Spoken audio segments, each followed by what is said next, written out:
There is a fifth dimension beyond that which is known to man. It is a dimension as vast as space and as timeless as infinity. It is the middle ground between light and shadow, and it lies between the pit of man's fears and the summit of his knowledge. This is the dimension of imagination. It is an area which we call the Twilight Zone.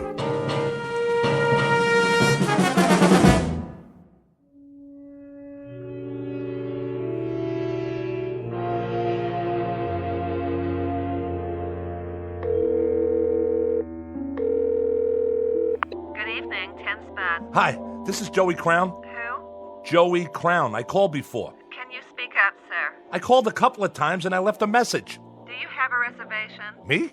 No, not exactly. I mean, this is Joey Crown, the trumpet player. I'm having trouble hearing you. Did Baron get my message? I don't know about any message. The band's on now. I can hear that. Boy, can I... And the second set is at 10:30. Do you want a table? I don't need a table. Tell Baron I'll fall by if I can. You know how it is. I got a gig all the way across town. How do you spell your name? Just tell Baron that Joey Crown's coming, okay, sweets? Man, oh man. Just wait till he sees me.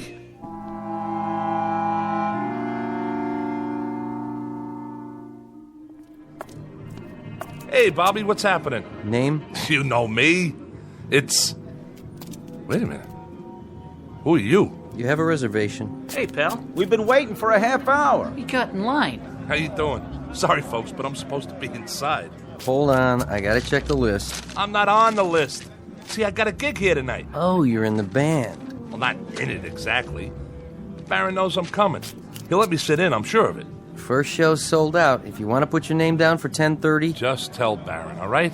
He'll comp me. Hey, fella. Hang on. There's been a little misunderstanding. No, I mean, I know you. You do? Didn't you used to be Joey Crown? Used to be? What do you mean used to be? Crown. Sorry, man. You're not on the comp list. If you want to wait in line... Hey, hold on. See this? It's a trumpet case. I'm not some piker.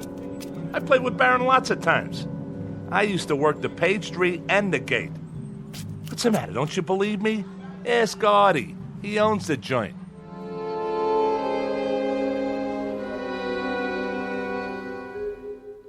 Meet Joey Crown, a man who made music, or used to. A little man with a funny rubber face whose life is a quest for decent billing and other impossible things, like flowers in concrete or trying to pluck a note of music out of the air and put it under glass to treasure. Because it is a treasure to him, and if the truth be told, to a lot of people who heard him play when he was hot, when he could take a tune and turn it inside out with a dented, beat-up golden horn. His solos were the stuff legends are made of, until he took a turn for the worse. For a while now, the only notes to come out of his trumpet have been, well, slightly sour and off-key. Joey Crown, who in just a moment will decide to leave the earth for a steady gig in another kind of club, one located in an out-of-the-way place we call the Twilight Zone.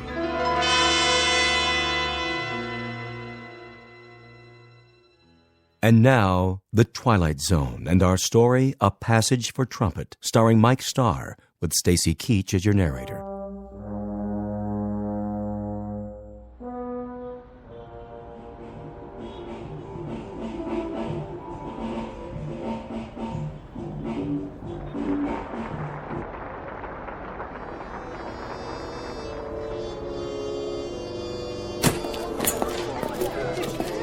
You can take 5 out here if you want, Mr. Barron. Oh, sure thing, Artie. You guys just played a smoking set.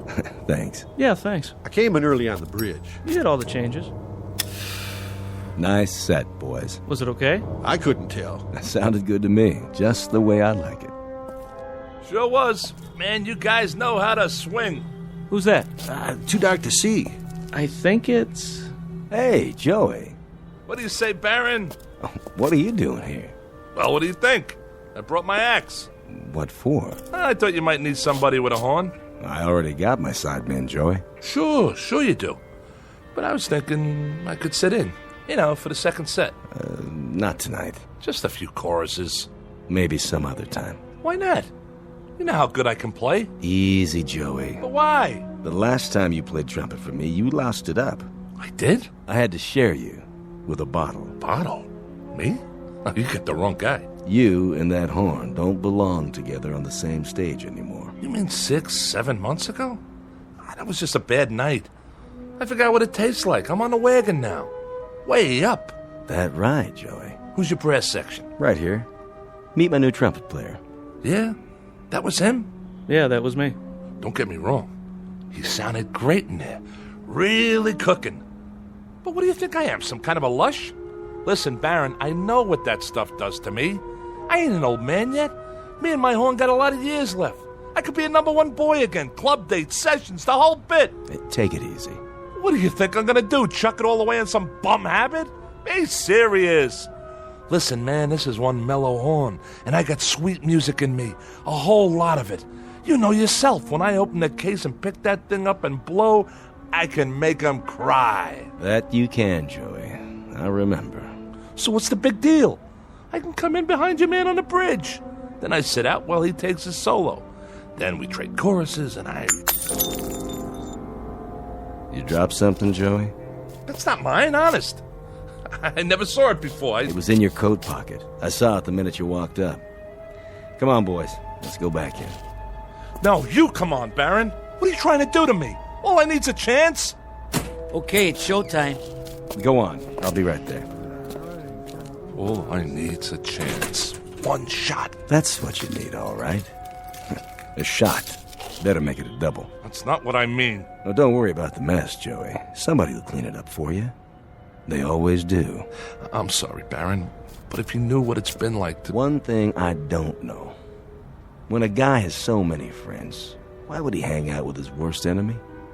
All right, I get it. I shouldn't have come here. We've been doing all right at the club. Sold out most every night. So let me lay some green on you. Your share. For old time's sake. Keep your money. Hey, for old times. Come on, man, when you had the magic. Remember? Harry James, Max Kaminsky, and Berrigan, and Butterfield, and Diz, and Miles. Man, you had a little bit of all of them. And you traded it for some bad booze. Well, you got took. That was no kind of a deal. You got the crummy end of the stick. I don't want your charity, okay? I got one question for you, Joey. Why'd you throw it all away? Maybe because I'm sad all the time. Because I'm nothing anymore, and I know it. Because from now on, I'll live and die in a crummy one-roomer with dirty walls and cracked pipes. I'll never have a girl because I'm an ugly little gnome. I'll never be anybody again because half of me is that horn. I can't even talk to people without it. That's my language. Go easy on yourself, Joey. Oh, but when I'm high, Baron, when I'm high, I can't see how dirty the walls are. I don't see the cracked pipes. I don't even know the clock's running, that the hours are going by. Then I'm Gabriel. I'm Gabriel with the golden horn. And when I put it to my mouth and blow, it comes out jewels. It comes out a symphony. It comes out the smell of flowers and summer nights. It comes out beauty. When I'm drunk, Baron. Only when I'm drunk. Take care of yourself, son. Oh, man. I got so much misery. I got so much sadness. I'm nothing. I'm just plain ordinary nothing. Oh, I'm so tired of hanging out.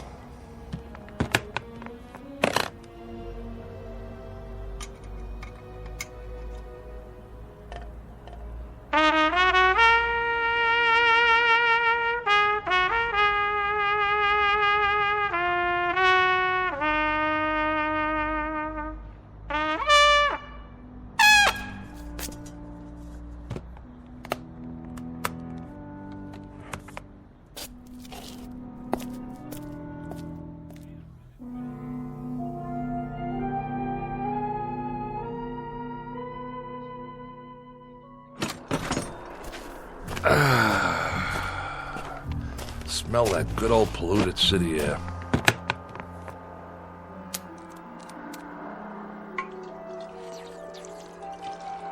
All right, Joey. It's showtime.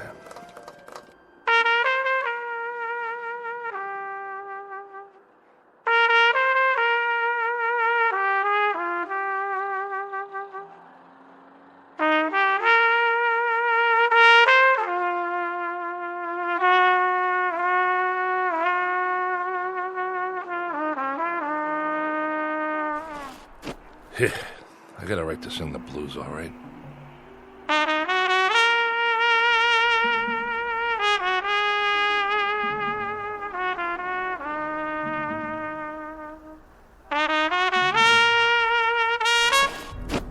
Don't stop. Who are you? Please, play some more. What are you doing up here on the roof? Well, I suppose I could ask the same of you. I wanted to be by myself. Don't you know it's the middle of the night? Yes. Couldn't sleep either, huh? Would you please play a bit more? I can't play. Why do you say that? I thought it sounded beautiful. What do you know? Well, I don't know much about music, I admit. But it had so much feeling. You have a gift. Once upon a time, maybe, but that was a long time ago. Use it or lose it, right? What? You wanna... Of course you don't. You look like a nice girl. A real nice girl. You haven't answered my question. What is this, a quiz show? Why can't you play? I just can't. Got it? Is it because that bottle's empty? Not yet, it's not. You want to know why? Okay. The reason I can't blow that horn anymore is that too much of me is in there. Too much of Joey Crown. Is that your name? It was. It's a nice name. I like the sound of it. You don't know who I am either, do you? You don't know anything. Sorry, I just like the way you play. Well, I had played my last note. Yes, ma'am. My very last note. No more. Well, I think that's what's sad. Then I'm sorry. I'll just have to disappoint you. It's been very nice making your acquaintance. You look like a nice person. A very sweet person. Thank you. You're new here. You come out from Iowa or Cincinnati or someplace like that, and you don't know anybody. I could have shown you around. I could have taken you places where they play some nice jazz, you know? All we'd have to do is ride the subway down to the village, walk around. There's places everywhere. On every street almost. There was a time when you could have heard me play. Now, it's too late, so go home, lady. Go back to where you came from. Because you'll never make it here. This town's too tough for people like you. Go on. It's been nice talking to you. Yeah, it's been a ball. Now do me a favor. Get lost. Way to go, Joey. Every time something nice happens, you go and wreck it. What's the matter with you? You're stupid, Joey. Stupid. You know something? This town's too tough for me, too. So wake up. Time for something else, Joey. Anything. Time to get out. Or die.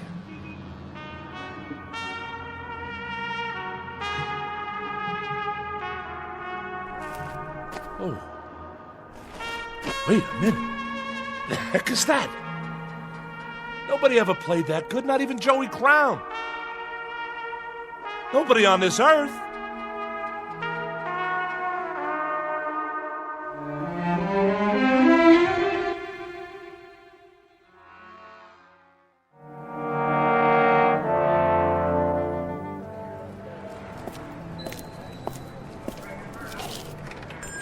Hi, Ned. How's it going? Back again. I need some cash. You and me both. Look, Joey, I can't keep loaning you money on that beat-up old trumpet. What do you mean? You know this horn.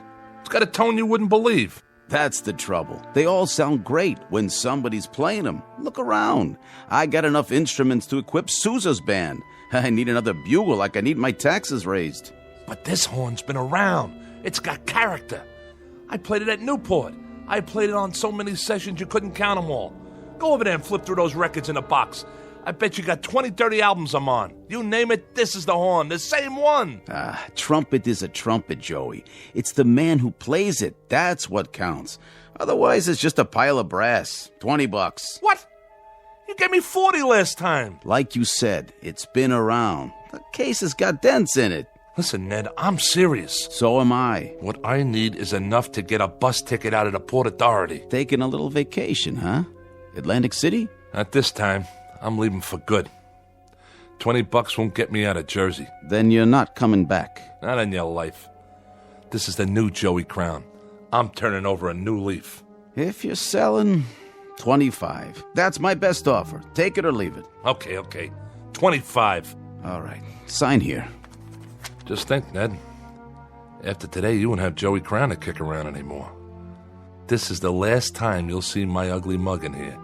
You can count on that. Now hurry up before I change my mind. You want to kiss it goodbye? I already did that. Changing jobs, huh? Yeah. I'm going to start a new career. Digging ditches. So you don't need it anymore? That's right. Like I don't need lungs. See you in the funny papers. Then if you're sure... I'm sure. I'll go ahead and put it in the window. Wait a minute. You put a sign on it. $75. Nothing personal, Joey. Business is business. A man's got to make a profit these days. Sure, but you only gave me a third of that. Guys like you just don't get it. I mean, what's money to somebody who plays jazz all night, sleep until noon? What kind of responsibilities you got? Nothing, right? Not a thing. Yeah, nothing. A big fat zero.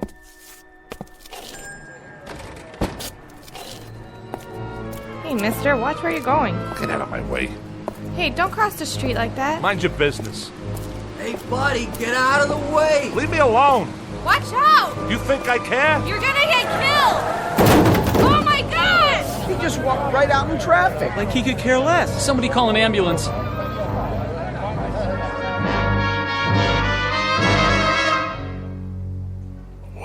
What? Stand back, folks. The paramedics are on their way. Oh, I'm sorry about that, officer. I don't know what happened, but I can assure you I'm not what you'd call drunk. He's not breathing. Give the policeman room. No rush on that ambulance. He's gone. What are you talking about? I'm not going anywhere. I'm right here. There was this big truck that went by, and man, let me tell you, it gave me a kiss. I don't see it now, but I'm not drunk. You can ask Officer Flaherty. This is his beat, and he'll vouch for me. I'm not the kind of guy who goes around walking on red lights. Okay, folks. Party's over. What is going on? I'm okay, I tell you. Something like that, it shakes a guy up. I need a smoke. Hey, man, you got a match? What's the matter? You can't hear me? I'm not a bum. I just want a light, that's all. Excuse me, buddy. You wouldn't happen to have a light, would you? Hey, fella, do you have a... Some town, all right. Real friendly. I gotta sit down someplace. Step right in, folks. First show starts in 10 minutes. Hey, Mac. What's playing at the Bijou today? Anything good? Tickets, please. I asked you a question. What's the movie? Everybody inside. Snack bar straight ahead, seating to the left and right. Okay. I'm buying a ticket, see? I'm no freeloader. You want to sell me a ticket, miss? I got money. Hey, where's the girl that always works here? I gotta tell Gracie what happened to me. I just tangled with a Mack truck, and the next thing I knew... Yeah, 2 tickets, please. Yes, sir. Here you are. What, am I invisible? You don't want to sell me a ticket? Why not? My money's as good as the next guy's. If you don't want to sell me one, then I'll just go see the manager. What do you think of that? Where's Vincent? He's an old friend of mine. Vince? Where are you? Anybody? That's what's wrong with this town. Nobody's got manners anymore. You'd think I was someplace that nobody ever heard of, like I'm some kind of untouchable. I mean, at least when you talk to people, they could say a couple of words when you ask them for a match or a ticket or something.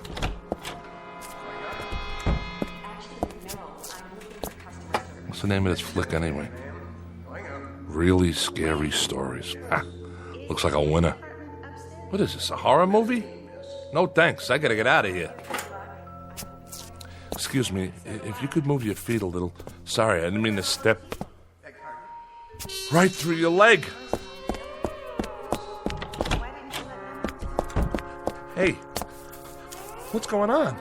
Where is everybody? You, behind the counter, can't you hear me? Are you deaf?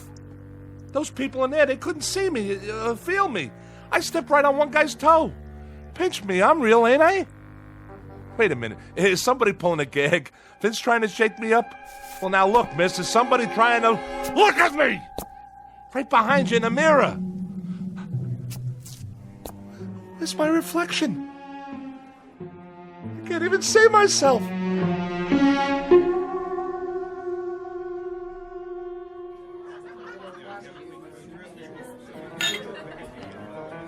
So, I'm dead. Can you beat that? I'm DOA. Just plain old deceased. 2 margaritas, Nick. Coming right up. And another round for table number 2. You got it. Could you pour one for me while you're at it? Guess not. How does that go? Water, water everywhere, and not a drop to drink. You get it, don't you? I'm a ghost, see? That truck must have done it after all. Understand? I'm haunting you.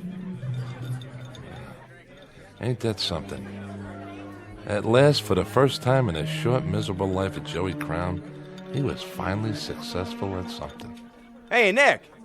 Hey, how you doing, Mr. D? Yeah, how about a Manhattan transfer? No ice. You got it. Nick, huh? Charlie must be off. Of course, if he was here, he couldn't hear me either. None of you can hear me. And nobody can see me. I used to come in here a lot. I don't recognize any of you people. And you wouldn't have noticed me. I mean, I'm not the kind of guy anybody'd notice. Guess I'm kind of like a little blob or something. But Charlie used to give me a little drink now and then on the house. He was a real nice guy. You know what he did one time? You know what he did? He went out and got an old Buddy Rich record from way back when I was playing with him. And on the record, there's this long solo with me on the horn. And Charlie goes and orders it like a big surprise for me and puts it on the jukebox. Oh, would you believe it? Nice thing for old Charlie to do. When I was still alive. Thanks, Nick. My pleasure, Dollface. Funny thing, though. I mean, if this is it, what happens next? I just go walking from place to place till it gets dark? This could wear a guy down. I mean, nobody to talk to, nobody to listen to, not even a horn to play. Not anymore. Oh, excuse me. Am I in your way? Not that you care, huh? You can walk right through me, because I'm just a ghost. Plain old nothing little man and a plain old nothing little ghost.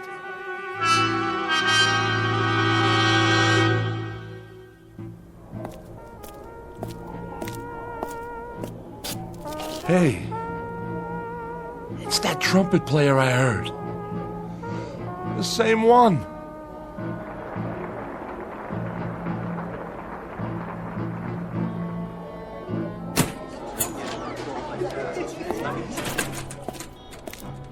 You're good. Real good. Thanks. I mean it. The tone's so clean and pure. You got some chops. Who's Baron? Oh, he took the night off. I see. Wait a minute. Yeah? You said thanks. That's right. Then, I can't believe this. You can hear me? Sure I can, Joey. I hear you just fine.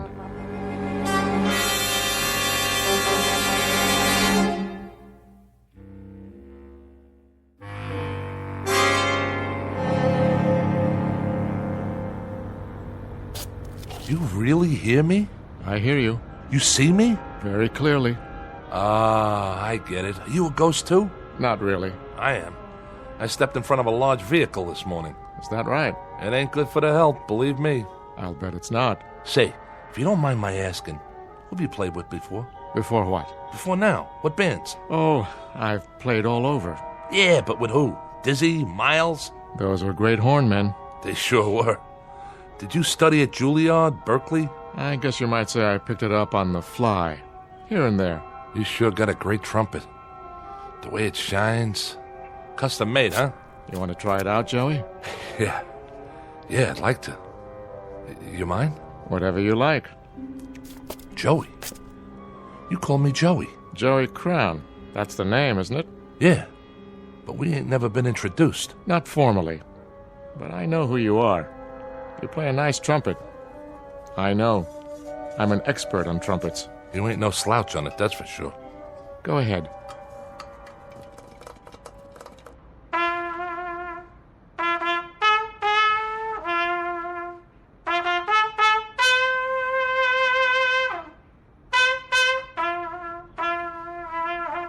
Not bad, Joey. Not bad at all. Yeah, ain't that something? I can play again. Now that it doesn't matter anymore. What do you mean by that? Now that I'm dead. How come you know who I am? You say you're not a ghost, you're not dead? Nope. And neither are you, Joey. I'm not? By no means. But what about that truck? What about it? And what about the people in the bar, in the movie theater, the girl in the ticket booth, the people in the street? Oh, them. Well, you see, they are dead. But that doesn't make sense. How? They're the ghosts, Joey. They just don't know it. Huh? You're losing me. Sometimes, to make it easier, we have to work it that way.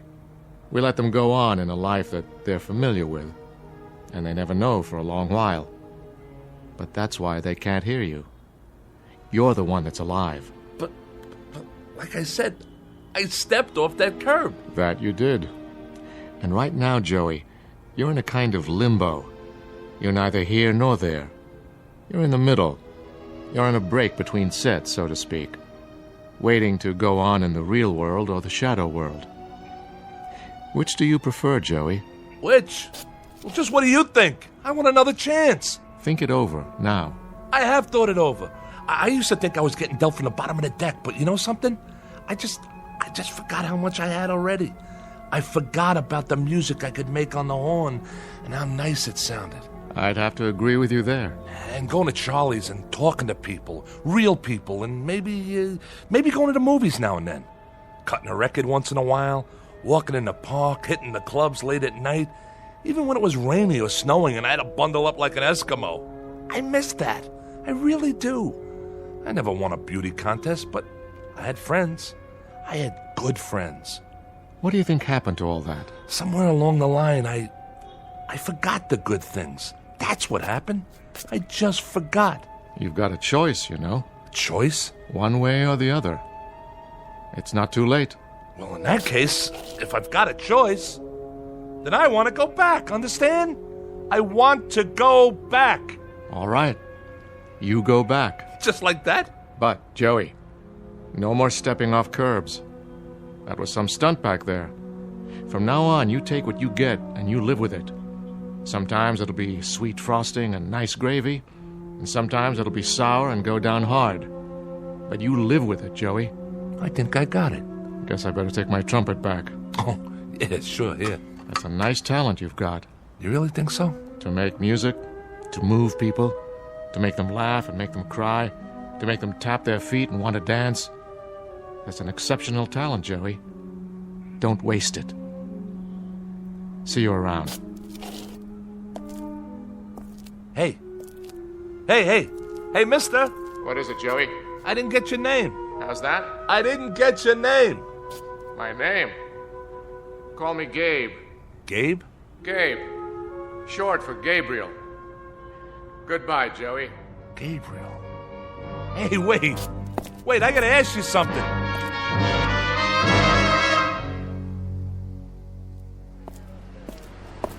Hey, mister, watch where you're going. Get out of my way.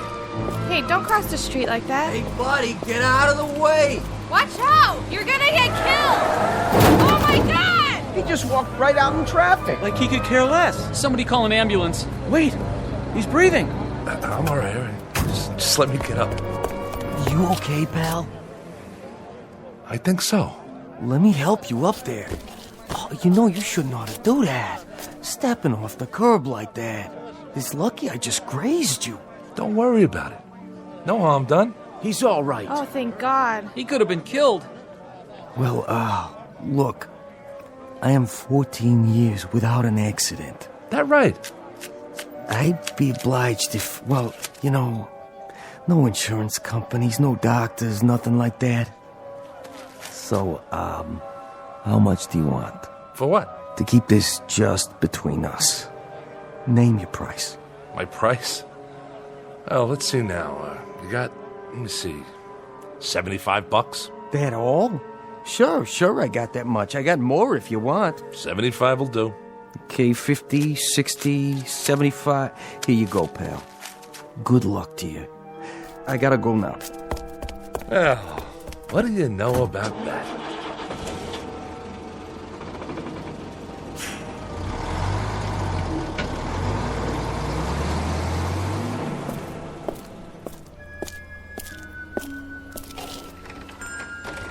Hello, can I...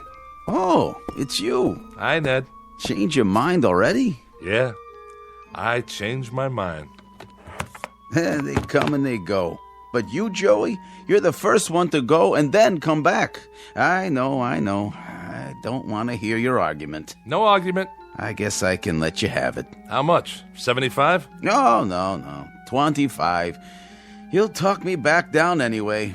How long has it been? 5 minutes? Not even enough time to accrue interest. Go. The sign says 75, and 75 it is. A man has to make a living. You tempt me, Joey. Right is right. It's only business. What did you do out there? Win the lottery? Something like that. Goodbye, Ned. You won't be seeing me for a while. Hope business picks up. You too, Mr. Jazzman. But tell me something. Anything. What have I done to deserve such good fortune? Nothing much. You've been my friend is all. For quite a few years, and I'll never forget that. Get out of here. Go on.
You play beautifully. What? Oh, hi. Hi there. I mean it, you know. Thank you. I gave it up this morning. And I'm taking it back. Me and the bugle, till death do us part. I'm glad you changed your mind. So am I, you don't know. Still can't sleep, huh? I'm not used to the city. All the noise. I know. Like a regular symphony, isn't it? I guess so. I've never been to New York before. I just moved in. Yeah? You'll get used to it. It's an okay building. Better than the other ones I've lived in. Sometimes you have to bang on a radiator to get the heat going. Why do you do that? Why? Because the super hears you and then he fixes it. If he doesn't, just let me know. I'll talk to him for you. Name's Joey, by the way. Joey Crown. I know. How? You told me before. Oh, yeah. Listen, I'm sorry for that stuff I said. Don't be. My name's Nan. Pleased to meet you, Nan. I was hoping you'd come back. You are? You're the most interesting person I've met in New York. Yeah, sure.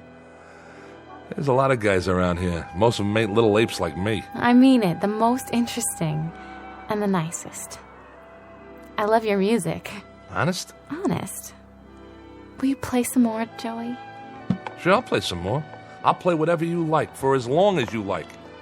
What's your favorite song? I don't think I have one. Well, I know a couple you might like. Well, that would be nice.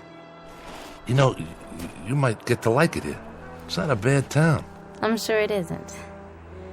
Maybe you could show me some of it, Joey. If you have time. Me? Oh, I got time, all right. I got nothing but time from now on. I'll show you everything. The Battery, Central Park, the Village. I'll show you 52nd Street, and we'll hear some good jazz. I mean good. I'll take you to Charlie's. You'll like Charlie's. It's a great place. And you know what?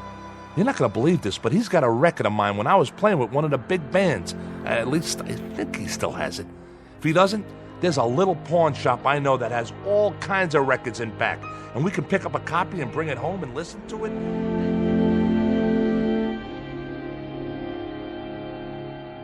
Joey Crown, who makes music in the present tense, who knows a thing or two about tunes and chord changes and how to play his axe, and who just discovered something about life, that it can be rich and rewarding and full of beauty like the music he plays, if he only takes the time to look and listen.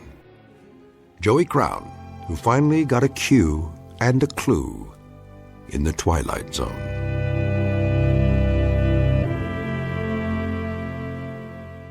More from the Twilight Zone after this. Hi, this is Carl Amari, producer of the Twilight Zone radio dramas. I'd like to take a moment to tell you about our official website at twilightzoneradio.com, where you'll get the latest news and information on these Twilight Zone radio dramas. Plus, at twilightzoneradio.com, you can digitally download 3 free episodes or any of our episodes for only $1.95 each. In this age of ever-changing technology, we've decided to make these episodes instantly available to you by making the Twilight Zone radio dramas a digital download-only series. This means that this series will no longer be offered on CD. The CD collections at our website are now being offered while supplies last at buy one, get one free. So be sure to get your favorites before they're sold out. Be sure to visit us often, and I'll see you in the zone.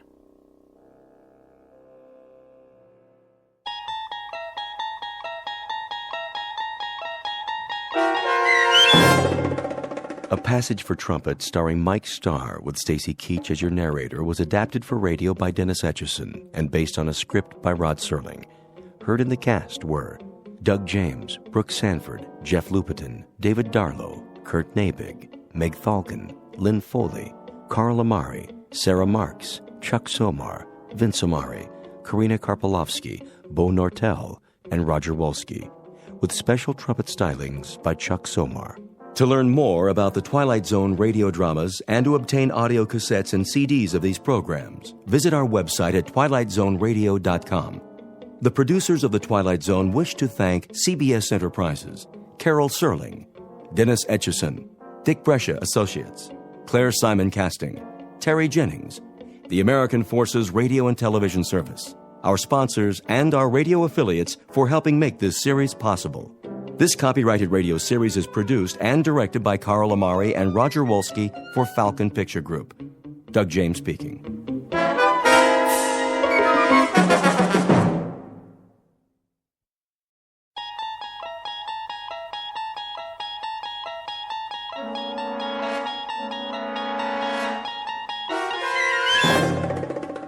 There is a fifth dimension beyond that which is known to man.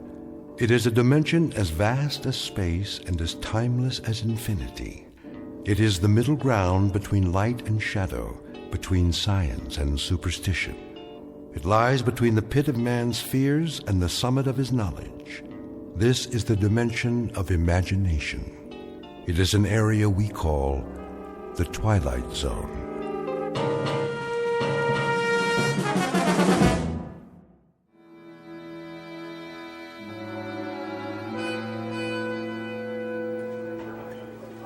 Where is he?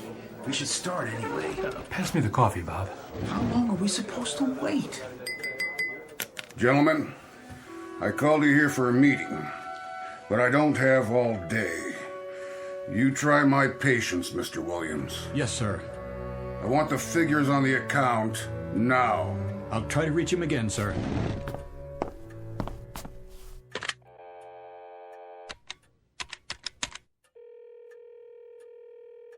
Put me through to Jake Ross's secretary.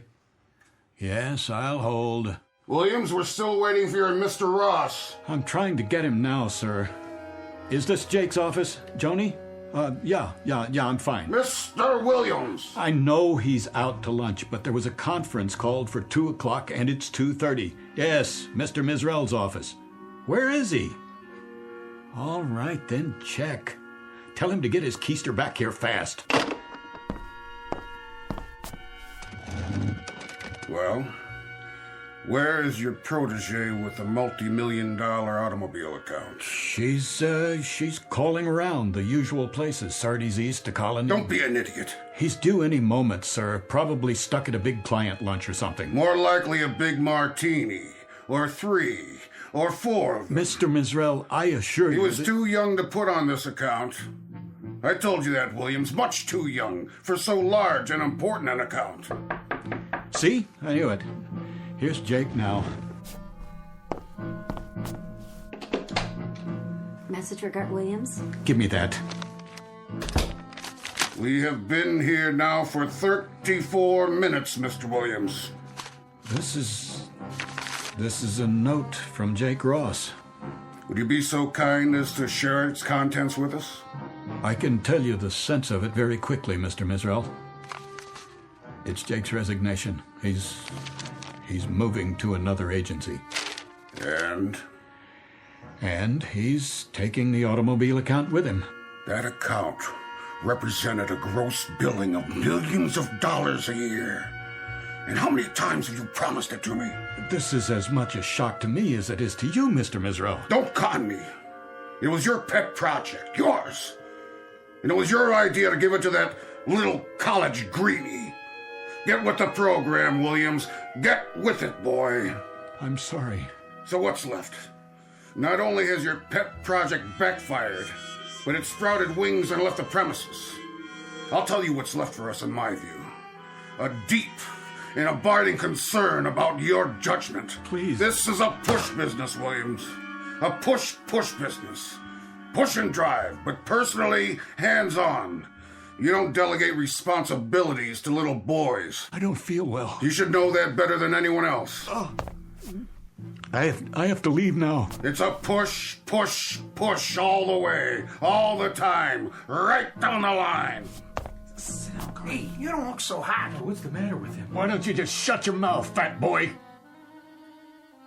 And who precisely are you addressing? Who do you think, you ugly, bloated, self-important old...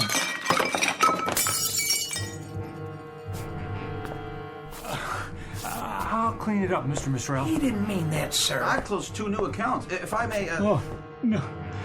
Excuse me. Please, excuse me, all of you.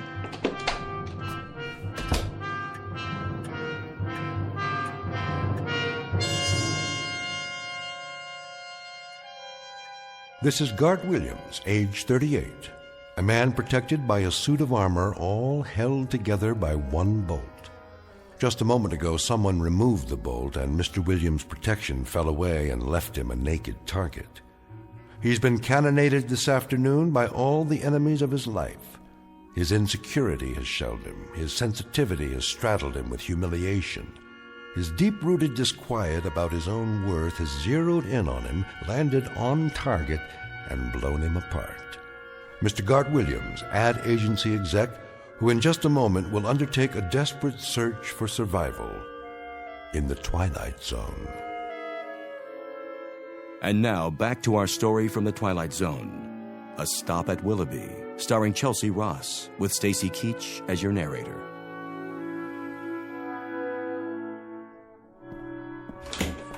Oh, hi, Mr. Williams. You have some messages. I put them on your desk. Thank you, Helen. Are you okay, boss? Just, let me sit down for a minute. You don't look so good. The ulcer's acting up again. Oh, no. Don't worry about it. I'll be fine. You should take it easy. I can get you some lunch. No, thanks. Sure? Something plain? I think I'll go home early today. Oh, good idea. Well, can I get you anything first? Yeah. Anything at all? A sharp razor. What? And a chart of the human anatomy showing where all the arteries are.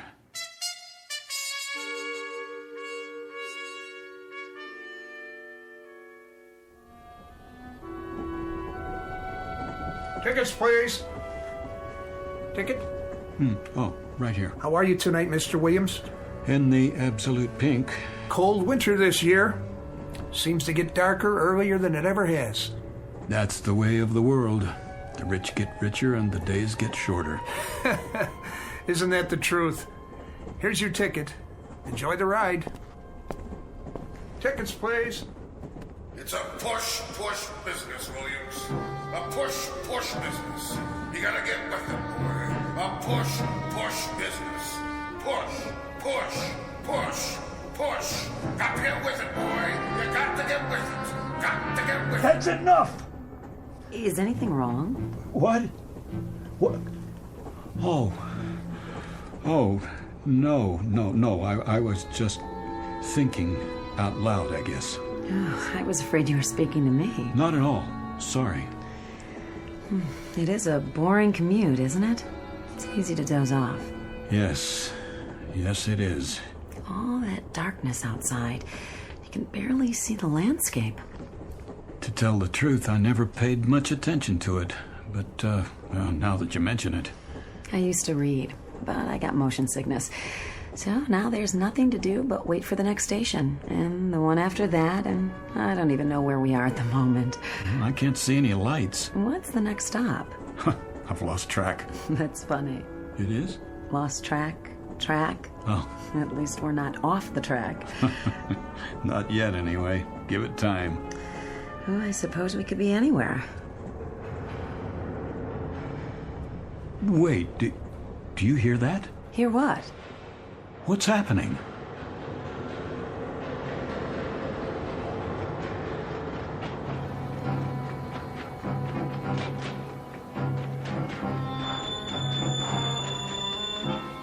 Miss? Where are you? Willoughby! This stop is Willoughby! What do you mean, Willoughby?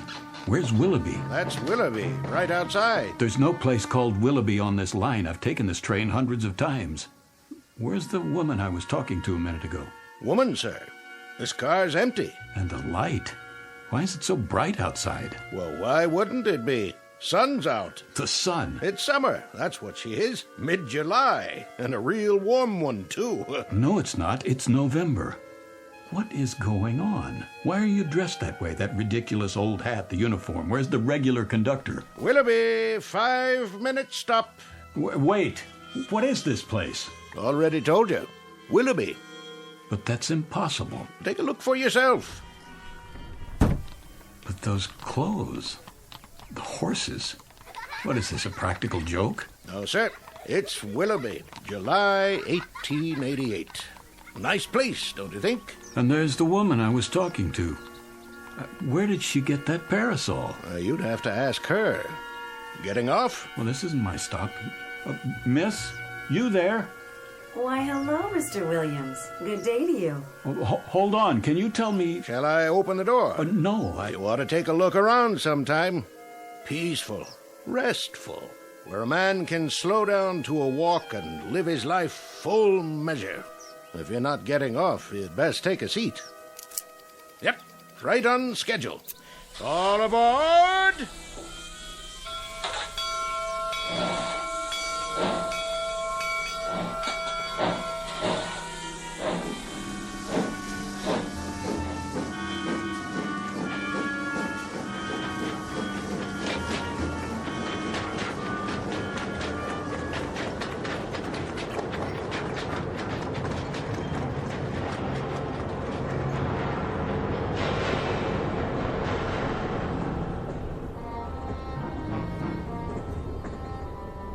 Miss Port Saugatuck. Pardon me, sir? What? Oh, what did you say? I didn't mean to bother you, but I didn't want you to miss your stop. Is this it? No, that's all right. You got back on. I did? Oh. I must have dozed off again. I don't blame you. At least you got a little rest. I guess I did. A little rest and an idiotic dream. Why do you say that? Ever hear of a town named Willoughby? I don't think so. Willoughby where? Willoughby, Connecticut, I guess, or Willoughby, New York. Not on this run. Are you sure? There's no Willoughby on this line. Westport, Saugatuck, next stop.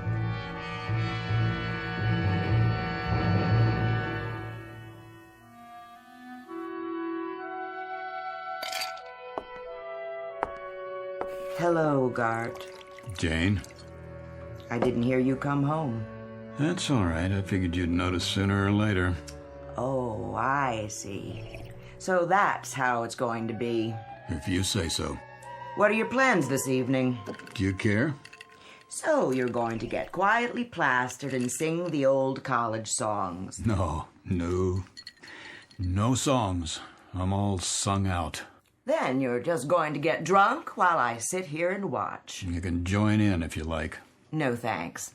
I don't have anything to celebrate. Neither do I. It was just one of those days. I guess it was. How would you know? Bob Blair's wife phoned. She said he'd been in a meeting with you. You got hysterical or something. She called to find out how you were. They were all very solicitous, all the boys at the meeting. The kind of free-flowing compassion that spells relief for everybody because it means I'm the victim, not them. That's a big word with you, isn't it? Victim. Pour me another drink, will you, Jane? Would you spare me your little homilies for once and just give me a simple, honest answer? Did you throw away your job this afternoon? Did you wreck your entire career? It appears not. Mr. Mizrell phoned before I left the office. And? He has found it in that giant, oversized heart of his to forgive me. Forgive you for what? What's the difference? That gracious, somewhat obese gentleman will allow me to continue in his employ simply because he's such a human-type fella. Real people person. And one small additional reason. If I were to go to a competitive agency, I might take a lot of business with me. Go on. That's it. That's all of it. I'm tired, Janie. I'm tired and I'm sick. Then you're in the right ward. We specialize in people who are sick and tired. Gart, I'm sick and tired of a husband who lives in a permanent state of self-pity. A husband with a bleeding heart sensitivity. He unfurls like a flag whenever he decides the competition is too rough for him. Some people aren't built for competition, Janie, or big, pretentious houses they can't afford like this one, or rich communities they don't feel comfortable in. Comfortable? Let me get this straight. You're not comfortable here? That's the one thing. Country club memberships that they wear like a badge of status. And you would prefer... I would prefer, if anyone cares, a job, any job at all, where I could be myself. And who's that? You know, where I wouldn't have to climb on a stage and go through a masquerade every morning at 9 and mouth all the dialogue and play the executive and make believe I'm the bright young man on his way up, because I'm not that person, Janie. You've tried to make me that person, but it isn't me. You're right. It isn't. It isn't me at all. And I'm not very young.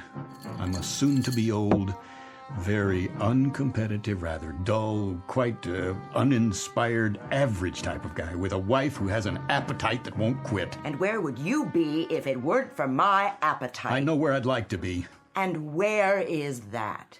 A place called Willoughby. A little town I chartered inside my head. A place I manufactured in a dream. An odd dream, a very odd dream. Willoughby. It was summer, very warm. The kids were barefoot. One of them carried a fishing pole. Oh, please. And the main street looked like a Currier and Ives painting. Bandstand, old-fashioned stores, bicycles. I've never seen such serenity. It was the way people must have lived 100 years ago. Crazy dream. Gart. You should have seen it, Janie, this Willoughby. It wasn't just a place or a time. It was like a doorway that leads to sanity. Nothing serious, Gart. It's just that you were born too late, and your taste is a little cheap. You're the kind of man who could be satisfied with a summer afternoon and an ice wagon pulled by a horse. My mistake. My error. My miserable, tragic error. To marry a man whose big dream in life is to be Huckleberry Finn. That's what you want, isn't it? Something like that. A place, a time, where a man can live his full measure. And what does that mean? I don't know, but I'd like to find out. It's what that conductor said. A place where a man can live his full measure. That's where I'd like to be.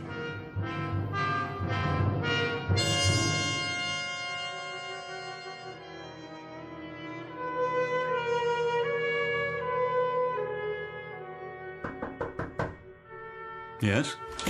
Mr. Williams, Yes, Helen. you've got a 2 o'clock, a 2:30, and a 2:45. Is that right? So I was wondering, should I cancel the 2:30 or the other one? What? The 2:45. Which? Oh, the 2:30 is the man from the baby food company. He's got an idea for an ad campaign, remember? And the one after that is about the frozen fish account. Uh-huh. Tough call, huh? No. Well, I mean, it is. No, I was just wondering. Which one to cancel? Not that. What would happen, do you suppose, if I weren't here? When? For the meeting. Either one. Take your pick. Me? Or both. You want me to cancel both meetings? It's a hypothetical question, Helen. Oh, but you are here. Of course I am. But what if one fine day I just wasn't? Well, I guess they'd have to wait around till you got back. And if I didn't come back? Then they'd reschedule. And if I never came back? Never? Ever. Not in 100 years. Well, in that case, somebody else would get the account. Is that all that would happen? And I'd miss you. You would? We all would. It's almost 2, so should I tell them you're not back from lunch yet? Who? The 2 o'clock and the 2:30. No, I'm here. You have their files? Somewhere. I brought them in. I'm sure you did. But if you haven't had time to look at them yet, maybe I should tell them to reschedule. That would be a lie. Not exactly. I can say you were at a long lunch. No more lies, Helen. Not in this office. I don't have the stomach for it.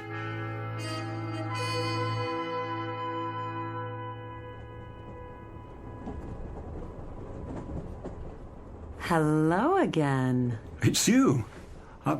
Please, have a seat. You look like you caught up on your sleep. Feeling better? Oh, tolerable. And you? No complaints. It is a bit of a grind, though, isn't it? These long commutes. Well, actually, I only take this train for the scenery. Some view. Mm-hmm. The scenic route. They feel like miles and miles of pitch-black fields. You can't even see the towns. So there's nothing much to do but grin and bear it. It's an opportunity. It is? For conversation. Do you know, I've never spoken to another soul on this train. They're all so wrapped up in their own melodramas. Misery loves company. So, we might as well be miserable together while we're sitting here. Has to be more interesting that way. Did you ever... What? It's silly. But did you ever want to get off at a stop where you've never been before, just to see what it would be like? Which stop are you thinking of? Oh, I don't know. It doesn't matter. Pick one and see what happens. Well, you'd be on your own. Nobody waiting. No car. I wouldn't mind. There's nobody waiting for me anyway. Would you? Not anymore. Forgive me. Did I say something wrong? Oh, it's just a... This is going to sound strange. I didn't mean to get personal. I think we're having the same dream. What? Well, sharing the same fantasy in a way. Remember the last trip when I dozed off? We spoke and I asked you about the next stop. I was afraid you'd miss your station. You see, I dreamed we came to a station I'd never seen before. You got off as if you lived there. I saw you outside walking around. In the dark? It was a bright summer day. I'm beginning to like this dream. And did you get off the train so we could have an adventure? That's the problem. I wanted to, but I didn't. Why not? I wish I knew. Willoughby. What did you say? Well, last week you asked me about a town called Willoughby, Mr. Williams. Oh, yes. I looked it up. No such place as far as I could see. You're sure? Every old timetable I could find. Nothing with that name. Not even close. Thanks anyway. Where did you hear about it? Oh, I must have dreamed it. Probably did. Old-fashioned name. Sounds nice, though. It does, doesn't it? Nice place to visit, maybe. Don't know if I'd like to live there. You never know. No, you don't. Take it easy now, Mr. Williams. Next stop, Stamford. Stamford, next stop. Is that the name of it? Willoughby? It was. You know, it seems familiar. They used to have different names, these towns, a long time ago. It could be you read about it in a book. It could be we both did. I don't have much time to read. It's almost as if I'm remembering something. Don't tell me you believe in past lives. That's nonsense. No, it's not that. But the name does sound familiar, and I do like the sound of it. I do too. Willoughby. Willoughby.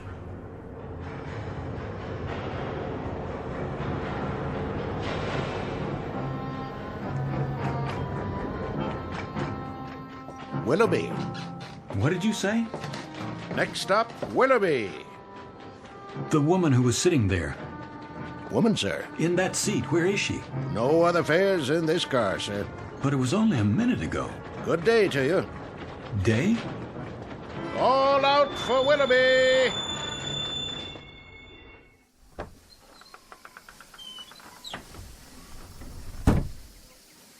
It is day. Getting out, sir? Quick, what year is this? Why, 1888, sir. What else would it be? I don't know. I've been away for a while, have you? Lost track? Yes, in a sense. How long is the stop at this station? Long enough to drop off and pick up. You have a ticket for Willoughby? No, Then you'd best take your seat. Though it is a fine, balmy day. A place where a man can live his life full measure. Yes. Hello there. Hi. You did it. You got off. Of course. This is where I live. It's such a lovely afternoon. And I do believe I'll take a walk in the park with some of my friends. You're quite welcome to join us if you'd like. All aboard! Wait, the train started moving. Goodbye, Mr. Williams. If I can jump to the platform... Oh, no, don't do that. I can make it. Too late. I can make it. Don't. It wouldn't be safe. Another time. Yes, another time. We'll make a day of it.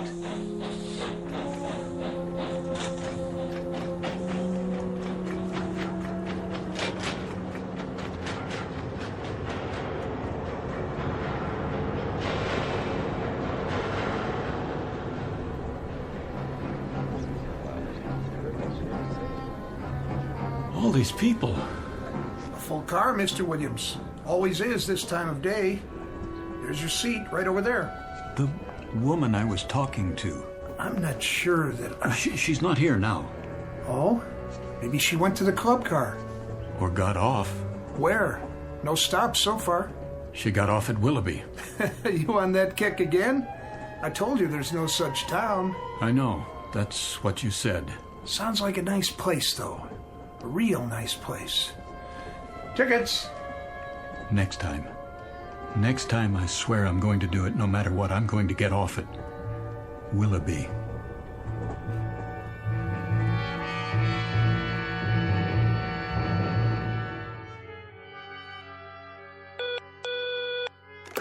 Yes, Ellen. It's the big man on line 1. Should I tell him you'll call him right back? Don't bother. I'll take it. Mr. Misrell, morning, sir. I wanted to remind you, Williams, what we need here is an ad with pizzazz. Real entertainment. We've got to take the audience by the ears and give them a yank. Rock them and sock them. Give them the old push, push, push. My thoughts exactly. Got to be bright, Williams. Bright with patter, hipness, and the whole thing push, push, push, push. That's what the client wants. I'm working on it. Tomorrow morning, I'll need at least a preliminary storyboard. You know what I want. A solid format with some pops for the product, leading up to one big pop at the finish. And not just any pop this time. Light, color, explosions. I see it as a field artillery attack. We shell the audience with mortar fire, lay down some tactical air support, and establish a beachhead in their cerebral cortex. Then we send in ground troops and occupy the territory. There. What do you say to that? I'll do what I can. Do more than you can. With me, Williams, aspire. Dream big and then get behind your dreams big time. Push. Push. Well, I haven't seen the ratings on the show. No, but it was the time slot the sponsor wanted. Hold on a second, will you? Yes? They were what? No, wait. Helen? Yes? What film outfit did the commercials on the Bradbury account? The negatives are all scratched. They're screaming bloody murder at me. I'll send a fax. Oh, and Mr. Misrell would like to see you in his office. I'm going to have to check it out for you, okay? Mr. Misrell, sir, he got disconnected. He seemed rather insistent. Are you all right? You look so pale. Oh, like to be alone now. Not the ulcer again? Oh, please, just go. I'll be right outside if you need me.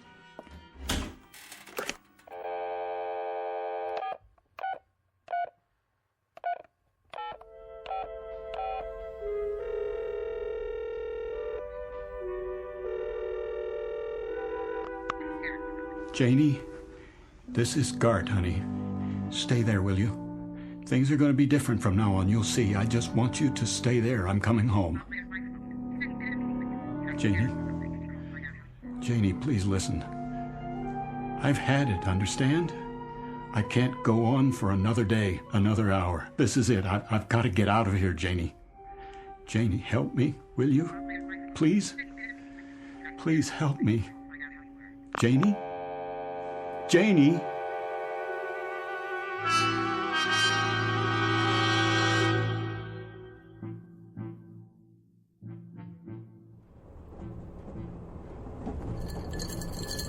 Another scotch, Mr. Williams? No, thank you. Pretty empty in here today. Well, that's because it's too early. Most people don't hit the club car till after work. Wait till the commuter run. They'll line up like kids in a candy store. I bet they do. You going home early today, Mr. Williams? Yeah, my wife's waiting for me. Oh, she is, huh? That's nice. At least I think she is. You call her and tell her? That I did. I just hope she got the message. Oh, I bet she did. Gonna take her out for dinner and everything? If she's there. Well, if she's not, you can just kick back and watch the game. Have the place to yourself. You win either way. That's right. I'm the winner, not the loser. That's the way to look at it. Let me ask you something. You know that woman? Which one? She rides the train the same time I do. Except today because I'm running ahead. Uh-huh. What does she look like? Well, she wears an old-fashioned long dress and she carries a parasol. In here? Oh, no. No, I'm sorry. Not in here. That's not what she wears on the train. Only in Willoughby. Willoughby? Where's that? That's just it. I don't know. Oh, forget about it. I don't know what I'm talking about. I just thought she might have come in here. Just till she gets to her stop. Not many women in here today. So I see. You okay, Mr. Williams? A1. Top drawer. See you next time. Sure thing. If there is a next time. Oh, you changing schedules? I might take some time off. Good deal. Vacation, huh? That's right. A vacation. A long one.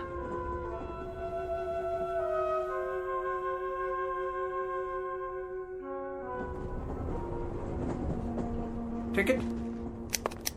Hey, you're early, Mr. Williams. What? Decided to call it a day, huh? Yes, yes, you could say that. Well, enjoy the trip. Oh, conductor. Something else?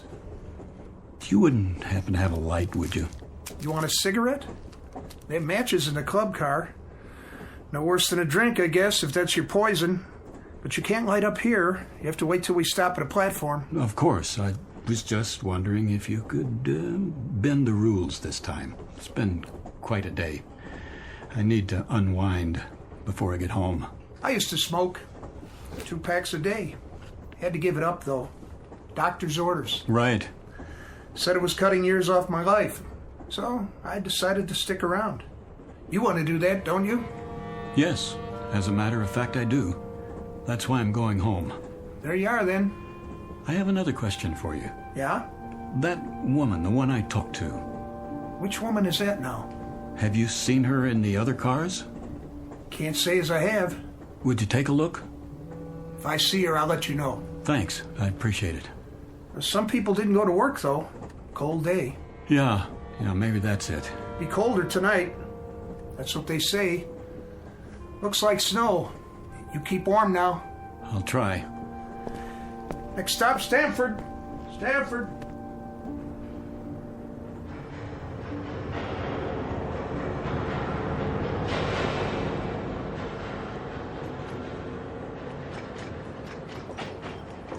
Willoughby, next stop.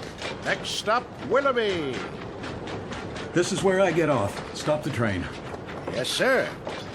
That's your station, Willoughby.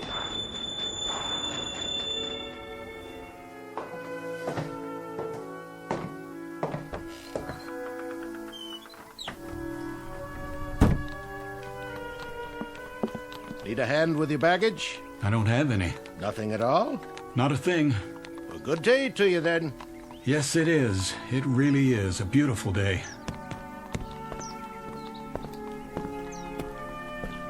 All aboard!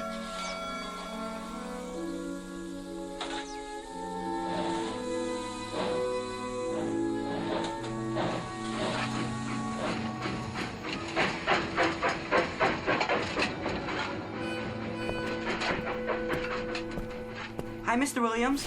Hi. We're going fishing. I can see that. Catch the big ones today, huh? The biggest you ever saw. Want to come? Maybe some other time. It's pretty hot today. Yeah, we're gonna get a sunburn, then go swimming. That'll be fun. Come on, we got an extra pole, and there's plenty of fish. I'll bet there are. Bye, boys. Catch one for me, okay? Sure.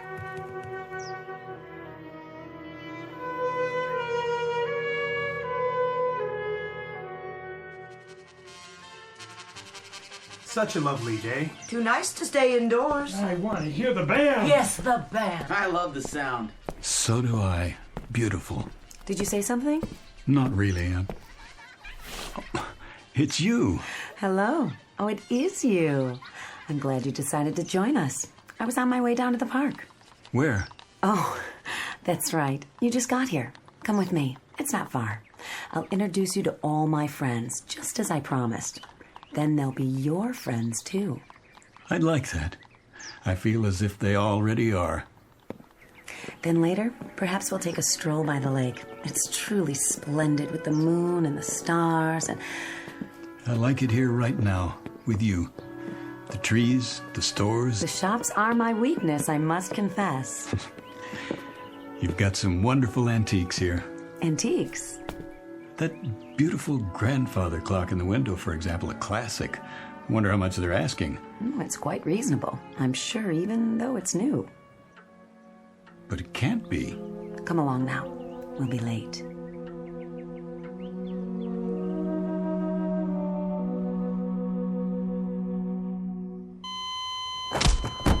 Again. Again. It's no use. There's no pulse. It's a crying shame. He wasn't very old. You say he just jumped off the train? Right here, in the snow, in the middle of nowhere. Never saw anything like it. Poor Mr. Williams. He shouted something, ran out, opened the door, and that's the last I saw of him. Thought he went to have a smoke or something. Well, a heart attack probably. Yeah, if the fall didn't get him. Well, he must have died instantly then. At least he didn't suffer. Look at his face. Like he's at peace. Yeah, that's the way to look at it. All clear. Let's move it out. Where should we take the body? Out of the local mortuary for now. Willoughby's funeral parlor? That's the one. They'll hold him till somebody contacts the family. All right, let's put him on the stretcher. Okay, you ready? 1, 2, 3, lift!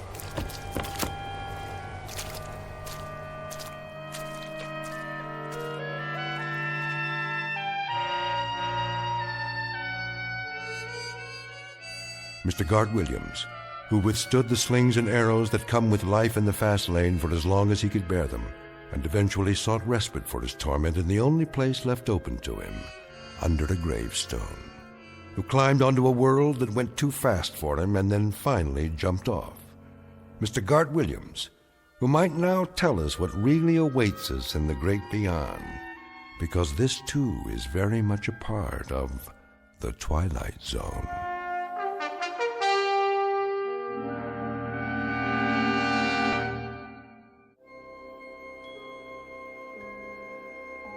Hi, this is Carl Amari, producer of the Twilight Zone radio dramas. I'd like to take a moment to tell you about our official website at twilightzoneradio.com. where you'll get the latest news and information on these Twilight Zone radio dramas. Plus, at twilightzoneradio.com, you can digitally download 3 free episodes or any of our episodes for only $1.95 each. In this age of ever-changing technology, we've decided to make these episodes instantly available to you by making the Twilight Zone radio dramas a digital download-only series. This means that this series will no longer be offered on CD. The CD collections at our website are now being offered while supplies last at buy one, get one free. So be sure to get your favorites before they're sold out. Be sure to visit us often, and I'll see you in the zone.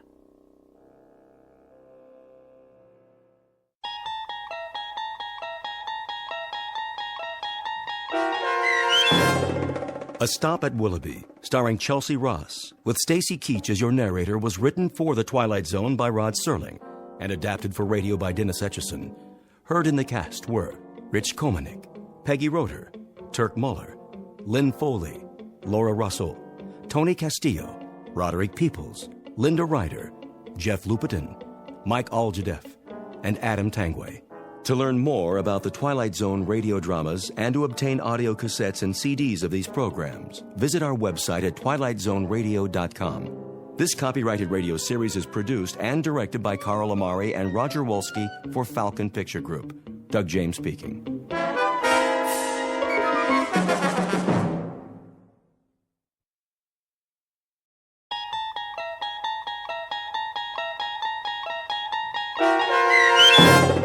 Perchance to Dream, starring Fred Willard with Stacy Keach as your narrator, was adapted for radio by Dennis Etchison and written for The Twilight Zone by Charles Beaumont. Heard in the cast were Mike Starr, Fernette Lebo, Doug James, Derek Purcell, Alex Sopener, Amber Lake, Rick Arthur, Elizabeth Lido, Carl Amari, Roger Wolski, and Vince Amari. To learn more about the Twilight Zone radio dramas and to obtain audio cassettes and CDs of these programs, visit our website at twilightzoneradio.com. The producers of The Twilight Zone wish to thank CBS Enterprises, Carol Serling, Dennis Etchison, Dick Brescia Associates, Claire Simon Casting, Terry Jennings, XM Satellite Radio, Sirius Satellite Radio, our sponsors, and our radio affiliates for helping make this series possible. This copyrighted radio series is produced and directed by Carl Amari and Jason Mallow for Falcon Picture Group. Doug James speaking.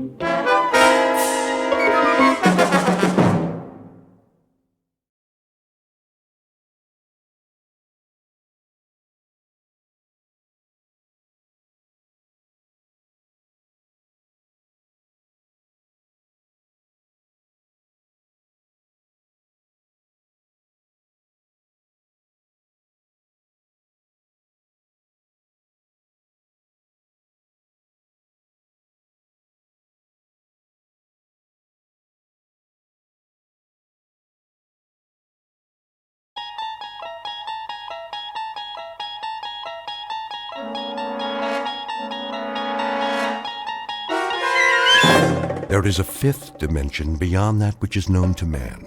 It is a dimension as vast as space and as timeless as infinity. It is the middle ground between light and shadow, and it lies between the pit of man's fears and the summit of his knowledge. This is the dimension of imagination. It is an area which we call the Twilight Zone.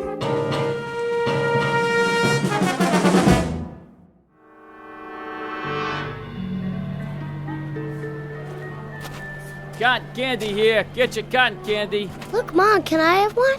It's nothing but sugar. Oh, please. Only 25 cents. Get your cotton candy. Well, just this once. But that's all you're getting, young man. One, please. Excuse me, can I ask you? Mom, that man got in front of me. I just want to ask. Well, one cotton candy coming up. Please, I have to know. My son was first. Where's the exit? Do you mind? I'm trying to get out of here. One at a time. Which way? Hey, pal, you don't look so good. Why don't you take it easy? I can't take it easy. Somebody's after me. Move right in, folks. See the dancing girls, blondes, brunettes, any kind you want. Starring the beautiful Maya, Princess of Darkness. Quickly, where can I hide? Hey, easy, pal. You don't understand. She's been following me all night, everywhere I go. Can I have my cotton candy, please? Come along, Christopher. It's late. But, Mom... You've had enough sweets. You, over there! Come on over, mister. Show's about to start. Leave me alone! Come inside the tent. Always room for one more. How do I get out of here? Well, right over there, pal. See? Through the turnstile. Follow the crowd. Hey, watch where you're going. Let me through, please. That man just shoved me. Sorry, you've got to let me out. Hey, slow down there. One person at a time. Please, someone's after me. Get in line, like everybody else. All right. All right. There, that wasn't so hard, was it?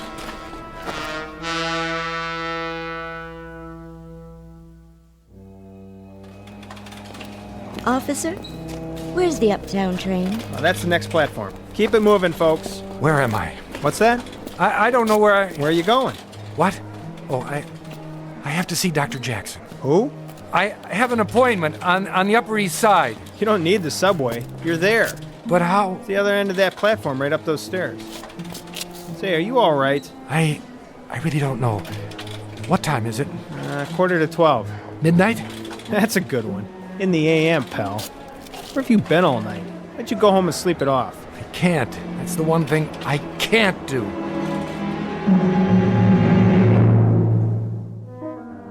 Noon in the city. Lunchtime for thousands of people.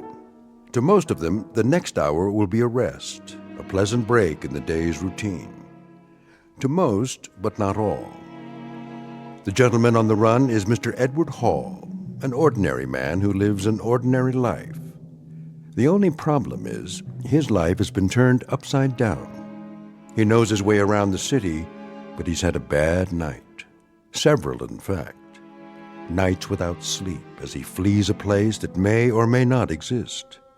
It's all real for Mr. Hall, however, and it holds a secret he does not want to face.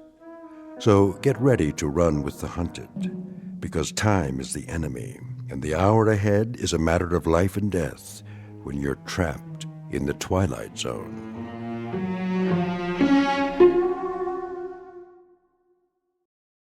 And now, The Twilight Zone and our story, Perchance to Dream, starring Fred Willard, with Stacy Keach as your narrator.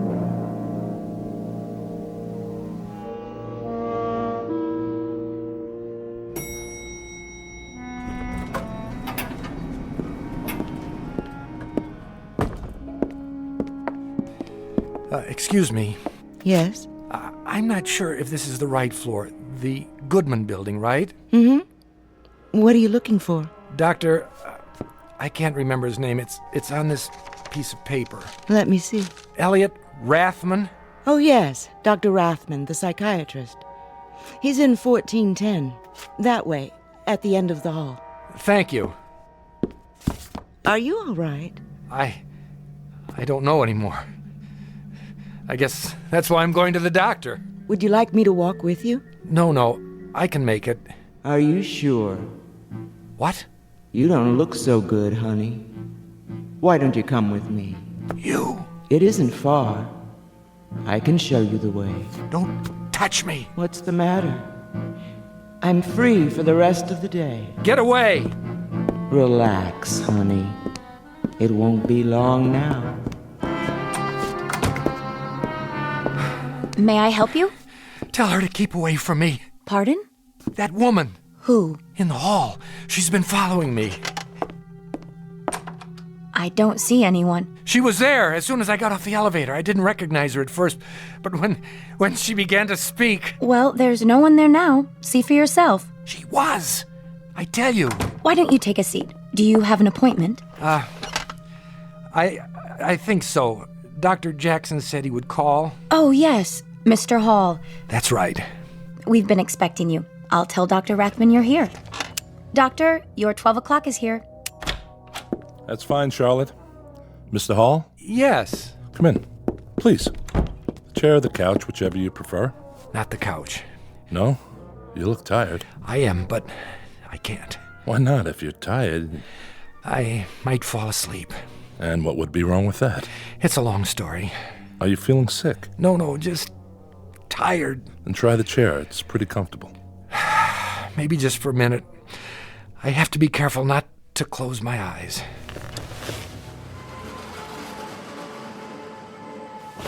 No. I thought you said you were tired. I am. I am the tiredest man in the world. You know how long I've been awake? 87 hours. Almost 4 days and nights. And you can't sleep? Can't. No, doctor, that isn't it. Mustn't. I mustn't go to sleep, because if I do, I'll never wake up. Really? Mind if I walk around, keep the circulation going? Stand on your head if you think it'll help. I don't have that much energy. What's funny now? You are. You're sure you're a shrink? That's what the diploma on the wall says. Why do you ask? You're not what I expected. Oh? What did you expect? Oh, I don't know, something more like... An old man with the white goatee and a German accent? I've heard that before. It's what everybody expects. And they're always disappointed. I've often thought of wearing a disguise. Wait a minute. I have a pair of horn-rimmed glasses in my pocket there. How's that? Perfect. I hope it makes you feel more comfortable. Oh, you looked okay before. But I'm afraid I'm wasting your time. Why do you say that? You can't help me. Nobody can. You're sure? Yes. Then why did you come to see me at all? It was Fred Jackson's idea. He's my regular doctor. I know. What did he tell you? Not much. Your name, Edward Hall. Your age, 35. Your occupation, draftsman. Unmarried. That's right. Long-standing heart condition? Since I was a child. Dr. Jackson's treating you for that? Yes, with pills. And did you remember to take them? When? This morning. What day is this? Good thing you reminded me. You have a glass of water? Surely. Thanks. No history of mental illness? Definitely not. That's all I have. You want to tell me the rest? No, forget it. I'm sorry to take up your time. Mr. Hall. Yes? You really think running away will do you any good? I wish I knew. Don't get me wrong. Sometimes running away is the best answer. Depends on the problem and whether it's something that can be overcome. The fight or flight response. Precisely. But I don't know if yours is that sort of problem. Listen, you can do what you like. But I'm going to charge you for the appointment no matter what. So why not get your money's worth? Promise you won't put me in a straitjacket. I can't promise anything. It wouldn't make any difference anyway. Mind if I open the window? What for, if I may ask? To see the view. Cars look like ladybugs from here. People like insects. Quite a drop. Straight down.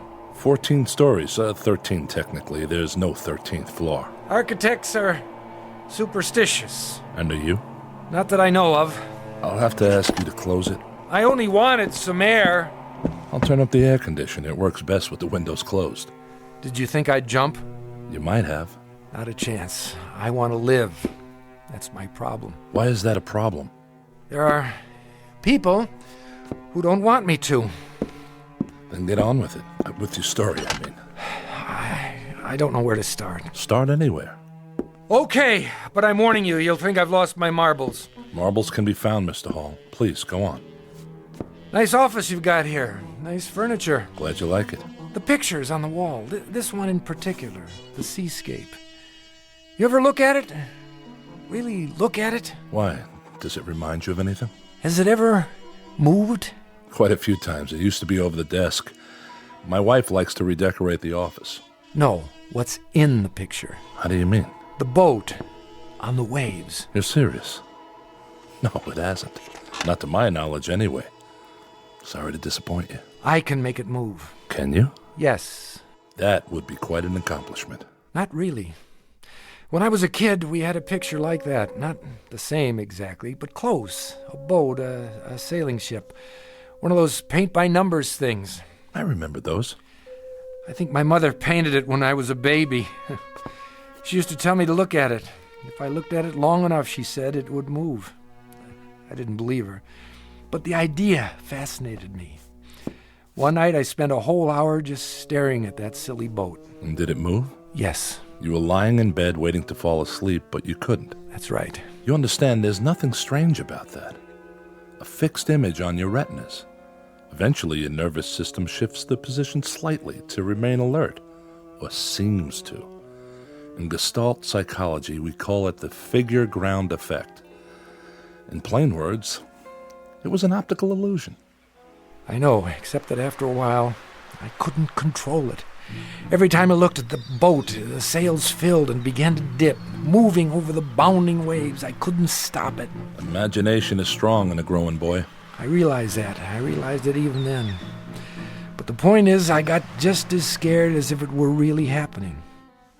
Why would it scare you? Oh, I don't know. The movement, the change of scene, of being someplace else. Of being out of control? Could be. Even if you know it's not real? But that's just it. The mind is everything. If you think you have a headache, and there's no physical reason for it, you hurt just the same, don't you? Granted. Excuse me. I need some more of that water. Be my guest. Thank you. Dextroamphetamine? How did you know? I recognized the pill. Not one of Dr. Jackson's prescriptions. It's the only way I've been able to stay awake. How many grains a day? I don't know, 30, 35. I'll have to tell Dr. Jackson. Tell him! I don't have much longer anyway. Not if you keep taking those. You want to hear the rest or not? Yes, I do. All right, here goes. When I was 15, I developed a rheumatic heart. They said I'd never really get well, that I'd have to take it easy. No strenuous exercise, no long walks, no stairs, no shocks to the system. Shock produces excess adrenaline, they said. That was bad. Avoid any kind of shock. But they forgot about my imagination. Then 3 years ago, a woman was killed by a man who'd hidden in the back seat of her car. Maybe you read about it? I believe I did. Well, I started thinking about it. Maybe someone was hiding in the back seat of my car. Maybe I'd be driving over Laurel Canyon some night. I'd look in the rearview mirror, and I'd see somebody or something rising up out of the darkness behind me. I had to drive the canyon twice a day. The second time was always late at night. It's a tricky road. One slip and you're over the edge. One night, like every other night, I was headed for home. It was a dark stretch, only my headlights cutting into the blackness. Suddenly, I began to feel uncomfortable, as if I weren't alone in the car. It was ridiculous, but I couldn't shake the sensation. I kept thinking, there's somebody back there, directly behind my seat. If I look in the rearview mirror, I'll see his face, and then I'll see his hands reaching up. Here's the important thing, Doctor. I knew intellectually that I was alone, but I also knew that my imagination could make me see something if I thought about it long enough. And so don't ask me why, but I looked in the mirror, and there he was. I hit the brakes, lost control, and that was when I went off the road into the ravine and crashed.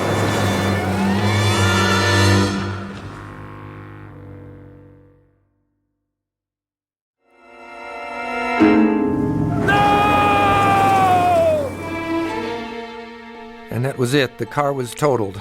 And you were okay? Not a scratch. Of course, there wasn't anyone else in the car. It was all in my mind, but what difference did that make?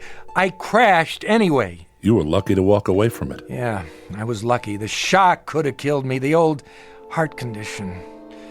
The doctor said I couldn't survive another one. And has there been another one? No, but there will be. Just as soon as I fall asleep. The girl will be in this dream, and it will be the last. The girl? I'm getting to that. Do you have dreams, Doctor? Frequently. Does everyone? I'm sure they do. It's a way of processing what happens during the day, an attempt to come to terms with our experience, at least symbolically. Some people say they don't dream at all. I know. Probably a defense mechanism. They do, but the content is something they're not ready to face consciously.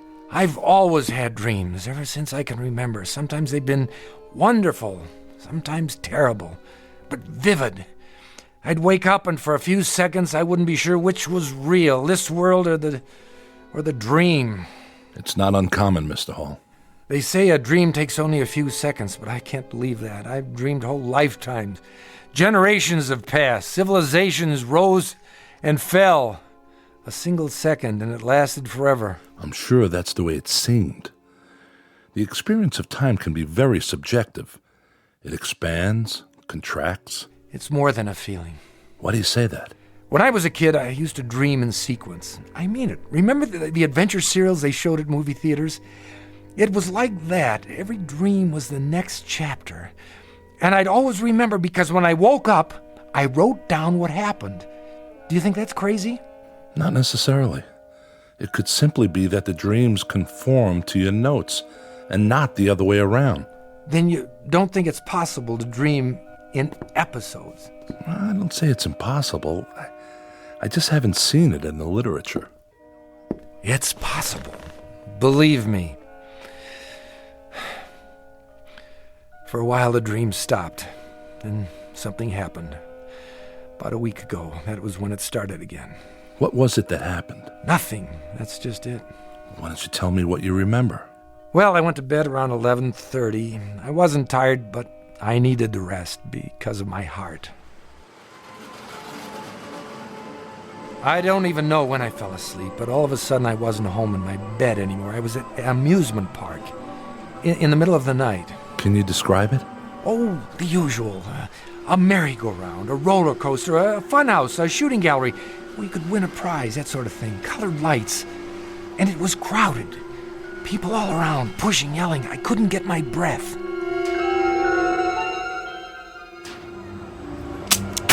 There you go, bullseye.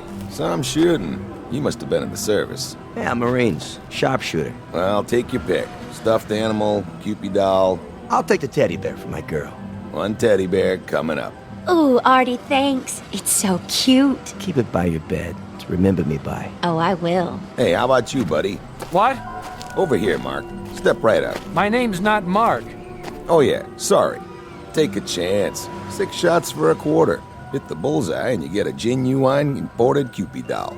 How about it? 25 cents. $0.25. How much? 25 little pennies. Go on. You look like a good shot. That was when I got it. The prices. I looked around, and it was the same amusement park I went to as a kid. In 26 years, nothing had changed. It was exactly as I remembered it. Ah, you missed it. Here, let me give you another rifle. This one shoots straight. No, thank you. Hurry, hurry, hurry. See the dancing girls. See Maya, the cat girl. Moving close. One more time and you've got it. Excuse me. That'll be 25 cents. I don't have any change. Hey, you owe me a quarter. Girls, girls, girls. The most exotic, the most exciting, the most sensational examples of feminine pulchritude this side of heaven. Move right up, folks. Last show of the night. See this roll of tickets? Well, the regular price is $1, but I'm going to put these away. If you're within the sound of my voice, the price is only 50 cents. That's right, half price for this show only. The pitchman was in shirt sleeves and a straw hat. A crowd had gathered at the platform. All men looking at 5 dancing girls in skimpy costumes. But the one they looked at the most was in the middle, wrapped in a black silk cape, the color of her hair. He was right about one thing. She was beautiful. Full red lips, pale, delicate skin, and huge, cat-like eyes. You like 'em full-figured? We got 'em. You like 'em slim? We got 'em. Blondes, brunettes, redheads, if they ain't here, believe me, they ain't worth looking at. Now, here's a little preview of what's inside. Music maestro, Maya, give the folks a peek under the cape. Come on, baby, I know you're modest, but we can't expect him to take my word for it. Hey, honey, show us what you got. I couldn't take my eyes off her. Slowly, she opened her arms. The black cape parted, and I saw her magnificent body gleaming with sequins. I give you Maya, the cat girl. What a figure. Ooh, man, I like. Hey, can I have the next dance? She started moving, whirling to the beat, her hair like a black flame, faster and faster. Was she smiling? I couldn't be sure, but the whole time she was looking at me. I felt the crowd, the music closing in like a net. I couldn't breathe. Excuse me, pardon me. I have to go. If you let me through, please. I didn't know who the girl was. I'd never seen her before, but as much as I was drawn to her, I knew I had to get away. Something about her eyes, something deep inside those dark cat's eyes. May I have a light? What? A light. For my cigarette. Oh, of course. Thank you. But you're Maya. I just saw you on the stage. Why did you do that? Why did I do what? Walk away. I felt like it. You didn't find me nice to look at? Maybe too nice. Aren't you supposed to be back there entertaining the customers? I'm free now for the night. Are you alone? Yes. Then come with me. Where? Does it matter? You want to, don't you, Edward? How do you know my name? Oh, I know a lot of things. I'm Maya. Don't be afraid. I'm not. Then come. Come. Look, I don't know if I... You are afraid. Only because this isn't happening. It's a dream. I'm not here. I'm at home, asleep, and you're part of the dream, aren't you, Maya? I know that, too. You do? Naturally. We passed a funhouse with a huge mechanical woman out front. The laughter was grotesque. Take me in there, Edward. Screwy Louie's room? It's for kids. But it's dark. Soft and cool and dark. Please. How can I argue with a dream? Tickets here. Wait, I don't seem to have any money. That's all right. We've been expecting you. What? Evening, Maya. Mr. Hall. Let's go.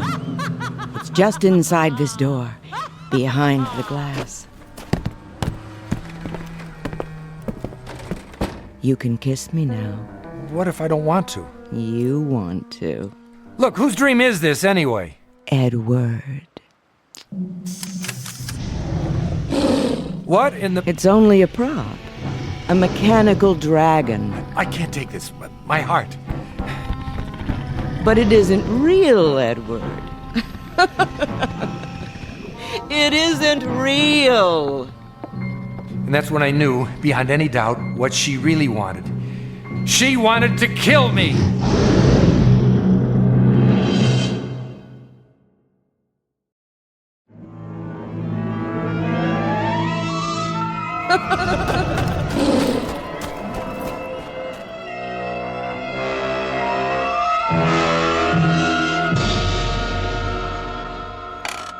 You woke up then?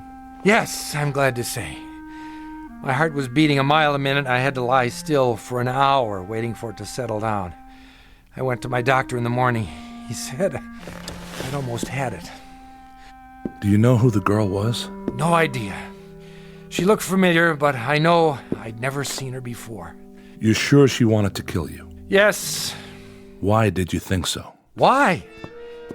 If you'd seen her eyes, heard her laugh. You said she was beautiful, that you desired her. Yes, but the way she followed me made me go with her. The funhouse frightened you? I'm not sure. I remember it from when I was a child, but it seemed different somehow, larger and darker on the inside with more glass. There were long passages with mirrors at the end, and you were never sure which way to turn. Wherever I looked, I saw her reflection. Beautiful, seductive reflection. Someone you wanted. No one forced you to talk to her, light her cigarette, follow her inside. You went along with her willingly, didn't you? I couldn't think clearly. It was as if I had no will of my own. Something was happening, and I was swept up in it. I don't suppose she reminds you of anyone now. Like who? Someone you've seen since, in your waking life. There was a woman in the hall when I got off the elevator. She spoke to me, and her voice began to change. For just a second, I thought she sounded like... Like Maya? Yes. That probably comes from sleep deprivation. Your mind is so tired it has to rest, but you fight it. So you slip in and out a few seconds at a time. It's called microsleep. It happens when we drive long distances, when we're pushed beyond the limits. A definite warning sign. Otherwise, we lose control, and, well, the consequences can be dangerous, as you must know. But what if the real danger is in closing your eyes? What if that's when the accident happens? What if... Easy. We're only having a conversation in my office. No harm can come to you here, I assure you. Sorry, I know you're right. Of course you are. We were talking about the first dream you had. What happened after that? Well, the next night, I put off going to sleep until 1 o'clock. That would make it hard to get up in the morning. But I didn't care. Turned out it didn't matter anyway.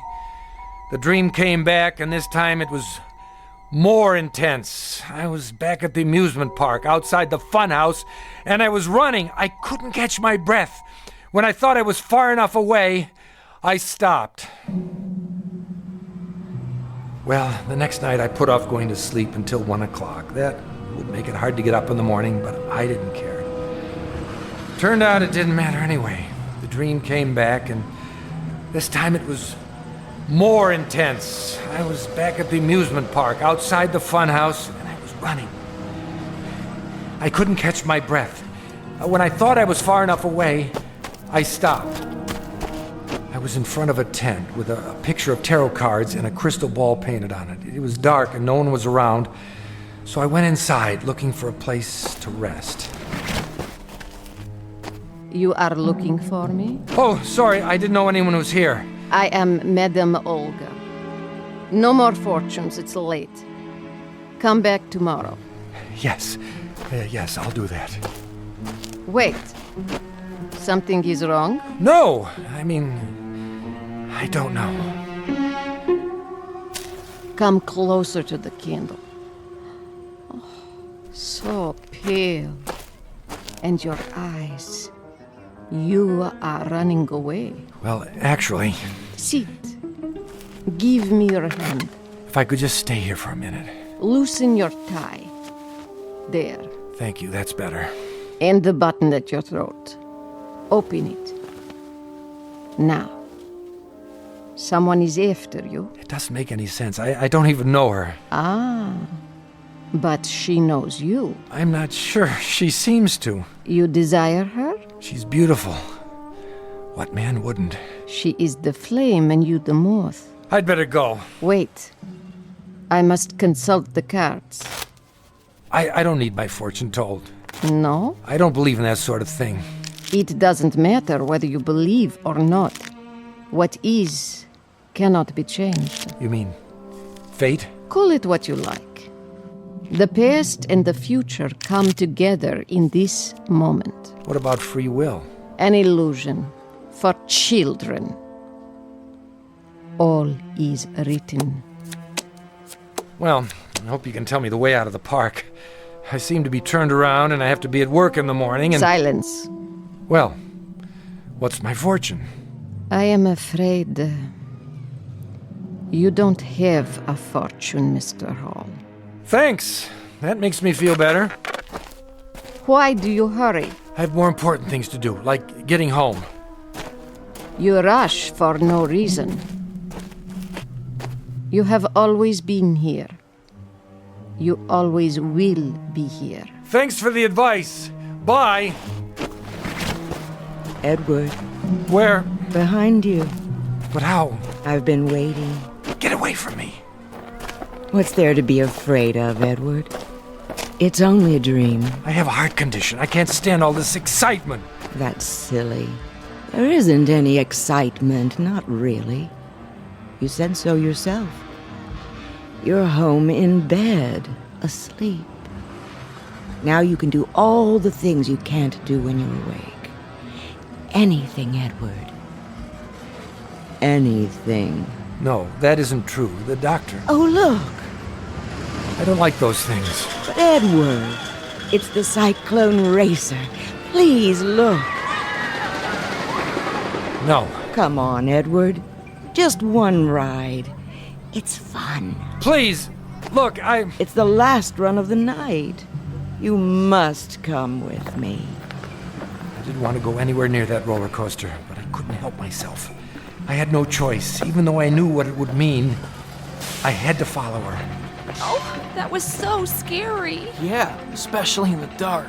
Can we go again? Nah, let's do something else. Oh, they're closing up anyway. Last ride of the night. Get your tickets. 2, please. I can't. Why not? I don't have any money. My wallet. That's all right, Mr. Hall. We've been expecting you. How does he know my... Come, Edward. We'll ride in the front car. Lowering the safety bar. Watch your hands. Really, I can't do this. Hold tight, Edward. It's starting. Tell them to stop. They can't. It's too late. But I can't stand heights. My heart. I mustn't look. We're going straight up. You must look, Edward. The first drop is the most exciting. It's 90 feet. A sheer drop straight down. No! Yes. Isn't it wonderful? It makes you feel alive. I have to get out. Kiss me now, Edward. With the wind in our hair. I can't. It won't be long now. We're almost there. I told you I can't. I have to get out. How do I lift the safety bar? Don't climb down, Edward. It takes too long. Jump. That's it. Stand up and jump. What are you doing? Don't push me. Don't.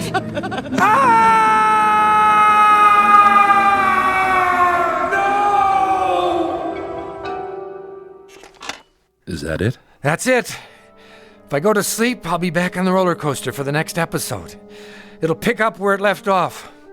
I'll force the safety bar, stand, Maya will reach out, push, and that'll be the end of me.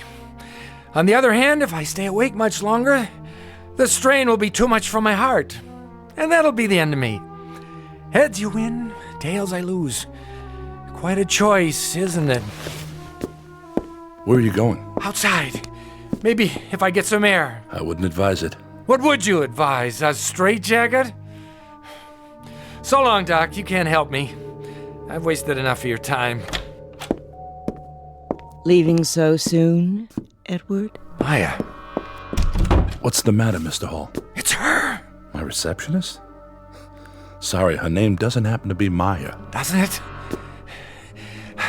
I can't take this anymore. I've had enough. Enough, do you hear me? What are you doing? Stand aside! No, don't. Don't! Yes!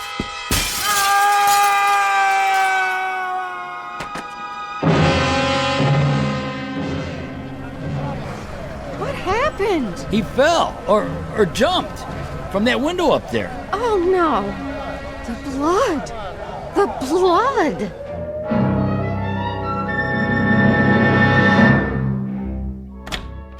Dr. Rathman, I heard a scream. Is he all right? I'm afraid he's dead. You're right. There's no pulse. But he came in just a minute ago asking to see you. He walked into your office, closed the door. I know. It's funny. When he came in, I told him to sit down. He did. In less than 2 seconds, he was asleep. Then he gave out that scream you heard. By the time I could stand up and get to him, he had stopped breathing. A heart attack? It must have been. Well, I guess there are worse ways to go. At least he died peacefully. Open the window, would you please? We need some fresh air. Yes, Doctor.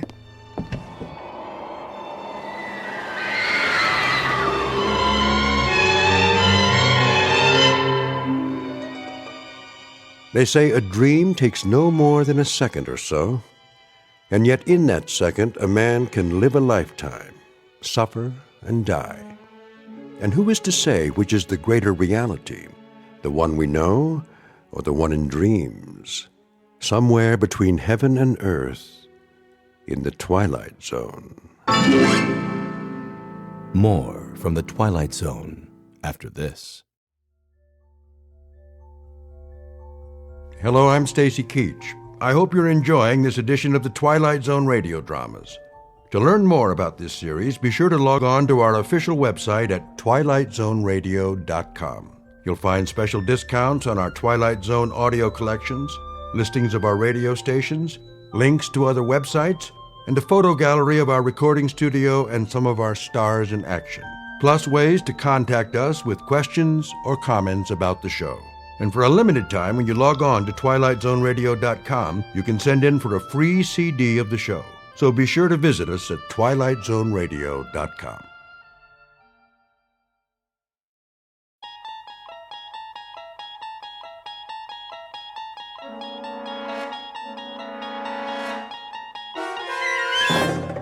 You're entering another dimension, beyond any limits known to man. This is the universe of imagination, a wondrous land of brave new stories from the far reaches of space and time. So fasten your seatbelt. There's the signpost up ahead. Your next stop, the Twilight Zone.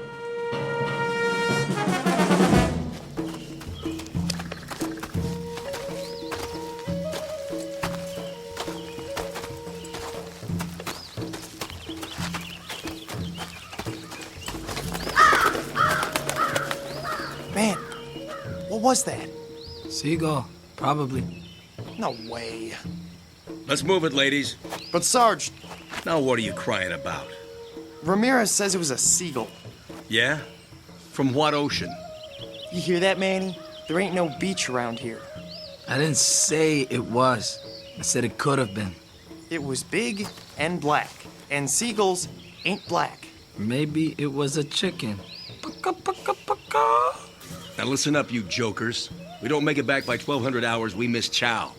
Bob it. Yes, sir. See that big rock? Which one? Side of the trail, about 30 yards. Climb up, take a peek over the edge. See if anything's moving in the valley. Sure thing, Sarge. Ramirez. Sir. Go around the turn to the trees. If Cemetery Road's all clear, give me the high sign. You got it, sir. I'll watch your back. Now move.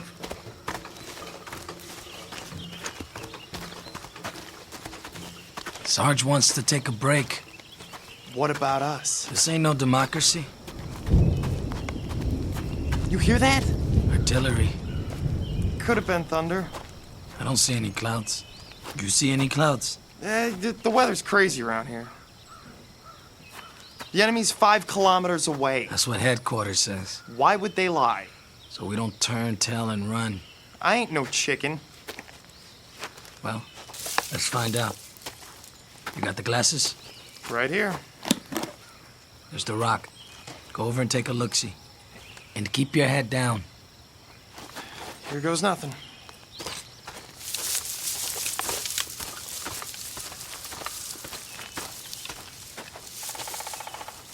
What do you see? Crop fields. Grass. That's all. My turn. Wait there. Hey, Manny, be careful. That was a mortar for sure. What do you know? It's raining. We better get going. I'd like to take me a little shower first. Oh! Manny! Manny! You're bleeding. Go back. Can you walk? I said go back. There's a sniper. I ain't leaving you here. Nice shooting, Sarge. You got him. Take cover. Ramirez is hit. He's losing blood. Get him to the trees. You were right. Hang on, Manny. It was a crow. I should have known. Crows are bad luck. Move! He can't walk. Lift his legs. It's too late. Promise me something. What? When the captain writes my folks, tell him to say, I didn't feel a thing. Get down!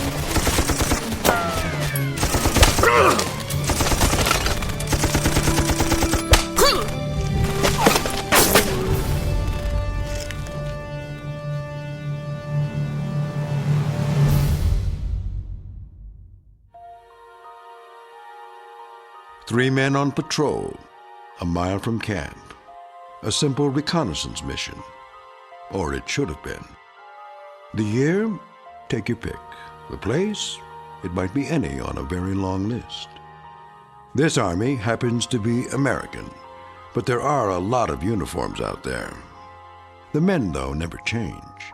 Their job is always the same, to stop the enemy. The question is, at what price? And what of those who wait, for whom their lives are beyond price? They can only pray that every man comes back alive.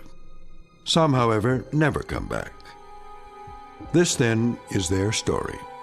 Tale of those who fight and those who wait in the Twilight Zone. Company, attention! One! Squad 1! One! Squad 2! Two! Squad 3! Dear Mr. and Mrs. Ramirez, your son Manuel served in my company for... that's no good. Your son, Private First Class Manuel Ramirez, served under my command for the past 12 months. During that time, he exhibited courage and... Sir? Oh, Lieutenant, come in. I was just finishing the letters. You ready for me to type them up? Not quite yet. Oh, if I'm interrupting... No. I could use a break. Coffee, Captain? Oh, I've had plenty. Help yourself.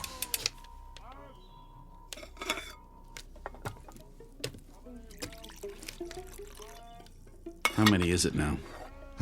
What? The letters. Too many. One for every man we've lost. I always thought... What's that, Eddings? Isn't it the Pentagon's job to... Officially, yes.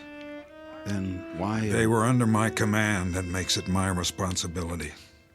I see. Every one was somebody's son, or husband, or brother. They deserve more than a form letter. Frankly, sir, I don't know how you do it. Sitting here, writing? That's the easy part. Just the same time, I've been meaning to thank you. For what? I'm only the typist. Something I was never very good at. How many to go this morning? I've written Miller's Family, Bobbitt's. Rough drafts, at least. That leaves Ramirez. I'd hope to have them done before the truck gets here. Well, you can always dictate. That wouldn't work. Why not? I'm pretty fast. I know you are, but I seem to be running out of words. At least the kind that mean anything. Well, let's give it a shot, sir. If you draw a blank, I'll make suggestions, and then I'll read it back. You have final say, of course. I'm afraid I'd drive you crazy. I tell you, we can do it. Just sit me down, give me some paper. You don't know what you're in for. All right. Okay. Ready when you are, sir. This is what I have so far. Dear Mr. and Mrs. Ramirez, your son, Private First Class Manuel Ramirez, served under my command for the past 12 months. During that time, he exhibited courage and, dedication? Good. It was on the tip of your tongue, sir. I don't know what's wrong with me. Nothing's wrong with you. The fact that you took the time to write, believe me, Captain, that says a lot. His loyalty and motivation were an example to the entire company. It is therefore with the deepest regret that I write today to inform you.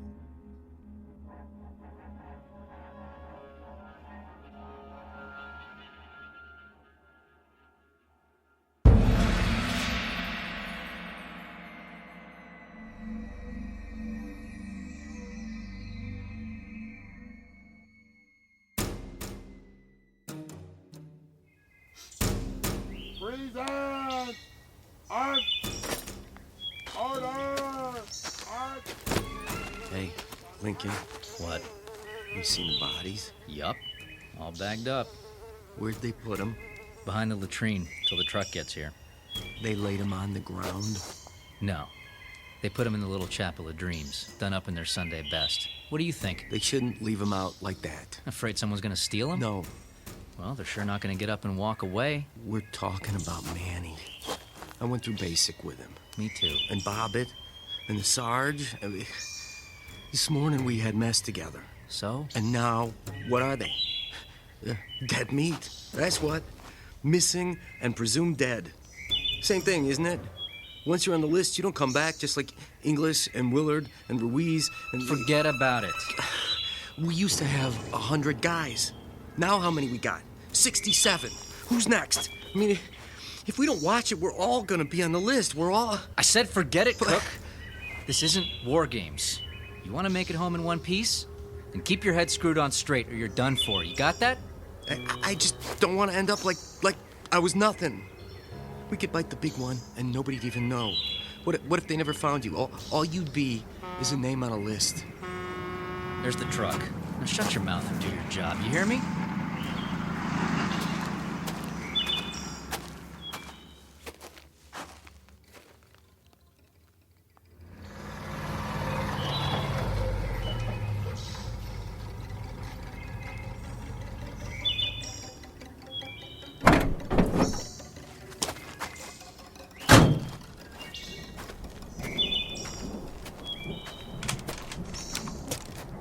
Gorman? Captain? How are things at battalion headquarters? 5 by 5, sir. Can't complain. How nice for you. The general says he got another pickup. How many this time? 3. Cemetery Road? That's right. No mystery why they call it that. No, there's not.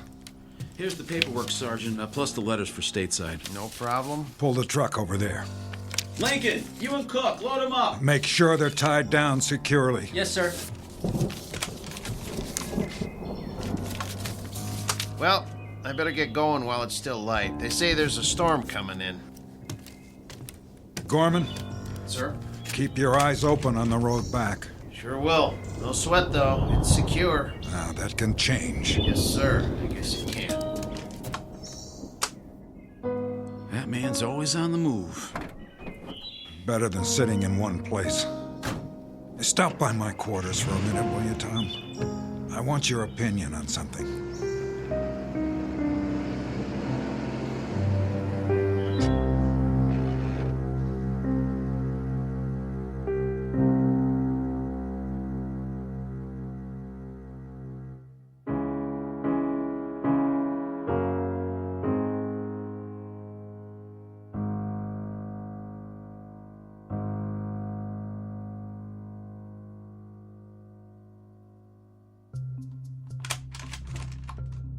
What is it, sir? Take a look at this. A map of the mountain? And the surrounding area. Now, here's our position. The black circle to the north belongs to the enemy. Roughly everything from there to there. How roughly? The last flyover was 8 days ago. When's the chopper go up again? It's hard to say. According to command, it's too risky. The weather? The pilot would have to come in low because of the cloud cover and then pull up before he hits the peak. There's no room for error. You could call in a blanket airstrike. On what? Everything inside the black circle. We don't know their present location. If they've moved, the locals may have come back. Headquarters doesn't want to bomb civilians, and neither do I. So until the weather lifts, all you can do is send out more recon. And keep adding names to the list. Missing, presumed dead. A terrible, terrible waste. It doesn't make sense. It does to the general. But Cemetery Road is a shooting gallery. Give me an alternative. Pull back for now, until we know more. Somebody has to hold this side. What if all they have is a few snipers up there? Then we better pray someone makes it far enough to find out. I don't like it. You think I do? We tried the Eastern Fork and we tried the West. We stopped before the road splits and we sat there and we waited. It doesn't make any difference. At the very least, they have some well-placed spotters. Either that or... Or what? They're preparing for a large-scale attack. Possible, but unlikely. The road's too narrow. Exactly. Listen, forget Cemetery Road. That's where they expect us to fight them. You know what I'd do if I were the enemy? I'd spread out across the floor of the valley, then move up to attack our flank. That would cut off our supply line. They'd have us right where they want us, like sitting ducks. That would also put them out in the open. It's too dangerous. They love that it's dangerous. They don't care about casualties. But we're not sure they're in the valley. How can we be sure if they only come out at night? It's so dense they have all the cover they need. There's one way to know, absolutely. All it would take is one man. One. Say he climbs straight down from the camp, away from the mountain, with a night vision scope and a camera. Then command will have all the proof they need, because if I'm right, you know what he'll see? The entire floor of the valley alive in the dark, like ants moving leaves. It just might work. Of course it would. Can you imagine how many lives that would save? It's not worth wasting any more. My men aren't pawns, they're flesh and blood. Oh, forgive me, Tom. For what, sir? I'm just spinning my wheels. We both know that that's not the way the Army thinks. Forget I said any of it. I guess I just had to blow off some steam.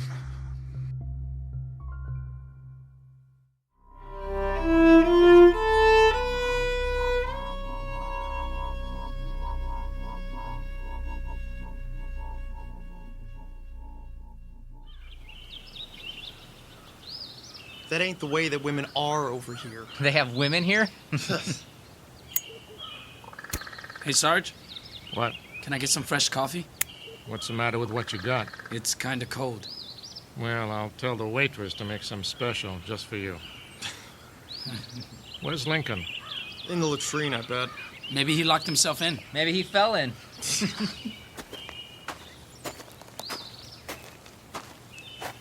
Well, it's about time. Sorry I'm late, Sarge. Where you been, Private? Looking for the lieutenant. Yeah? Where is he? Search me. Sit down, Jack, before you fall down. Any of you guys seen him? Not me. Me neither. Captain wants to know. Well, I thought... You thought what, Cook? Oh, nothing. The captain asked you a question. Well, it's like this. Last night I was trying to get some shut-eye, but I kept hearing a noise. So I looked around and... And what? I might have seen him. Where? Edge of camp, had his pack on like he was heading out. But I know he wasn't on watch, and then all of a sudden he just disappeared. What do you mean? Well, he walked over to the rim, and that was it. He climbed down toward the valley? He must have. We're talking about Lieutenant Eddings. Yes, sir. You saw him do that. It sure looked like him. Why wasn't I informed? First I heard about it, Captain. You did a head count this morning? All here, except for the lieutenant. I thought he was helping you. The valley's off limits. You knew that, didn't you, Private? I figured he was going to do some stargazing. Why would you think that? He was carrying his night vision scope, which was funny because there weren't no stars. You know how the clouds are, so think you can't see the moon? Sergeant Lowe. Sir.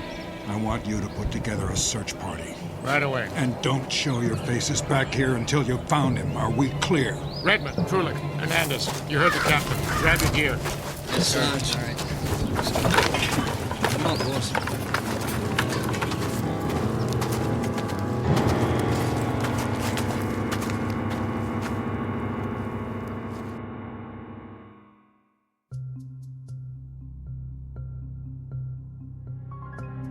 General? Captain? No, sir. This is Second Lieutenant Reaver.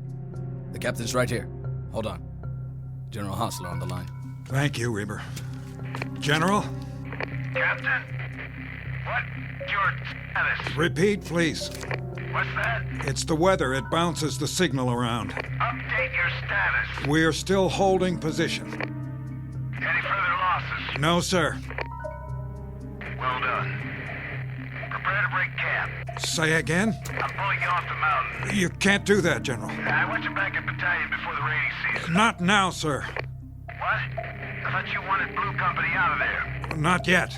If we retreat now, there'll be nothing to stop them. I'll lay down artillery fire once you're out. But, sir, I still have a squad in the field. What's the mission? One last recon. We're about to pinpoint the enemy. I'm sure of it. How much longer? As long as it takes, General. For now, I could use some support on the supply road so I can get everyone out if they cut us off. How much support? How much have you got? I can spare a platoon, but only till your men are accounted for. Roger that, General. Sir. What is it, Reaver? Did you say recon? That's a term the old man understands. It's been 4 days since the search party went out. Longer than that for Eddings. What's your point? Well, shouldn't they be considered... Missing, presumed dead? After so long, I thought... You thought wrong. Yes, sir. The next step is always a regret to inform letter. That seals it. I don't want to write any more of those, not ever. Do you understand? I suppose I do. With a little luck, maybe just this once, I can buy them enough time for a second chance.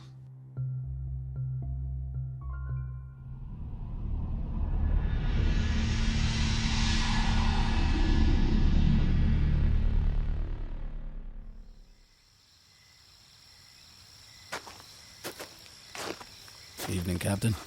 Hello, Reaper. Where's the new platoon? Back by the supply road, cleaning their weapons. What do you think of them?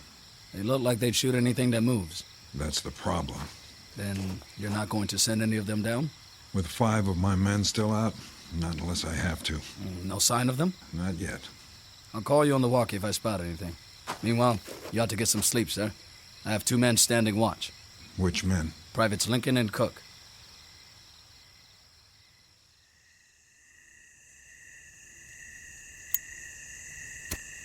Hey, watch it. What's the matter? Somebody might see you. Like who? Somebody out there. Oh yeah, I forgot. The boogeyman? You want one? Nope. Might help calm you down. I don't need to calm down. Maybe you do, boy. All I need to do is fast forward my butt out of here before...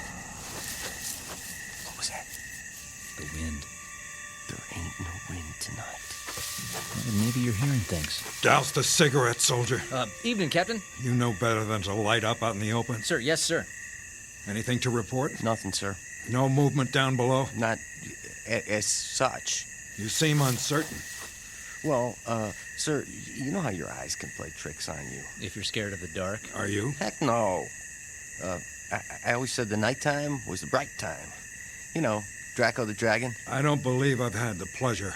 Oh, well, I used to look at the stars when I was a kid. Had me a map that showed the constellations. Big Dipper, Little Dipper, Belt of Orion. I know them all. Plus, the meteor showers, where they was gonna be. I just lay out in the backyard and wait. Zip, there goes another one. Sometimes I'd make a wish. Of course, the stars look different here. Art? Yeah. The captain doesn't want to hear your life story. Quiet. Huh? What was that?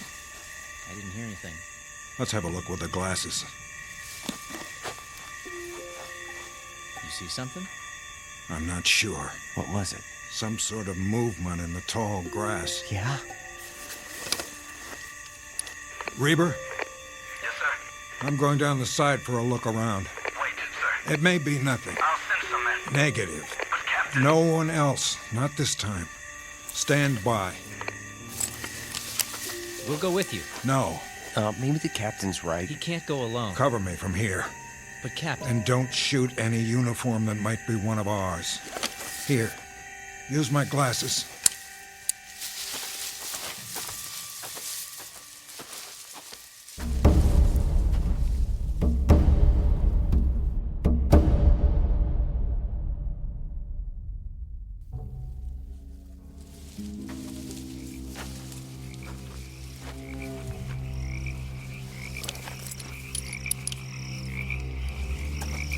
Reber? Where are you, sir? About 300 yards. I can still see the camp. What else? Brush. Some trees on the ridge. Sir, we can do a sweep in the morning. Not on your life, or anyone else's. Captain, please. Hold on. What is it? Wait. Hear that? You're breaking up. The storm's coming.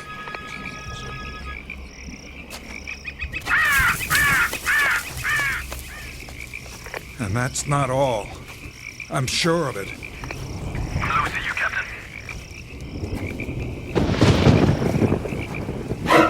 There! What? In the lightning. I thought I saw it. Who goes there? Identify yourself. Are you hearing this? Signal. That's a rain. Captain. Sergeant Lowe? Redmond, Hernandez, Krolik, did you find him? Where? What happened to you? Your uniforms and your faces. Sergeant, why don't you answer? Bring your men in. That's an order. Who's that behind you? Tom?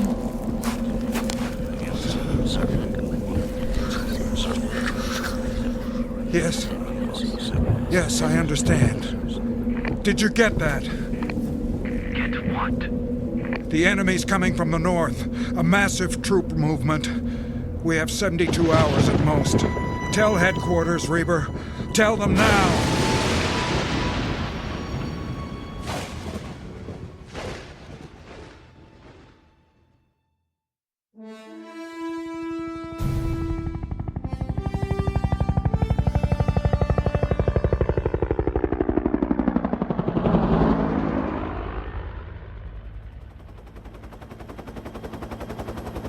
The storm's moved on. About time. Visibility good, sir. The mountain's straight ahead. Take it higher. You sure? Yeah, today we're flying over the peak. Well, I guess it's okay if we can see it.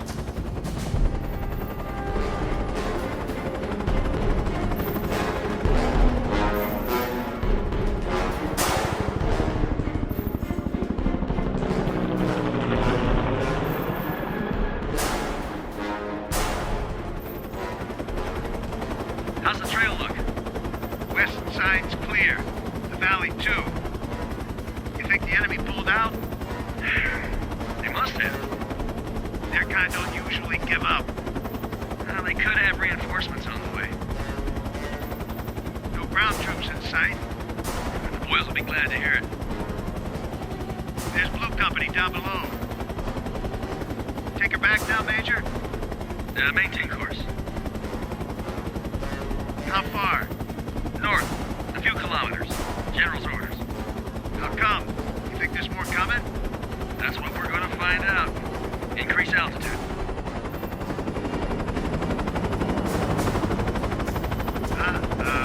What you got? Smoke on the horizon. 10 o'clock. Oh, man, they are coming. Sure looks like it. They're burning farms on the way. Radio headquarters, tell them to dig in. It's going to be a full-scale offensive.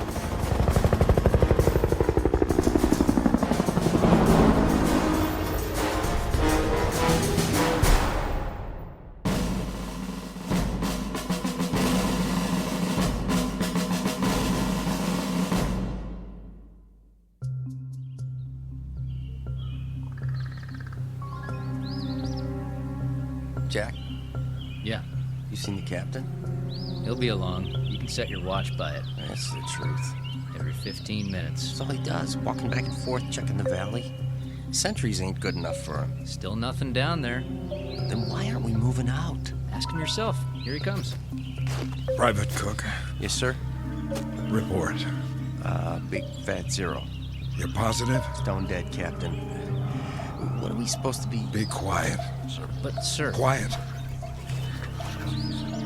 What is it? I thought I heard them. Who? Don't play dumb with me, Private. I'm not, sir. I mean... You know Sergeant Lowe, don't you? Know him? Why, sure. And Private Redmond? Yeah? And Hernandez and Krolik and Lieutenant Eddings? We know all of them, sir. Or we did. Then you should have no trouble recognizing them. Huh? They may have trouble getting up the side. It's still muddy. Let me know at the first sign. Yes, sir. He's losing it. Big time. Don't he know they're dead meat by now?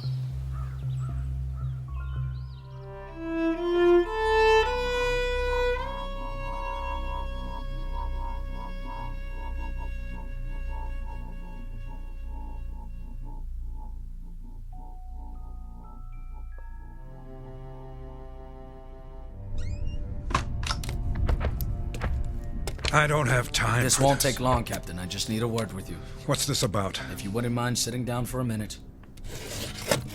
I have to get back to my watch. With all due respect, sir, we're running out of time. There's a big push coming from the north. We have aerial confirmation. Yeah, just as they said. Who? The men in the field. You heard them yourself. Sorry. I didn't. Afraid all I could hear was static. But you saw them. I don't know what I saw. When in the grass... Does wind have the ability to speak? Captain, all I know is...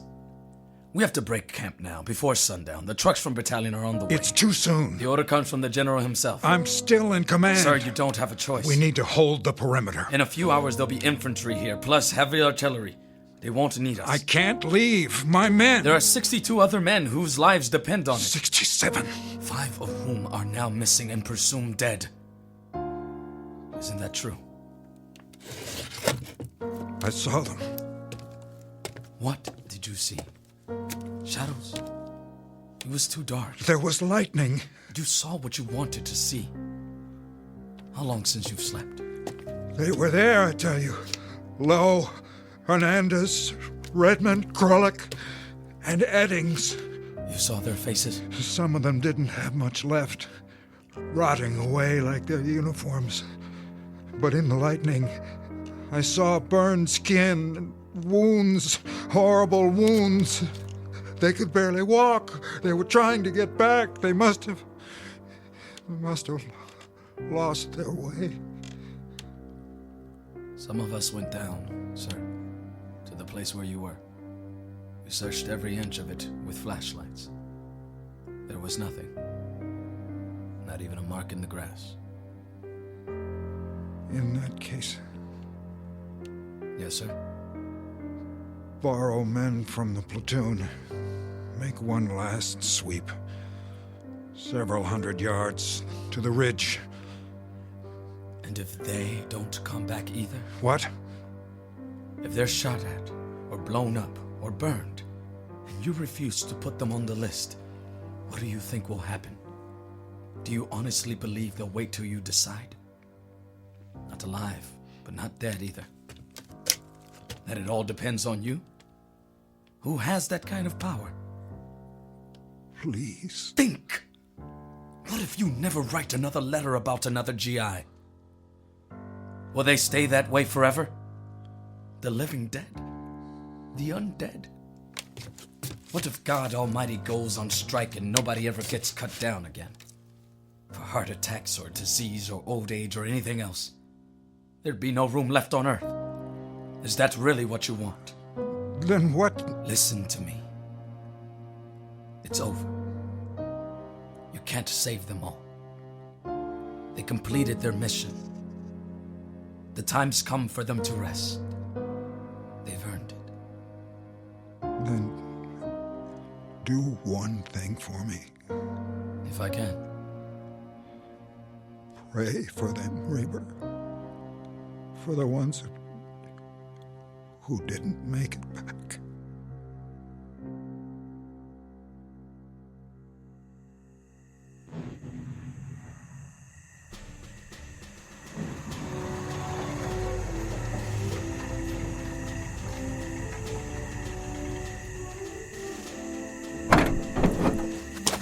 Get everybody out! Unload the trucks! Sir, yes, sir. Grab it. Yes. Grab it. Okay. On the double! Let's go! Let's go! Let's go! Boom! Boom! Gorman? Hi, Lieutenant. Bet you're glad to see me. Am I happy? New company's packed up and ready to roll. We'll turn around and head back as soon as I get everybody emptied out. We didn't leave them much. It's all right. We're gonna camp out under the stars tonight. Tell them to make a wish. Sir, you're in the first vehicle, front seat. Thank you, Sergeant. How many men? 62. Exactly. See you at headquarters, Captain. Reaper? Yes? I'd like you to ride with me.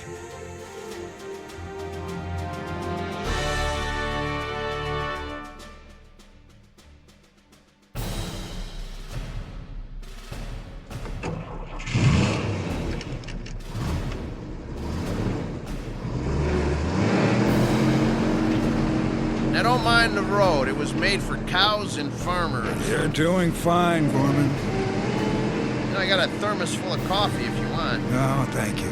Maybe just a drop. Knock yourself out.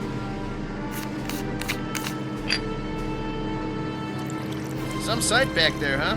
What's that? The truck's on our tail. Check the side mirror. Heads bobbing under the tarp every time they hit a bump. Somehow, I don't think they'd mind. Those drivers don't know the way like I do. Ever been to Chinatown, Sergeant? Which one? It doesn't matter. I was just thinking about Chinese New Year's. Yeah? They have those big paper dragons, you know, with 5 or 6 guys underneath to hold them up. Yeah, right.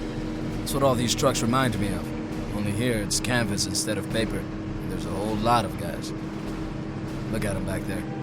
Heads bouncing up and down. They're not sure where they're going. Lieutenant. Yes, sir. When we get back to battalion, I've got a lot of things to catch up on. you wouldn't by any chance know how to work a typewriter. Can't say that I do, Captain, but I can give it a try.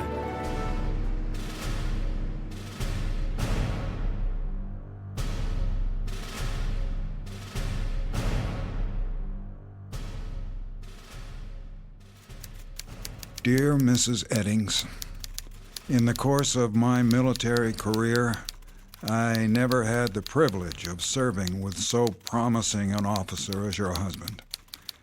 Such intelligence, bravery, and commitment are rarely encountered in the Army, or indeed anywhere else. I considered Tom Eddings a fine man and an outstanding first lieutenant. It is therefore with profound regret that I write today to inform you of his last selfless act of courage during an incident under my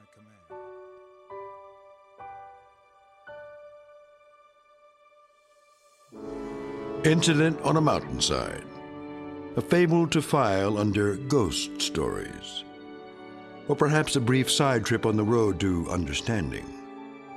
But however you view it, know that we can't forget the price paid by others in our name, or refuse to grant them the peace earned by their blood.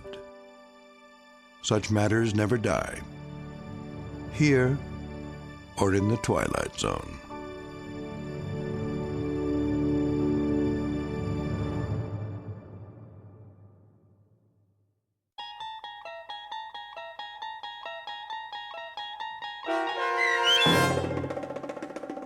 Missing, Presumed Dead, starring Danny Goldring, with Stacy Keach as your narrator, was written for The Twilight Zone by Dennis Etchison.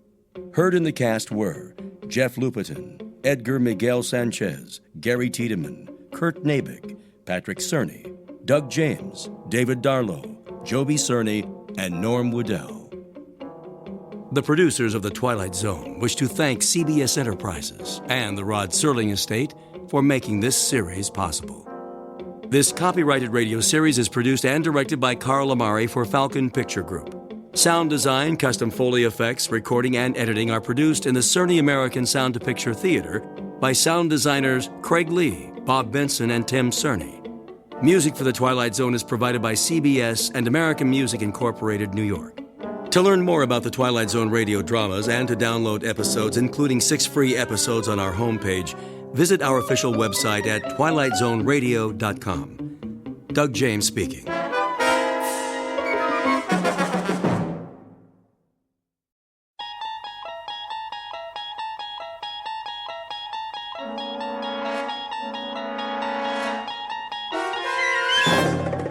You're traveling through another dimension, a dimension not only of sight and sound, but of mind.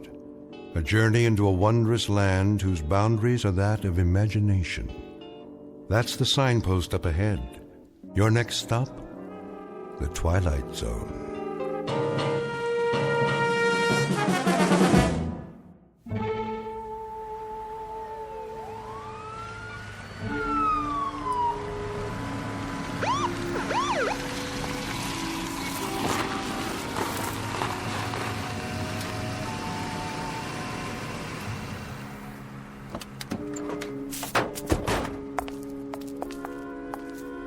The address? Yep, 2719 Ye Old Curiosity Shop.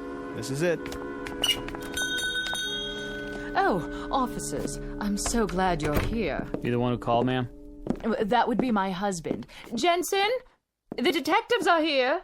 How do you do? Mr. Brown, what seems to be the problem? Appalling. Absolutely appalling. They broke in through the storeroom. That was the first thing we saw this morning. The back door off its hinges. My husband almost had a heart attack. All right, take it easy. Was anything missing? A number of items, I should say. The sense of violation. Our entire stock will have to be re-inventoried. For the insurance, you know. Quite a number of items, a large number. Well, then I guess we'll have to take some pictures, dust for prints. I consider it a personal invasion. The complete and utter disregard for boundaries for one's private space. You folks have a list of what was taken? Oh, we wouldn't know where to begin. So many things. A Queen Anne chest. What was in it? I don't know. We could never get it open. I was going to have a key made. Hard to say what could have been in it. Almost anything. Jewels, family heirlooms. We bought it as is at an estate sale. What else? A Louis XIV washstand. Our pride and joy. 2 antique children's chairs. 5 vases. 6, Ming Dynasty. 2 hand-carved teakwood cigarette cases with platforms. Approximate value? $100. He means 200. A tray of rings, 3 sapphires, 3 rubies, 3 emeralds. All genuine? Well, the rubies are actually... All genuine. And there was a 19th century silver service for 12. Isn't that right, Jensen? And a dining room chair made in 1778. Let me see. 3 paintings in frames. Early Picassos? Huh, that right. What about the stuff that was in the window? Oh, nothing of real consequence. Don't forget the other tray of rings, dear. Remember? The Native American baskets and the camera. One camera? A very special camera. One of a kind. Make? Well, it didn't have a name on it. At least we never could make it out. Foreign lettering, indecipherable. Probably ancient. Never saw one like it before. It was here when we bought the shop. It was imported. Very rare. Very, very rare. At least 100 years old. Okay, let's see what we got here now. Let's see. Okay, 6 vases, 5 ceramics, a Native American basket, jewelry. A tray of rings. All paste. 6 vases of the Ming Dynasty. I don't know what dynasty they're from, but it ain't Ming's. They're from a rummage sale and they're worth a couple of shucks apiece. Chester, will you pipe down and let me read the article? Larceny. Plain no good larceny is what it is. That's nothing but a list for their insurance company. Why, those crooks. Police theorize that the thieves broke in sometime during the night.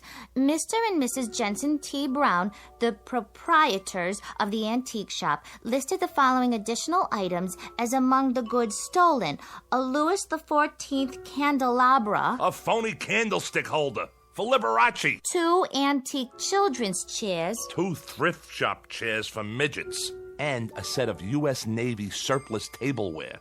Plus a chest worth maybe $25 tops. Hey, listen to this. The paper says there's 3 oil paintings by Picasso. Yeah, 3 posters in dime store frames. The guy who painted them thinks a Picasso is a foreign sports car. 2 teakwood hand-carved cigarette cases. All right, knock it off.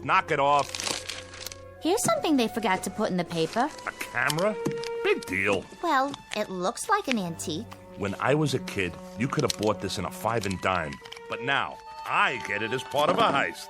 Perfect. The whole haul is worth maybe $50. A fence will give us 10 if we're lucky. I could have shot pool for half an hour and made more. Oh, come on, Chester. Want to take my picture? You think that thing works? Well, let's give it a try. Even if there's film in it, it'd be so old by now that... What do you gotta lose? Huh, Chester? Please. Please.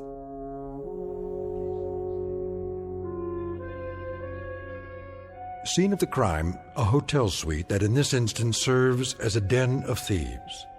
The aftermath of a rather minor event to be noted on a police blotter, an insurance claim. Perhaps a 3-inch box on page 12 of the evening paper. There's just one small item to be added to the list of loot. A camera. A most unimposing addition to the flotsam and jetsam that came with it. Hardly worth mentioning, really, because cameras are cameras. Some expensive, some available at the corner drugstore. But this camera, this one is unusual. Because in just a moment, we'll watch as it injects itself into the destinies of 3 people. For it happens to be a fact that the pictures it takes can only be developed in the Twilight Zone. And now, back to the Twilight Zone with A Most Unusual Camera, starring Mike Starr with Stacy Keach as your narrator. Please, Chester, take my picture. Look at this crummy thing. Foreign writing all over it. No place to open it up. Where do you put the film in? Maybe it's already got film in it. Yeah, sure. From the Ming Dynasty. And you think it's still good? Come on. See? You look through the thing on the top here. Now, this must be the button here. Wait, let me pose nice. Hold it, baby. Say cheese. Ta-da! Perfect. Fits right in. Everything else for nothing, so we get a camera that's for nothing. You and your curio shops. My curio shops? You cased the place. You fingered it. You did all the planning. Oh, listen to Miss Culture over there, the patron of the arts. Never mind hock shop, she says. No, let's go up in life. Let's knock off a curio shop, because curio shops have nothing but objects of art worth a fortune. And who touted me? The art lover over there. 2 weeks of planning, a whole night on the job, and what do we have, Paula? 400 pounds of junk. Yeah? Room service. Wait a minute. Room service, huh? I didn't order no room service. It's the law. What are we gonna do? Quick, dump all the stuff out the window. Hold on, Chester. I called for room service, okay? You did? To celebrate our newfound wealth. What'd you order? A breakfast for 2 with all the trimmings. How are we gonna pay for it, Paula? This room is costing me a fortune. Coming! Just leave it outside the door. Oui, monsieur. Very well. I'm not even hungry. How can I eat at a time like this? Maybe a little coffee is all in. Look, Chester. What's that sticking up out of the camera? It's the picture. I told you it'd work. Hey, let me see that. Well, how do I look? I don't know. Picture came out fine, just fine, but... Isn't that nice? You take good pictures, Chester. Well, there I am standing by the window. Did you get a good look at this? And so clear. No flash or anything. And look how clear it is. Oh, wait a minute. Let me think. What's the matter with you? What's the matter with me? Paula, go over to the mirror. What? Go ahead. Now look in the mirror. You're missing a couple of buttons on your shirt? Go on. Now look. We look nice together, don't you think? We ought to get some pictures of the two of us. Will you look? So? What's to see? What you wearing? You like my nightgown, Chet? I got it special for you. I like the way it sort of clings to my body. What do you think? Right. Now, look at the picture. So, there I am, standing by the window wearing a what? A fur coat. Oh! Yeah, a fur coat, which you don't have. Huh. Looks like mink. One of those Ember Autumn Haze models. Real pricey. Could be sable. Nah, I don't think so. It's a mink, all right. Chester, what am I doing wearing a fur coat? I wasn't wearing a fur coat when you took the picture, was I? Of course you weren't. I don't have that kind of money. I don't even own a fur coat. Chester, what is going on? I got it. Got what? It's a gag. A gag? A gag camera, strictly for laughs. What do you mean? You know, like at Coney Island. Remember? It looks like you're wearing a costume or something. I don't think so. Sure. Inside, they got these ready-made pictures already developed. But the negatives have already got a picture on them, see? The only thing this takes is the face. But we ain't in Coney Island. You know, like a carnival when you pose in front of those crazy cardboard things. You put your head on top of the cutout. Fat lady, sailor, cowboy, driving a car, you name it. And it looks real. That's what this thing is. Not bad. That's kind of clever. You sure? Sure, I'm sure. Well, we might as well clear up the rest of this junk. If you say so. What are we going to do with it? Who cares? Stuff it down a garbage chute for all I care. Except for these phony Ming flower pots. Chester, what'd you do that for? Now we got to clean it up. No, we don't. Leave it for room service. We're paying enough. There's one thing we didn't open yet. Yeah? That little chest over there in the corner. Did it come with a key? No. You'll have to open it in your own inimitable style. There ain't a lock ever made I can't, Jimmy. Anybody ever tell you had a lousy disposition? If I have a lousy disposition, it's because I'm married to a nickel and dime heister who can't tell a real diamond from a baseball diamond. Baby doll, this suite is costing an arm and a leg. Delivered and paid for by Mrs. Diedrich's son Chester from profits collected during a slew of years when you weren't even in the picture. So happens that I need you like I need a 3-time conviction. Well, aren't you the clever one? Let's see what's inside. Chester, look! I'm looking, but I don't believe it. The most beautiful fur coat I've ever saw. Full length, too. So we scored something after all. We sure did. And don't start giving me any of your cheap pizzazz about taking this to a fence. I wouldn't dream of it. Don't argue with me either. This is for little old Paula. Oh, look at these, stripes. Different colors, all mushed together. How do they do that? I think it's called Ember Autumn Haze. Like the one in the picture. Right. Exactly like the one in the picture.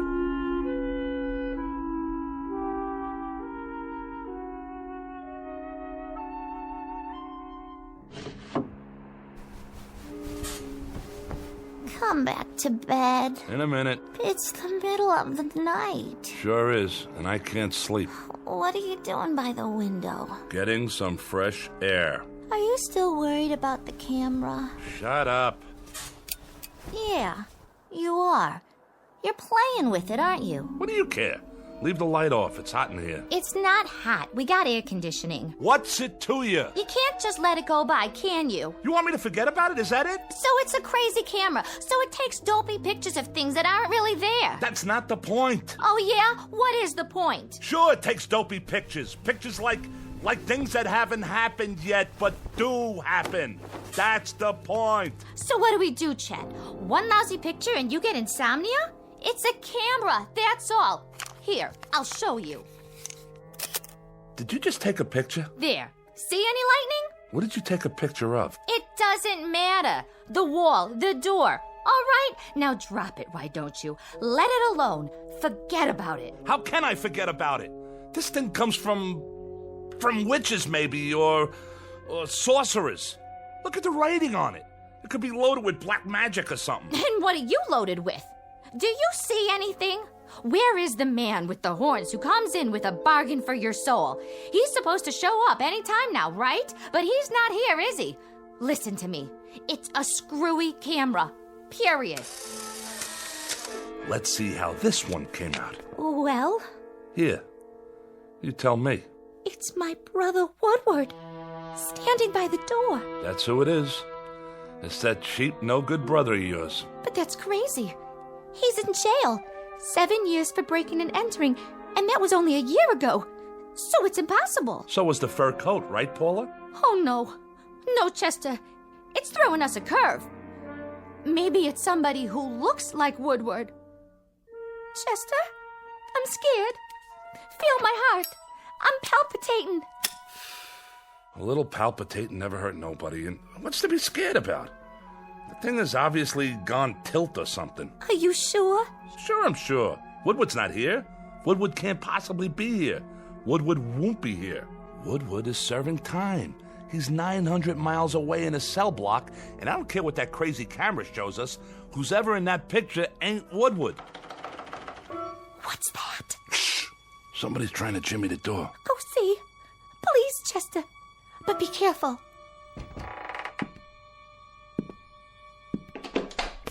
Woodward. Hi, Paula. Hello, Chester. I didn't want to wake anybody, so I just, use the old lockpick on the door. Hope you folks don't mind. Mind? Why would I mind? But you're in jail, aren't you? I broke out. Me and another guy. Hid in the laundry truck. Nice, huh? I thought maybe I could stay with you for a few days. If you really don't mind. You don't, do you? I was thinking, maybe if I was around, you two wouldn't fight so much. You still all the time fighting? Hey, what you got in your hand there? A picture. Yeah? Let me see. Well, will you look at that? Yep, there I am, standing right by the door. Wearing just what I'm wearing now, too. Same clothes.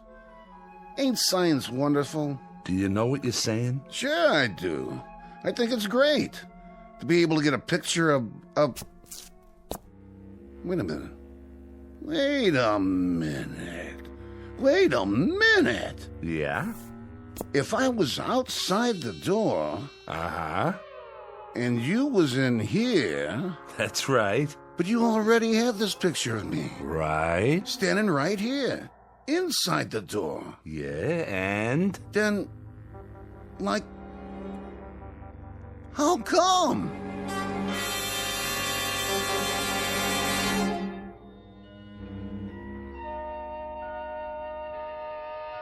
Sleep well, Woodward? Yeah. Thanks for letting me use the couch. Think nothing of it. A growing boy needs his rest. What are we going to do today, Chester? I don't know yet. But I got a feeling it's going to have something to do with that camera. I still don't see how we can use it. Neither do I. As far as I can see, it's strictly for laughs. Well, maybe we could sell it. For some big bucks. There's rich people might want something like that. For what? Well, I don't know. Find out who's coming to the front door of their office, like a hidden camera. See who's robbing them blind, in advance. Try selling them an item like that. They throw you out on your duff. Or some company. They could take it apart and see how it works and make new ones. No way, you'd never get in the door. They'd say you were off your rocker or burn you at the stake, one or the other. What do you think, Woodward? Oh, good call, Paula. Ask the intellectual in the crowd. We could sell, like, tickets. Yeah, that's it. Set up a place, like a stand somewhere, to take pictures. Like at a carny, right? Or maybe we could, like that. Thank you, Einstein. Now look, I'm gonna lay it on the line. What are we? What do you mean? I asked a question. What are we? What are we, Chet? You mean us? Well, we're people, I guess. Sure. But what kind of people? We're 3 minor league heisters, grifters, con artists. Am I right or am I wrong? Yeah, that's it. Well, now we finally got something here that maybe might do good for somebody else. Like who? Science. Science could use something like this. For what? For people, you lughead. We got something here for humanity. Who? Human beings. The world. I'm not so sure we shouldn't just give this to humanity and do something good for the first time in our rotten lives. You got a leak in your attic? What's humanity ever done for us? Sure, Paula, sure. That's what I mean. Just what you said. What'd I say? That's the way we are. Everything for us, not for anybody else. Yeah, we're family. Little, petty, selfish, mean. That's us. Well, I've risen above all that now. I say let's give this to the world. Here, world, a gift from Chester Diedrich. And his wife. And me too, Chet. Don't forget me. Yeah, and Woodward. So here's a gift for humanity. A gesture's all, maybe. Just a gesture.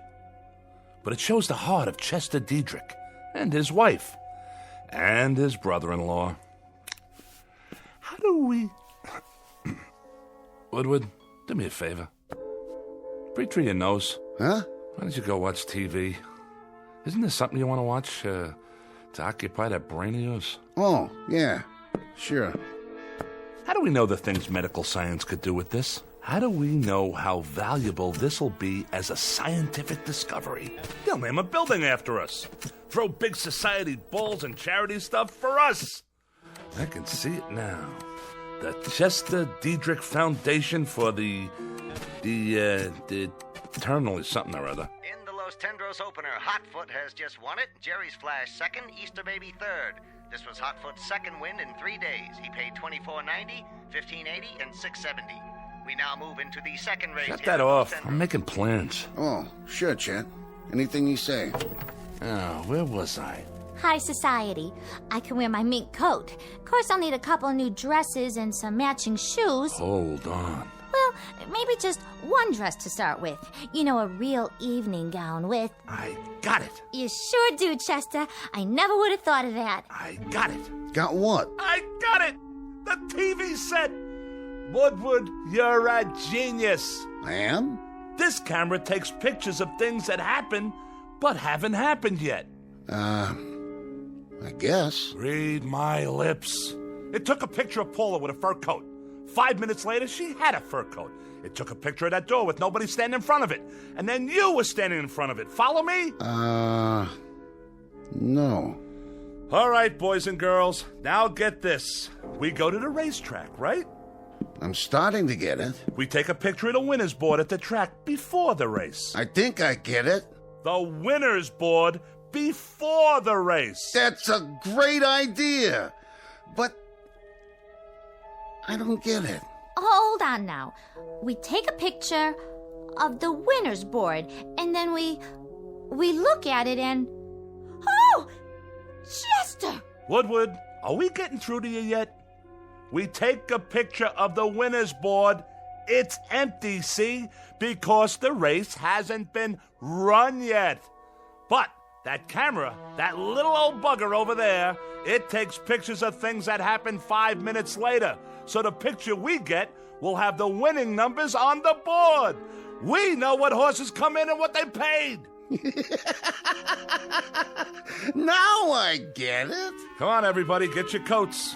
Woody, my boy, grab one of mine. And put on a tie so you can be in disguise. No, Chester, this is so exciting. That was the first race. We can get there in time for the last 4. How much dough has everybody got? I got a 20 and a 10. That's 30. I know it's 30. I got 2 10s and 3 20s. Come on. Okay, and the old insurance, my $100 bill. That makes 180 and 30. You got anything for the pot, Woodward? Yeah, I got 10. $220. Is that enough? There's bound to be at least one long shot. Why, we can parlay this into $1 million if we work on it long enough. We can't lose, Paula. We simply can't lose. Come on, everybody ready? Chester, what about humanity? Humanity? Like you said, baby, what did humanity ever do for us? Let's get going.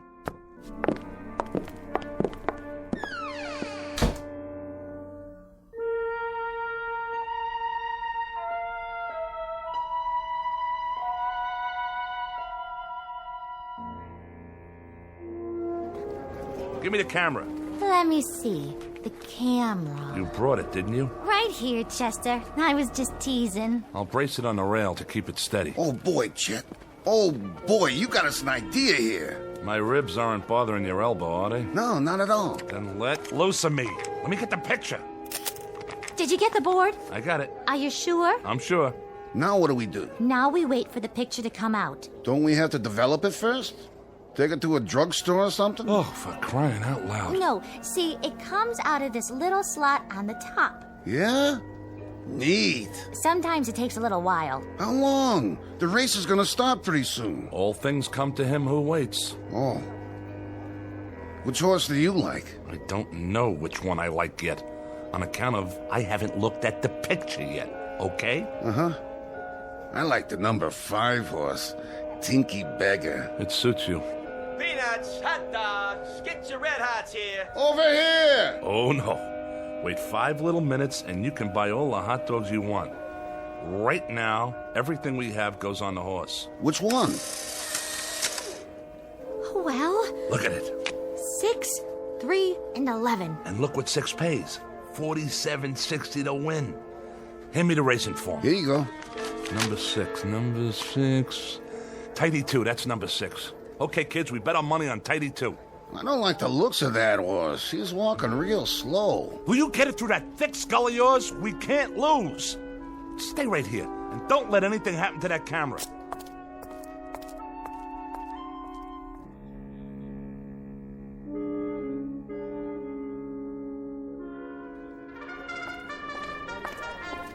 What's your bet, sir? Put it all on number 6, the works. Number 6 it is. Here's your ticket. Thanks.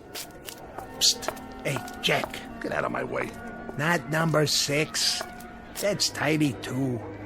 The last jockey that horse had was Paul Revere. But I mean the original Paul Revere. Now, if you really want to make some dough, I got some information in my pocket here. The goods on the last 2 races, and all I need from you is cash. You and me could go partners and really make ourselves a bundle on this. I got a tip for you.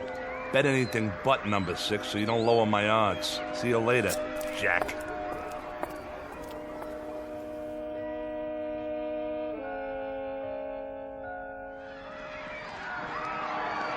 Rounding the far turn, it's Tinky Beggar, Sir Midas, Pink Gloves, Bart Jr., Lady Deck.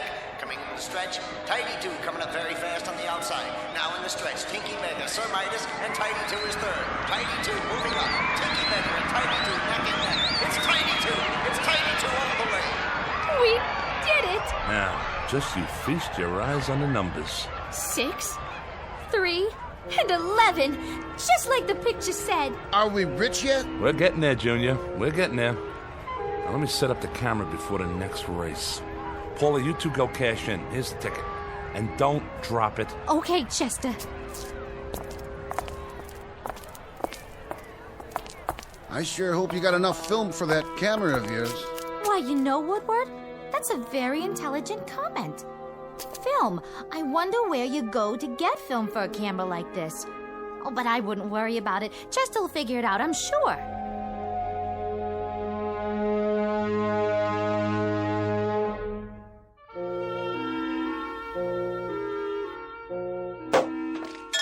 Want another glass, Chester? Not now. I'm on the phone. Yeah? Yeah, but when can I get a delivery on something like that? No. I don't want the black one. It's gotta be yellow with black upholstery. Spoked wheels, Continental kit on the back, dual exhaust, power everything, the works. You got that? Now when can I get a delivery? All right, then order it. No. I'll pay you in cash. Come over with the papers tomorrow morning, we'll settle it then. How much did you say it was? No, I'm not backing out. I was just thinking. Maybe I ought to get 2. Huh? Well, you bring the papers. Fine. So long. It's the room service waiter. Are you done with your snack, Woodward? I ate the steak, but I can't finish all the chicken. I guess that'll hold me till dinner, though. Yes? I came for the dishes, madame. Right over there on the coffee table. Can you bring a couple of more bottles of champagne on the way back? Yes, madame, I can easily do that.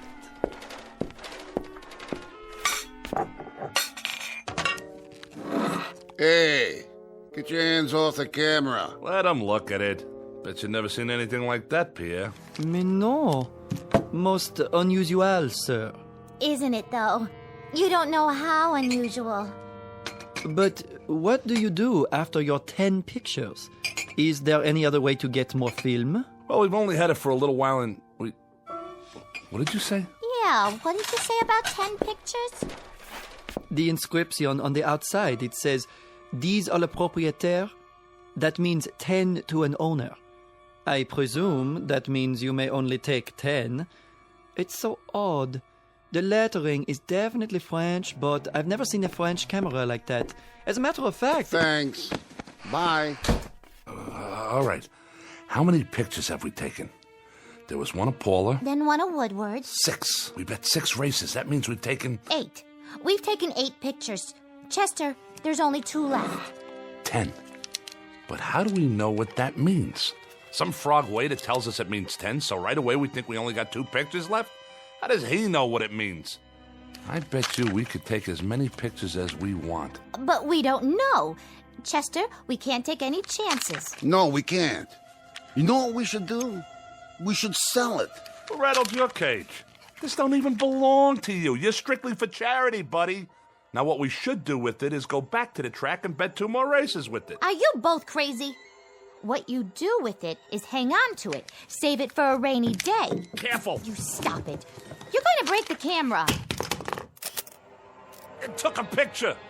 You dropped it and wasted a picture. I didn't drop it. You did. Oh, palpitations. You and your palpitations. Phony palpitations and a stupid brother. Hey, look. I don't have to take that kind of guff off of you. All right. Have a drink. Give me the camera. What's in the picture? It's me. It was pointing at me when it went off, and it looks like I'm... She's screaming. Let me see that. Get your hands off. Why is she screaming in the picture, Woodward? I'll tell you why she's screaming. She's screaming because somebody's trying to do something to her loving husband. Some stupid ex-con with an idiotic idea about selling a camera to the highest bidder. And who doesn't care what he has to do to get it? Well, we'll see about that. Put the knife away. If she's screaming in the picture, it's on account of what some guy must be doing to her loving brother. You better put that knife away, Chester. You put her away, or I'll take it and peel your skin off. Try to take my camera. Try to cut me, will ya? Stay away from the window! Watch out!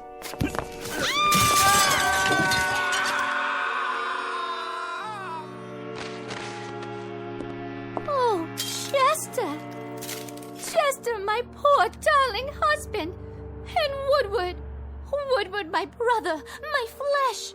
My very own flesh! I'll die! I will simply die!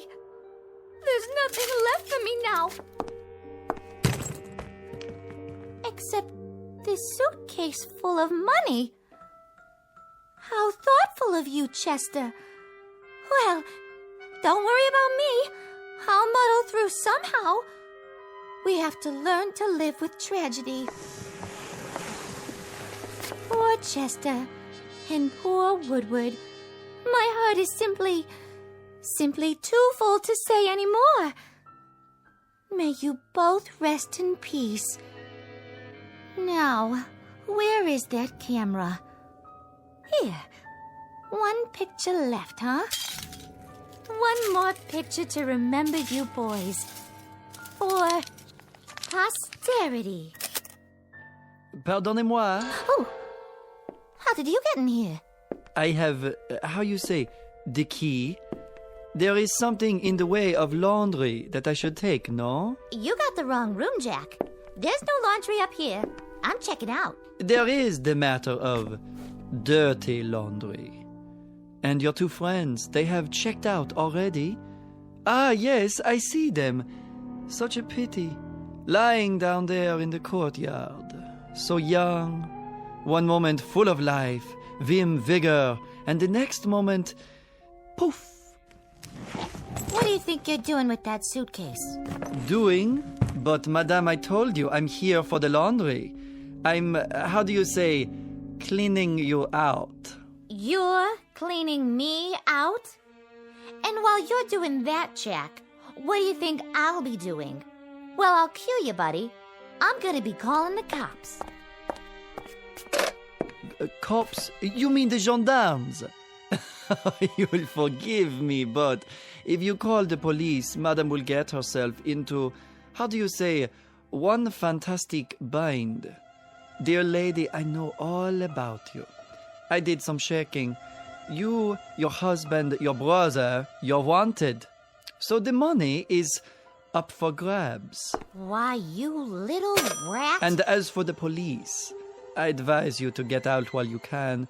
When they see what's in the courtyard down below, they shall be up here sans invitation. Translation, uninvited, if you catch my meaning.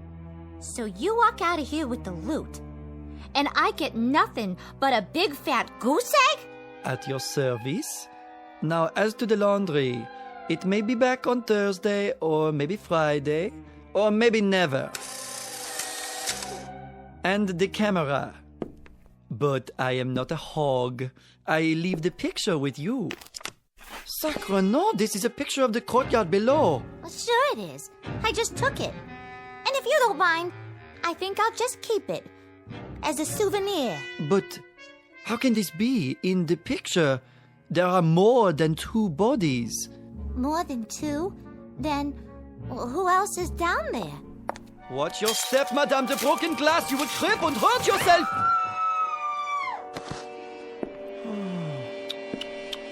Yes, there are more than 2 bodies, just as the picture shows. 1, 2, 3, 4. That is impossible. Wait, let me see. Oh, the camera. There it is. I can see it from here. If I lean out a few.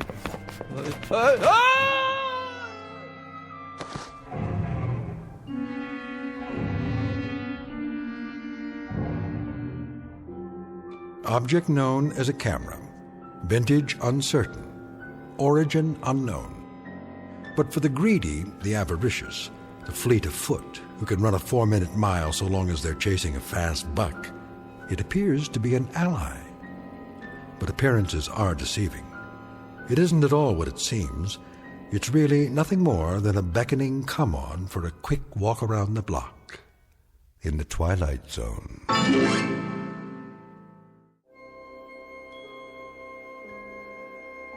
Hi, this is Carl Amari, producer of the Twilight Zone radio dramas. I'd like to take a moment to tell you about our official website at twilightzoneradio.com. where you'll get the latest news and information on these Twilight Zone radio dramas. Plus, at twilightzoneradio.com, you can digitally download 3 free episodes or any of our episodes for only $1.95 each. In this age of ever-changing technology, we've decided to make these episodes instantly available to you by making the Twilight Zone radio dramas a digital download-only series. This means that this series will no longer be offered on CD. The CD collections at our website are now being offered while supplies last at buy one, get one free. So be sure to get your favorites before they're sold out. Be sure to visit us often, and I'll see you in the zone.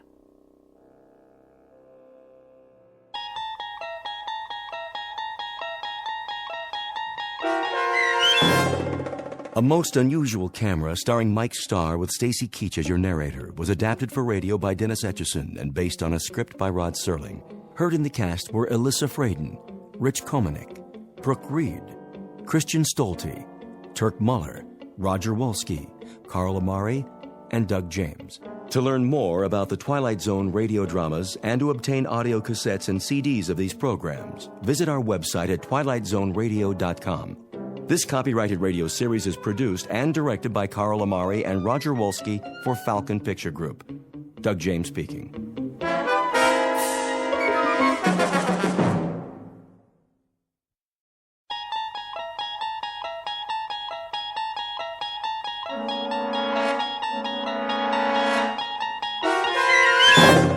There is a fifth dimension beyond that which is known to man.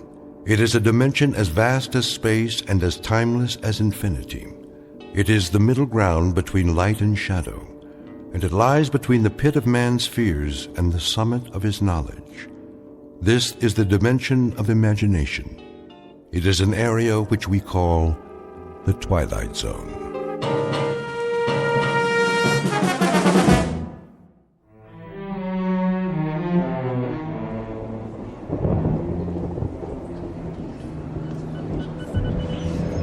Last call, bus to Heart City, now departing from door 2. Carry on luggage only. All passengers with tickets proceed to door 2. What did he say? He said the bus to Heart City. Hartford? That us? No, dear. When's our bus? I don't know, Edward. Why don't you ask? Ask who? The nice man at the ticket window. I want a window seat. Yes, dear. If they don't give me a window seat, I'm not going. I'll stay right here on this bench all night if I have to. You can't do that. They won't let you. Won't let me sit by the window? Then you go on without me, Eleanor. Pardon me. Oh, hello, dear. I'm sorry to bother you. Not at all. Are you waiting for the Cortland bus by any chance? What did she say? Portland? Portland, Maine, or Portland, California? Neither, I'm sorry. We're going to the Elder Hostel in Fort Ritchie. My friend Mary went there last year, and she said it was lovely. I'll ask at the window. About your bus, too, if you like. Do you mind if I leave my suitcase here, just for a minute? Of course, dear. Oh, you know that. Thank you. I'll be right back. Excuse me. The bus to Cortland. What about her? It was due a half hour ago. Yep, a half hour ago.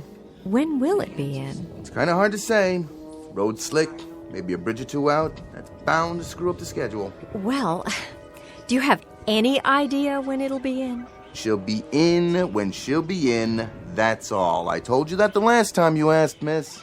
The last time? The last time I asked you was right now. Look, all I want is a civil answer from you. You're getting a civil answer, miss. Trouble is, every 10 minutes, you're up here requiring one. The situation just doesn't change that rapidly. You want to know about the Cortland bus? It's late. It was late when you first asked me a half hour ago, late when you came back 15 minutes later, and it's late now. All the asking in the world ain't gonna push it none. This is the first time I've been at this window to ask. Either your eyes are bad, mister, or... My eyes are fine. I don't have any trouble reading the timetables, now do I? Maybe you're the one with the problem. Maybe you don't hear very well. Or maybe you don't remember things. Maybe you'd best see a doctor about that memory of yours. I don't need to see any doctor. Now, I've had just about enough of this conversation. Goodbye. And you needn't worry, I won't bother you any further. Here she comes again. Are you all right, dear? Yes, I'm fine. Oh, I forgot to ask for you. Ask about what? Your bus. You wanted to know about the one to Fort Ritchie. Oh, we don't need to know. You don't? I found that schedule you brought us before. That's nice. I'm glad, but I didn't bring it to you. What did she say? Oh, but you did. The first time you came over. You didn't ask us to watch your bag then. My bag? Yes, here it is. You were going to the window, but you didn't want to leave your bag here. Not the first time. And you're saying I spoke to you on 2 different occasions? That's right, about your bus. Is something the matter? No, nothing's the matter.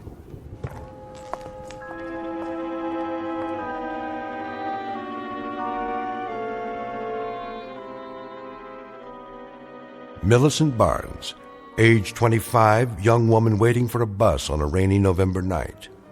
Not a very imaginative type is Miss Barnes, not given to undue anxiety or fears, or for that matter, even the most temporal flights of fancy. Like most young career women, she has a generic classification as, quote, someone with a head on her shoulders, end of quote.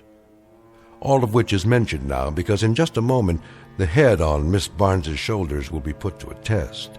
Circumstances will assault her sense of reality, and a chain of nightmares will put her sanity on the block. Millicent Barnes, who in 1 minute will wonder whether she's going mad or whether she's just stumbled into the Twilight Zone. And now, The Twilight Zone, and our story, Mirror Image, starring Morgan Brittany and Frank John Hughes, with Stacy Keach as your narrator.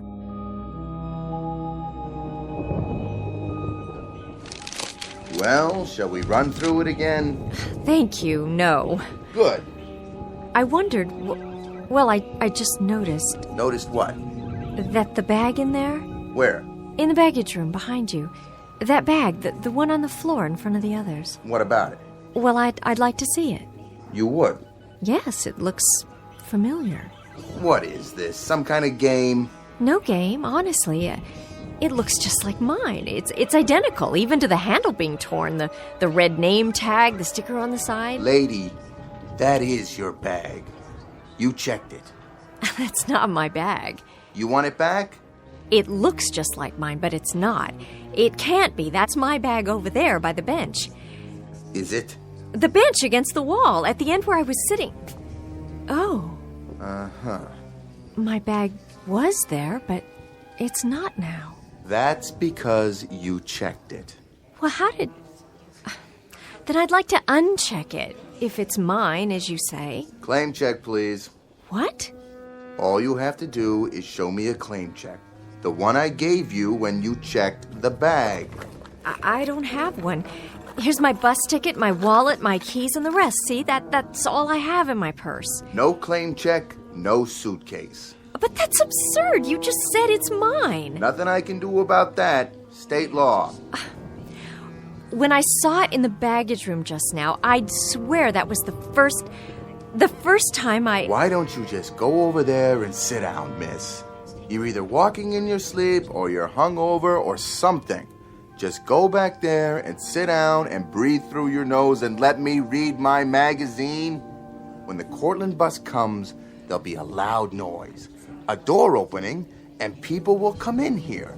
And then you'll know the bus has arrived. But I never checked my bag. I don't feel very well. Where's the ladies' room? Straight across the lobby, other wall. There goes that girl again. I see her, Edward. Can't make up her mind, can she? Must be on some kind of drug. Oh, you hush now. I'll be finished cleaning the floor in a minute, honey. You go right ahead. Thank you. Are you all right? Yes, I'm all right. I'm perfectly all right. Why, don't I look well? Why, no. Honey, you look fine. You look just fine. Just like when you came in before. What do you mean, before? You were in here just a few minutes ago, remember? That wasn't me. Sure was, honey. Same coat, same little rain hat. That was you, for sure. Not that many people in the station this time of night. Plus, I never forget a face. Look, I don't know what's going on around here. Somebody takes my bag, somebody says I'm always asking questions about the bus. Now you tell me I've been in here before and... Just take it easy now. Everything's going to be all right. Well, of course it is. There's nothing wrong to begin with. There isn't a thing wrong. I think the only problem around here is that you people need some sleep or something. You say I came in the ladies' room. Big as life. And then I suppose I walked back out into the waiting room, right into this very door. So far, yeah. Here, want to try? Oh, thank you. This guy's easy, though. Oh.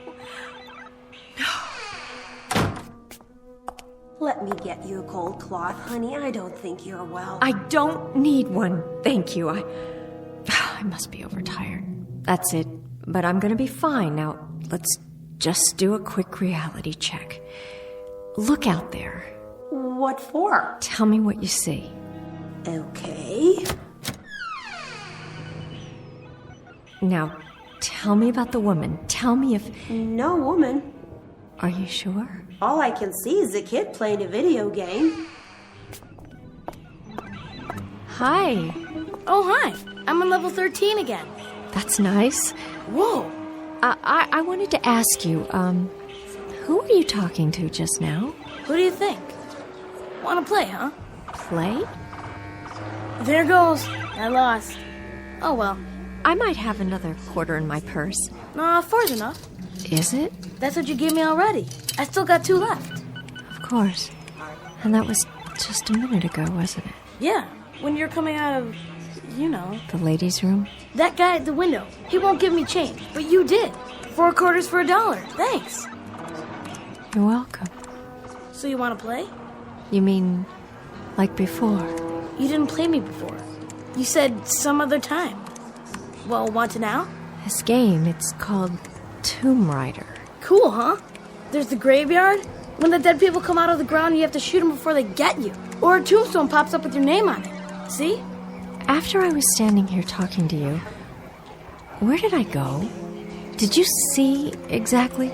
How come? Oh, I'm trying to retrace my steps. I think I lost something. Same place you were sitting before. Over there on the bench. Where the suitcase is. The suitcase? Yes, of course. It has to be mine. Right where I left it. On the floor. Last chance. For what? Last game of the night. Before they shut off the machine. Some other time. I gotta go home anyway. Home. Yes, you do that. Time to go home. Here. Right here. And the tag with my name on it. How can that be? Miss? Yes, what do you want? Your wallet. I think it fell out of your purse. Oh, thank you. I must have dropped it over there somewhere. You did. I saw it, so I brought it over. Person can't get very far without a wallet now, can they? Thank you again. Thank you. You mind if I share your bench? No, I don't mind. Bus is late, isn't it? It seems to be. It's over half an hour late now. You mean the Cortland bus, don't you? That's the one. I was supposed to be in Syracuse by 10. Planes were all grounded. Took a cab from Binghamton. Darn thing skidded and ran into a tree just a few miles outside of town. Had to walk back to the bus station there. That's quite a story. You look awfully wet. No kidding. I'm about 4 hours from Binghamton and about 5 minutes away from pneumonia. Is that right? Forgive me, miss, but you're not ill, are you? I don't know what's wrong with me. I really truly don't. Well, is there anything I can do?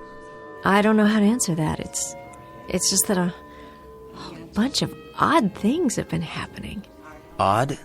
I've been seeing things. What sort of things? Oh, I don't think I should tell you. I think you'll want to move to another part of the room if I do. Or call the police or an ambulance or something. Why don't you take a chance and tell me? You never know.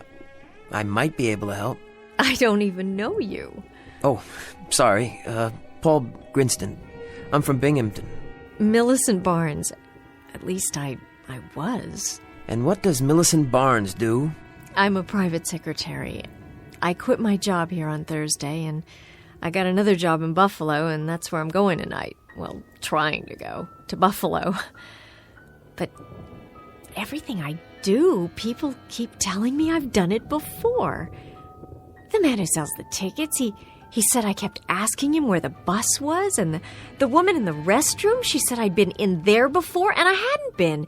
And my bag here, my bag, where?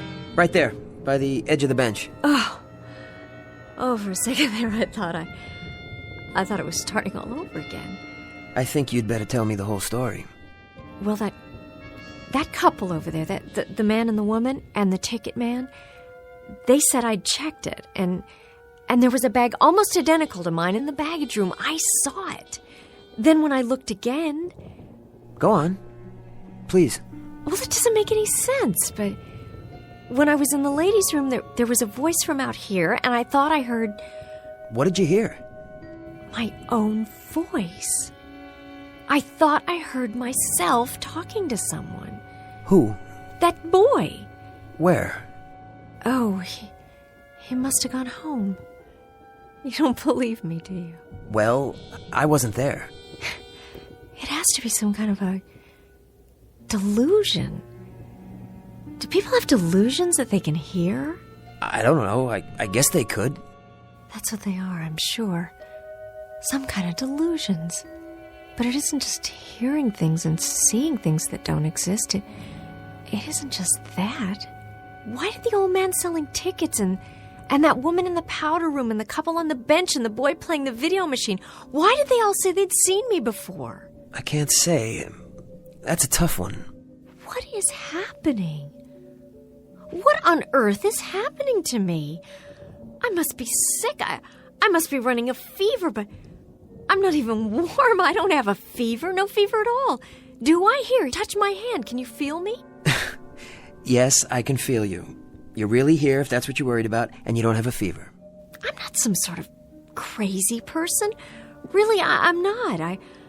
I've never had any problem like this. I mean a problem with my mind or anything like that. Of course you haven't. And there is an explanation someplace. There's a reason. Maybe... Maybe what? Maybe there's someone here in this building who resembles you. Could be that, you know? Or maybe somebody playing a joke or something. Is that possible? No, that's too fantastic, and that doesn't explain the bags or anything. If there was someone, where is she now? This is a small bus station. Where is that person?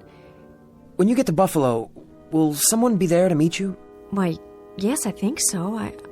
I'm sure of it. A friend of mine. She's supposed to pick me up at the station. Maybe you should call ahead since we're running late. Let your friend know you won't be getting in for a while.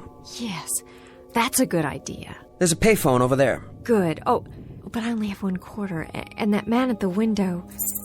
Here, this ought to be enough. I can give you this $1 bill. Forget it. Oh, you're very kind. I'll be over there. I'll watch your bag for you. Thank you so much. Good luck.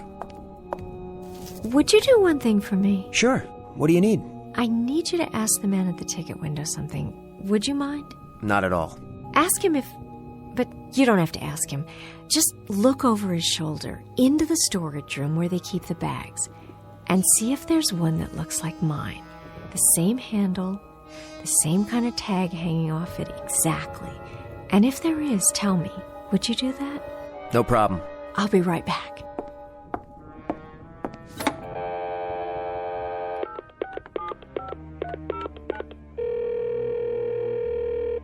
Please deposit $1.70 for the first 3 minutes. 150, 160. Oh, I don't have that much. Would you like to call collect? Yes, that would be wonderful. One moment, please, while I get your party on the line. Hello? Judy? It's me. Where are you? Did you make your bus all right? Yes, I made it, but now the connection is late, the one to Cortland. Good thing you caught me. I was just on my way out the door. It'll be a while yet. I guess it's the rain. So when should I meet you? That's just it. I don't know. Tell you what, I'll I'll call the bus station here and ask them what time it's due. As soon as I find out, I'll get in the car. I'm so sorry to do this to you. It's not your fault. Don't worry about it. I'll be there. Thank you so much. See you in a little bit. Number 17 to Cortland, Syracuse, and Buffalo. Now arriving at Gate 2. All passengers, Gate 2. That's it. Judy, are you still there? Judy?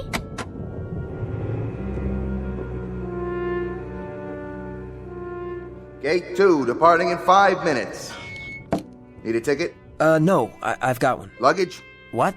You want to check any luggage? All I have is this briefcase. Go right through that door then. Line's outside.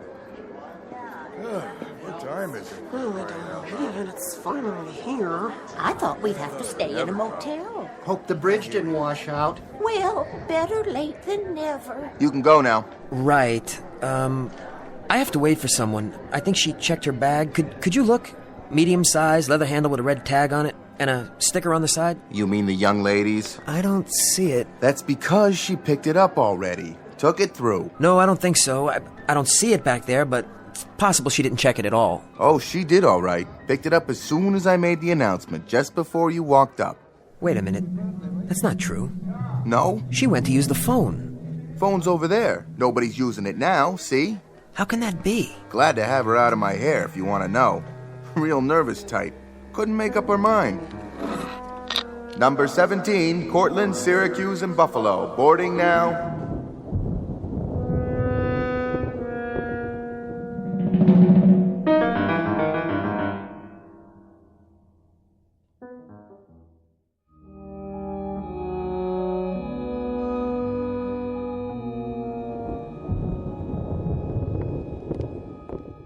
Hi. Oh, you are here.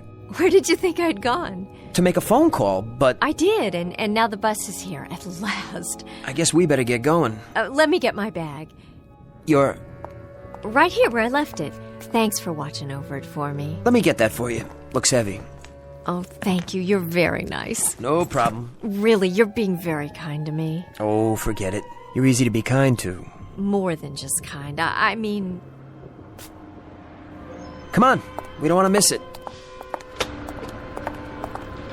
Just set her down right there, ma'am. I'll put her in with the rest. Be careful now. It's got all my prescriptions. Don't you lose it. I won't lose it, ma'am. What goes in comes out. I'll even give you a claim check for it, okay? There you go. What did he say? Come along, Edward. Hello, sir. Hi. Want that in here? Yes, just this suitcase. Give the claim tag to the young lady. Oh. Something the matter, miss? Look!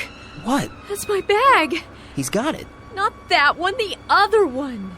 The one that looks just like it. Where? In the luggage compartment, you see it? It's already been loaded on the bus. Who gave you that suitcase? Which one? With the red name tag on the handle, right there. Some woman? I don't remember. Try. What did she look like?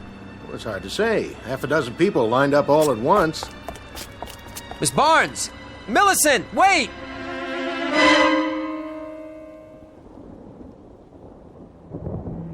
You just lie there for a while. But I can't. Yes, you can. I'll put my coat under your head. On my way. You and the lady coming, or aren't you? We'll wait for the next one.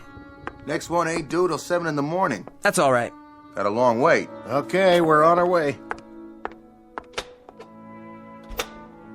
You want another wet towel for your forehead, honey? What? Oh, no. I'm shutting off some of the lights. When not in use, turn off the juice. That's what I always say. Well, I'd better get home. I hope she feels better. Thanks for your help. It's all right, but offhand, mister, I'd say she needs some looking after. More than a towel for her head. You know what I mean? Good night.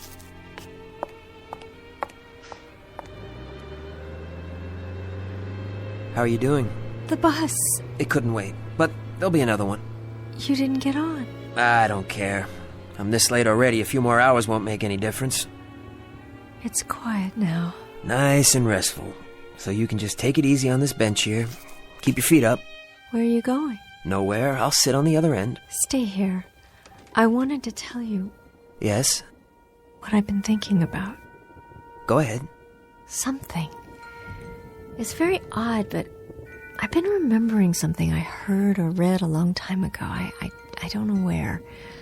about different planes of existence, different worlds that exist side by side. How do you mean? Parallel planes, that's what they call them. And each of us has a counterpart in this other world. And sometimes through some sort of freak occurrence, there's a break, and the two worlds converge.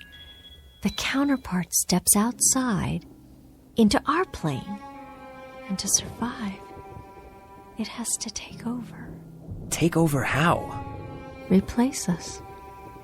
Move us out so it can live. That's a little metaphysical for me. I remember reading it someplace. Each of us has a twin in this other parallel world. An identical twin.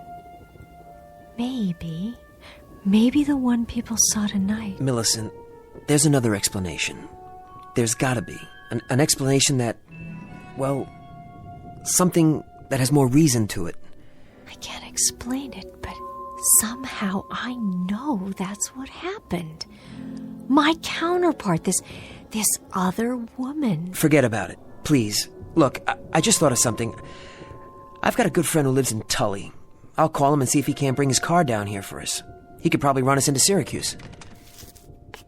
I'll call him, all right, Millicent? Shall I call my friend? I guess so. Excuse me. I'll tell you what I think. I think she's got a leak in her attic. Parallel planes, counterparts in another life. You got a thing for sick people? Is that it? Poor kid. I don't know what's gonna happen to her. You gonna call your friend? What? Your friend in Tully. The one with the car. I don't have a friend in Tully. But she needs help, medical help. I figured it would be easier that way. I figured she'd come along if I told her that. Poor kid. I don't know what else to do. Have you got a phone in there? Who you want to call? The police, I guess. They're the ones who'd know how to help her. To tell you the truth, she kind of gives me the willies. I just as soon she get out of here one way or another. I don't much care how. Where's your phone? Come around to the office so she can't hear. Okay. Say, where'd she go? What? Take a look. She ain't on that bench no more.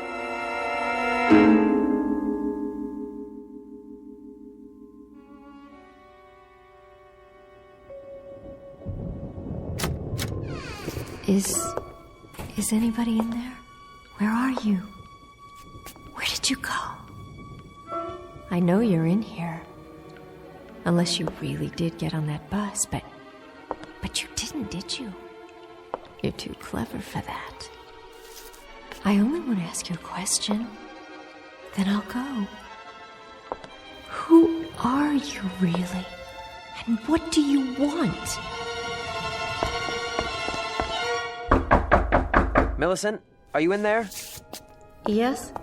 Oh, good. You had me worried there for a minute. I'm fine. I made the call. I just thought, it's let up outside. How about a breath of fresh air while we're waiting? All right. It's late. Yes, it is. You know, sometimes, on a bad night, a person could use some help. Sometimes we all could. You've been really nice. I don't know what to say. Neither do I. Except that I do want to help you. Sometimes talking to someone can make all the difference. I may not have the answers you need, but there are people who do. Why is that police car here? Is there trouble? No trouble. We'd better go inside. Mr. Grinstead. Yes. You the one who called? No, he didn't call you. Why would he call you? Easy now, miss. What are you doing? Get your hands off of me! You know a place to take her? Paul? I think it's best if you go with them. No one's going to hurt you. Paul! Relax, lady. Come over to the car. No! No, I won't! What are you doing? Be careful with her. She's kind of fragile, a little confused, that's all. Paul, don't let them take me! Why are you doing this? I told you, be careful with her. She's not a criminal or anything. Don't worry, Mr. Grinstead. We'll hold her for observation, get her some help. You did the right thing. Stop! Let me go! All right, come on. Get right. Okay, here we go.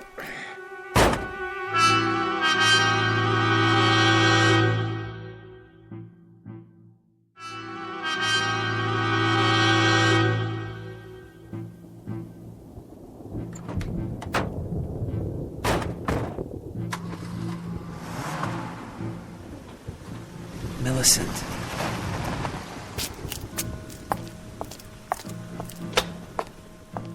Get it all squared away? Yeah, they're gonna take her to the hospital for observation. What was she talking about anyway? All that business about another life? I don't know. Part of her illness, I guess. We've been driving for quite a while. Miss, Where are you taking me? don't worry. You're not going to jail. This is all a misunderstanding. The doctors will figure that out. But I'm not sick. Then you'll go on home. I don't want to go home. No. I'm on my way to Buffalo. I have a new job there. Would you like to see the letter?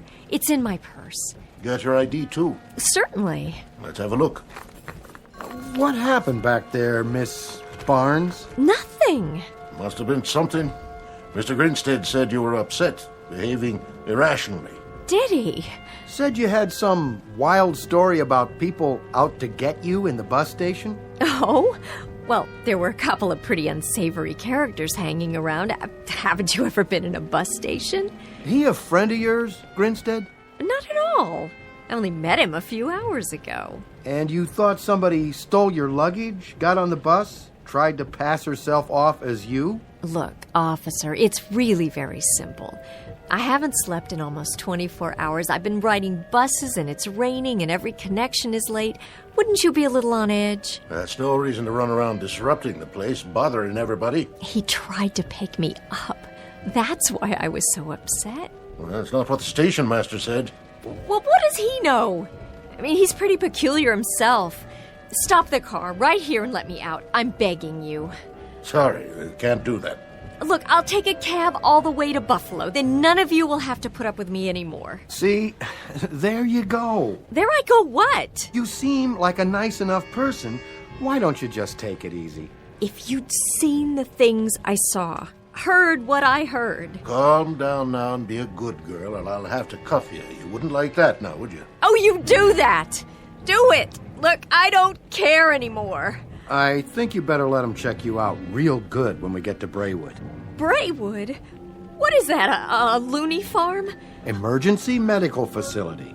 They'll run some tests, see if you need any medication. But my friend's waiting for me. What will she think if I'm not on the bus? Your friend have a name? Yes, of course she does. It's Judy Jensen. We've known each other since we were in school. In Buffalo? That's where the bus is going. I'm supposed to be on it. She was going to pick me up. We'll get word to her. Yes, do that. She'll tell you there's nothing wrong with me. One call, that's all I ask. All units, possible robbery on Elm Street. This is Unit 4. South 2000 block at Mayfair. Are you in the area? Negative. Well, boys, somebody better roger me fast, because I need a unit out there right now. Why are you wasting your time like this when there's a crime going on? Look, I'm not violent. I've never been arrested in my life. And now you're probably going to cost me my job, when all you have to do is call my friend. Do you really want to drive around for another hour with someone in the backseat who's broken no laws while real criminals are running around on the streets? We'd have to fill out a report. A lot of paperwork. Be at the hospital till dawn. We already have to fill out a report. We could release her OR. Then she goes right back to what she was doing, hurt herself or someone else? Oh, in the friend's custody, I mean. Your friend. She willing to drive out here and sign an affidavit? Oh, I'm sure she would if you'd ask. We could at least make the call. This is Unit 4. Kelly, we're heading over to South Elm. Meanwhile, do me a favor. Patch me through to a Judy Jensen in Cortland. I have your call, Unit 4. Hello? Miss Jensen? She's gone to bed. Who's calling? This is the Tully Police Department. Do you know a Millicent Barnes? Yes, I'd say I do. We have Miss Barnes here, and we were wondering... Is this a crank call? This is Lieutenant Anderson of the Tully PD. Miss Barnes says... Oh, she does. Well, it just so happens that this is Millie Barnes, and I don't appreciate crank calls in the middle of the night, and neither does Judy. We just got in from the bus station, and if you don't mind, I'd very much like to take a hot shower and get some sleep. Is that all right with you? Good night. No. No. No. No.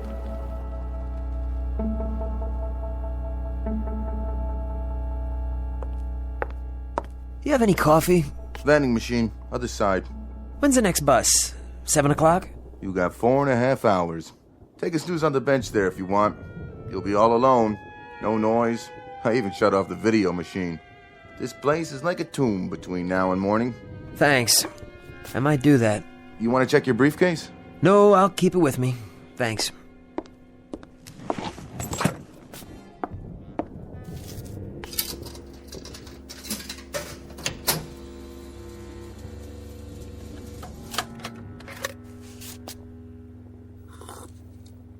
What the... Hey! What's going on? Nothing's going on. Thought you were going to take a nap. I was about to, but I walk a few feet to the machine, turn around, and my briefcase is gone. Well, sure it is. What does that mean? Oh, dear Lord, she was right. And you're the one. It was you all along. Hey, simmer down. You're playing tricks, aren't you? Stupid, hick-town tricks. Does that keep you from getting bored? Stealing people's luggage, moving it around, putting it back when they're looking the other way? Is that what all this is about? The briefcase isn't there because you picked it up and brought it over here and walked out onto the platform. I did that? You saw me? Sure did. Same coat, same shoes, same everything. Didn't say a word. Only question is, how did you get back through that door without me seeing you? Of course, I was reading my magazine, so I guess I wouldn't have noticed. Hey, who's out there? Hey, that's my briefcase! You, stop! Who are you? Where are you going? Please, what are you doing here? Tell me, I have to know! What do you want?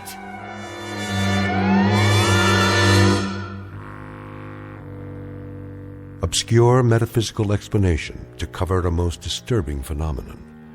Reasons dredged out of the shadows to explain away that which cannot be explained. Call it parallel planes, the myth of the doppelganger, or just plain old-fashioned insanity. But whatever you call it, you'll probably find more where that came from if you take a good look around the next time you're forced to spend a cold, wet, particularly inhospitable night at a bus station or some similar out-of-the-way place, one that's located just over the borderlines of the Twilight Zone.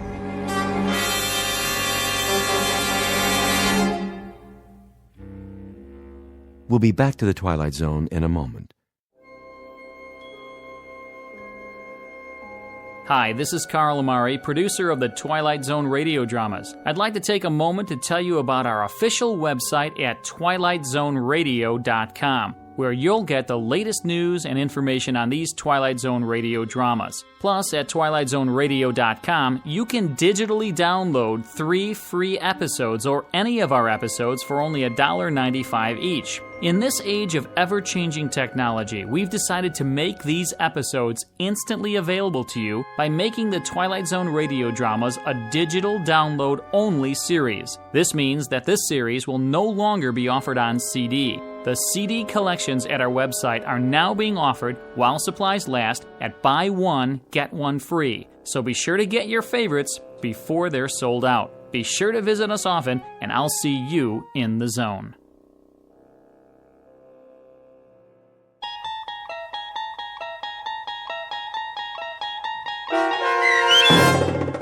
Mirror Image, starring Morgan Brittany and Frank John Hughes with Stacy Keach as your narrator, was adapted for radio by Dennis Etchison and based on a script by Rod Serling. Heard in the cast were Peter DeFaria, Richard Hensel, Peggy Roeder, Adam Tangway, Roderick Peoples, Doug James, and Natalia Reed. To learn more about the Twilight Zone radio dramas and to obtain audio cassettes and CDs of these programs, visit our website at twilightzoneradio.com.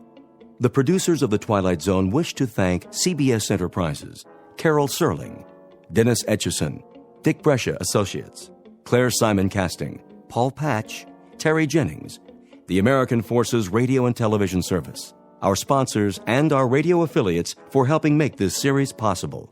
This copyrighted radio series is produced and directed by Carl Amari and Roger Wolski for Falcon Picture Group.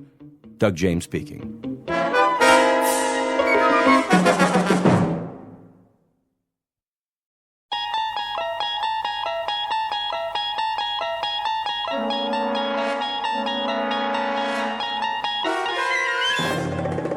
unlocked this door with the key of imagination. Beyond it is another dimension, a dimension of sound, a dimension of sight, a dimension of mind.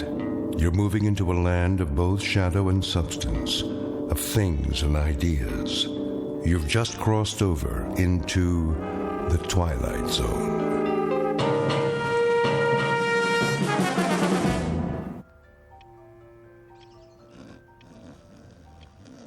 Shh, I'm trying to sleep.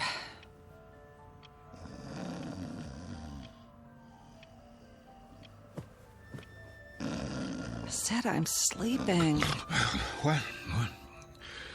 Oh, what time is it? Wilma. Ow. Wilma. Oh, leave me alone. What does the clock say? Huh? 9:17. It can't be. Oh, didn't you set the alarm? Wilma!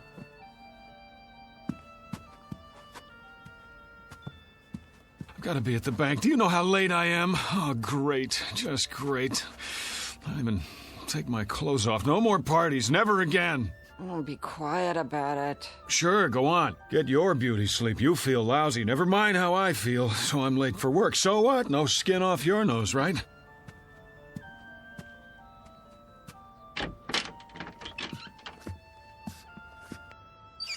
Oh, yeah, I shouldn't have looked in the mirror.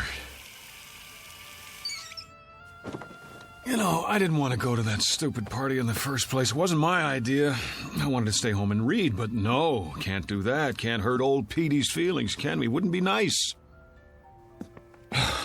So I go to work an hour late today, and you sack out till noon. That's fair, yeah, makes sense to me. Oh, my aching feet. Could have at least taken my shoes off, but that would have been too much to ask before you passed out.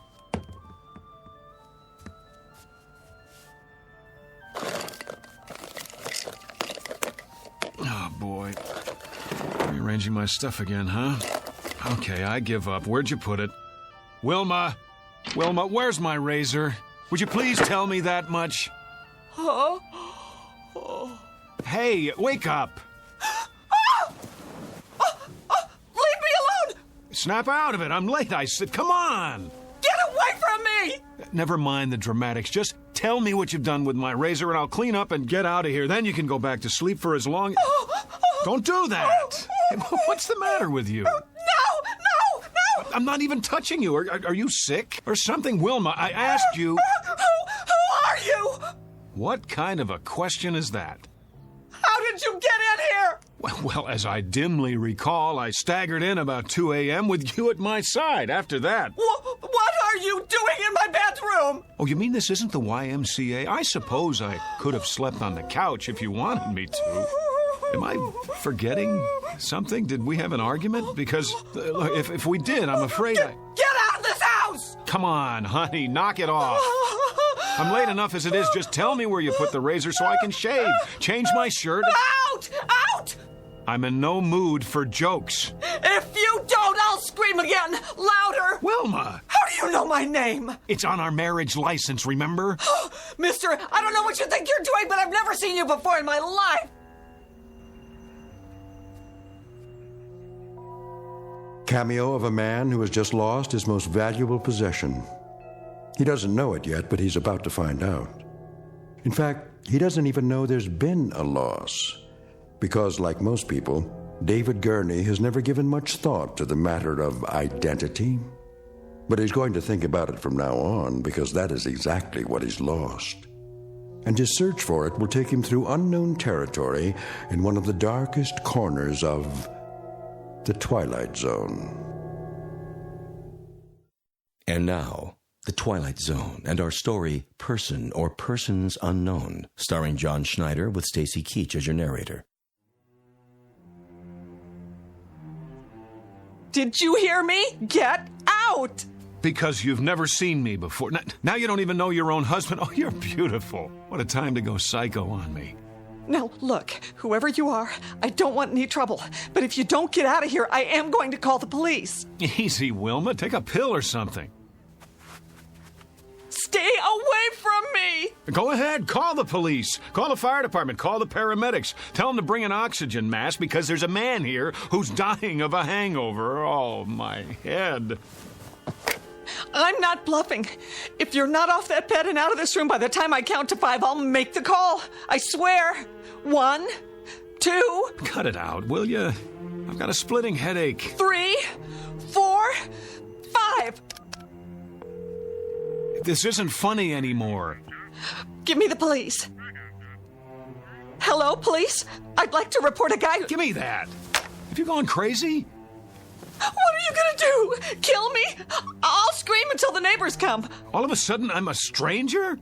I suppose I didn't buy this king-size brass bed and the lamp and the carpet and the wallpaper to go with it. If I didn't, who did? Santa Claus? Oh, you're insane! Boy, this is what I call a delayed reaction.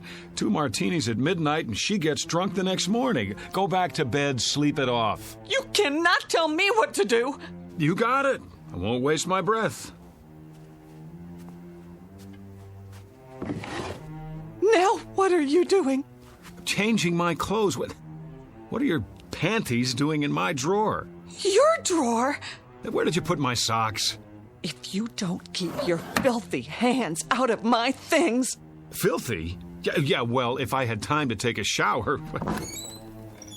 What in the name of...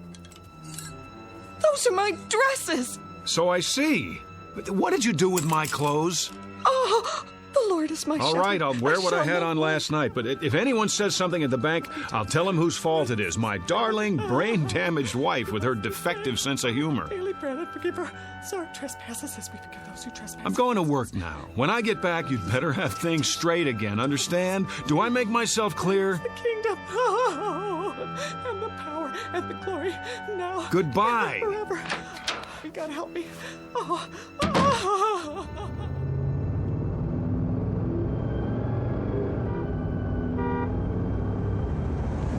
Oh, great. No gas, which means I get to work even later. Mr. Miller's gonna love that.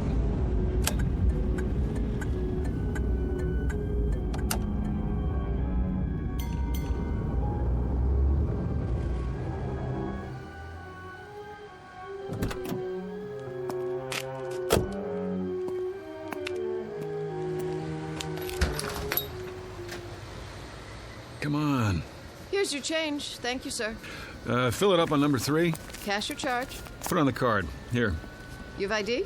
Yes, I have ID. Every kind you want. Here, look, I'm in a hurry. Would you run the card while I pump the gas?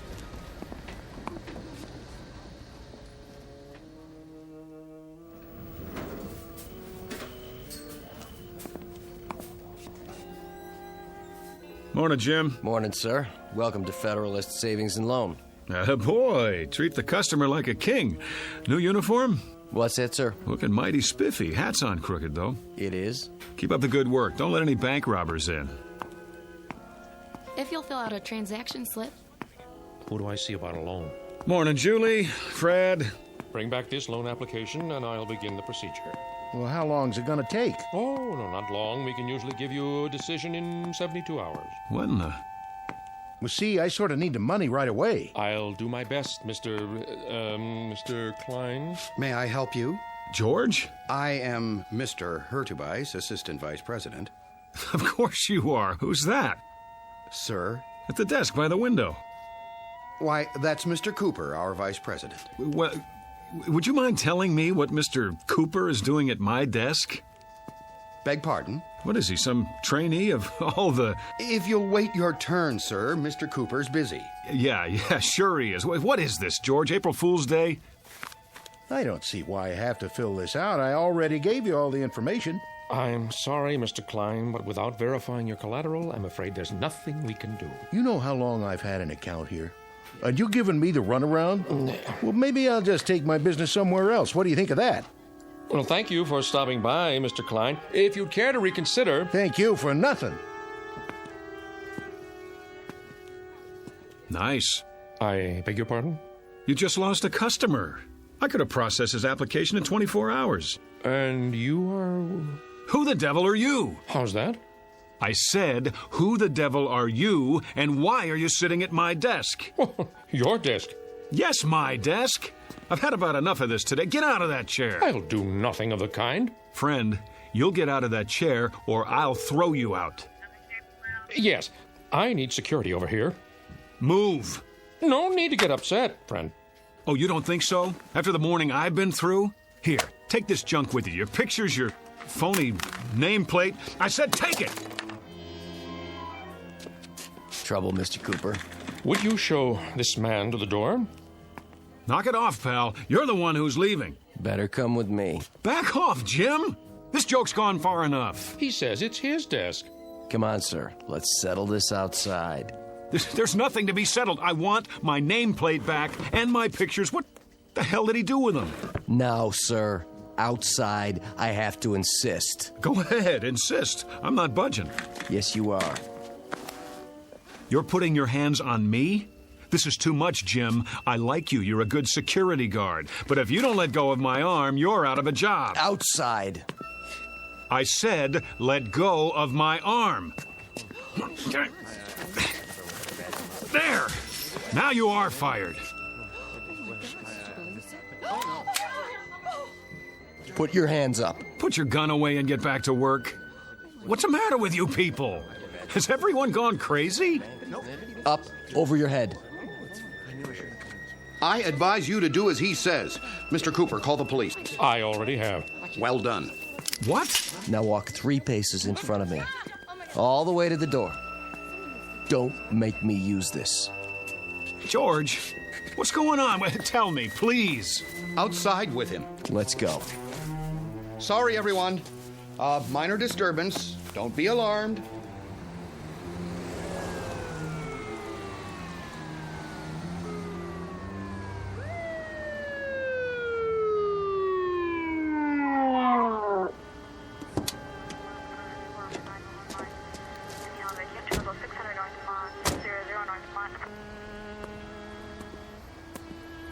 This the man? That's him. Hands behind your back. Oh, for God's sake. Hold still, fella. Now, get in the car, nice and easy. Wilma, is that you? That the same guy? Yes. What's your name? Why don't you ask her? We did. She doesn't know. Doesn't know? After 11 years of marriage, she doesn't know. He's a complete stranger to me, officer. I can't tell you how frightened I was. Let's go. Wait, Mrs. Gurney, let me introduce myself. I'm David Gurney, your husband. Well, what's everybody staring at me for? That's who I am. Tell him, Jim. I've worked with this man for 4 years. Tell him. Never saw him before. He just walked in and started a ruckus. Slide in the back seat. Come on. Wait, you don't believe I'm David Gurney? I can prove it. Look in my wallet. Go ahead. Take it out of my back pocket. Then we'll see. No wallet? Sure there is. Check the other pocket. Nope. Nothing. But I had it. Oh, hold on. The gas station. I must have left it on the counter. Everything. Driver's license, credit cards. Watch your head.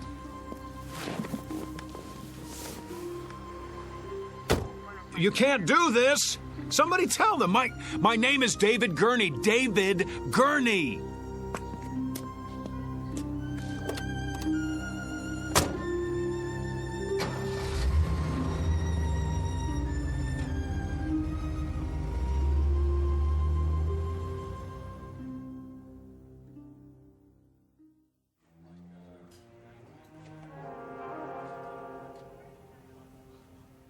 On your feet. Where's the doctor? Right here, my boy. Sorry to keep you waiting. Thank God. You don't know what it's like sitting here listening to those lunatics. Well, I think I do. If you'd like to come with me? Let's move it. I see you people have finally come to your senses. Now you can sign the papers and I can go home. You're not going anywhere. Not just yet. What is this, a jail? No. I thought you understood that. It's not part of the penal system. What would you call it then? An isolation wing at the state hospital. I thought that was explained when you were brought here. Then if it's not a jail, I'm leaving. Very probable, eventually. But for now, there's a 72-hour hold. I thought we'd talk a bit first, Mr. Gurney. David Andrew Gurney. So you've said. Well, let's go down the hall, shall we? We'll be more comfortable in my office. You heard him. You don't have to manhandle me. It's all right. He's not dangerous. If you say so. Please, follow me. Got a regular loony bin in here. Oh, let's say a few people who are confused. I think of it as a kind of hotel for the weary mind. Yeah, only they can't check out. Actually, most of them will be released. A few are violent, but you're not like those, are you? Well, I should hope not. Come in, Mr. I suppose I must call you Mr. X for now. I told the officers who I am. I've told everyone. Please have a seat. Where's the couch? I'm afraid you've seen too many movies. Of course, if the chair is not comfortable. It'll do. I just want to get this over with and go home. And where is that? I've been through this before. You still insist that you live in Miss Berenson's condominium and that you are her husband. Yet she's unmarried. We've checked. How do you account for that? I don't care what she says. I know who I am. No need to get upset. Everybody's telling me I'm not who I think I am. But what do you expect me to do? Relax? It must be a challenge to your belief system. But if I'm to help you, then you've got to come to terms with the facts. And what are the facts? Couldn't say just yet. The police are running your fingerprints, and then we'll have something to work with. But for now, this person you think you are, we know that he doesn't exist, except in your mind. Oh, we know that, do we? It seems that you've invented him, whether out of whole cloth or people you've known. You're lying. And why would I do that? I don't know, but you are. You've got to be. A man can't live for 40 years and all of a sudden... Is that how old you are, 40? Yes. And then, just because he loses his driver's license... We're checking the place where you say you left it. But it wasn't just that. Everyone at the bank agrees that... You put a lot of stock in everyone else's opinions. How about mine? Well, we must begin somewhere. Consensus matters, doesn't it? Surely you can see... I see that they're all lying. That's what I see. How can you be sure they're not telling the truth? At least as they see it. That's what I'm doing. So you believe they live in a different world, a world with different rules, a different history. I don't have any idea, but I know what I know. Ah, there's the conflict, you see. We have to resolve it somehow before you can move on. What chaos we'd have if each of us believed in a separate reality. What about my reality? Doesn't that count for anything? Epistemology rears its head.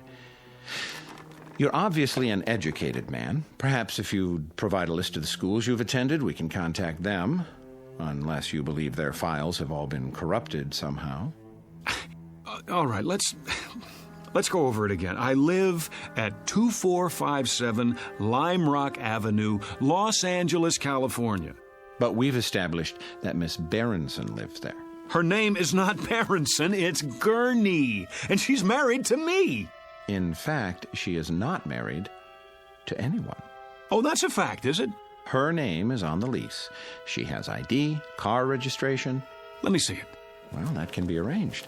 But for the time being, I'm afraid the burden of proof is on you. Oh, that's reasonable. How can I prove anything while I'm in here? Could you prove who you are? Could anyone? But I'm surrounded by a staff who know me.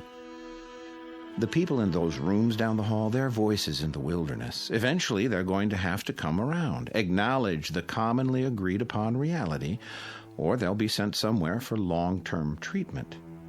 You don't want that, do you? What choice do I have? There's always a choice. It's up to you. There's a man here who says his name is Winston Churchill. I've shown him pictures of the real Churchill, but he's sticking to his story. So he won't be going home anytime soon. The same with his neighbor, Florence Nightingale, and her buddy, Jack the Ripper. He thought he was Jesus of Nazareth yesterday. Maybe he'll come around. I hope so, because the sanitariums are full of Jesus Christs. It's a real strain on the budget. So please, don't make it hard on yourself. The choice is yours. Pretty cut and dried. Either I prove who I am, or I give up my identity in order to get out of here. You don't have an identity at the moment. That's the issue in a nutshell. Let me use the phone. All right. It's about time. I'll turn on the speakerphone so we can both hear. Agreed? Agreed.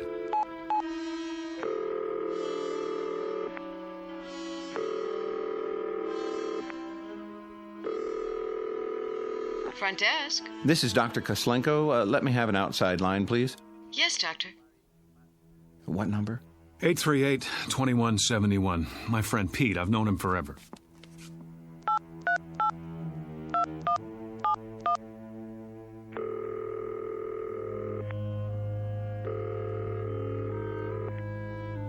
Hello? Hello, Pete.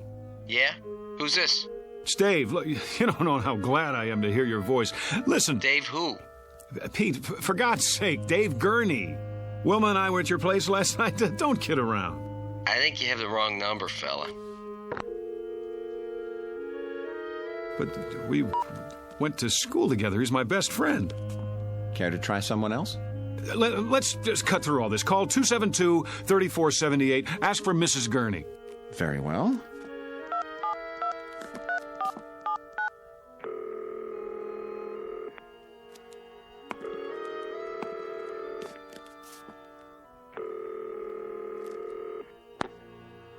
Yes?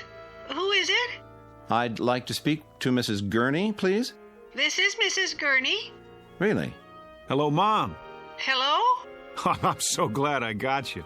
Hello? Who is this? Who's on the line? It's David. Mom, don't you recognize my voice? David, your son. You see here, whoever you are, I don't have a son. And I don't like practical jokes. Mom, stop it. Don't do this to me. Don't, please. That's enough. Ma'am, please excuse the call. It was a mistake. Well, you see that it doesn't happen again, or I'll report you. I don't understand. You're sure your name is David Andrew Gurney? Yes. And you have a telephone? Of course I do. Unlisted? No. Then it's likely you'd be in the telephone directory, isn't it? In fact, there's no doubt. What do you... Yes. Where's the phone book? Right here. You'll notice it's the current edition for your area. Go ahead, open it.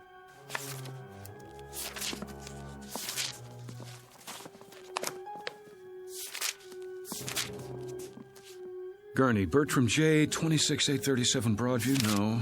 Elizabeth Y, 6578 Logan Street, Van Nuys. Well? It's not here. I believe that's called evidence. Now, are you ready to consider an alternative? But if I'm not David Gurney, then who am I? That's what we're going to find out. Now the real work begins. In other words, I'm crazy, just like the guy who thinks he's Jack the Ripper? That's what you're telling me? Well, let's say temporarily disoriented. It's not uncommon when one is under stress. I know it must be difficult to accept, but looking at it logically, could there be any other explanation? Sometime last night, you suffered a break, became confused, entered Miss Berenson's apartment. No, for some reason that's what you want me to believe, but it isn't true. Because in spite of everything, I know who I am. If I don't know that, I don't know anything. Oh, I was afraid of that.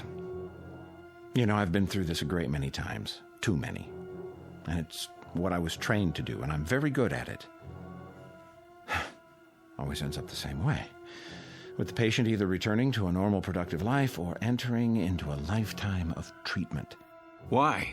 Because they won't break? Hear me out. We're not playing around in here. I can give you a prescription for drugs, set up a schedule of visits, but it's maintenance, that's all. The bottom line is it's up to you. If you behave that way, you become that sort of animal. My name is David Gurney. I live at 2457 Lime Rock Avenue. Look out the window. You see all those people on the grounds walking back and forth? Some of them look normal enough, some of them look like zombies. But all of them are here for the long haul. It's such a waste of time, money, human lives. Don't do this. You're an intelligent, educated man. The system is what it is. You can't beat it. Take my advice. Learn to play ball right now, before it's too late. Or else... Not this way. What other way is there? I have to know. Do you understand? Either I am crazy or somebody's gone to a lot of trouble to blot me out. Use your brain. Why would anyone want to blot you out? How should I know? What, the CIA? This is not a spy novel. Whoever or whatever it is, they can rig all the phone books in the world and they can pay off everybody who ever knew me, but there's one thing they can't do. They can't get inside my mind. And they can't think of everything. What do you mean? Something even Wilma doesn't know about. I just realized there's still one way to prove who I am. Well, I'll be happy to take it under consideration. Sure you will. Stand back. I'm going to make sure I get there first. Get away from the window. No, Out of my wait. way!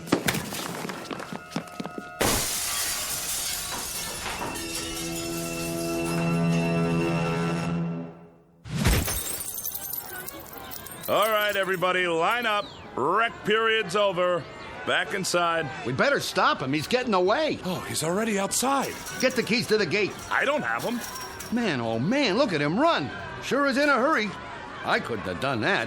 Must not have taken his meds today. Call the cops.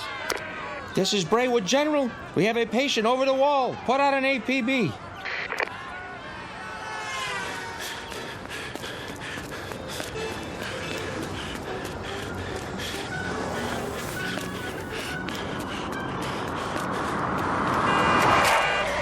Hey, buddy, get out of the way. Give me a lift. Yeah, sure. I have to get out of here.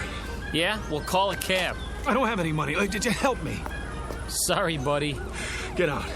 I need it. Get out. Hey, what are you doing? Then slide over. I'm in a hurry. Hey, look, man.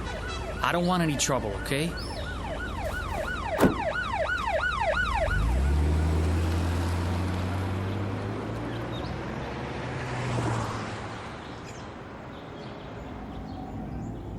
Just keep your mouth shut. I won't hurt you. Hey, who's after you? The cops? Huh? What'd you do? Nothing. That's just it. Nothing. And what are they chasing you for? Because I don't believe their lies. Oh, I get it. You're on the run, right? Is that it? Something like that. It's okay, man. I'll play ball. Just stay calm, okay? Turn right there. There's an alley. Oh, thanks, kid. Look, where do you want to go? Downtown L.A. You know how to get there from here? Sure, but don't take the freeway. Go the back streets. I'll show you.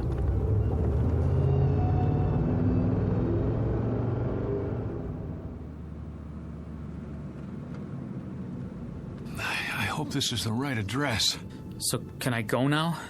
Now, go on. I can handle it from here.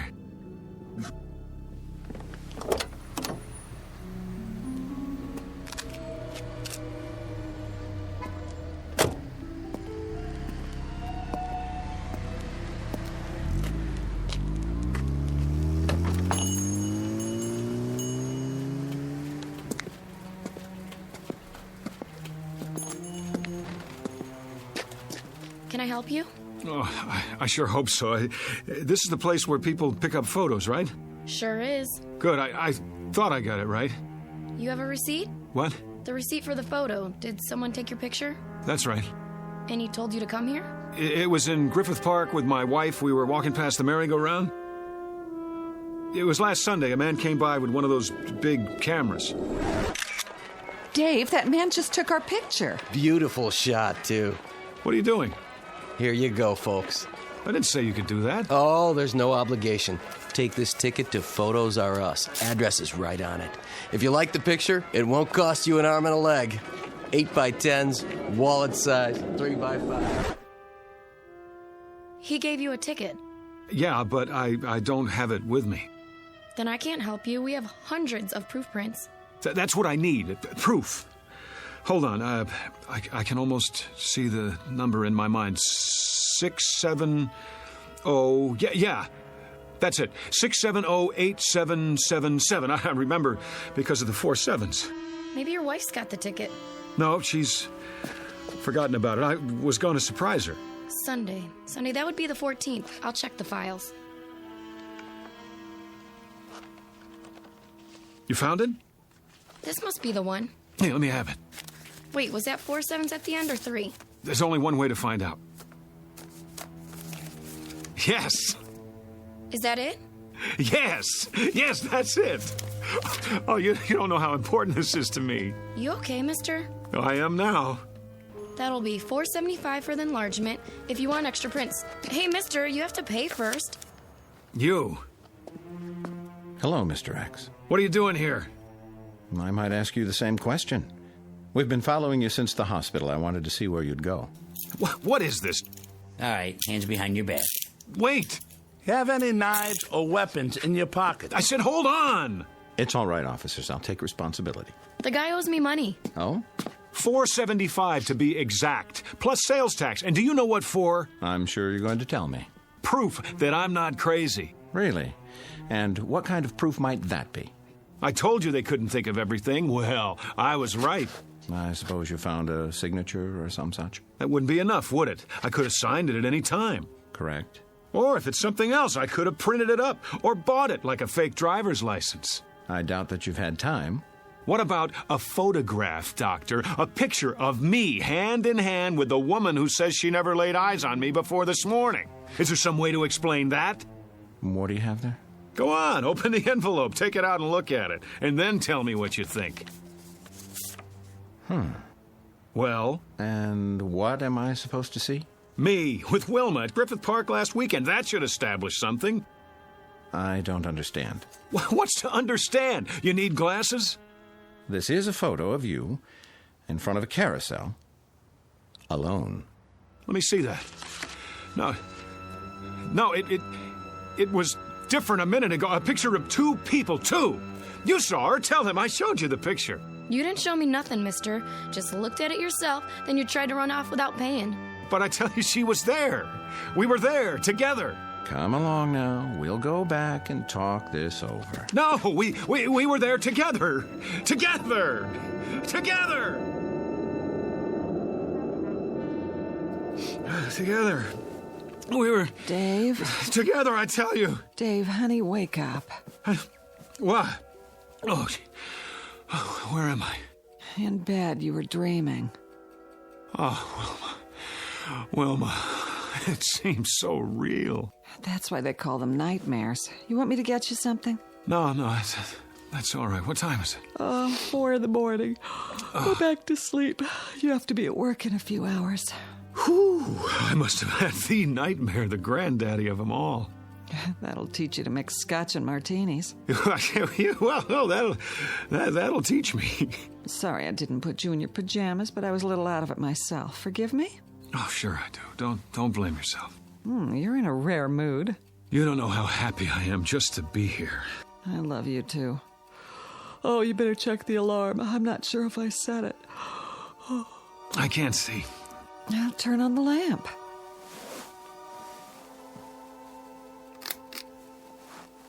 Oh, it was the worst dream I've ever had. I couldn't prove who I was, and you weren't yourself either. You were someone else, or you thought that I was. No matter how hard I tried, I couldn't convince you. It was so... Well, you're okay now, aren't you? Set the alarm and turn the light off. It's hurting my eyes. Dave? Dave, honey, is something the matter? Why are you looking at me like that? Who are you? What do you mean? It's me. Who did you think I was? Dave? Dave, darling, You get out of this bed. Go on. Get away from me. Whoever you are, I swear, I've never seen you before in my life. Dave? Dave, don't act like this. You're scaring me. You're so pale.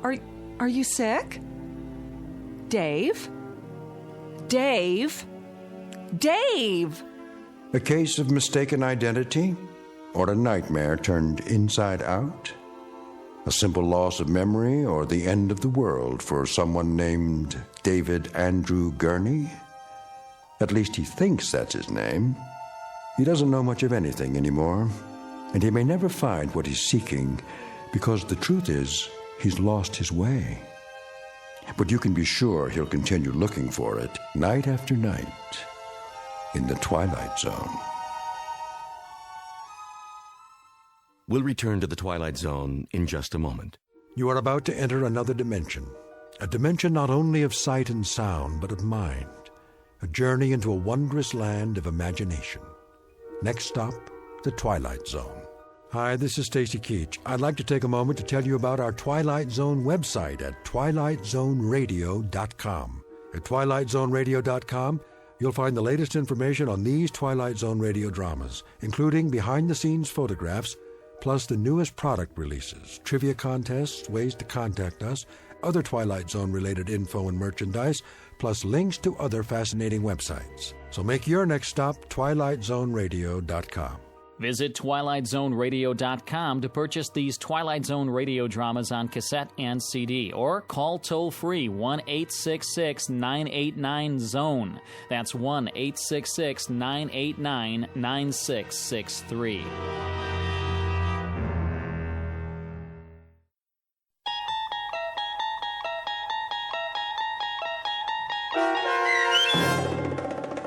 Person or Persons Unknown, starring John Schneider, with Stacy Keach as your narrator, was adapted for radio by Dennis Etchison and written for The Twilight Zone by Charles Beaumont. Heard in the cast were Meg Falcon, Tom McElroy, Roger Mueller, Richard Hensel, Roderick Peoples, Kurt Nabig, Carl Amari, Fernette Lebo, Doug James, Ann Whitney, and Jen Patterson. The producers of The Twilight Zone wish to thank CBS Enterprises and the Rod Serling Estate for making this series possible. This copyrighted radio series is produced and directed by Carl Amari for Falcon Picture Group. Sound design and custom Foley effects for The Twilight Zone by Cerny American Creatives Bob Benson, Craig Lee, Michael Slaybach, and Matt Sorrow.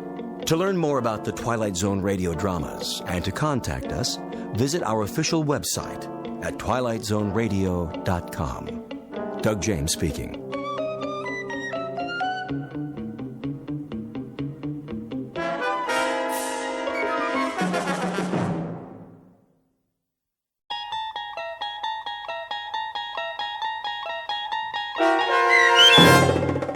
The Mind and the Matter, starring Hal Sparks, with Stacy Keach as your narrator, was adapted for radio by Dennis Etchison and written for The Twilight Zone by Rod Serling. Heard in the cast were Rich Komanek, Lisa Joyce, Jeff Lupetin, Doug James, Vince Amari, Meg Falcon, Roderick Peoples, C.J. Amari, Roger Wolski, Karen Olson, Carl Amari, and Lynn Foley. To learn more about the Twilight Zone radio dramas and to obtain audio cassettes and CDs of these programs, visit our website at twilightzoneradio.com. The producers of The Twilight Zone wish to thank CBS Enterprises, Carol Serling, Dennis Etchison, Dick Brescia Associates, Claire Simon Casting, Terry Jennings, XM Satellite Radio, Sirius Satellite Radio, our sponsors, and our radio affiliates for helping make this series possible. This copyrighted radio series is produced and directed by Carl Amari and Jason Mallow for Falcon Picture Group. Doug James speaking.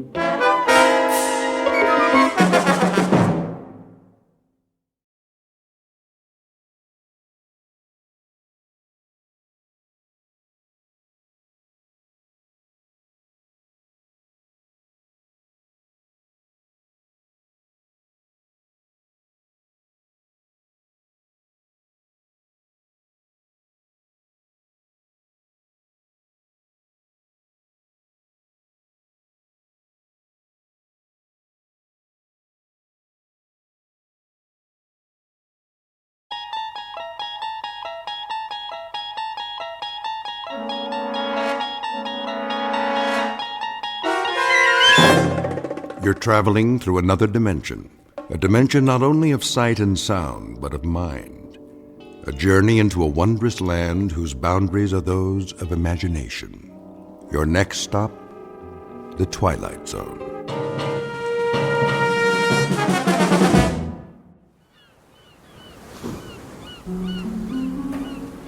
My name is Archibald Beechcraft, and to coin a phrase, welcome to my world. And a wonderful world it is. You might even call it paradise.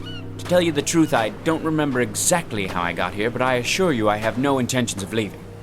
No intentions whatsoever. Why should I? Everything I need is here. The sand, the sea, the sky as blue as a robin's egg, gently swaying palms, and absolutely nothing on the horizon. Nothing. And no one. Do you understand? Not a soul in sight as far as the eye can see.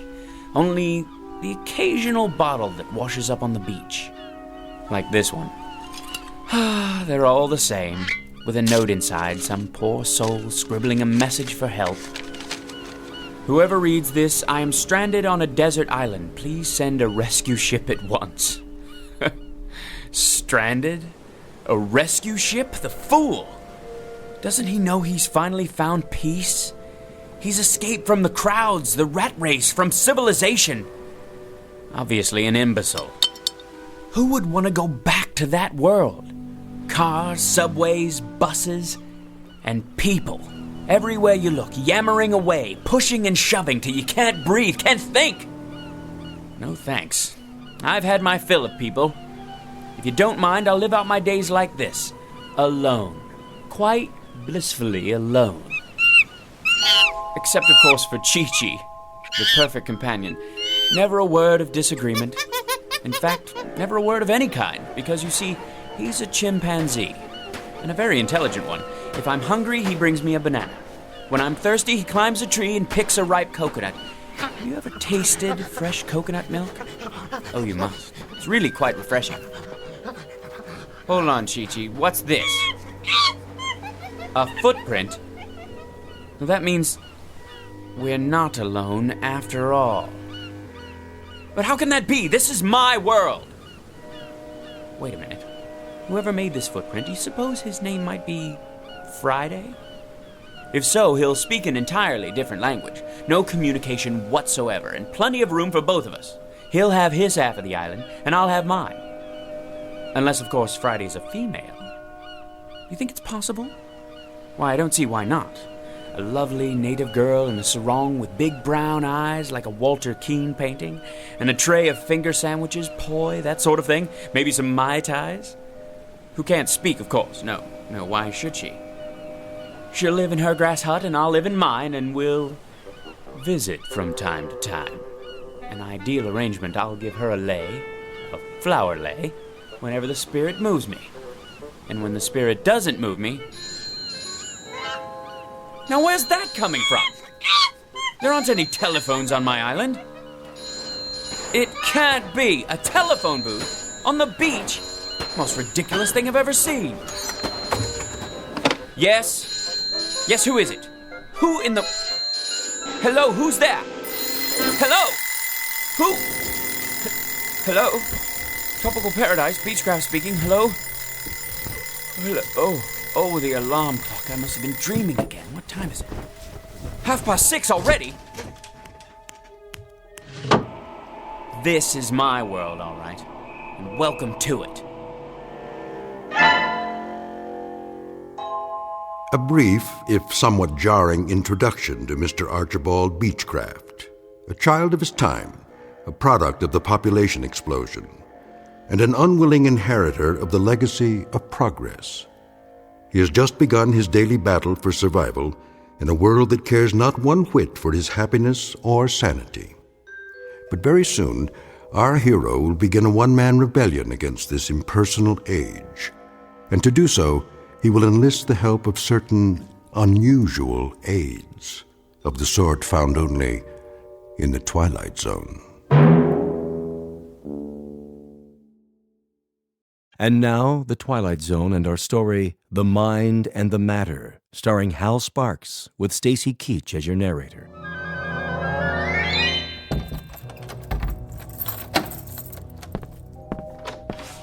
Morning, Beechcraft. I don't see what's so good about it. How's that? If you'll excuse me, I'm late. You're always late. Take it easy. You'll get there. I'm sure I will. And what an unmitigated joy that will be. 91, 92, 93. Stand aside. I don't have to. My mom said I could play. And I said move it. 94, 95, 96, 97. Why do you have to do that here, inside the building? Oh, you made me lose count. Now I have to start all over again. 1, 2, 3, 4. Get out of my way, you little wretch. Ma, that man called me a wretch.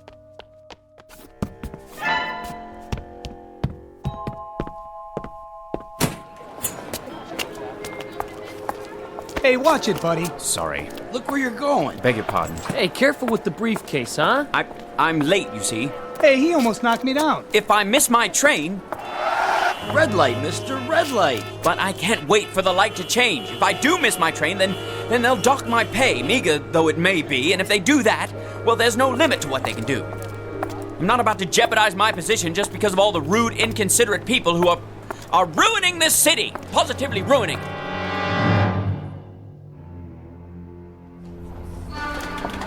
That's my train! Slow down, one at a time. But you see, officer, I absolutely must catch the 732 uptown. Keep your shirt on, pal.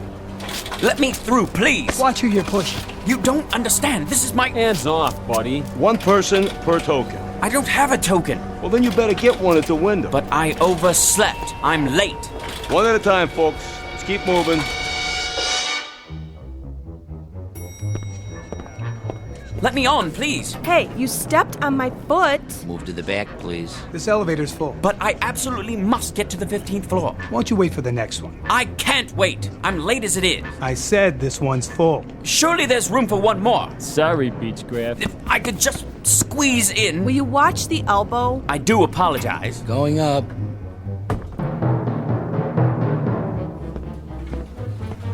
There's Mr. Beechcraft. Finally decided to make it, Better late than never. Morning, Laura. What happened to you? What didn't? If you'd been through what I've been through. Did you punch in? Yes. Mr. Rogers got here 15 minutes ago. I'm sure he did. I told him you went to get coffee. Coffee. That's what I need. Not now. And my blood pressure pills. Wait till the break. Look like you're busy. You mean pretend? I don't have to pretend. Of course, in a reasonable world where a person could work at his own pace with no pressure, no interruptions. Mr. Rogers will be back any minute. I'll bet he will. All right. Where did I leave off yesterday? The Campbell file, as I recall. I'm finishing it for you. What? You shouldn't have done that. I'm quite capable. I know you are. I was only trying to help. Thank you, Laura. But if I could be allowed to concentrate without so many distractions, there'd be no problem. Here's your coffee, Miss Petty. Oh, thank you, Henry. You can call me Laura, you know. All right, Laura. I didn't know how you wanted it, so I got cream and sugar. Is that okay? That's fine. Kindly give it back. Hmm? The Campbell file. I'm just about to close it out. Where do you want me to set it? What? The coffee. Just a minute. If you please, Laura. Here you go. Oh, no. Why, you clumsy clod! Gosh, Mr. Beechcraft, I sure am sorry. You spilled it all over my jacket. I guess I didn't see you. That's precisely your problem. Try cold water before the stain sets. I'll get another cup. That's all right, Henry. No harm done. I ought to send you the cleaning bill. Is that Beechcraft? Yes, sir.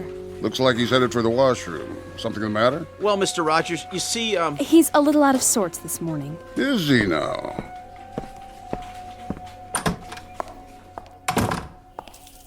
Feeling ill, Beechcraft? No, sir. Nothing like that. If you'll forgive an observation, you're not looking too well. I'm all right, Mr. Rogers. You look tired. You know, Beechcraft, keeping yourself fit is not only a personal responsibility. In a larger sense, it's part of your obligation to the firm that employs you. Healthy body, healthy mind, and so forth. I'm not unaware of that. Then why don't you pull yourself together, man? Get enough sleep at night. I try to, sir. Eat regular meals. Lots of fresh vegetables, greens. Oh, you can't beat those greens for vitamins. I'm a sprouts and spinach man myself. Are you? I'd have them for breakfast if I could. Believe me, Beechcraft, the secret is definitely in the greens. It's the color of power. I see. Not drinking, are you, Beechcraft? Touch of the old sauce? I don't drink, Mr. Rogers. Well, if you don't drink and you don't stay out late at night, you must not be watching your diet. From now on, see that you do. If you'd really like to know, Mr. Rogers, if you'd really like to know precisely why I'm so dead tired, Try coming to work on the 732 subway train every morning, then jamming into an elevator with a herd of cattle, then trying to work in that den of cacophony you call an office. Take hold of yourself, Beechcraft. Then standing in line in that so-called cafeteria during that so-called lunch hour, which is never more than 42 minutes. Oh, that's really good for the digestion. Then getting trampled to death in the subway again at 5:38 every night. Then standing in line with more people at a Greasy Spoon restaurant, followed by another line at a movie or a concert or anywhere else I care to go. But always standing in line, always getting shoved, always getting jostled, always getting pushed around by more people. For goodness sakes, man, take hold. I'll take hold, Mr. Rogers. I'll take hold when I can achieve that milestone, that millennium, that absolute perfection that only comes with solitude. Understand? Solitude. That means no people. You read me, Mr. Rogers? They're the ultimate insult, and my problem is simply that I can't get away from them. At no time, except during the wondrous 7.5 hours I spend in my bed every night. And even then, I hear them outside. Hear what? People. Raucous, shrieking, shouting people. Herds, droves, legions, hosts, armies, bevies, flocks and coveys of people. I don't like that look in your eye, Beechcraft. I don't like it one bit. If I had my way, here's how I'd fix the universe. I'd eliminate them all. I mean, cross them off. Get rid of them. Send them packing. Destroy them. And then there'd be only one man left. Me. Archibald Beechcraft, Esquire. Let me out of here. You're quite mad. Do you know that, Beechcraft? You're either off or en route away from your rocker. Well, if I am, I very much prefer my madness to the so-called sanity around me. People, as far as I'm concerned, you can have them. If I had my way, I'd make them all disappear. Every last one. Well. Old Beechcraft's finally showing some gumption. Just the same, I'd best keep a close eye on him. A very close eye indeed.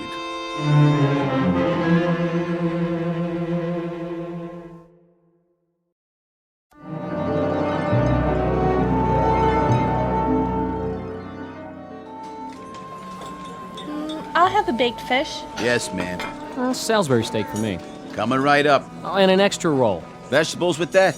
Broccoli. Sure thing. No mashed potatoes, no french fries, no... I'll have the succotash today. Club sandwich here. Dessert? How's the tapioca pudding? Lumpy. I need another fork. This one's dirty. You got it. One club sandwich, coleslaw, no fries, coffee black. Here you go. That's it, sir. That's right, the usual. So I see. Cash or charge? Cash. Take my wallet out of my pocket. There's hardly room to turn around. Here. Don't you have anything smaller? No, I'm afraid not. Your change. Hurry up, will you, buddy? We don't have all day. I'm doing my best. If you'd allow me to put my wallet away. Next, one double macaroni and cheese, salad with ranch. Excuse me. The seat's saved. Well, how about the one next to it? Now, he'll be right back. Of course. Of course he will. Hey, Mr. Beechcraft, over here. Thank God. I'm obliged, Henry. Think nothing of it, Mr. Beechcraft. Squeeze right in. That was my plan. Been saving it for you. I was sort of, well, I wanted to make up for this morning. This morning? When I spilled coffee on your coat. I'm really sorry about that. Say, Mr. Beechcraft? I have a friend. You don't say. Works in the used bookstore around the corner. I went there before lunch. Whatever for? Oh, I like to read. All kinds of stuff. Do tell. Horror mostly. That's my favorite. Why am I not surprised? Some of those paperbacks are pretty cool, you know? There was one about these giant worms that live in the sub-basement of an office building. And if you took the elevator down there late at night, these big white old worm things will be waiting for you. And they must have been really hungry, because... Please, Henry. I'm eating. Oh, yeah. Anyway, I went over there today, and I saw this. So I sort of got it for you. What is it? Story of a serial killer who wants to depopulate the earth? Nothing like that. Take a look. I thought you might like it. The mind and the matter. How you can achieve the ultimate power of concentration. Think this is something I need, Henry? It's really rare. There are only a few printed. Little on the occult side, isn't it?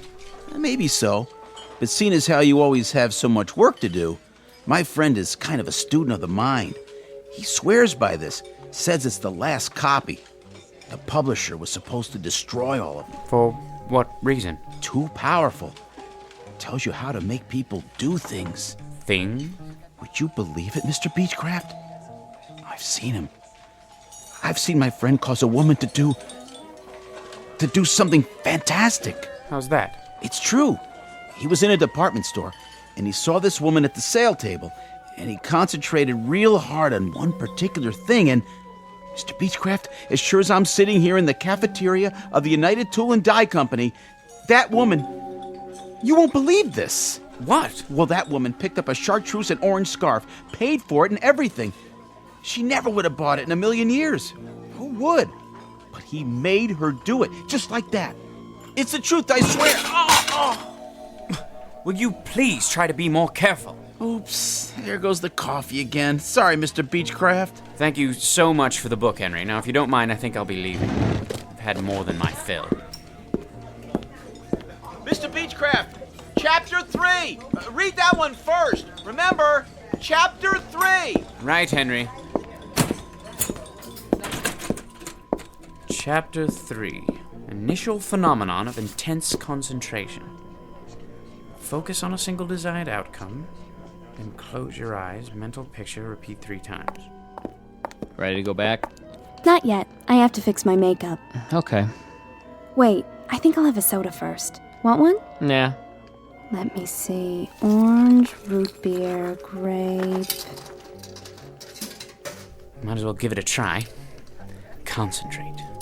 Tropical punch. Pick tropical punch.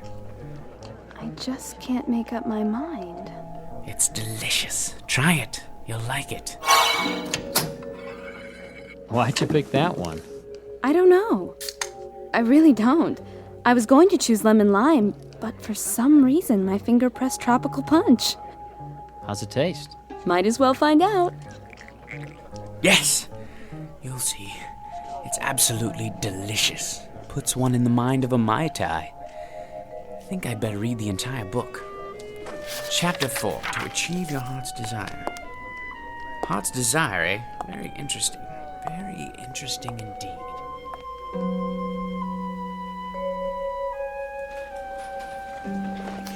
The most important element is concentration. Blot out the quotidian irrelevancies that pollute your day. Quotidian? Nice vocabulary. Mr. Beechcraft? The science of the mind requires absolute adherence to the following rules. Mr. Beechcraft? What is it, Laura? Did you turn in the Campbell file? Campbell? John R. From this morning. I don't see it. I'll get to it. Now then. The following rules of mental control over the omnipresent phenomenology of the modern environment. I really need the file before Mr. Rogers comes by again. Silence! Can't you see I'm reading? Sorry I disturbed you. Oh, Laura, how was your beverage, by the way? Beverage? In the hall, the can of soda. Tropical punch, wasn't it? Oh, yeah. Not bad, actually. Reminded me of a pina colada. Did it now? Delicious, I bet. I'll just get back to my book. A very important book. Very, very important. Distractions which divert 98% of our brain capacity from the more highly evolved regions of the cerebral cortex.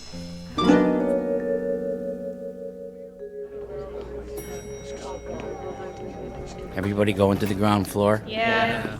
The source of the power is located in the pineal gland, or vestigial third eye. You, sir? Where the power of the all-encompassing life force. Sir, you going to the first floor too? He's talking to you, buddy. What's the matter, you deaf? What? Of course I'm going to the first floor. Where else would I be going? Watch your fingers. Going down. The more complete the mental picture, the more complete the result. Focus your mind and concentrate to the exclusion of all else.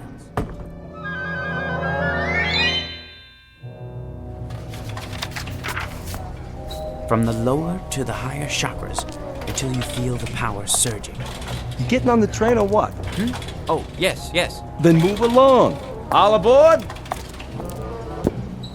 Please step back. are closing. Mental imaging of the desired result to the exclusion of all else.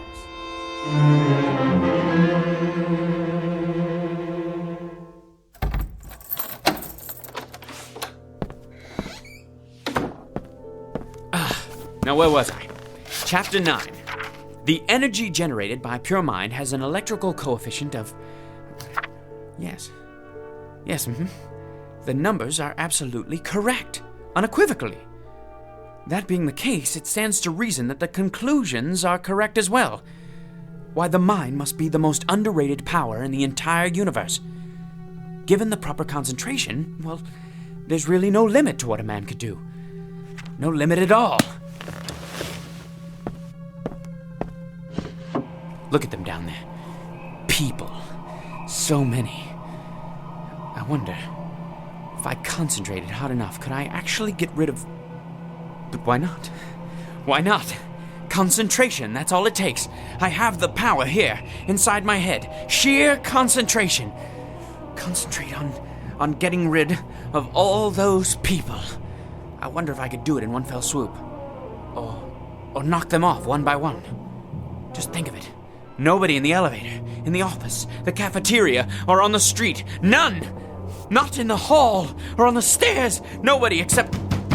Mr. Beechcraft. Mr. Beechcraft. Who is it? You know perfectly well who it is. It's Mrs. Weller. The rent is due, Mr. Beechcraft. Do you hear me? The rent. I'm not going away till you pay, Mr. Beechcraft.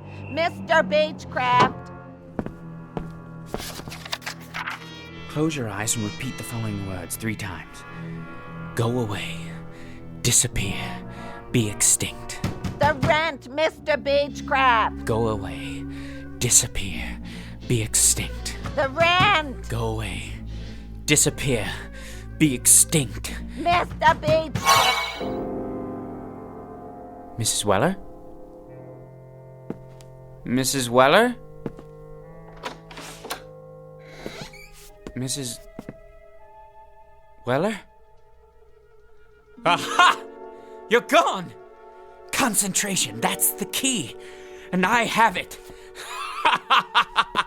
Today the landlady, tomorrow the world!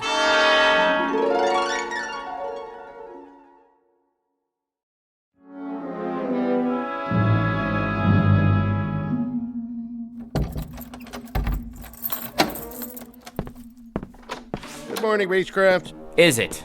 I only meant... I know perfectly well what you meant. Why don't you just keep to yourself and mind your own beeswax? Well, I don't know why I bother, Beechcraft. I was only trying to be a good neighbor. I've tried to be a good neighbor for years, and what good does it do me? Why don't Go you keep away, to yourself from now disappear, on? I'll stay in my be apartment, extinct. and you stay in yours. Go and away, never the twain disappear, shall meet, okay? be That extinct. Suit you because it suits... Aha! I wasn't dreaming. It works. 113, 114, 115, 116. Out of the way, son. Make me.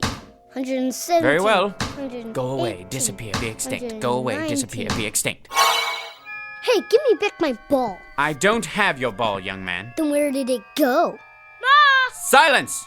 Ma, the I'm bad afraid man you took leave my me no ball. choice. Go away, disappear, Ma! be He won't give it extinct. back. He won't. And another one bites the dust. Hey, watch it. Out of the way, jerk. I was here first. Let me through, please. I need to catch the 732. Officer, that man cut in front of me. Hey, you! I said you! Surely you're not addressing me. Put a token in like everybody else. I don't have a token. So get one. I don't have time to buy tokens. If I miss my train... Step out of the line. What for? I'm writing you up. You're gonna get a big fat fine for cheating the city out of... But it's only a token. I'll mail it to you. I'll deposit 2 tokens tomorrow morning, but I simply do not have the time. Yeah, I heard it all before.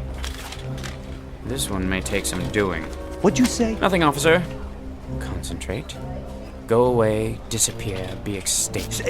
Are you cursing me out? Go away, disappear, be extinct. All right, that's it. I'm taking you in for insulting a transit officer. I got a nice pair of bracelets that'll fit you just fine. Go away, disappear, be extinct. You were saying, officer? You were saying? All right, 732, let's get ready to rumble. Beechcraft is coming through.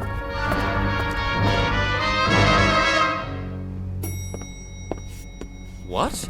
No line for the elevator this morning? No pushing? No shoving? My, that is unusual. Anyone else? No? All right then.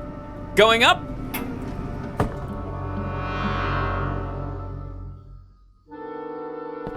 Morning, everyone.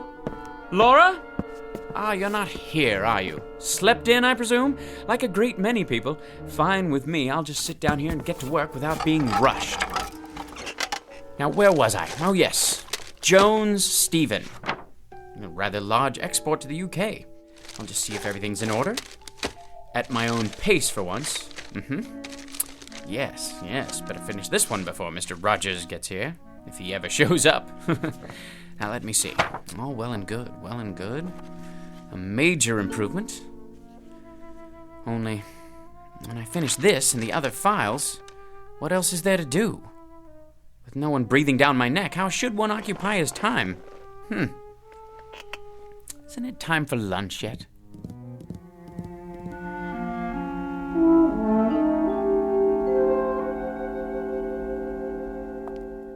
I think I'll just have the salad today. Some soup to start off and crackers. No hurry, mind you. Plenty of time to digest my meal. Where to sit? Why, any table at all? The morning paper. What's new in the world today? White House. Middle East. Federal Reserve Bank. Oh, it's no use. I hate eating alone. And worse than that, I'm bored. If only I had someone to talk to. One person, that's all. Someone quiet, well-mannered, intelligent. Someone like me, in other words. That's it. Concentrate, Beechcraft, concentrate. You called? It worked. Of course it worked. Don't you have any confidence in yourself? Pleased to meet you. The name's Beechcraft. I know. And your name is? Archibald. Call me Archie. You too. Call me Archie as well, if you like. I like it just fine. How's tricks, Arch, old man? Bit on the slow side this morning. Look here, Arch. This isn't working. Wouldn't you agree? Why not? Let's be frank. Too much of a good thing. Well, I wouldn't say so. But you're thinking it. Let's just say I'm temporarily accessible to suggestions about how to occupy my time. Face it, you're bored to tears. Solitude is one thing, but loneliness is quite another. Loneliness. I despise people, loathe them. And I, Archibald Beechcraft, have done away with them. For good and all, mind you, for good and all. I'm leaving. You haven't finished your lunch. I don't have much of an appetite. Thought about any alternatives? Alternatives to what? To this. It's like an empty movie set in here. I don't even want to think about what it's like outside. Look at yourself. You don't have idea one about how to fill the day. People are bad enough, but inactivity's even worse. You're talking nonsense. I'm content. I'm honestly and truly content. For the first time in my life, I have managed to rid myself of the worst scourge there is. The general populace. So what are you going to do? Splurge and buy a can of tropical fruit punch from the soft drink machine? Will that do it for you? If the truth be known, I would appreciate a little diversion of some kind. Any kind. You mean like a change in the weather? That's it. Perhaps a little unseasonal rain. Or a lot of rain. Let's make it a tropical storm with thunder and lightning. The works. That should shake things up. All I have to do is concentrate. Not that exciting, is it? Maybe we need to add something spectacular. Like an earthquake. Sure you want to do that? Why not? Here goes. You mean there it goes? I can imagine what the office looks like right now. My desk! All your files on the floor. Gonna take some sorting. Enough! No earthquake and no storm either. Forget it! So now what, Arch, old man? I've had it for the day. I'm gonna take the rest of the afternoon off. And do what? Stroll down the street? Take a ride on the subway all by your lonesome? Boy, I'll bet the old apartment building's quiet as a tomb. It's starting to get to you, isn't it? The thing of it is, I don't care much for people, but it's difficult not having anyone. Present company excluded. I guess it's a trade-off. That's the crux of the problem. Frankly, there isn't a breed of human being that I can stomach. Ever think of a Cocker Spaniel? I never cared much for animals either. Most of all, though, I can't stand people. Thanks. Well, except for you, naturally, but that's because you're a higher class of individual. Wait a minute. That's it! That's what? Why didn't I think of it before? People I can stand. That's what I'll do. I'll create people who are just like me. A world full of Archie Beechcrafts.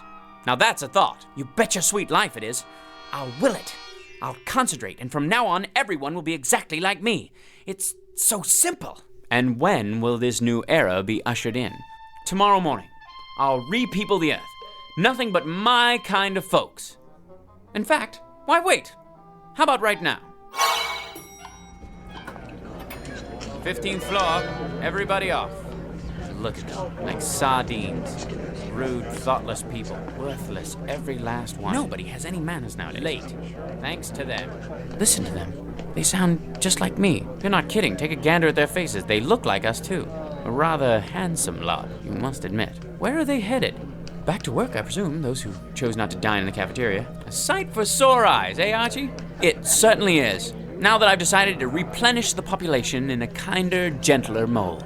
This, I gotta see.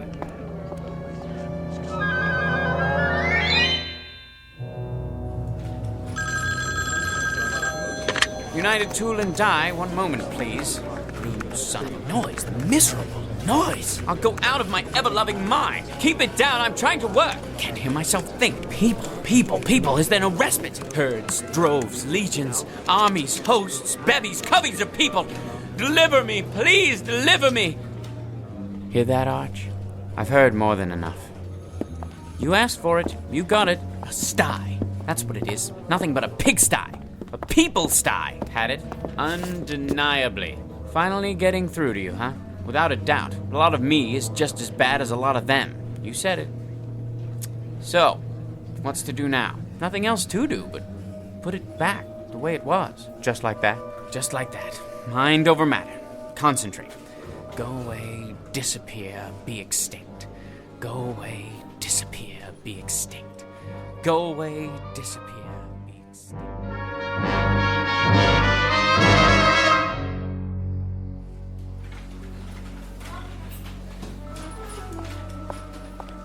Hello, Mr. Beechcraft. Why, hello, Laura.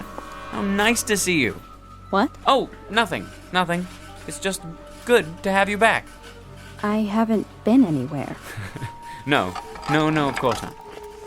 Hi, Mr. Beechcraft. I got your coffee. Miss Petty, Laura. You didn't have to do that, Henry. Careful now. Oh, Mr. Beechcraft, sir. Please forgive me. You should be more... Forget it, Henry. Nothing serious. It isn't? Not at all. Just another little spill on the old sleeve. I'll take care of it with my handkerchief. Gee, thanks, Mr. Beechcraft, for being so nice about it. Tut-tut, my lad, tut-tut. Something else, Henry? I was just wondering, sir. Yes? That book I gave you? Did you get anything out of it? Not really. Why don't you take it back? You sure? Frankly, it's a lot of pap. Interesting, but totally unbelievable. And now, if you'll excuse me, I think I'll get back to work.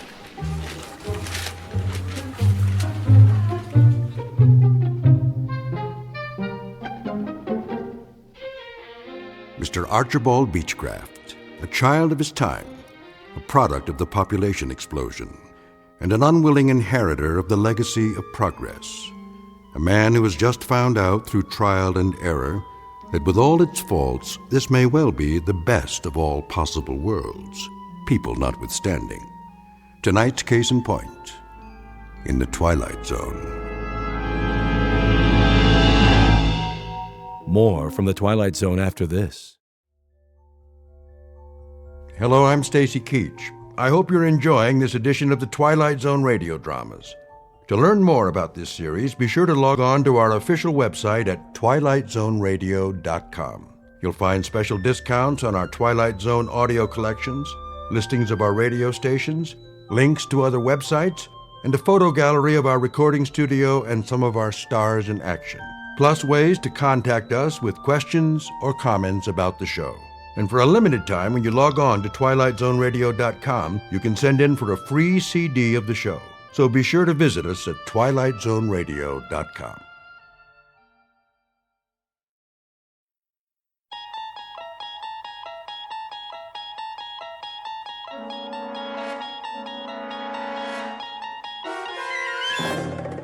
You unlock this door with the key of imagination.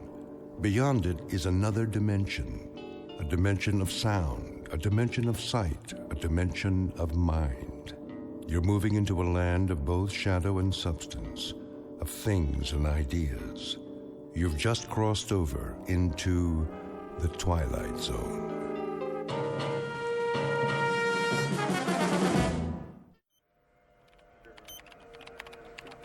.019er, steady and holding. Fuel consumption, normal. On course, X6. Hold coordinates. Oxygen supply? Check. How does she look? Beautiful, General. Just beautiful. Flight path? Right on the button, sir. No corrections? Hardly any. Couple of degrees starboard pitch right after takeoff. And the crew? A-okay, sir. A little cramped on the ship, but that's about it. Good. The White House will be pleased. About a test flight? The president's a big fan of the X6. He pushed it through Congress. Hey, then maybe I'll have a job next year. You will, Billings. You will. Count on it. This is the first step. She makes it back in one piece, and it's all systems go. General, I've got the telemetry report. Send it over to data control. Right away, sir. You boys have done well. So far, so good. Bring her in smooth, and you can take tomorrow off. Oh, you got it, General. Couple more hours and she's headed back home. Patch me through to the ship, will you? I'd like to thank the crew personally. No problem. Set frequency. Roger that. X6. Calling the X6. Do you read? Try again. X6. Do you read? This is flight control. X6. Calling the X6. Must be some electrostatic interference. Keep trying. Yes, sir. I want to thank those boys for a job well done and tell them we'll be waiting with bells on. Maybe not a ticker tape parade this time, but that'll come. Sir? Yes? They seem to be... Seem to be what? What's the problem? Well, I don't know. Out with it, man. Something wrong? It's just that I can't find them on the radar screen. Let me see. What does that mean? It means... Well, sir, it means they seem to have disappeared. What? Could be a tower malfunction. I'll switch to backup. Nope, main system's working. Clear skies, no commercial flights in our airspace. There's nothing, absolutely nothing. Give me missile tracking. This is General Carstairs at Flight Control. Yes. Do your instruments show a crash? Not just in the desert, anywhere in North America. Are you sure? Then do this. If you register an impact, call me on the secure line. No, I don't expect one, just a routine check. Yes, I'm positive. We have nothing here. Not a thing. What's going on? It's not on the screen. It has to be somewhere. Still sweeping, sir. Where did it go? Sir? If you had the X6 on the screen and you spoke to the men on board... Less than 5 minutes ago. Then where are they? A spacecraft doesn't just disappear, vanish into thin air, does it? Well, does it? No, sir. No, sir. Then in heaven's name, where is it? As you may have gathered, the name of the ship in question is the X6. Her type, a new experimental craft on a high-altitude test above the Earth's atmosphere. Purpose? To gather data for the construction of the world's first space station. Recent history? Unknown, at least to those who weren't on board. But in short order, we're going to meet the crew and hear the story from their point of view, and a very unusual story it is, of a flight that departed from its course long enough to pass through the Twilight Zone. And now, the Twilight Zone and our story, And When the Sky Was Opened, starring Barry Bostwick with Stacy Keach as your narrator. Well, Doc? Just a minute, Colonel. What's the verdict? Pulse is fine. On the slow side, in fact. Correct me if I'm wrong. We went through this yesterday, didn't we? You know the Air Force, check and double check. They've got a big investment in the X6. So there's a little glitch. Probably an O-ring. A little glitch? The hydraulics froze and the soft landing chute didn't deploy. You are lucky to be alive. That's what all the flight training was for. Relax your arm. Doctor. Hold still, please. I want to ask you something. Don't move your arm. 115/80. Not bad. Told you, Doc.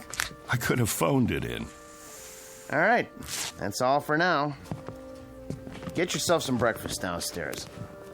Hey, go easy on the cholesterol, okay? How's the Colonel? Who? Jack Harrington. You're the only Colonel I've seen this morning. I get it. You call me in, but he gets to stay home and sleep it off. Pretty nice duty. Harrington. Where have I heard that name? You have a heck of a sense of humor. Did you have a question? It can wait. I want to, check with someone first. Well, look, try not to worry about anything. You may be a little disoriented for a day or two. Need any, medication while you're here?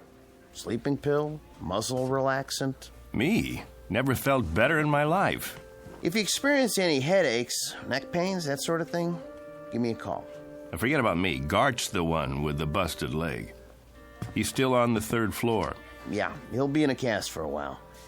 He's healing fine, though. 3rd floor. Room 14, wasn't it? Well, you should know. Gonna stop by? I was thinking about it. Go ahead. Give him a hard time, just not too hard. Tell him I'll be by on my rounds. Oh, and congratulations, Colonel Forbes, to both of you. What? Haven't you seen the paper? You're heroes. We flew the course, nothing special. Well, the force is proud of you just the same. The nation is. Just doing our job. Here, take this with you if you like. I've already seen it. Then give one to Major Gart. They've got copies all over the base. But they're going fast. Colonel, come here. Can I ask you something? If it's not classified? Yes? What happened up there? How do you mean? When they lost you on radar. If I could tell you, Doc, I would. You and the General and everyone else. All I know is we must have lost pressure because we blacked out. For quite a few hours. The next thing I knew, we were down and the chopper was airlifting us out of there. That's it. End of story. But you made it. That's what counts. Yes. Yes. I guess it is.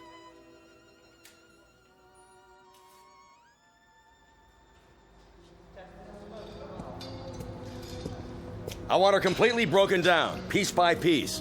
Whatever it was, we've got to find it. Doing the best we can, sir. How's the investigation coming? Well, so far, everything checks out. Meaning? The only damage evident is from the touchdown. She came in on her belly at something close to 300 miles an hour. Must have buckled part of the landing gear. Wasn't fully extended. That's why the wing looks the way it does? She plowed through a sand dune just before she stopped. If you want my opinion, sir. By all means. I don't think you're going to find anything wrong. Well, that may or may not be. But for now, we've got a mystery on our hands. We need answers. Well, it would be my suggestion. Yes? That if you want to unravel this mystery, you better check the crew, not the aircraft. The crew can't tell us a thing. How's that? We had them on radar for the first couple of hours. Everything went strictly by the book. Then they disappeared for 24 hours. Oh, until they crashed down in the Mojave Desert. They must have lost consciousness because they don't know anything. The only way we're going to get answers is to dismantle the aircraft. Unless one of the crew members gets his memory back and fills in the blanks. So far, they're not talking. I'll be that as it may. I want to see every nut, bolt, and screw laid out on the hangar floor in order. Every wire, every piece of insulation. If there's anything wrong with this baby, anything at all, we're going to find it. Yes, sir. On the double, sir.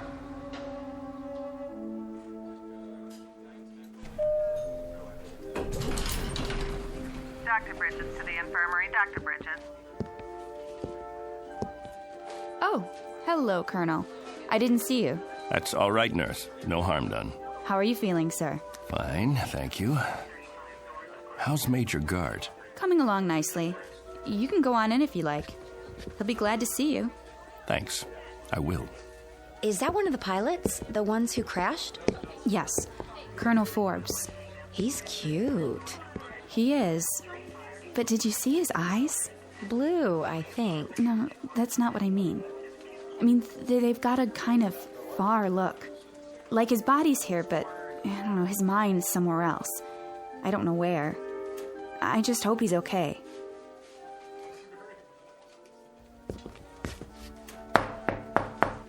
Come in. There he is. And there you are, the prodigal colonel. Not disturbing you, am I? Nothing could disturb me in here. More like a prison ward. No Playboys, no hot fudge sundaes. I was on my way out. Can't stay away, huh? Doc wanted to see me. Nothing serious, I hope. Me? No, just routine. I'd offer you a drink, a shot of straight orange juice. How's that leg? Can't feel a thing, which is good. One more thermometer, and I'm going to absent myself from this establishment without official leave. Pull a chair over here by the bed. Take a load off, Colonel. Sure. Now, go ahead, tell me. What's it like in the outside world? Great, Bill, just great. I can't wait to get out of here. Talk to any of the guys? Yes. What about the ship? Did you look her over? It's under wraps. They've got everybody but the president's cabinet checking it out. Bill, did you see the paper? Sure. We made the front page. Only page 3 today. Take a look. Ooh, steady, Colonel. You go off on a toot last night? Why? Your hands, they're shaking. You don't look so good. Thanks. Little hungover, huh? No big deal. So what's it say? Bill, I wanted to talk to you about that. They spell our names right? First, I've got to get oriented. If you don't mind, I'd like you to answer some questions. Shoot. When did I leave here? Huh? When did I get discharged from the hospital? Yesterday morning? Don't you know? I don't know anything anymore. Easy, Colonel. All I know is I need to verify a couple of things. Now, that shouldn't be very complicated. Around 9:30 yesterday morning, I walked out of here, didn't I? About that time, I guess. And who did I walk out with? Are you kidding? How am I supposed to know who you walked out with? Some nurse you picked up in the hall, probably. What's the matter? Can't remember a name? I mean, when I left the room, this room, who was with me? Nobody. That's just it. You say nobody. I'm pretty sure I was awake, yes. If you remember it differently, What's today's paper say? Go ahead, tell me. What's it say? 2 astronauts crash in Mojave Desert. Over a picture of you and me before the flight. What else? In effect, it says that 2 intrepid voyagers into the unknown returned from the unknown in one slightly dented spacecraft. Sounds about right. What about the picture? I've seen better. What's in the picture? Look, if this is a literacy test, I can assure you that even though I'm not a West Point graduate, I can read and write, count up to 10. Gart, don't get wise with me now. What's it say under the picture? Read it. Colonel Clegg Forbes and Major William Gart just before their historic flight that ended in a mysterious crash. That's what you remember? I don't... You and me.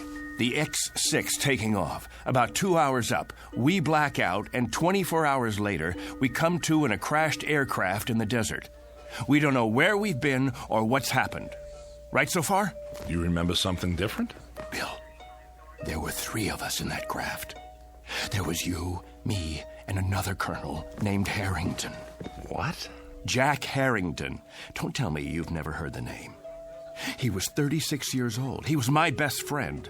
I'd known him for 15 years, and you'd known him for 5. That ship took a crew of 3, and we were the 3. Now, I want you to listen very closely because, Bill, I swear I can prove it to you. I've got to, or I'll lose my mind.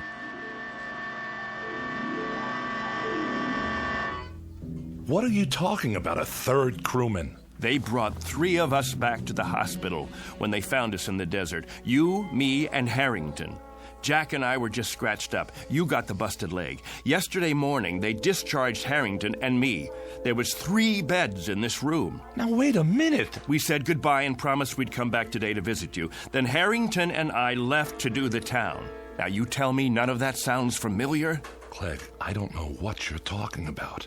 I don't know anyone named Harrington. Whoever he is, he wasn't on the crew with us. The X-6 carried 2 men, You and me. Nobody named Harrington. Nobody else at all. When you walked out of here yesterday morning, you walked out by yourself. There were never 3 beds in this room. Only 2, yours and mine. Something's happened to you. I mean it, Clegg. This is an after effect of the crash. It has to be. I think you'd better tell the doctor, run some tests.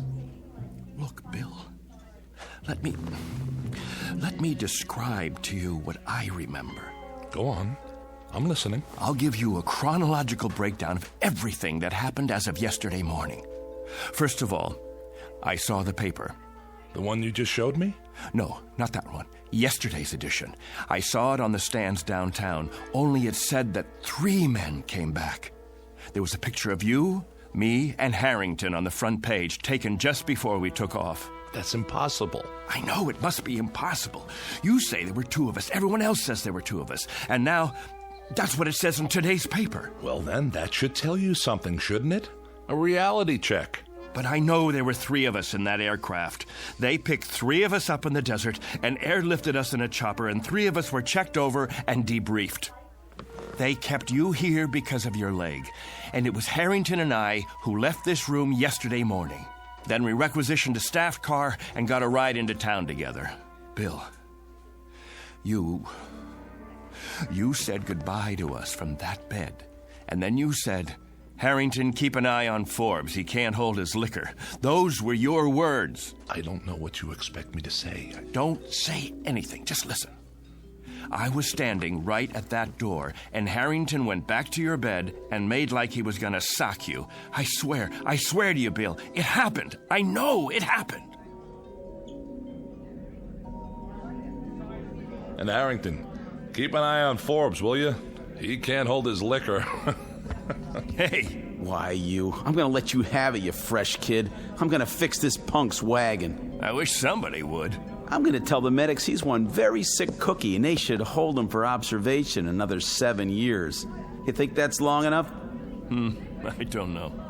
And every Saturday night, Major Gart, the Colonel and I will phone you from whatever bar we happen to be in, and if you're nice, we might even let you talk to some women. Let's go already. I hate long goodbyes. Go on, both of you. Leave me here to suffer in my loneliness and despair. Take care, Billy. We'll come in tomorrow to see you. Meanwhile, you can all read about yourself. Better memorize this in case you lose it. See? 3 space travelers returned safely. And nothing about your broken leg. Well, that's the press for you. Get out of here. I'm going to pick one up for my mother so she can frame it. One time, a fortune teller in a carnival in Des Moines said I'd be famous. It doesn't say anything about you, though. Out. And did you pick up a paper on the way out? Why? You said you had proof. I should have kept it, but it wouldn't make any difference now. If you could show me in black and white. Hold on. There's more to the story. When we got to town, Jack and I hit the bars. The first one was the Plush Monkey on 11th. You know the place, don't you? Yeah, a dive. Beer signs and bar girls. And a big mirror behind the bottles. We walked in trying to keep a low profile, but the blondes spotted us. That's them. No, it's not. It is. Don't stare. Give me your hairbrush. Welcome, gents. Take a load off. With pleasure. Say, aren't you the 2 guys who was up in space? Not that far, just the ionosphere. I thought so. That and a couple of bucks should get us a beer apiece, right?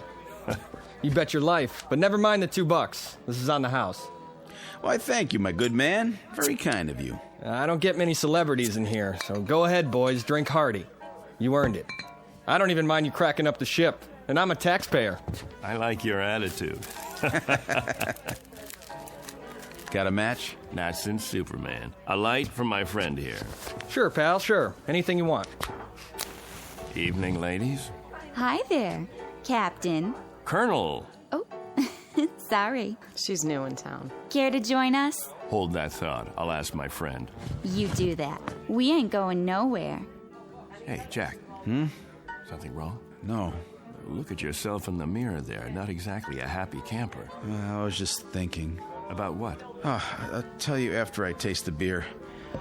To happy landings, whenever and wherever possible. I'll drink to this.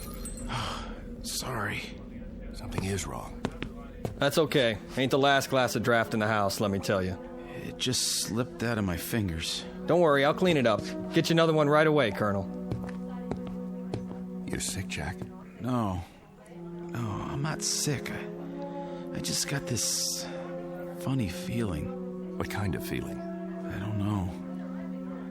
Odd. Never felt anything like it before. Maybe we should go. Don't worry, I said. It was just for a couple of seconds there. It was like I didn't belong here. Like if I were to let myself go, You'd what? Like I'd disappear. Here you go. Thanks. Happy landings. You don't like it? I want to call my folks. Good idea. I should call Amy, too. Where's the phone? All the way in the back. You sure you're okay? Yeah. Be right with you.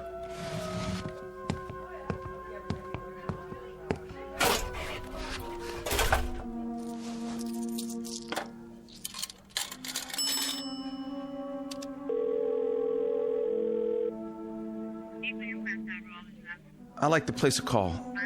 Collect, please, to Des Moines, Iowa. The residence of Mr. James Harrington. That's right. Oh, my number, let's see, Fletcher 90632. That's what it says here. My name, that's Jack Harrington. That's right. Thank you, operator. I'll hold. I'm sorry about the broken glass. My friend's sorry, too. Forget it. I can sweep it up as soon as I get my mop. Clegg. Yeah? Come here. Will you come here quick? Coming. Please? Does he need some change? I'll see. What's up? I just called home. Called my folks. My mother answered. Yeah? How is she? I don't know. How come? I told her it was me, and she said she didn't have any son named Jack. That's what she said. Can you beat that? I asked to talk to my old man, and when he got on, he kept saying for me to hang up. He didn't want any practical jokers bothering his wife. Said he didn't have any son at all. That's weird. Clegg, what is this? What's going on? Gag, maybe, or... No gag. It's part of this feeling, Clegg. The feeling I've got that I shouldn't be here. That none of us should be here. It's as if maybe... What? Maybe we shouldn't have come back from that flight.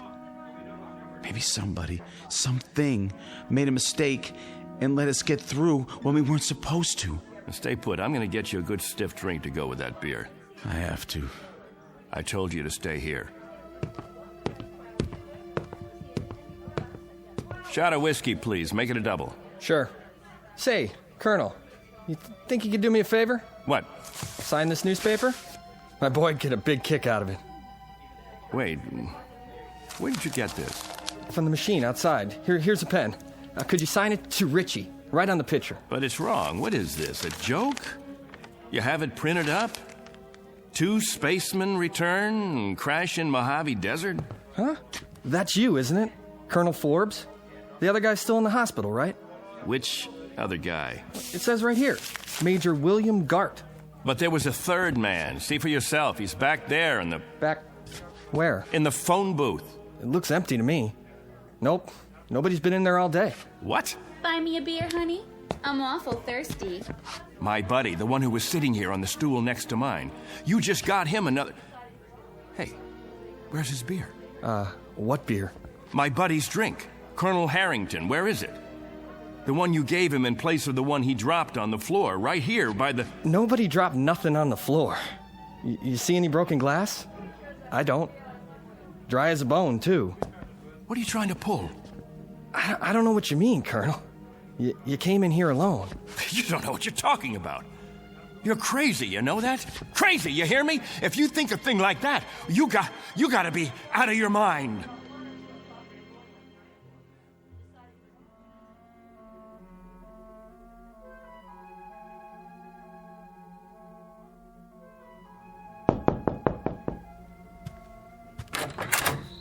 What do you want? Room 8A. Here's your pizza. Oh, yeah. How much do I owe you? Let's see. I got the bill right here. Keep the change. Thanks. Hey, say, aren't you, No.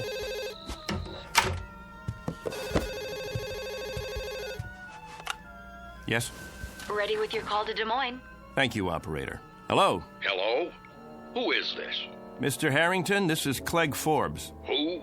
You remember me, sir? I had Christmas dinner with you and your wife last Christmas. You and your wife, and Jack. Jack who? Your son. What is this, another crank call? Because if it is, it's not funny. Who is this, anyway? Perhaps I don't have the right house. Is this James Harrington? I'm James Harrington, but I don't have any son, and I've never heard of you. You live at 43 Elm Street? All my life. Got 2 daughters, both married. One lives in Sioux City, the other moved to Binghamton, New York last year. I should know whether I got a son or not. And don't call me again. Now what? Look at that face in the mirror. I don't know myself anymore.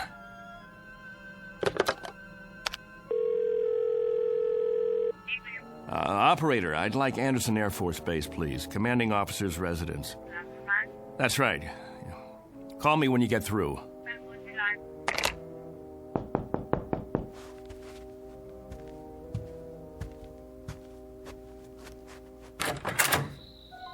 You've got some nerve. Amy.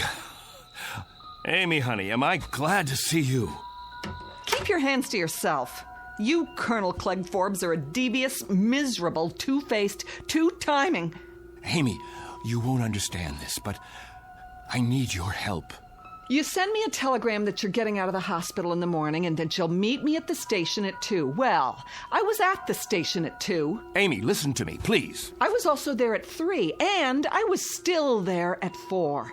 I could have had my pick of several Marines and an elderly gentleman who owns 25,000 shares of AT&T, but there was a missing Air Force officer named Forbes who didn't have the simple courtesy to leave a message or even a number where he could be reached. I can explain. Do you have any idea how many bars I've been to? How many hotel lobbies? Did it ever occur to you to... Amy, please! You look terrible, by the way. All right, Clegg. What kind of trouble are you in? And what are you doing in this motel? Are you hiding out? Oh, I don't even know where to begin. I sent you the wire because I did get discharged from the hospital that morning. Jack and I...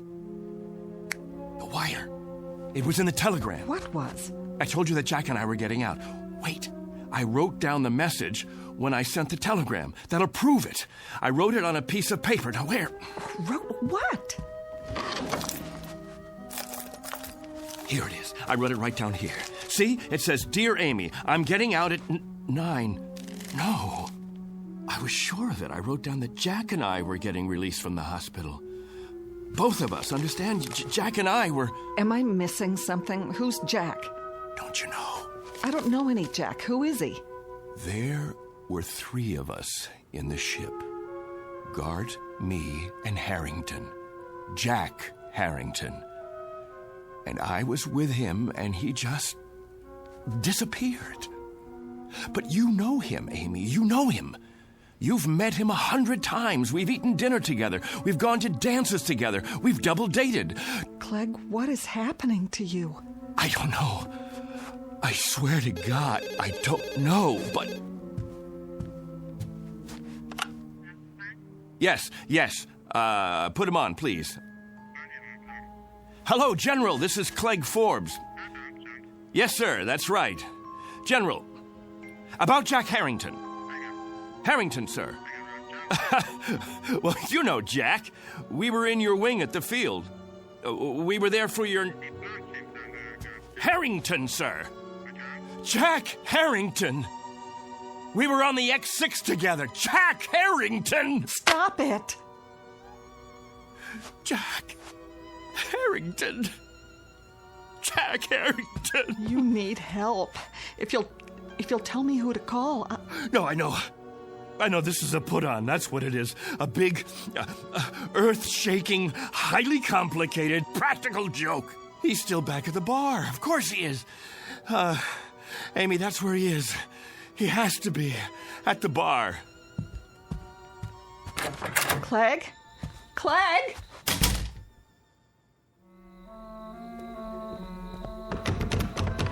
Locked. Locked. What time is it? It's late, Clegg. There's nobody inside at this hour. Open up. I know you're in there. Come on, Harrington. You gotta be. Don't! Jack, you can come out now. Some joke, and I fell for it. Where are you hiding? The phone booth? That's gotta be it. Where are you, Jack? Please come back, will you? Jack! No. No! No! That's some story. I don't know what I did then. Just ran, I guess. All the way down the street like a crazy man. I left Amy standing there. I don't even know what happened to her after that. And I don't know Jack Harrington. I never heard of him before now. He's an illusion or something. He has to be. He's not an illusion. For some reason, he's been yanked out of here, taken away. You're letting this get to you. Didn't you hear what I said? He told me he had a feeling that maybe somebody or something made a mistake and let us get through when we shouldn't have. And maybe they'd be coming back to get us now. Maybe somebody from up there. Clegg, it doesn't make sense. And now, I've got the feeling, too. I've got this idiotic, oddball feeling. I don't know how to describe it. It's weird, Bill. It's just plain weird. Like I don't belong. I don't want it to happen, you hear me? I don't want it to happen to me, too. Clegg! Oh, I gotta stop him.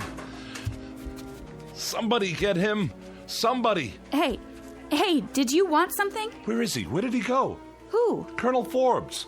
Colonel... I saw him run into the hall. When? Just now. I didn't see anyone. He has to be here. He can't just... What are you doing out of bed, Major? You know, you shouldn't be walking yet. If the doctor saw you... Somebody's got to help Colonel Forbes. Somebody's got to help him right away. Grab a hold of my shoulder.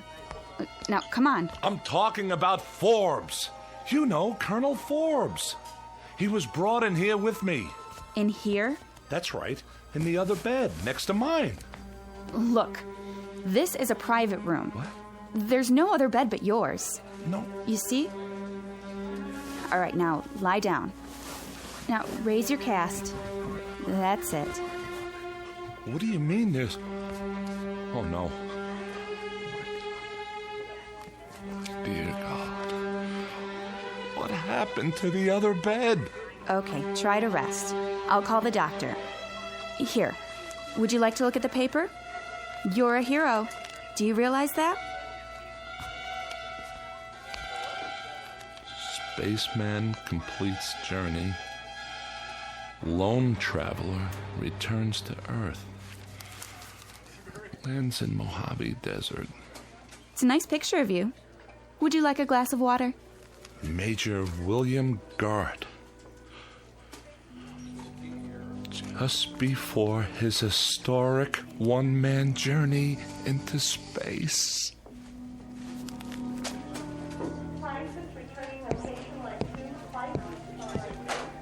Hey, Doctor. I was sorry to hear about that crash. What did they call it? The X6? Yeah. Well, we do the best we can. When they come back. Sometimes it's out of our hands. Mm-hmm. At least it was an unmanned flight. Well, that's the one consolation, I suppose. Anyway, I wanted to check the ward. How are we fixed for beds? I've got some men in the infirmary. Let's see. 2 open rooms at the moment, Doctor. Great. Oh, and number 14's empty at the end of the hall. It can take up to 3 if we move some beds in. Well, that should do. Order some beds up from QM, will you, nurse? Yes, sir. Right away. Once upon a time, there was a man named Harrington, a man named Forbes, and a man named Gart. All were officers in the United States Air Force, trained for experimental flights into the upper atmosphere. They used to exist, but don't any longer. Someone or something took them somewhere. At least they're no longer a part of the memory of man. As to the aircraft, the X-6, it's still supposed to be housed in a hangar on the base, or it will be one day. For the record, it hasn't been built yet. It's still on the drawing boards. But be careful. Don't let anyone hear you arguing about the reverse, or they might question your sanity. If you have any questions about the aircraft or the men who flew her, be sure to speak softly and only in the Twilight Zone.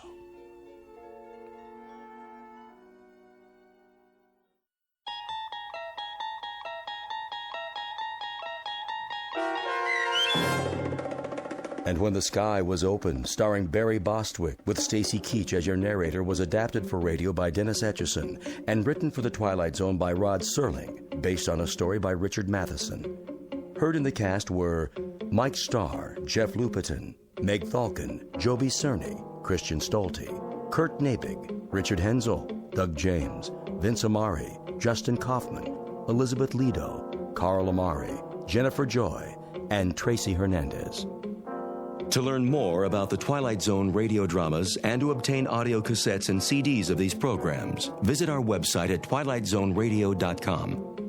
The producers of The Twilight Zone wish to thank CBS Enterprises, Carol Serling, Dennis Etchison, Claire Simon Casting, Terry Jennings, XM Satellite Radio, Sirius Satellite Radio, our sponsors, and our radio affiliates for helping make this series possible. This copyrighted radio series is produced and directed by Carl Amari for Falcon Picture Group. Sound design and custom Foley effects for The Twilight Zone by Cerny American creatives Bob Benson, Craig Lee, Michael Slaybach, and Matt Sorrow.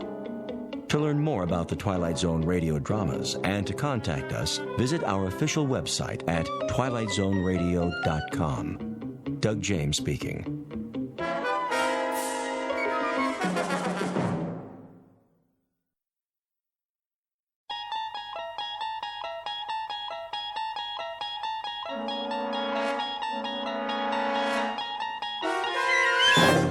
There is a fifth dimension beyond that which is known to man.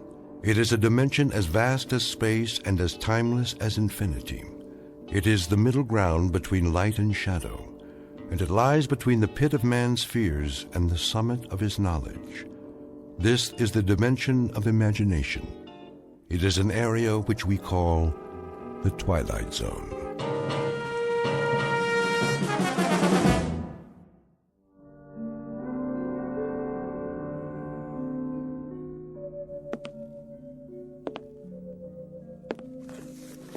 Entry. 14th day, 6th month, year 4, I think. Kind of runs together after a while. Got up this morning, same as always. Big deal, huh? I even made my bed. See, it's strictly the honor system up here. Well, one more day scratched off the old calendar. First thing I did was, let's see, I made a pot of coffee. That's what they call this stuff. Next, some breakfast. Fake bacon and eggs. Hear that? Mm-hmm. Kind of makes your mouth water, doesn't it? Gotta watch the calories, though. Putting on some pounds around the middle. That's bad for the ticker. Wouldn't want to check out before my time. I make it 46 more years, give or take a few. Anyway, welcome to my world. At least I'll have something to play back later. Otherwise, I wouldn't have anybody to listen to. Because this way I know I'm dealing with a higher class individual. Corey, you did it again. My compliments to the chef.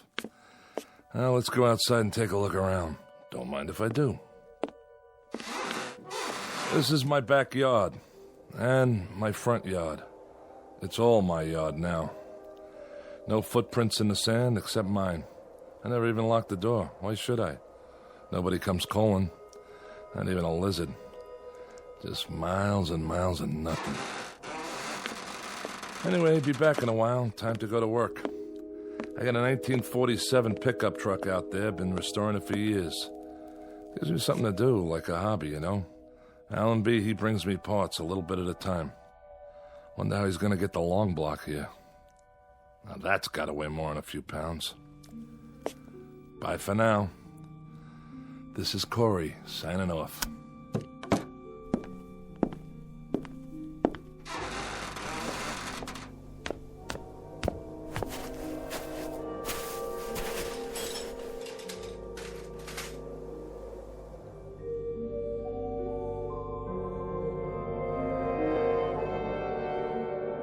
Welcome to the world of Mr. James A. Corey.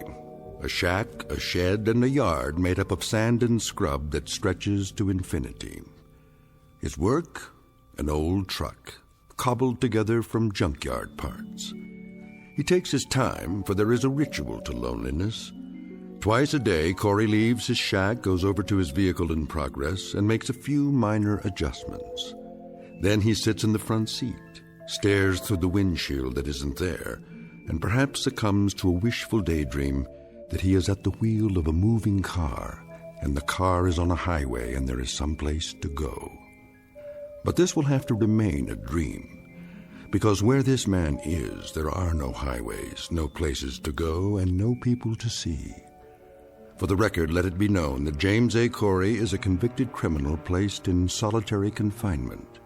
And it matters very little that his confinement stretches as far as the eye can see. His sentence is the kind of isolation that can destroy a human mind. It is an exile far worse than a dungeon at the ends of the earth, because he has been banished to a place well beyond the earth. In just a moment, Mr. Corey will discover that he may not be alone for the rest of his life after all. And with that discovery will come the requisite spark of hope. But a spark is all it takes to fire a man's imagination in the Twilight Zone. And now, The Twilight Zone, and our story, The Lonely, starring Mike Starr, with Stacy Keach as your narrator. There she is, dead ahead. Got it, Captain. Prepare for planetfall. All systems check. Sir? What is it, Carstairs? I got a question for you. How can we still call it planetfall if it's only an asteroid? That's a good one. Well, call it whatever you like, off the record. But we're on the record now. This isn't a training mission. Set the coordinates. Yes, sir. The surface is coming up mighty fast. I don't know how you can tell one sand dune from another. By doing this every 4 months, year after year. That's how. Corey's shack is just over the rise. I don't see... It's right there. Fire retro rockets. Decreasing speed. Ready to nose up. Nose up. 40 degrees. 60. Keep pulling. 75. 80. 88. 90 degrees, sir. Now angle her down. Tail first. Piece of cake, Captain. What are the numbers? 0400 hours, Earth time. Fuel 0.87 capacity. Cutting in a little close, sir. Ah, those meteors on the way out. We lost some precious time. Corey won't be very happy. He's not supposed to be happy, is he? You don't know him the way I do, Adams. He waits for these deliveries like a kid on Christmas. Always wants to hear how things are back home. What the women look like, how the world has changed. I'm the only contact he's got. If I didn't stop here, I think he'd go stir-crazy. What do you do, anyway? He stopped caring, that's what. After he lost his wife. Yeah? He got in a fight. Some say it wasn't his fault. The guy died, and he ended up here. They don't have room for any more criminals back home. The new regime, huh? I read about that. But he's had a lot of time to think. Nothing to do here but think. Prepare to set her down. I want a 3-point landing this time. Yes, sir. Tail fins ready. We're going in.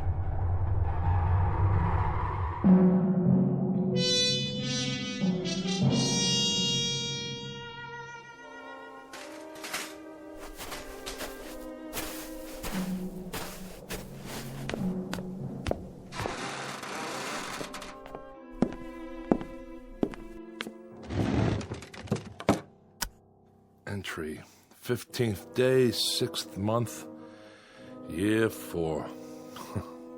I'm even measuring time by this place now. I go on every day like the day before and the day before that, the weeks, the months. But I can't give in. I have to stick it out.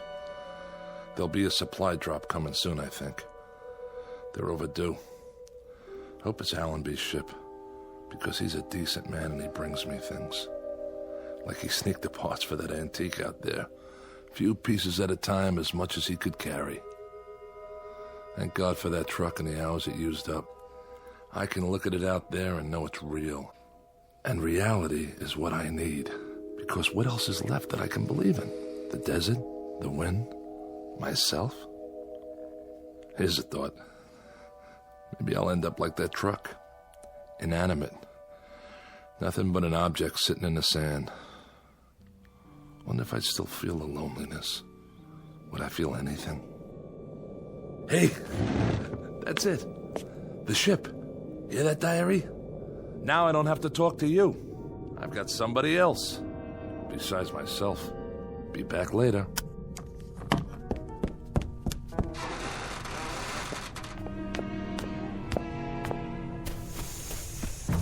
Hey! Hey! How you doing, Allenby? Corey, how are you? All right. Corey, Well, don't just stand there. Come on inside. It's hotter than blazes.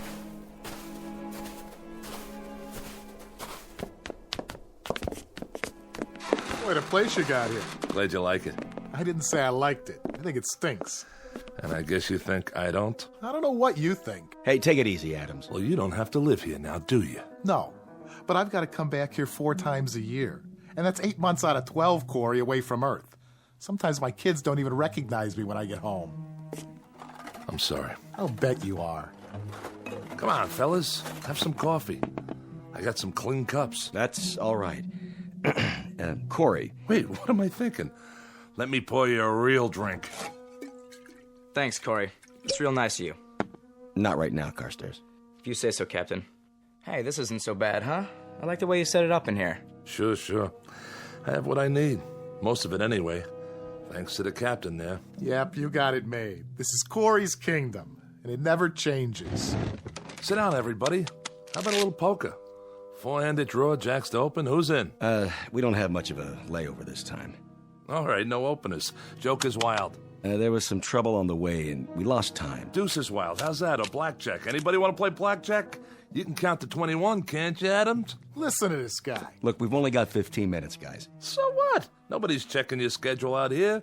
What's the big deal? I'm sorry, Corey. This isn't an arbitrary decision. If we delay our departure by more than 15 minutes, that places us in a different orbital position. We'd never make it back to Earth on the fuel we've got. We'd have to stay at least 14 days before we're in position again. So? Why not hang out here? I've got some beer put away. I can turn up the generator and get it cold. We'll sit around, talk. It's just not possible. It's a few lousy days. A few hours, even. A couple of card games, at least. How about you guys? What's the matter? Think I'll murder you or something over a bad hand? Not this time, Corey. All right. 3 or 4 minutes gone already. Better get going.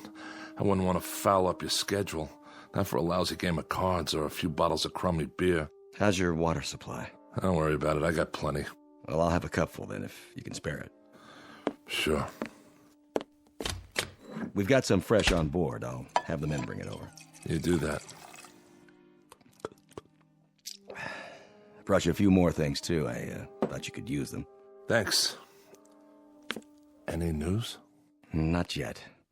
But I told you last time, there's been some pressure back home about this kind of punishment. A lot of people think it's unnecessarily cruel. Well, who knows what'll happen the next couple of years. Well, they may change their minds, rewrite the law, bring you back to a prison on Earth like the old days. Allenby, I have to tell you something. Every morning when I get up, I tell myself that this is the last time. That I won't be able to live another day alone, not another day. And by noon, when I can't keep still anymore and the inside of my mouth feels like gunpowder and burnt copper and deep down in my gut, I've got an ache that won't go away and it starts to spread through my body, tearing little chunks out of me. Then I think that I've got to hold out for one more day, just one more day. But I can't keep doing that forever. You hear me? Or I swear I'll lose my mind. You're breaking my heart. What do you know about it? That's enough. Let him go. Why should I? What do I have to lose? I said... Take your hands off me, you nutcase. Watch your mouth. Corey. He shouldn't worry about losing his mind. Look at him. He's already lost it. Back off, Adams. Now you and Carstairs go back to the ship and get the supplies. Yes, sir. Go on, do as I tell you. And the big crate, the one with the red tag, handle that one gently. How about using the truck out there? Some of the stuff's pretty heavy. It's not running today. It isn't, huh? What's the matter, Corey? Out of gas? Lots of places to go around here. There's the country club past the mound over there. And the seashore over that way. And the drive-thru restaurant. That's around here someplace, isn't it? Knock it off, Adams. Get the supplies. I'm going. I brought you some parts for the truck. A set of coil springs. I got some magazines, too. Strictly on my own. And some old vintage movies. Science fiction. You'll get a kick out of them. I'm sure I will. I brought you something else. Yeah? It would mean my job if they found out. Look, Allenby, I don't want your gifts. I don't want your tidbits. Makes me feel like an animal in a cage and there's a nice old lady out there who wants to throw peanuts at me. Allenby, I only got one question. What about the pardon? I'm afraid you're still out of luck. That's what I figured. The new regime, huh? The sentence reads 50 years. And they're not even reviewing cases of homicide. Allenby, take a look out there. What do you see? This is 90% of the view I'm going to have for the rest of my life. Did it ever cross your mind? Because it crosses mine every hour of every day. Unfortunately, we don't make the rules. All we do is deliver the supplies and pass on information, because you're out of position for radio contact. Yeah, that's why they picked this place. Look, Allenby, a pardon. That's the only information I want. I'm not a murderer. I know. It was self-defense. A lot of people believe me, and it happens to be the truth. I killed in self-defense. I remember, Corey. Then why am I here? I doubt if it'll be much consolation to you, but this kind of assignment isn't easy. Stopping here 4 times a year, having to look at a man suffering? You're right. It's not much consolation. Here they come. I can't bring you freedom, Corey. All I can do is try to bring you things to help you keep your sanity. You want this big crate opened up, Captain? Not yet. Stay there. I'll be right out. Okay, I'll bite. What's the big box? You can open it after we're gone. If it's 20-year supply of puzzles, you can take them with you. When I want a problem to solve, all I have to do is look in the mirror. We've got to go now. Did you hear what I said, Corey? Wait till we're gone to open it. And this is important. When you open up the crate, there's nothing you need to do. The item has been vacuum packed. It needs no activator of any kind. The air will do that. There'll be a booklet inside that'll answer any of your questions. You're being awfully mysterious. I don't mean to be. It's just like I told you, though. I'm risking a lot to bring it here. They don't know what it is, so I'd appreciate it if you wait till we get out of sight. No problem. Give my regards to Broadway. And every place else while you're at it. Sure, Corey. I'll see you. Allenby! Yes? I don't much care what it is. But for the thought, Allenby, for the decency of it, I thank you. You're quite welcome, Corey. Have a good trip! 2 minutes, Captain. Go ahead and fire up the rockets. Yes, sir. Captain, just man to man. What did you bring him? What's in the box? I'm not sure, really. Maybe it's an illusion, or maybe it's salvation. Open the hatch. Let's get out of here.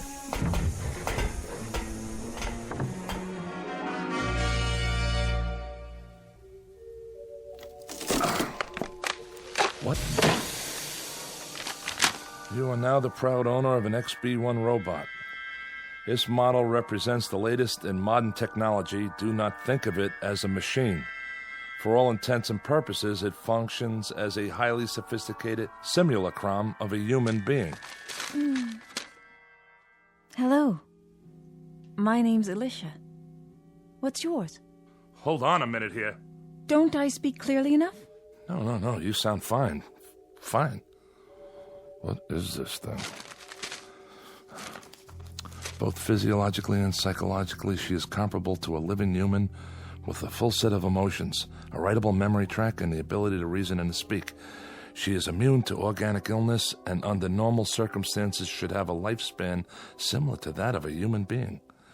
Caution must be taken against exposure to excessive heat and moisture. She comes complete with a loose-fitting microfiber garment for general use. Would you answer my question, please? What question? What's your name? Corey. My name's Corey. I like that name. Good. Glad to hear it. Now, if you don't mind, what are you doing? What is this place? This is mine. My place. Yours? Where I live. Alone. Allenby must think I'm pretty far gone. Hey, don't move that. It's my cup. I've still got some water left. Water? Do you like water, Corey? Yeah, I like it. Leave it, I told you. Would you like some more water? No, that's okay. Not right now.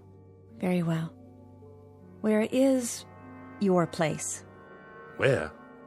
On an asteroid, all right? Asteroid. I know that word. 6,000 miles north to south, 4,000 east to west.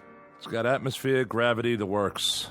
Now, why don't you just... What, Corey? Stop saying my name! Get out. I don't want some machine in here. I'm not a machine. I'm an XB1.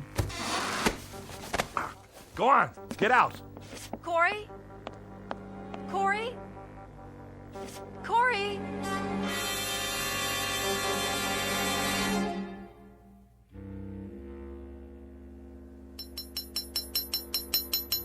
Ow! Blasted coil springs. What's wrong, Corey? Nothing, all right? I brought you some water. Where shall I put it? Just leave it. But it will get warm on the sand. It won't taste as good. You know that, huh? What it tastes like? I can feel thirst. Yeah? What else can you feel? I don't understand. Can you feel heat and cold? The wind? Yes. How about pain? Can you feel pain? That too? How? How can you? You're a machine. Excuse me. A different kind of machine. Yes. Of course you are. So why didn't they build you to look like a machine? Why aren't you made of metal with nuts and bolts sticking out of you? With wires and electrodes? Would you prefer that? You know, I might. Because then you wouldn't be a lie. A lie? Why do they cover you with stuff that looks like flesh? Why even give you a face in the first place? A face that if I look at it long enough, it almost makes me think... makes me believe that... Believe what? Stop asking me stupid questions. I didn't mean to. Look at me. Don't hang your head. Corey. Turn that face up. I'm talking to you. Corey, please. Don't give me any of that phony stuff. Somebody program it into you? Why? What's the point? To mock me? I'm not mocking you, Corey. Yes, you are. Every time you talk to me, every time you look at me, like right now, I'm being mocked. You hurt me, Corey. Hurt you? How could I hurt you?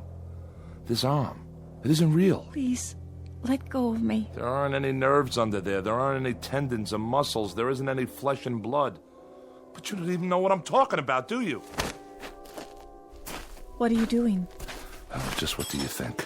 I'm looking for the right tool for the job, and you know what that job is? No. I'm going to turn you back into parts the way you should have been in the first place. Maybe I can use some of them in the truck. Corey, that's a hammer. That's right. That's what it is.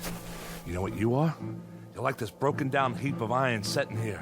Exactly like it. You're just a hunk of metal and plastic and God knows what, with arms and legs instead of wheels. That heap doesn't mock me the way you do. Doesn't look at me with make-believe eyes and talk to me with a make-believe voice. No. Well, listen, you machine. I'm sick of being mocked by some kind of ghost, by the memory of what a woman looks like. Well, I don't need it. I've got enough memories. I don't have to be reminded of anything. And that's all you are. Nothing but a reminder that I'm so lonely I'm about to lose my mind. That's right. Close your eyes if you want. I don't care. Corey. What are you... Oh, Corey. Are those tears? Yes. You can cry, too? When I have reason. I can't stand to see that. But why? What are you crying for? I'm frightened. Frightened of me? You can feel fear? Yes. book said with a full set of emotions. What else can you feel? Sadness. You can? And happiness, joy, mystery, wonder, and other things. Such as? Loneliness. I don't believe it. Don't you? There you go again. Listen, it's hot out here. Yes, that's not good for me. We'll go back inside. All right. Yeah, better? Much better. In a little while, maybe we'll have some dinner or something, okay? That would be nice. And we can talk. If you wish. You like to talk, don't you? I mean, sit around, have conversations? Yes, Corey. What would you like to talk about? Anything. Tell me everything you know. Everything? I don't know very many things yet. You'll learn, Alicia. You'll learn.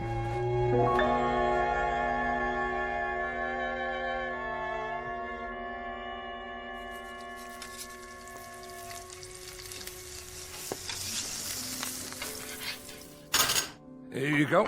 Of course, it's only freeze-dried, but it isn't bad. You're not a vegetarian, are you? No, Corey. I hope you enjoy it. Me?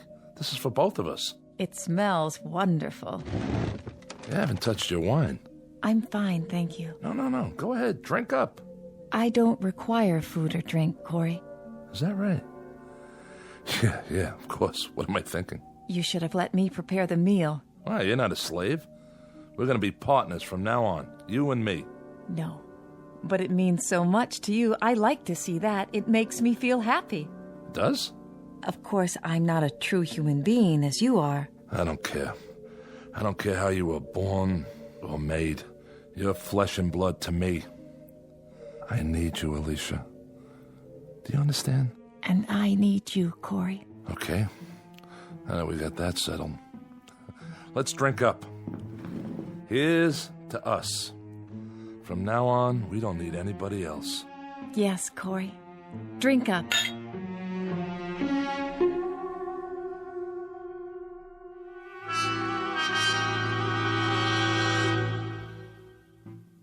Alicia has been with me for 11 months now. Twice when Allenby brought the ship in with supplies, I've hidden her so the others wouldn't see. But each time, I've seen the question in Allenby's eyes. It's a question I have myself. And I don't have the answer. It's difficult to explain the sum total of this relationship. It's strange, all right. Man and machine. But it's also man and woman. There are times when even I know that Alicia is simply an extension of me, a mirror of my needs. I hear my own words coming from her. The things she's learned to love are the things I love. Where do you want to store the magazines and books, Corey? Anywhere, Alicia. Anywhere you'd like. I think I've reached the point now where I won't analyze her any longer. I accept her as a part of my life, an integral part. I don't know how I ever got along without her. Because I'm not lonely anymore. Each day is something I can live with, something new. It's a gift. Nothing else matters. Because I love her. I've been trying to get up the courage to tell her. That's all for now. Alicia? Yes? I think I'll go outside and work on the truck for a while. Shall I go with you? That's all right. No, wait. Why not? You can see how it's coming. Just don't stay in the sun too long. I won't. I haven't done much work on it lately, but it's gonna get finished. And it'll be great, I promise. I believe you. Go on, get in the front seat. If you like. Right next to the driver. Are we going somewhere? We sure are. Let's see, how about burgers and a movie? But we have the movies Allenby brought us. Haven't you ever been on a date? First, I pick you up. Then we go to the movies, a drive-in. How about that? You don't even have to get out of your car. Then we go to a drive-in restaurant on the way home. We still don't have to get out of the car. Isn't that something? We order burgers and fries, maybe a chocolate shake. Then we drive home real slow. Home? You know, where we live. Where we really live. Where we belong. Sounds wonderful. Sure it does. There's lots of places we could go. Take a drive out to the beach or a cruise. So I can show off my girl.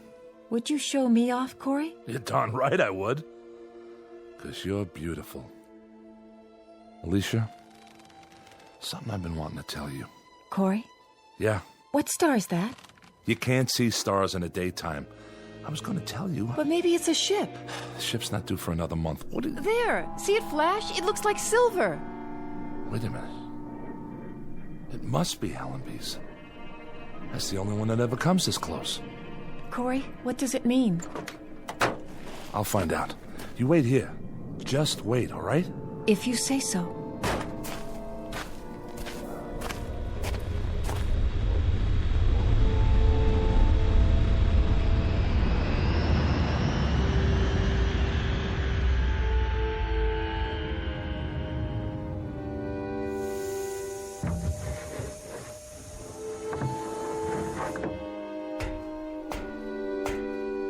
Allenby?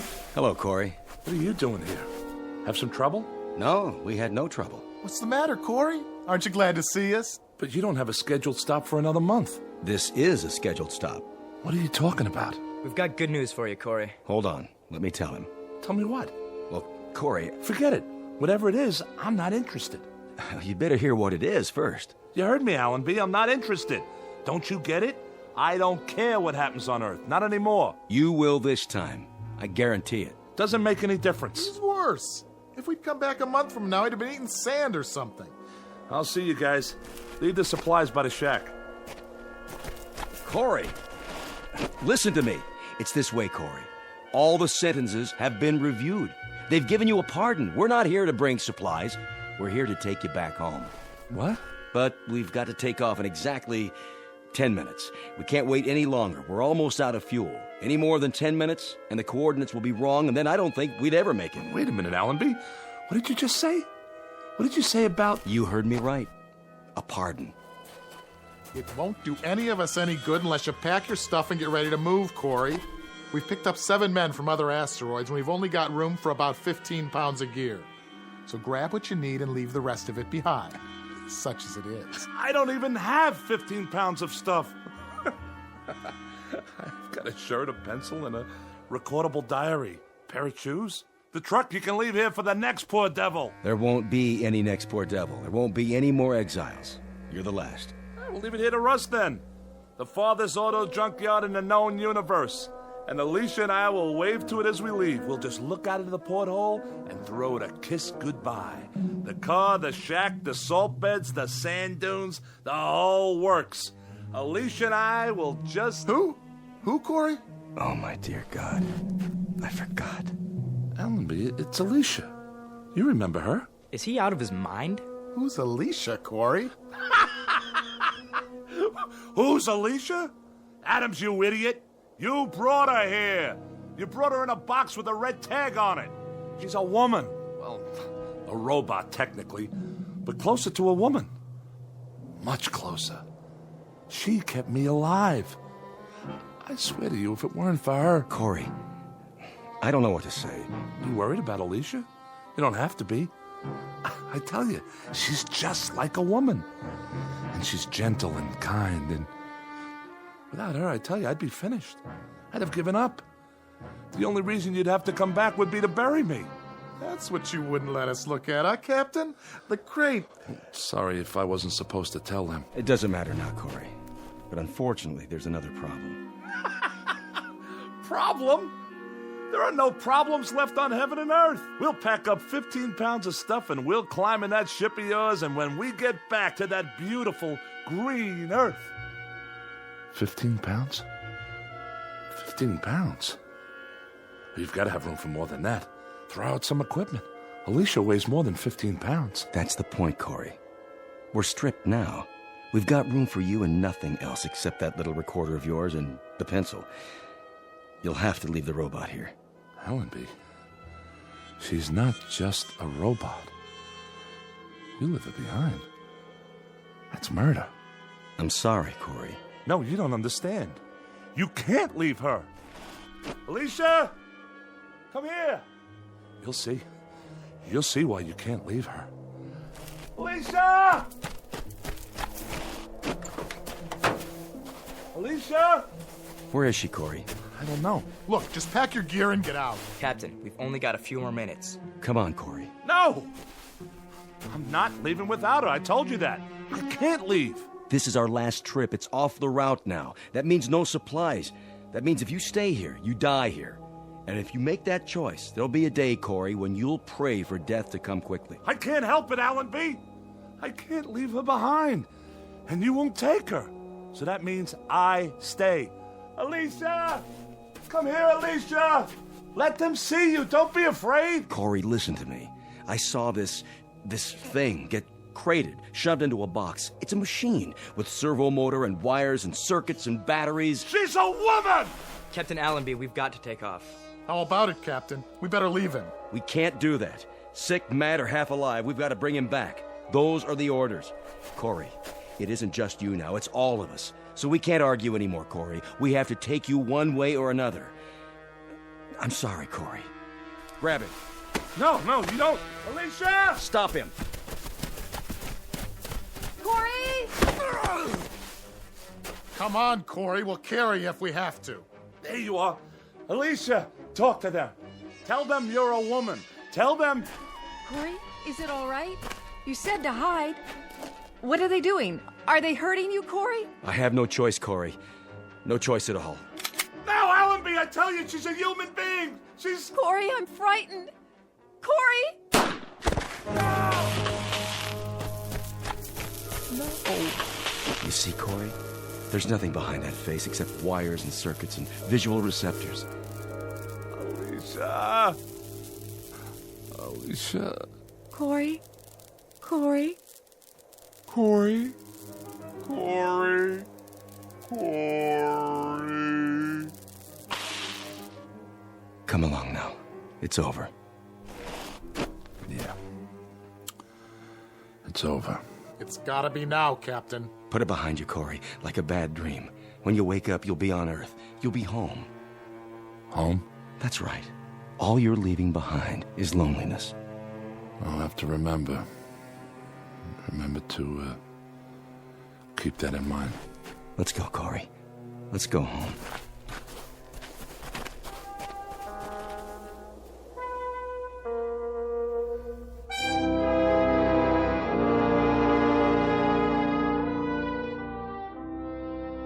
Down below, on a microscopic piece of sand that floats through space, is a fragment of a man's life. Left to rust is the place he lived in and the machines he used. Without use, they will disintegrate from the wind and the sand and the years that act upon them. All of Mr. Corey's machines, including the one made in his image and kept alive by love, but now obsolete, in the Twilight Zone.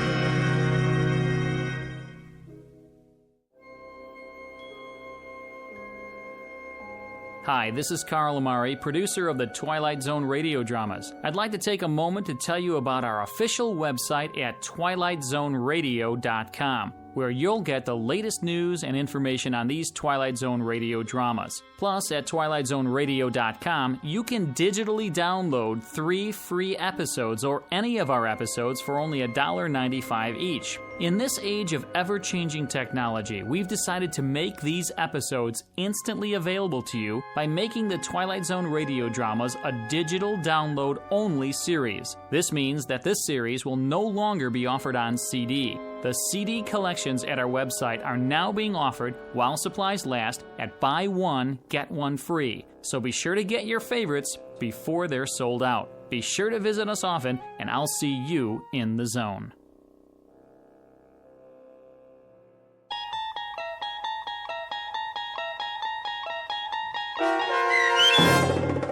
The Lonely, starring Mike Starr with Stacy Keach as your narrator, was adapted for radio by Dennis Etchison and based on a script by Rod Serling. Heard in the cast were Taylor Miller, Doug James, Carl Van Sickle, and Adam Blaine. To To learn more about the Twilight Zone radio dramas and to obtain audio cassettes and CDs of these programs, visit our website at twilightzoneradio.com. This copyrighted radio series is produced and directed by Carl Amari and Roger Wolski for Falcon Picture Group. Doug James speaking.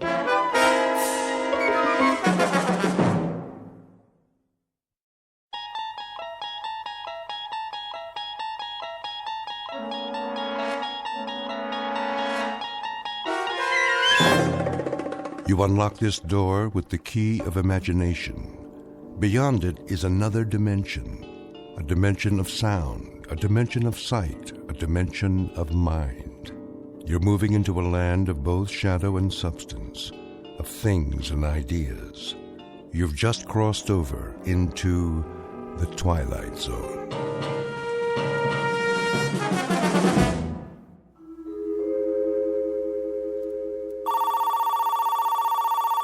The Gerald Hugo Agency. Mr. Hugo's in a meeting. May I take a message? The Gerald Hugo Agency. No, he's still in a meeting. Yes, the same writer. Please hold. I'll get this, Mr. Hugo. If this one ain't surefire, I'll cut off both my hands. You ready? Champion of the world. Robert Redford, maybe. Harrison Ford. You want to make him younger? I give you Adam Sandler. I appreciate it. So, he's champion of the world, but he promised his girl he'll never fight again. He made a vow, you know, Mr. Hugo, like a promise, real solemn. Here are the network contracts, Mr. Hugo. Thank you.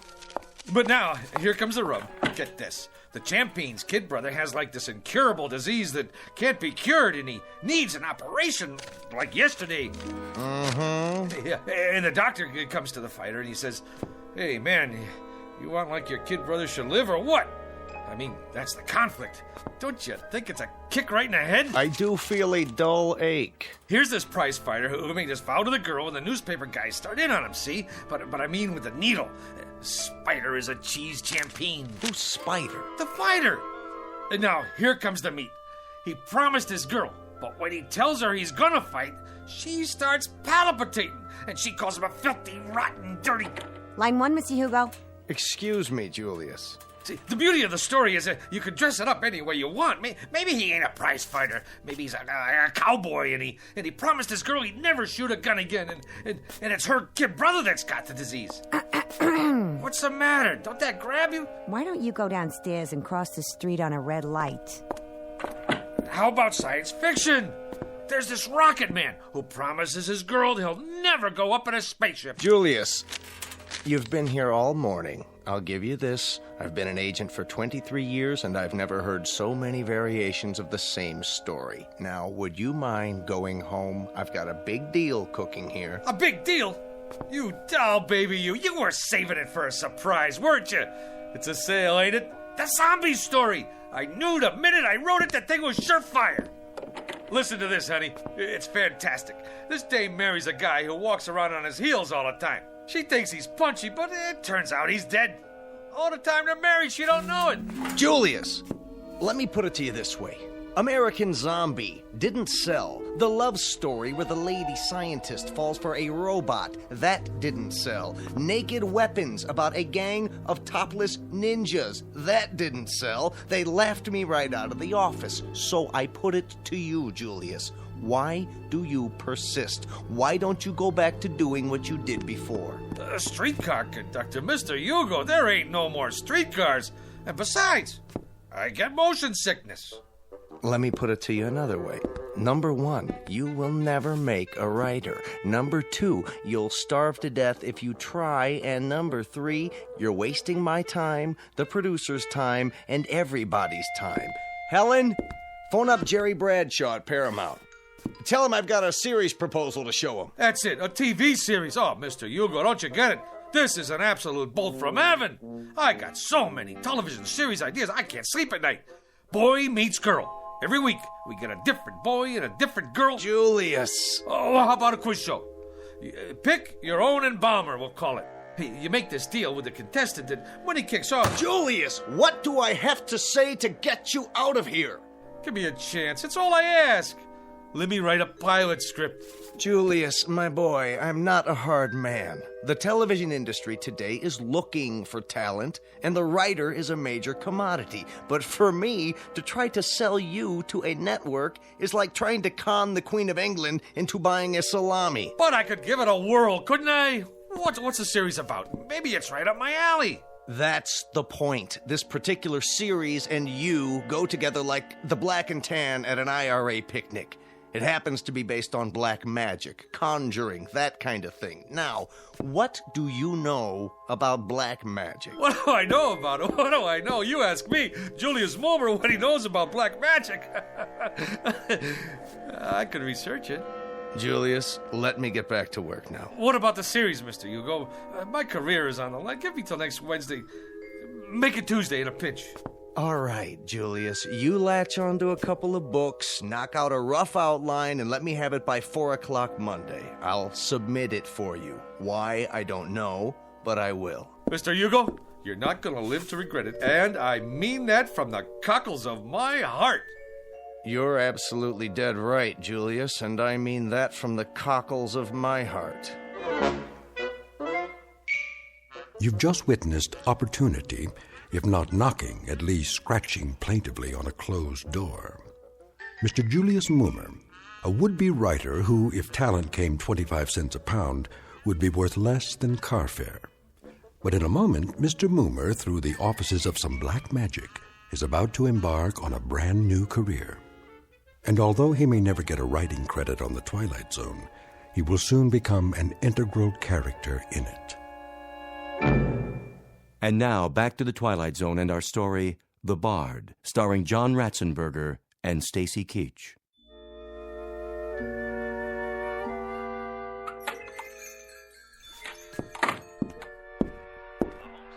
Hello? Anybody here? Yes. Hey, what are you listening to?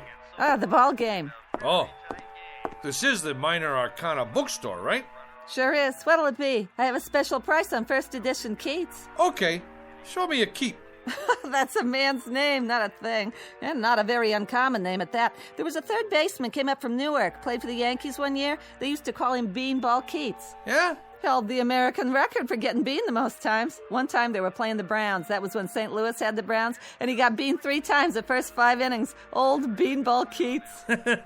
You learn something new every day. Ever hear of a pitcher named String Bean Slattery? Well, Now there was a beanball artist. He could hit a batter when he was still in the dugout. As a matter of fact, he did one day.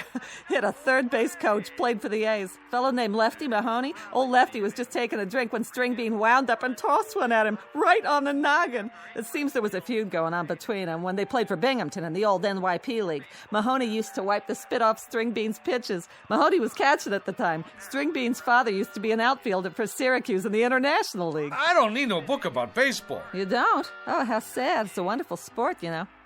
Where were we? I come in about... Well, what I had in mind was... Yeah? What do you got on black magic? You have an interest in the black arts? You bet I do. See, I'm Julius Mulmer from television. Oh, I'm Sadie Polodny from Newark. I'm afraid I don't have very much on black magic. I have a great deal of information on the Black Sox, however. You probably know they threw the series that year. Terrible thing. Very discrediting to the game. And they could have taken the series 4 in a row, too. That's where that expression, say it ain't so, Joe, comes from. Now, what is it you wanted? Books. Black magic. I'm afraid that one eludes me, but I'll tell you something. If I could exercise a little magic, I'd see what I could do about getting the New York Giants back. Hey, look out! Don't worry, that shelf will stand anything. I'll get it for you. Now, isn't that strange? It's one single book. That's the only thing that fell off that shelf. And it fell right in front of me. Which one is it? The Book of the Black Arts. What do you know about that? Lady, can you do that trick again? Well, this book and I have never been formally introduced. We are total strangers. Here, you want black magic? You got it. Maybe it's some kind of sign. Well, if it is, it's your problem now. It's been a real pleasure meeting you, having this chat. Mutual. You didn't happen to play third base for the Elmira Pioneers one year, did you? How much I owe you for the book? Nothing. Accept it as a gift. You're a wonderful ball player and a credit to the sport. It's been great. Now, bye.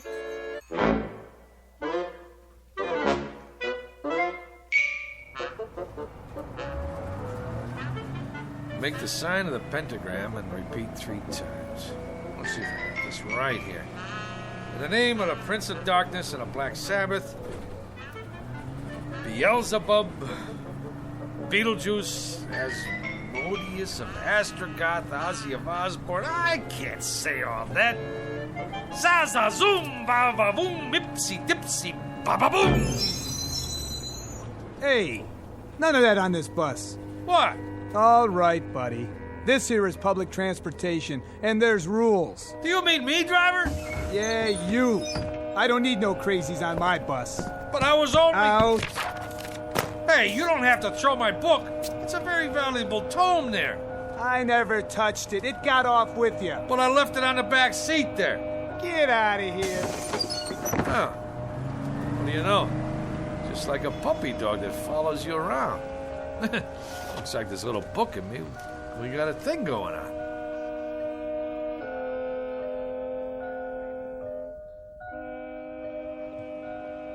Seven times 7 be thy number, but 666 be thy fate.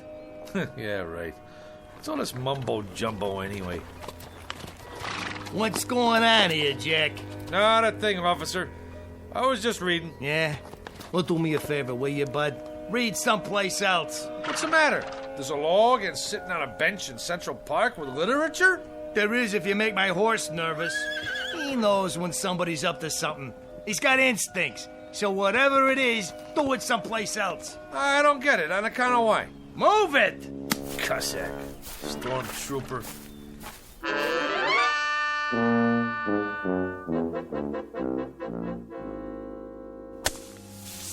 There. All right. Now I gotta draw a symbol in this here sand. Hey, Julius. What's the bit? What are you doing? Whatever it is, I wasn't doing it right. Magic schmagic. There's more here than meets the eyeballs. I've done everything it said, and nothing. Ye Book of the Black Art, being a step-by-step education in conjuring. So tell me, Faust, to what end? You don't dig? Cora, I'm standing on the threshold. I mean hovering. The only thing that stands between me and the secrets of the universe is 4 pages of Latin. Listen to this. The Black Art, consisting of necromancy, liturgy, demonology, devilment, hoodoo, voodoo, conjuration, enchantment, spiritualism, manifestation, materialization, astral body and ectoplasm, mesmerizing, magnetizing, and fascinating. Like you name it, I got it. My mother isn't gonna like that sand all over the floor. Yeah, you tell your mother she should pay me for the privilege of having me in this building. Yeah, you may also tell her that out of 10,000 writers in this town, they pick the absolute cream of the crop. And who's that? Who do they choose to write a big-time television series of black magic? Modesty prohibits. Not Julius Moomer. In the flesh. Big deal. Go ahead and scoff. But one of these days, you're gonna scoff on the other side of your mouth, Tootsie. There's gonna be a big, long limousine parked down below with 2 Lazarian coachmen. Liveried. Huh? Yeah, that's what I mean. In uniform. And they're gonna rap on your door and invite you and your old lady downstairs for a night on the town with their boss. And who will you find in the back seat smoking a Cuban cigar? Modesty prohibits. Just as a point of interest, Julius, what are you doing? I'm conjuring, baby. Conjuring. Conjuring who? Who knows? I just read from this here book and I got all the ingredients. Well, most of them anyhow. 3 tufts of feathers from a falcon. Yeah, I got them from a pigeon. Sand from Egypt. Yeah, I got some of my sneakers from Jones Beach. 3 legs of a spider. I found me an ant. Well, anyway, what with a few improvisations, I got a spell working here. At least I think I do. When my mother finds out what you're doing to the floor, you better conjure up the Marines. You're gonna need them. Anybody ever tell you you're a dirty, rotten teenager? Why don't you go and take a cold shower? Go ahead, get out or I'll turn you into a frog. Man, I don't know what's supposed to happen, but it better happen soon. Za-za-zoom, alikazam, va-va-voom. Nothing. Shazam, ipsy-dipsy, kakazoom. I need some help. By Monday, eh? Who do they think I am? Shakespeare? You called? Where did you come from? You summoned me, good sir. I did? Who are you? The face is sort of familiar, but hey, don't take this personal, pal. A guy should knock when he comes into a room, especially wearing tights and a collar like that. Hey, maybe down in the village, but not around here. Some folks take one look at you and have a coronary. Now me, I can handle this stuff. I'm hip, you know? Splendid. I'm pleased to hear it. Who'd you say you are? William Shakespeare of Stratford-upon-Avon in the flesh. William Shakespeare.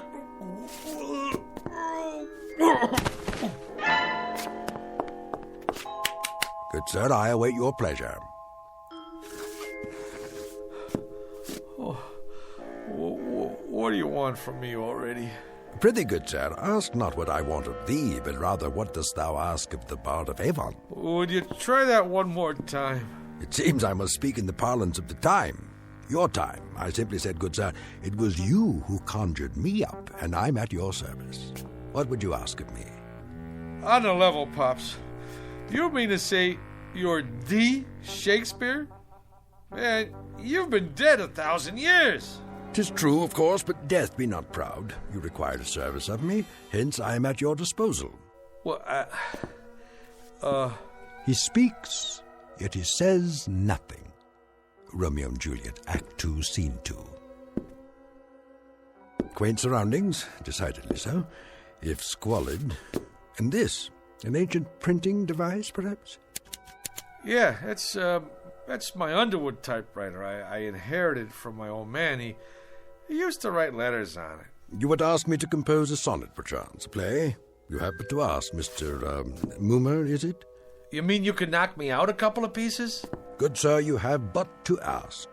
What nature of authorship would you require?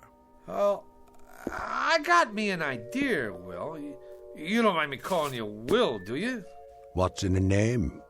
That which we call a rose by any other name would smell as sweet.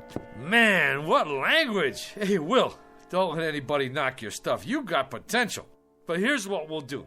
You and me will collaborate. You knock out the rough draft, and I'll do the polish. Yeah. We'll start out slow, see? Just to get the feel. Something with star power, you know, like for Julia Roberts. Julia? Never heard of her? Where you been, pal? Never mind. Don't tell me. A comely woman, I take it. One fairer than my love. The all-seeing sun ne'er saw her match since first the world begun. Solid! I love it! Now you start writing. Anything. Maybe a twist on the old Romeo and Juliet thing. You know, like West Side Story. Oh, swear not by the moon, that crazy, crazy moon. Yeah, take it, booby. Right. If you don't object, I prefer my own writing instrument. A feather, huh? A quill pen, actually. Will, baby, I don't care if you write with your feet. Go, man, go. Create. I'll just make us some coffee. Gilbert and Sullivan, Rimsky and Korsakov, Lennon and McCartney, Moomer and Shakespeare. I like it.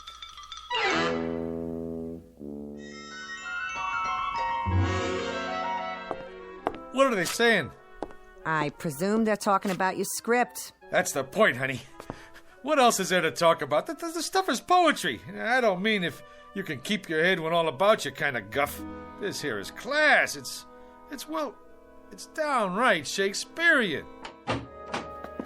Is Mr. Blumberg in there with Mr. Hugo? We're from the network. They're expecting you, sir. Go right in. Blumberg? The big shot producer? The two guys from the network? It's a shoo-in for the Emmy. Just a little something I knocked off for a couple hours. You know, I didn't know it was that good, but that's me, honey. Never did know my own worth. I mean, Monday I knocked myself, Tuesday I knocked myself, Wednesday... Have you got any openings for Thursday? I'd like to make an application. Hi, Mr. Dolan. This is Mr. Nolan. We're from the ad agency. Go right in, sir. They're expecting you. Come in, gentlemen. What were you saying, Mr. Bloomberg? I don't know. That's our feeling too, Mr. Blumberg. Our take two. Sponsor-wise, the thing requires some noodling. That is, we can't afford to jump off a bridge with this one. I concur. It's so archaic. I mean, language-wise, it's... Well, it's still rough. Fresh as a bridegroom and his chin new reaped. Showed like a stubble land at harvest home.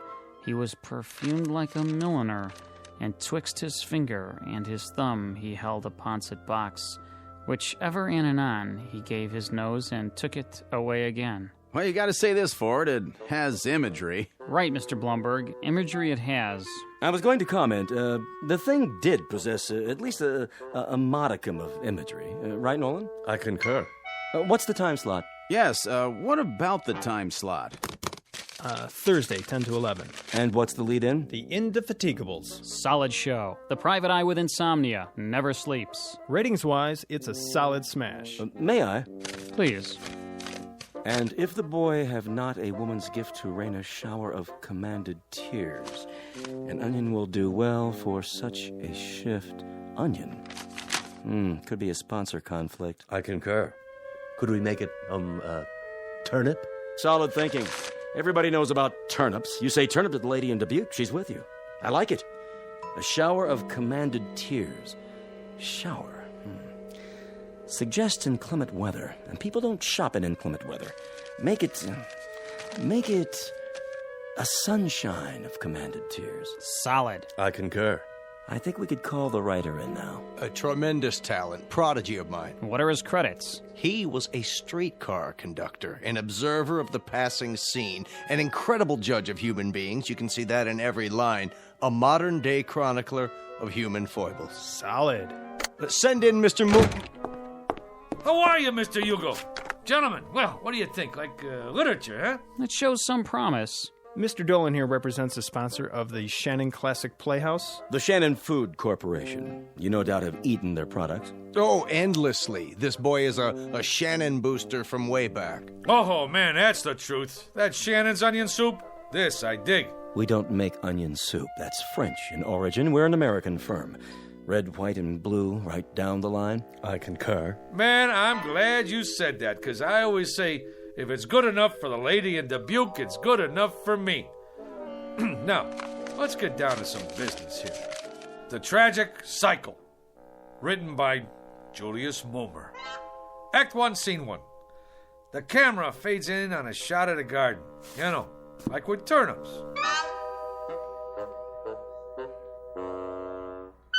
The whole thing about writing is to stay in there and keep punching. It's like Keats said one time.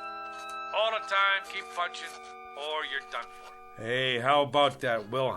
Taped this show last night. You like it? Verily, a most impressive performance. Ain't that the truth? Ladies and gentlemen, welcome to this week's interview. Our guest tonight, Mr. Julius Moomer, that rising young author whose tragic cycle will be seen next week on this network's Shannon Classic Playhouse. Mr. Moomer, I'm told you've been writing for some time. You've come a long way. Yeah, it's like progress. Wasn't one of your early works in the horror genre a story about a zombie? Yeah, how about that? The fellow with a heart that don't even beat. Did he find love anyway? It was a little too controversial. That's why it didn't get on the air, you know. But I'm always trying to tackle controversial stuff, you know, pushing the old envelope. What about your TV pilot script, Mr. Moomer? A situation comedy involving a billionaire. Just plain Trump. Yeah. The whole thing there was, we're always seeing stuff about typical guys and their typical wives and kids, you know? Well, what about the big shots? I mean, like what they call the rubber barons. Just because you're healed, that don't make you inhuman. Some great stuff in there. The idea was, can a fellow who makes $9 million a day find happiness in a small mansion? I mean, he's entitled.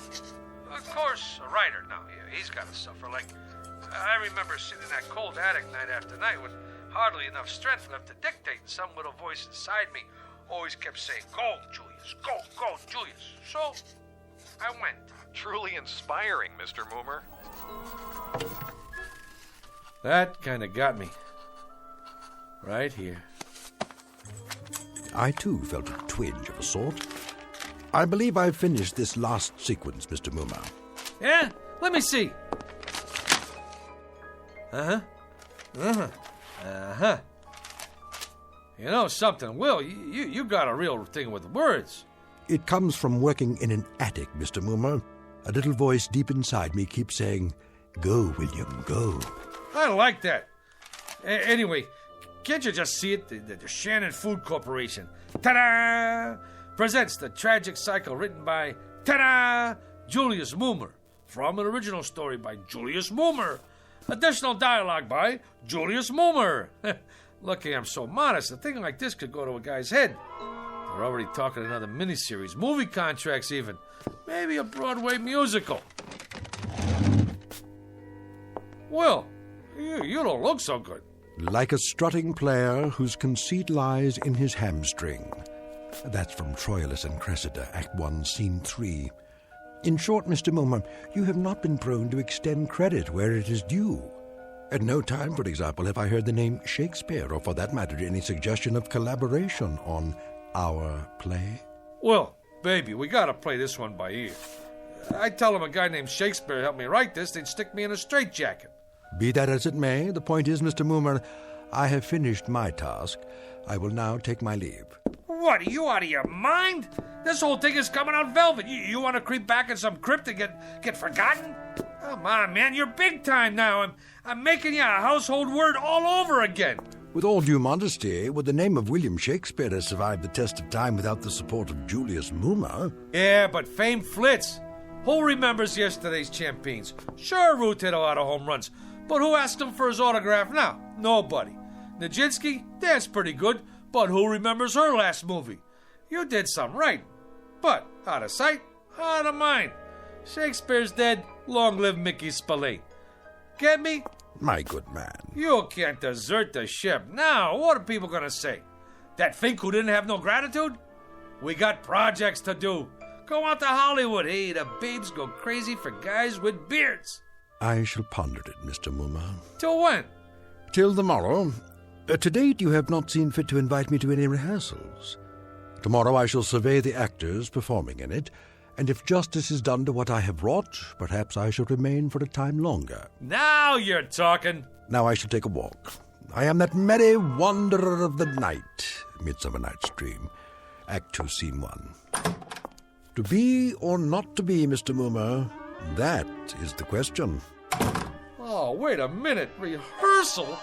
How can he go to the rehearsal? Will, do me a favor, please. Don't rock the boat.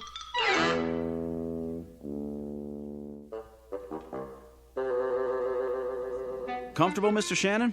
Well, these seats are kind of hard on the old derriere. Mr. Shannon, before we begin the rehearsal, I'd like to say we're fortunate, sir, to have secured the services of the hottest young actor in the business, Rocky Rhodes. Rhodes, Schmodes, I sell soup. Which one is he? Oh, the attractive one in the T-shirt and the motorcycle boots. All right, people, we'll pick it up with Scene 2, Act 2. Now, Felicia, remember that at this moment, life and death await you in the hallway, and when Rocky comes through that door... I got a question. Yes, Rocky? I mean, what's the tertiary motivation? Like, when I open the door, why? Why, Rocky? Exactly. Any slob can walk in the door, but he could do it any time. But I ask myself, would I walk through that door? How come? I gotta find my motivation. So the question is, where is my motivation? Well, I'd say you walk through the door to get inside. That work for you? Yeah. Wow. Great. Let's run through this and see how it plays. Shall we do that? All right, people. Come on, folks. From the top. I don't care what you say. If Jeremy comes here tonight, I have to go away with him. Oh, come, Olivia. Cast off those benighted colors of Benetton and gaze as a friend on the people of Greenwich Village. The village people? Here? She's got a point. Let not forever with your veiled eyes seek your noble boyfriend in the dust motes. I know it is common, but all that live must die. That's easy for you to say, sister. But outside this room, this tenement is a harbinger of the worst kind of fates. Is it Jeremy? Or his killer? Am I to be a correspondent of love or a recipient of hate? This is the real question, the biggie. Who awaits me out there, I ask you? Come on, cop out! I'm looking for Mr. Moomer. Shh! Quiet on the set! May we continue, people? Once more, get ready for your cue, Rocky. I don't Sit care down, what Will. you say. How does it look to you, Mr. Jeremy Shannon? comes here Only tonight. great? What about the commercial? Where does that come in? Right after the opening teaser. Are they gonna put a spotlight on the soup? Well, that comes in the first commercial. I know when that comes in, but I want to make sure you see the label. When the soup is Shannon's, I want 40 million people should know it's Shannon's. I concur. It's imperative that we see the label. Cut! Take 5. Who is that? What's he dressed up for? Oh, that's my typist. On your staff, is he, Momer? Well, actually, he's a relative. On my mother's side, he's eccentric. Eccentric? You know, he has, delusions. 1 week they come, 1 week they go. What about this week? Yeah, this week he thinks he's, Shakespeare. Hey, come on over here, Mr. S. Meet the boys. I've been telling them all about you. Would that we had this much space at the Globe. Yeah, they're just going over the second act. Ah, the balcony scene, a most delightful love sequence. On a balcony yet? Yeah, I was going to mention it to you, Will. Mr. Shannon asked us to make a little change in the love story part. You know, the business on a balcony. A thing of beauty. Oh, spirit of love, how quick and fresh art thou.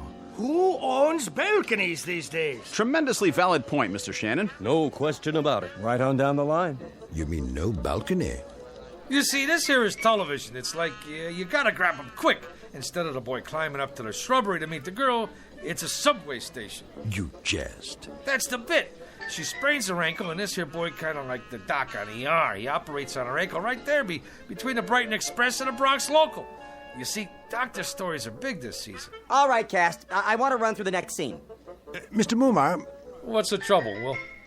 Is that Esmeralda? In the blue canvas breeches? The jeans? Yeah, that's the chick. But if what you told me is true, what is the reason for her suicide? Her soliloquy about love's labor's lost? Suicide? No suicide, Mr. Shannon. That's definitely out. Oh, I meant to mention that to you, Will. She don't stick herself with a shiv. Now she runs off with a guitar player.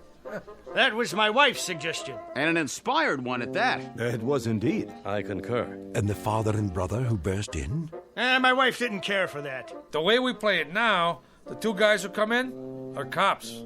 Cops? Policemen. And then later, the scene where the mother starts talking about all the blood on her hands, she ain't the mother anymore. She's the gardener's wife who did time for embezzlement. But she has the most definitive line of the play. In the epilogue, I took it from Twelfth Night, if music be the food of love, play on, give me excess of it, that surfeiting the appetite may sicken and so die. Sicken? The Shannon Food Company is paying this kind of money to make people sick? Will, get with it. You're taking the butter right off the toast, baby. Here we go, people. Let's hear the narration just for the timing. On October 13th, the gardener's wife returned to the scene of the crime. The police had already arrived, and once again, the Federal Bureau of Investigation... Enough of this idiocy. There is no soliloquy here. What is going on? Blow, blow, thou winter wind. Thou art not so unkind as man's ingratitude. As you like it, Act 2, Scene 7. Will, what are you doing? You're lousing up the whole deal. What am I going to tell them? Tell them that foolery, sir, does walk about the orb like the sun. It shines everywhere. Act 3, Scene 1, 12th Night. And you, foolish mortal, who could have covered himself with a cloak of immortality, who has succumbed to the rankest compound of villainous smell that ever offended nostril. To you, Julius Moomer, lots of luck. Hey, Julius, for a week now you look like somebody told you to go out and scrub a lizard. He finked out. The guy finked out. You want some advice? Knock off on The Conjuring. Get yourself a nice, clean, safe job on a streetcar. Whether it is nobler in the mind to suffer the slings and arrows of outrageous fortune, or to take arms against a sea of troubles. Did that boy have talent or what? Man, oh man, I was on my way. They was already talking about my next assignment, a mini-series on American history. What do you know about American history? Eeny, meeny, chili beanie, the spirits are about to appear. Ma, he's doing it again. I'm sorry, Mr. Bloomberg, but writers are temperamental. No, he didn't care about the reviews. As I recall, he said something about foolery walking around the orb like the sun. Who knows what it means? The American history thing? Frankly, Mr. Bloomberg, I haven't been able to reach him. Mr. Hugo, he's outside. Who is? Julius, he's got some people with him. Mr. Bloomberg, he's here. The boy has come back into the fold. I knew we could count on Moomer. I'll get right back to you. Hey, Mr. Hugo. Julius, my boy, where have you been? A whole week. The networks are screaming for you. The agencies are screaming. My clients are screaming. They want that new miniseries. I'm right in the middle of it. Me and my staff been working night and day. Not that person in the knee breeches. Don't worry about him. He's out. This one's about American history, right? Right. You want authentic, right? Authentic above all. Then I'd like you to meet my staff. Send them in, will you? General Robert E. Lee, General Ulysses S. Grant, George Washington, Abe Lincoln, and the little lady here is Pocahontas, in the flesh.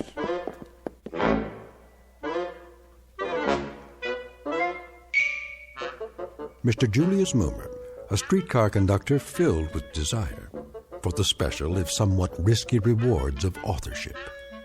And if the tale just told seems a bit tall, remember a thing known as poetic license in a place called the Twilight Zone.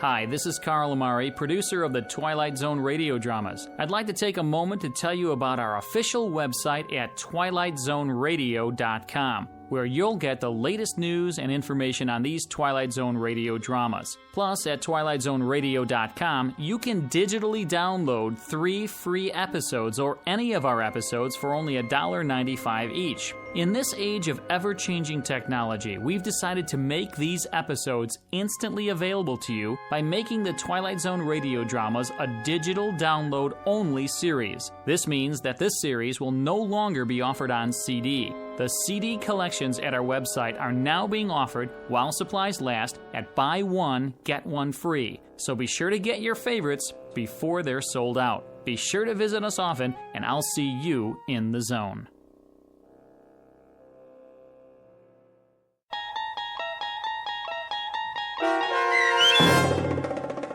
The Bard, starring John Ratzenberger with Stacy Keach as Shakespeare and your narrator, was adapted for radio by Dennis Etchison and based on a script by Rod Serling. Heard in the cast were Christian Stolte, Susan Hart, Jessica Schramm, Meg Falcon, Lynn Foley, Mike Baccarella, Doug James, Jeff Lupetin, Joe Forbrick, Carl Amari, Roger Wolski, and Paul Patch. To learn more about the Twilight Zone radio dramas and to obtain audio cassettes and CDs of these programs, visit our website at twilightzoneradio.com. This copyrighted radio series is produced and directed by Carl Amari and Roger Wolski for Falcon Picture Group. Doug James speaking.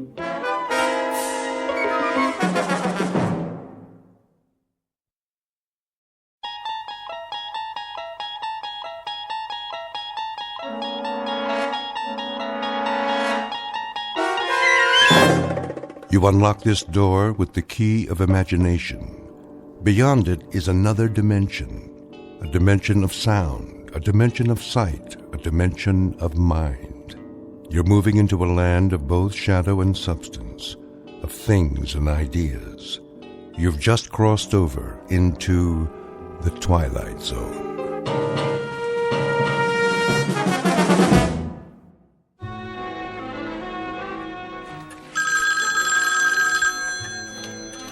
Roswell G. Flemington Model Ship Company.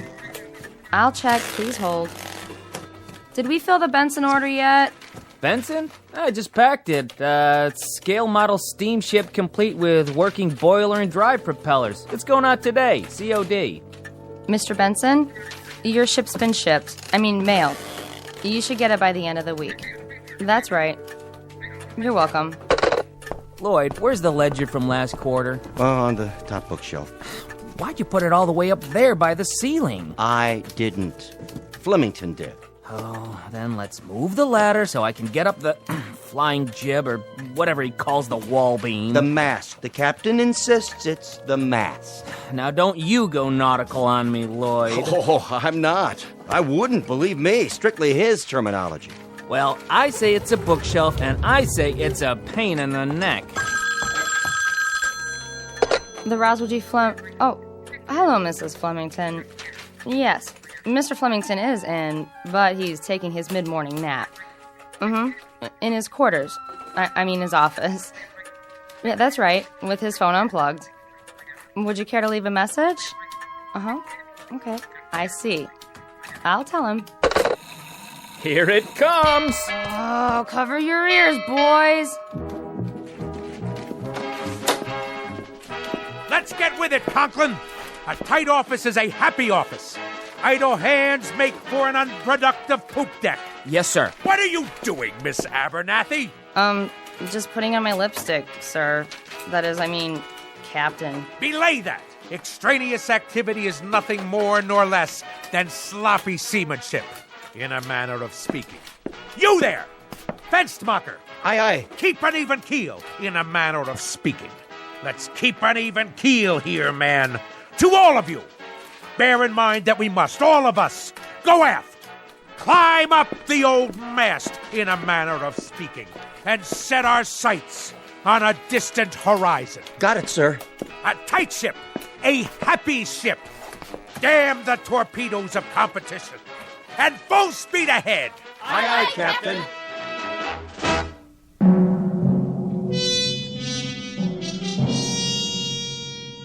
This is Roswell G. Flemington. 220 pounds of gristle, lung tissue, and sound decibels.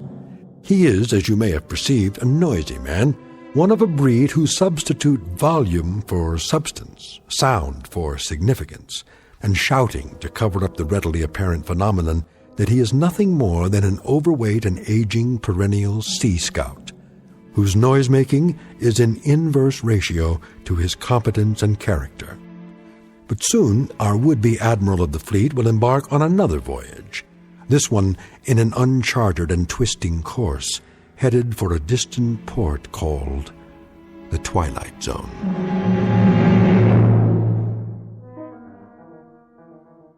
And now, The Twilight Zone and our story, Sounds and Silences, starring Richard Kind, with Stacy Keach as your narrator.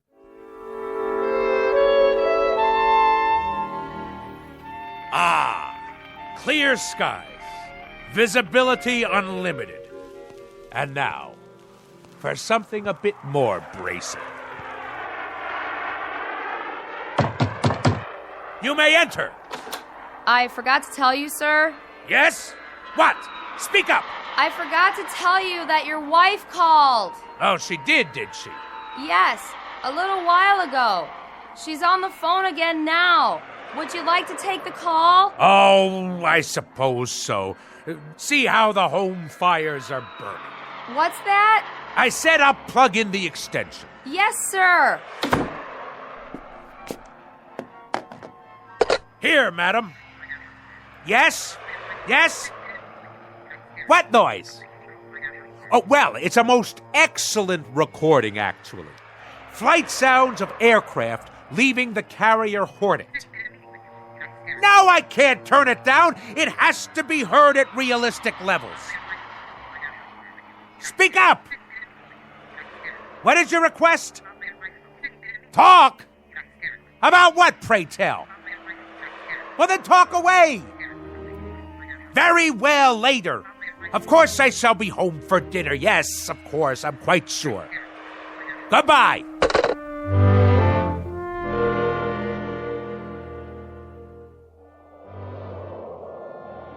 Naval aircraft, I presume. Someone should fire a volley at his starboard side. Ugh, no shooting, please. My ears are ringing already. If you ask me, I'd say Captain Bligh is a few hours away from a mutiny. He'll have to walk the plank. Old fat boy? Where would you find a plank big enough to hold him?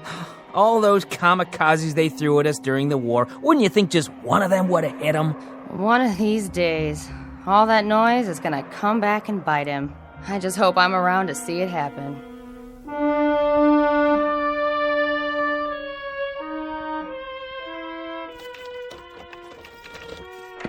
All ashore! I'm home!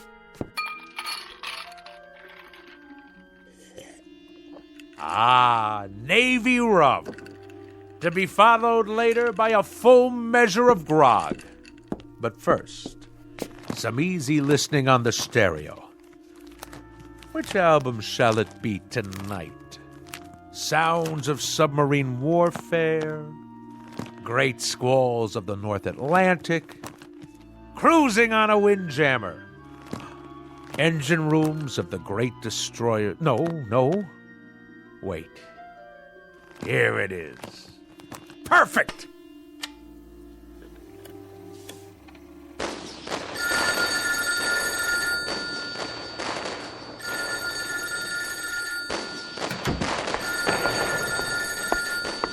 Yes? What's that? Can you speak a little louder? What? Roswell? Roswell! Hello, dear! Could you turn that down just a little bit? I beg pardon? I say, I can't hear a thing on the telephone. You know what that is, my dear? It's a collector's item. This is an actual recording of the battleship Missouri bombing Okinawa. That may be, Roswell, but I can't hear who's on the phone. Ah! Lay on, gentlemen! Let 'em know what's what. Fire at will, and by the good Lord Harry, we'll show 'em how a man's Navy treats aggression. Who did you say is calling? Who? Just a minute. I'm afraid you'll have to call back.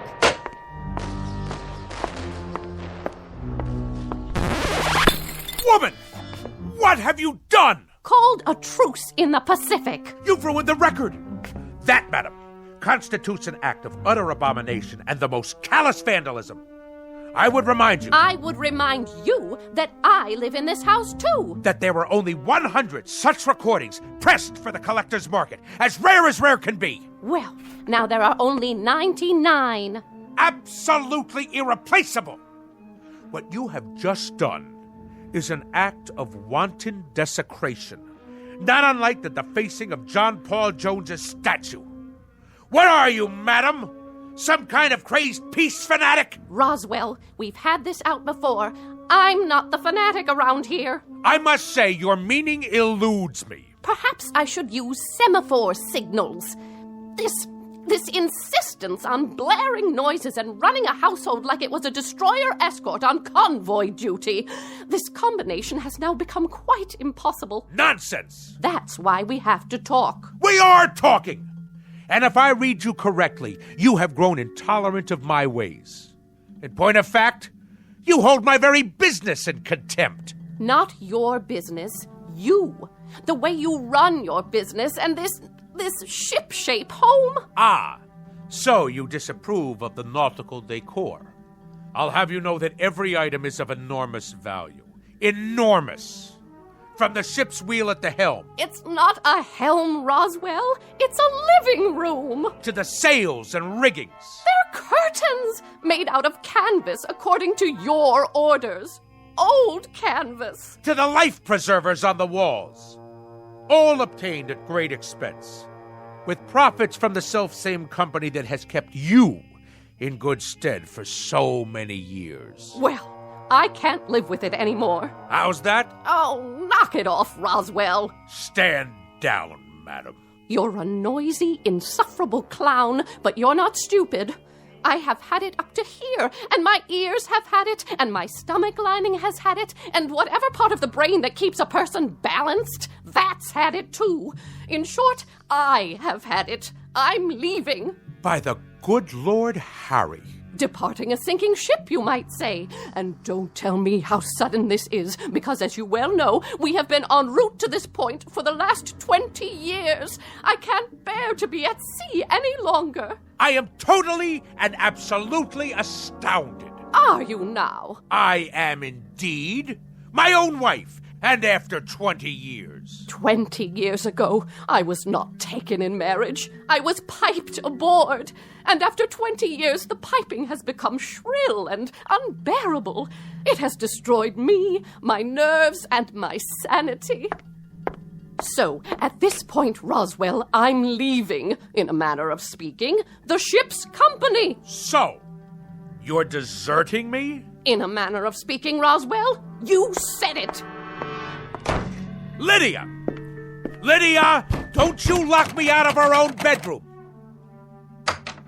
It wasn't locked, Roswell. It may interest you to know, madam. Don't shake your finger at me. That when I was a young chap, a mere cabin boy, you might say, I had a mother who insisted that she was perpetually ill.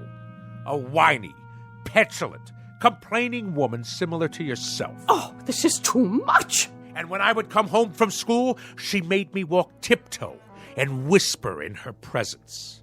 Whisper, whisper, whisper, whisper. Do you know that in our house we never had any cookies? Just soft fudge brownies, because they made less noise when you chewed them. Eat your brownie and then run upstairs, change your clothes, but keep it quiet. And I tell you, madam, I took quite enough of it. That is why I went to sea.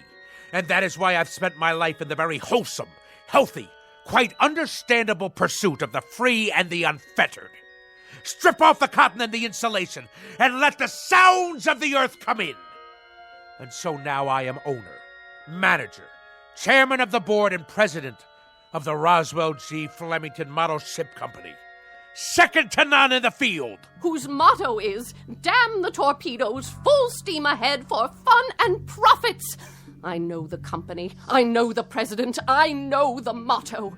And I respond, Mr. Roswell G. Flemington, with the following nautical phrase, which I have now taken to heart and will proceed to implement. The phrase is, lay aft and dump the garbage. So, in a manner of speaking, consider yourself dumped.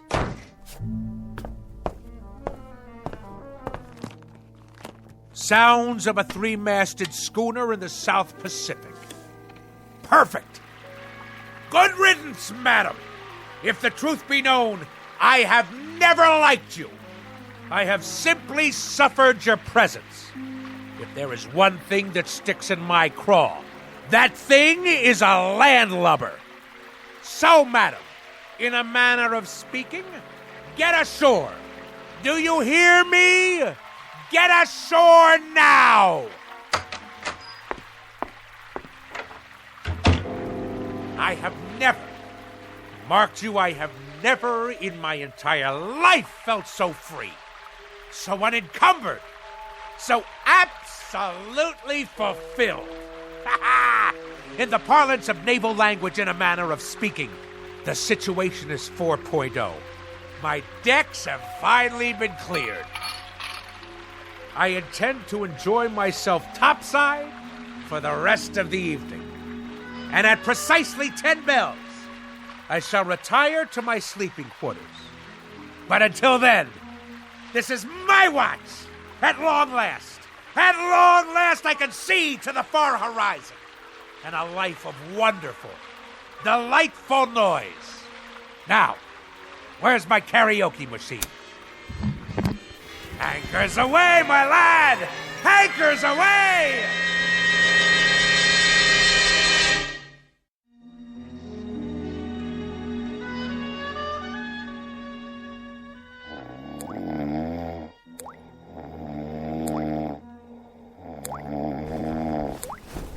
What?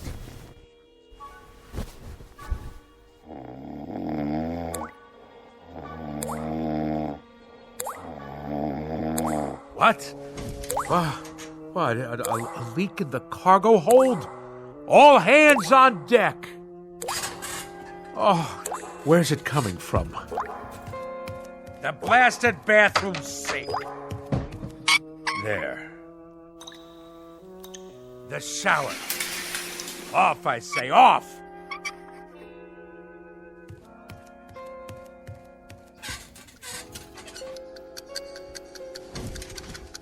How do you turn off this wretched alarm clock?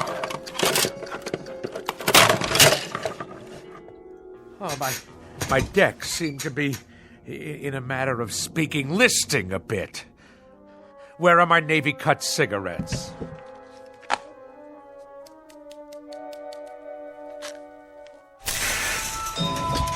I must be dreaming.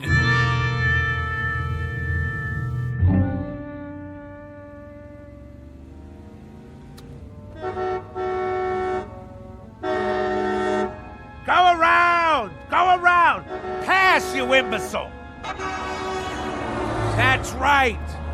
Run the red light. No noise laws in the city at all anymore. Any rattletrap is permitted on the streets. At last, my turn to make my way through the flotsam and jetsam.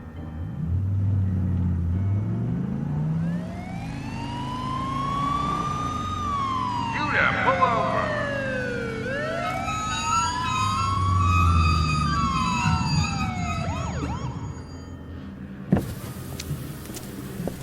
License and registration. Certainly, officer. Happy to oblige.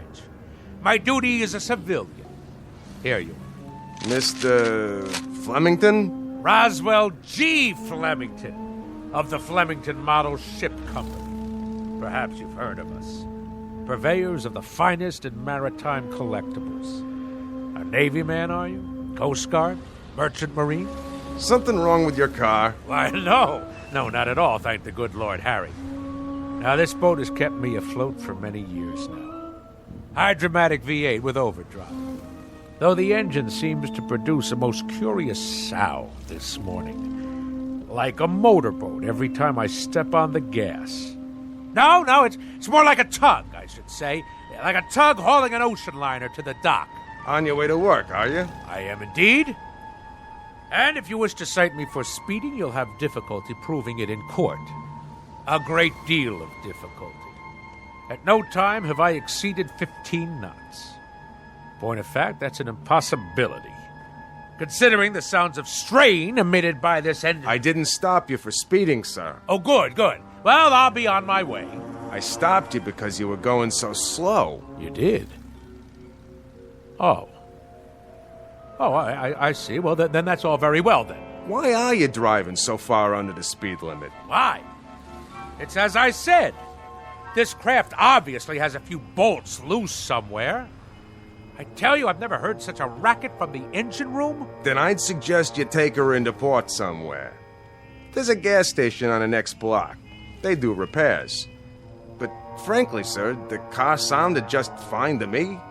A real classic. You got a cherry piece of Detroit iron here. Lots of horses under the hood, huh? Anyway, try to keep up with the flow of traffic, would you, Mr. Flemington? Good day to you.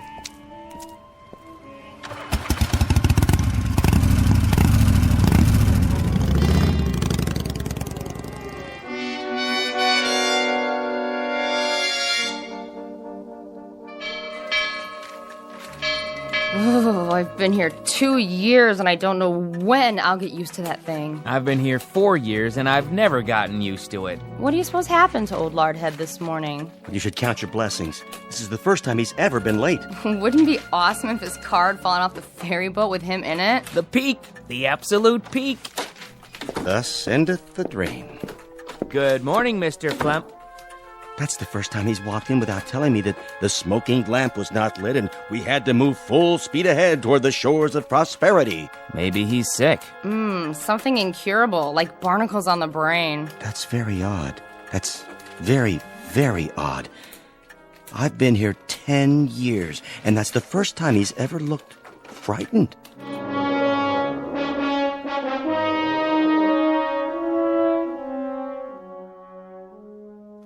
Something restful.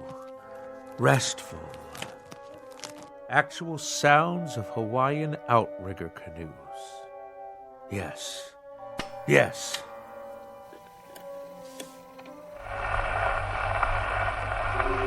Ye gods! This record is defective! Fresh air, that's what we need. The great outdoors, the smell of salt spray in our nostrils.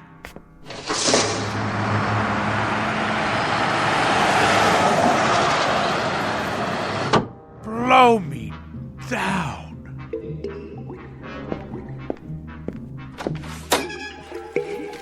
Conklin!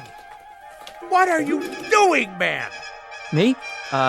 Just pouring a glass of water from the water cooler, that's all. Well, let's keep it quiet out here. Yes, sir.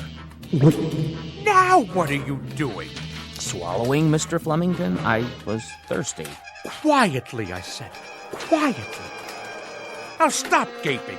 Get back to work. All of you. Mr. Fenstermacher! Begging your pardon, sir. New shoes. What have you gotten them? Dead fish? Oh, people! This ship has to shape up. Repeat, shape up! Noise pollution hinders efficiency. Let's secure the hatches now and mind the torrent of bilge. Oh! What is going on? By the good Lord Harry, what on earth is going on?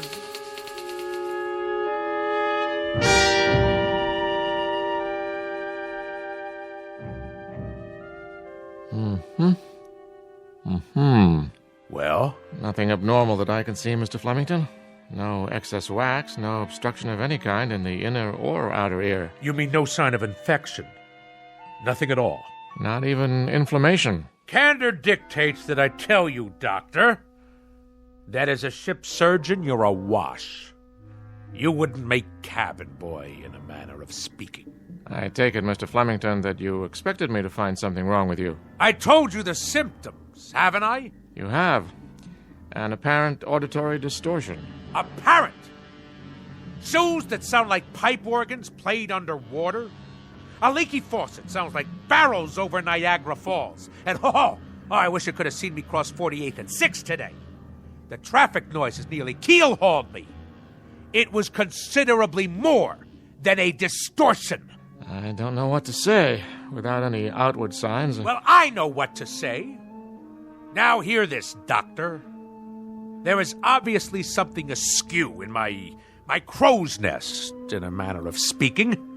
Now, will you prescribe the appropriate medication for my affliction, or do you force me to seek safe harbor elsewhere? Frankly, Mr. Flemington, I think consulting another physician might be a practical idea.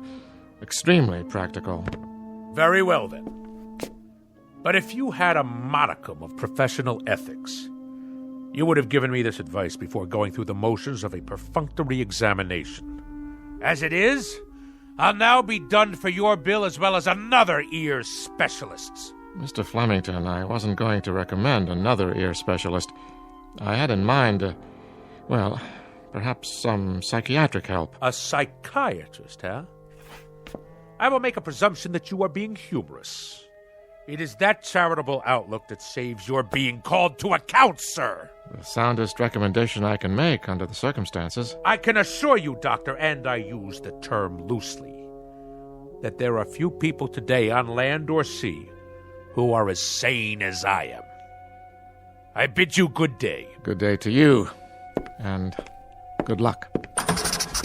Oh, what is that hideous sound? I'm merely making a few notes on your chart, see? Nothing to be afraid of. An ordinary number 2 pencil, that's all. Oh!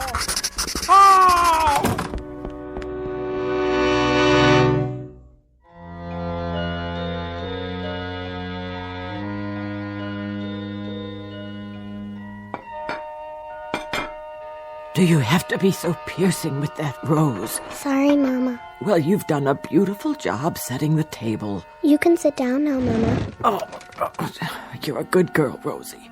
You know I'd cook Thanksgiving dinner if I could, but with my allergies and my arthritis and my bursitis and my ear infection, not to mention my spastic colon, well, it's all I can do to make it downstairs. I know, Mama. You may call your brother now. Roswell! Not so loud, dear. I'm sorry. Roswell, would you please not ride your pogo stick in the house? All right. No running. You know what Mama said. Okay. Roswell? Yes, ma'am? Are you wearing shoes? Uh-huh. Roswell? Okay. Carefully. All right.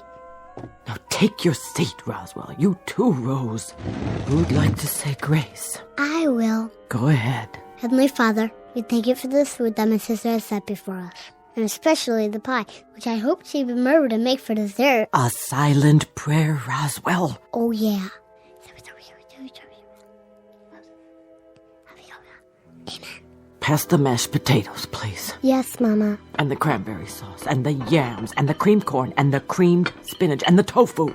Can I carve the turkey? Oh, there's no need. This year we boiled it till it's so tender it slides right off the bone. So much nicer without all that hacking and sawing.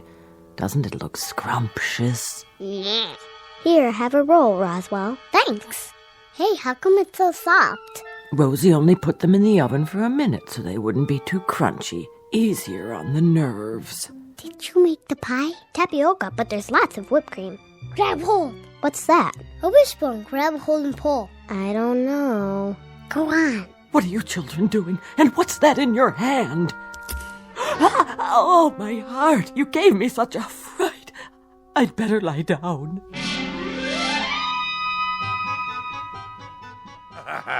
But we got her good with the wishbone. Oh, didn't we?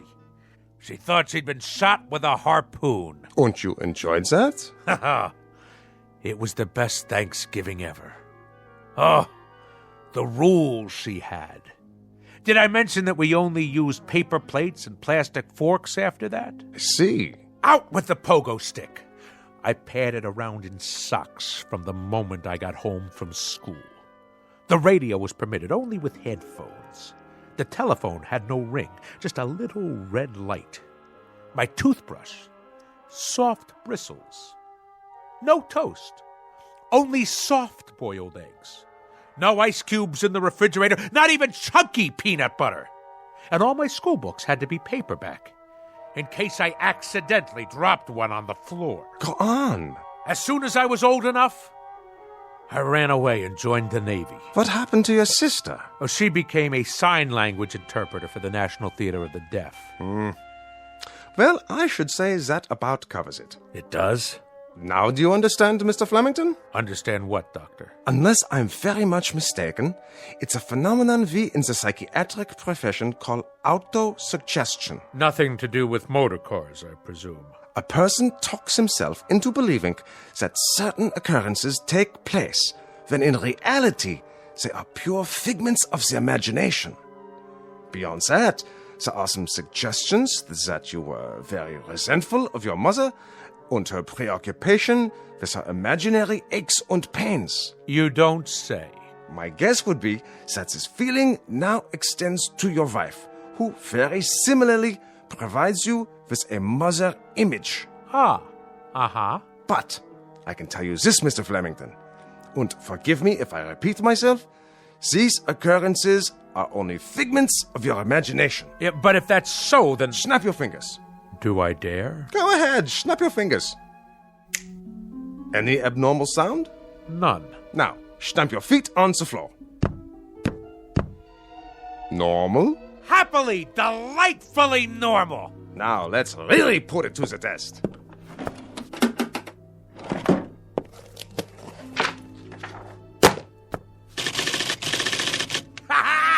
You've cured me, Doctor! By the good Lord Harry, if Admiral Nelson had had you at Trafalgar, he'd have kept both his eye and his arm. In Navy parlance, Doctor, you, sir, are 4.0. 4.0, sir, in a manner of speaking. Ha ha ha ha! I'm free to go. Free as a bird. And slam the door at will on your way out. Be my guest. I shall. You, sir. You have the soul of a seaman. Bless you.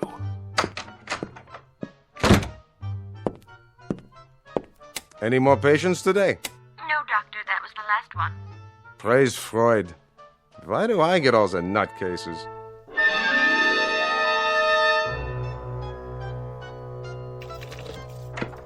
Incredible. Absolutely incredible. My own wife, the culprit. Her miserable preoccupation with noise. She planted that seed in my head. Incredible.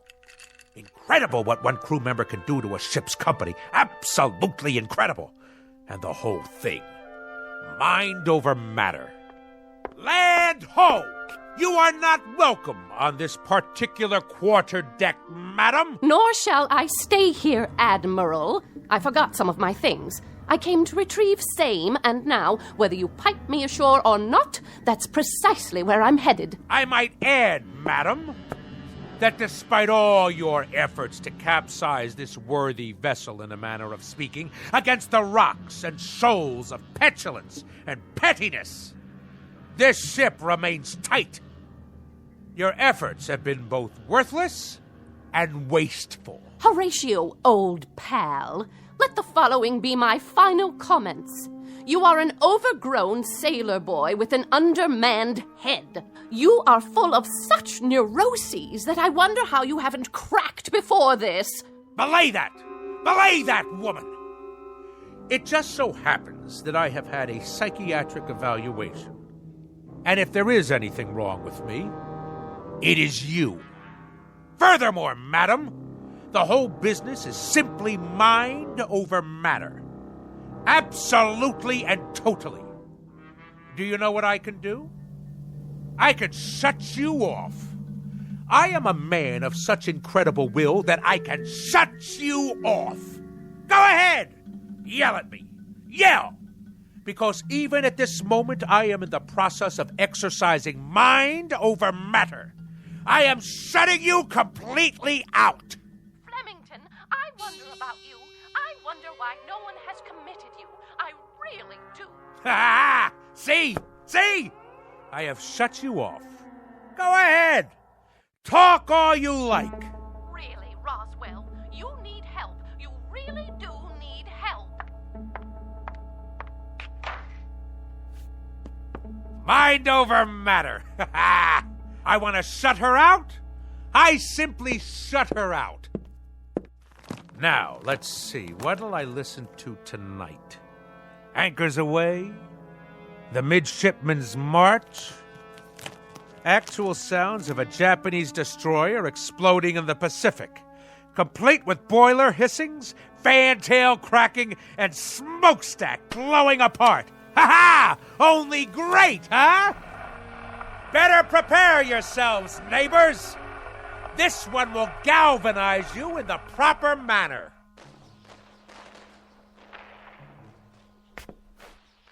Something wrong with the record player? Better turn the volume up. All the way. Must be the speakers. Why is everything so quiet? What's wrong out there? I can't hear the city. Hey out there! Hey! Hey, what's going on? Why can't I hear anything? Louder! I want it louder! More noise! More noise out there! Let's hear it! Come on! Louder! Louder! Help me, someone! Help me!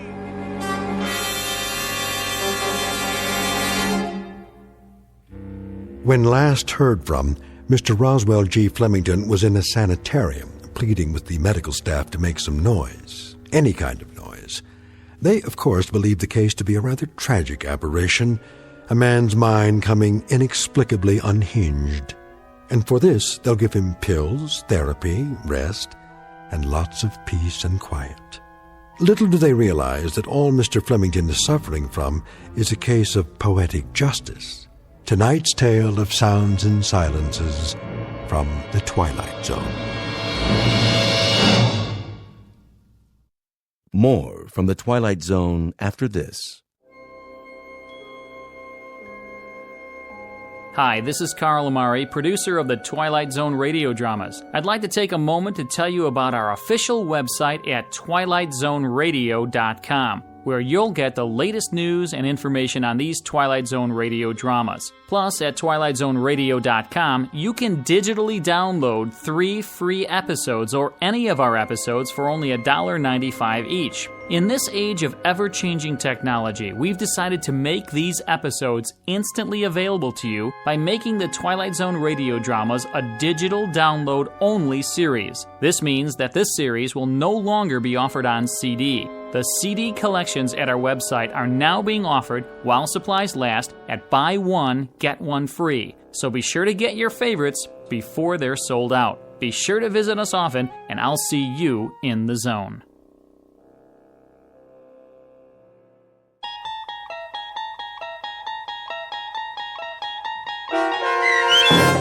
Sounds and Silences, starring Richard Kind, with Stacy Keach as your narrator, was adapted for radio by Dennis Etchison and based on a script by Rod Serling.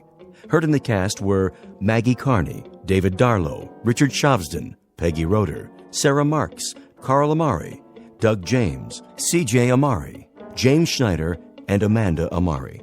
To learn more about the Twilight Zone radio dramas and to obtain audio cassettes and CDs of these programs, visit our website at twilightzoneradio.com.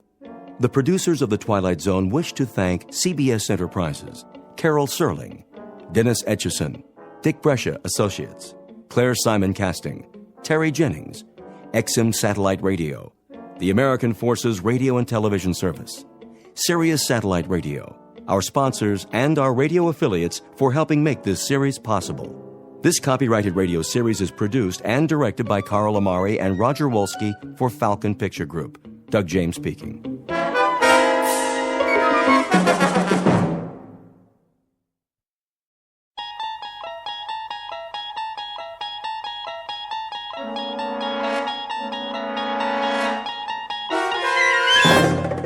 You're traveling through another dimension.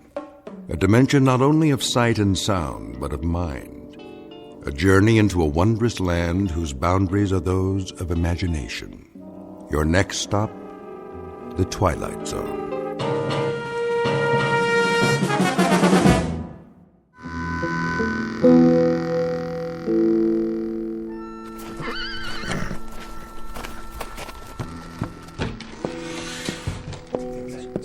It's time, Mr. Mothershed.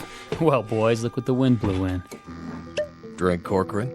Not now, I said it's time. Sykes? He's in the general store, but he's fixing to come out any minute. Tell your men to be ready. Already did, now I'm telling you. Where are they? One on the roof, Mr. Mothershed, with a Winchester. One by the hotel, and one's over by the blacksmith's. Is that all you rounded up? And old Jason. Jason? He ain't worth a hoot. Oh, well, now, he's got eyes in the back of his head. Told him to keep watch across the street. Where's Johnny Robb? Johnny? He'll be ready, don't you worry none. I'll lay odds against that. You'd lay odds on any damn thing. Maybe. But I've got a $10 gold piece that says Johnny Robb won't show. Get on now. This ain't a proper gambling matter. I set it up real good, Mr. Mothershed. You'll see. All you have to do is sit tight. Any time now, I tell you. Hear that, boys? I hear it. It's gonna be just like a turkey shoot. You don't want to go taking any chances now. Pinno's fast. Fast on the draw. Sure he is. All right, wait till he walks out, then open fire. Ain't even gonna give the man a fighting chance, huh? That's not some cowpoke over there. That's Pinno Sykes. Yeah, I heard about him. We all did. What kind of chance he ever give anybody? True enough. See y'all later, boys. Hey, don't you want that drink? I told you, Ira, I got business. There's gonna be a funeral. No funeral, just dig a hole and dump him in. But we gotta have one. His family keeps a plot up on Boot Hill. Plus, we already paid for the coffin. Where's he going? I'll tell you where. He's hiding into his hideout till the killing's done. It's just as well. We don't need any more guns. If he's telling the truth, especially about the Winchester. Pour me another whiskey, bartender. Yes, sir.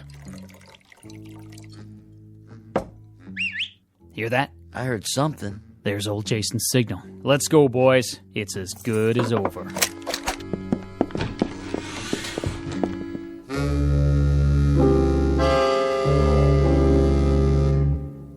Normally, the man would be correct. This sounds like a moment very close to the end of the story. We're about to have a traditional shootout on the street, and barring a miracle, the bad man will soon be dead. But it's not always easy to tell the good guys from the bad. And there are some men of legend and folk tales who have been known to wreak their revenge even after death. The outlaw in question, Pinto Sykes, is one such person. And therein lies our tale. because very shortly we'll see how he introduces the town, and a man named Connie Miller in particular, to a long, dark night they didn't plan for, in a place called the Twilight Zone. And now, The Twilight Zone and our story, The Grave, starring Michael Rooker, with Stacy Keach as your narrator.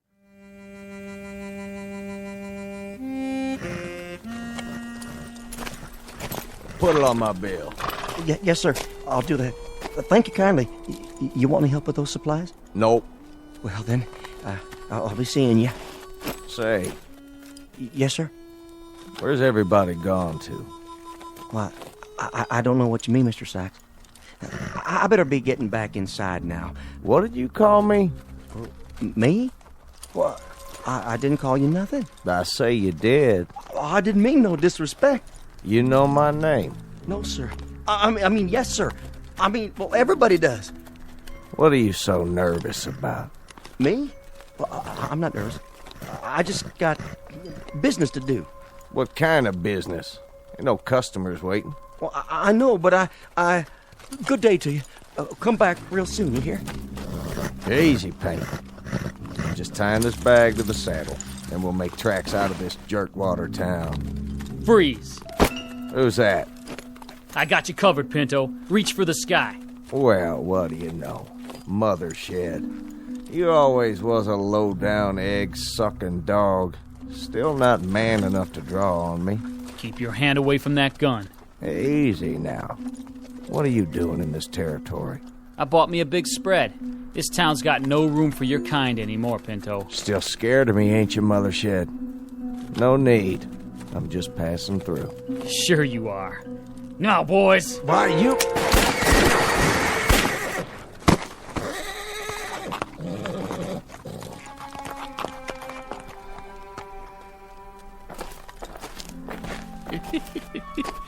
He's still alive. He won't be for long. Go on. Get him to the old jail. What for? Town folks are watching. He's got people here. Lift his feet. Nah, just drag him. See that, Johnny Rob? Never even got his gun out. No, he sure didn't. That famous pearl-handled .45. Who gets to keep it now, you figure? Leave it, old man. Fetch a good price. Bury it with them. It's only right. They really did it. They? You was in on it too, Johnny Rob. Not me. I don't believe in taking a life. Even his. I put a bet on Pinto. The Guinness, you mean? Never thought they'd get him that easy. 8 shots. No man can stand up to 8 shots. Not even Pinto Sykes. You ain't got more than a few minutes left to live, Johnny Rob. Reckon you'd better fetch his pa and sister. Ain't there nobody else can do it? Well, I sure can't. I have to see if the casket's ready, now don't I? All right, Mr. Corcoran. Yes, sirree. This here's the end of Pinto Sykes.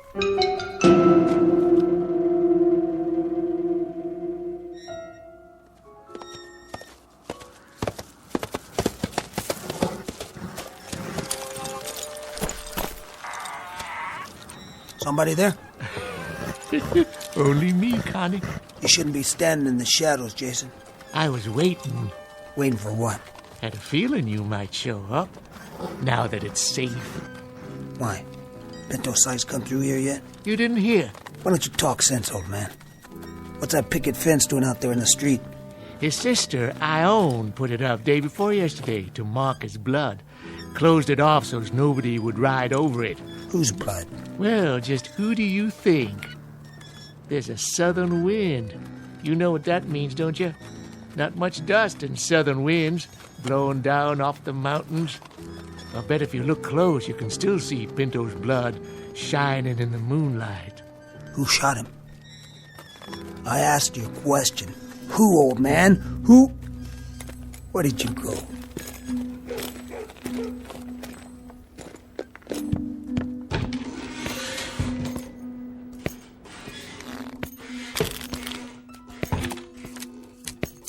Who wants to open?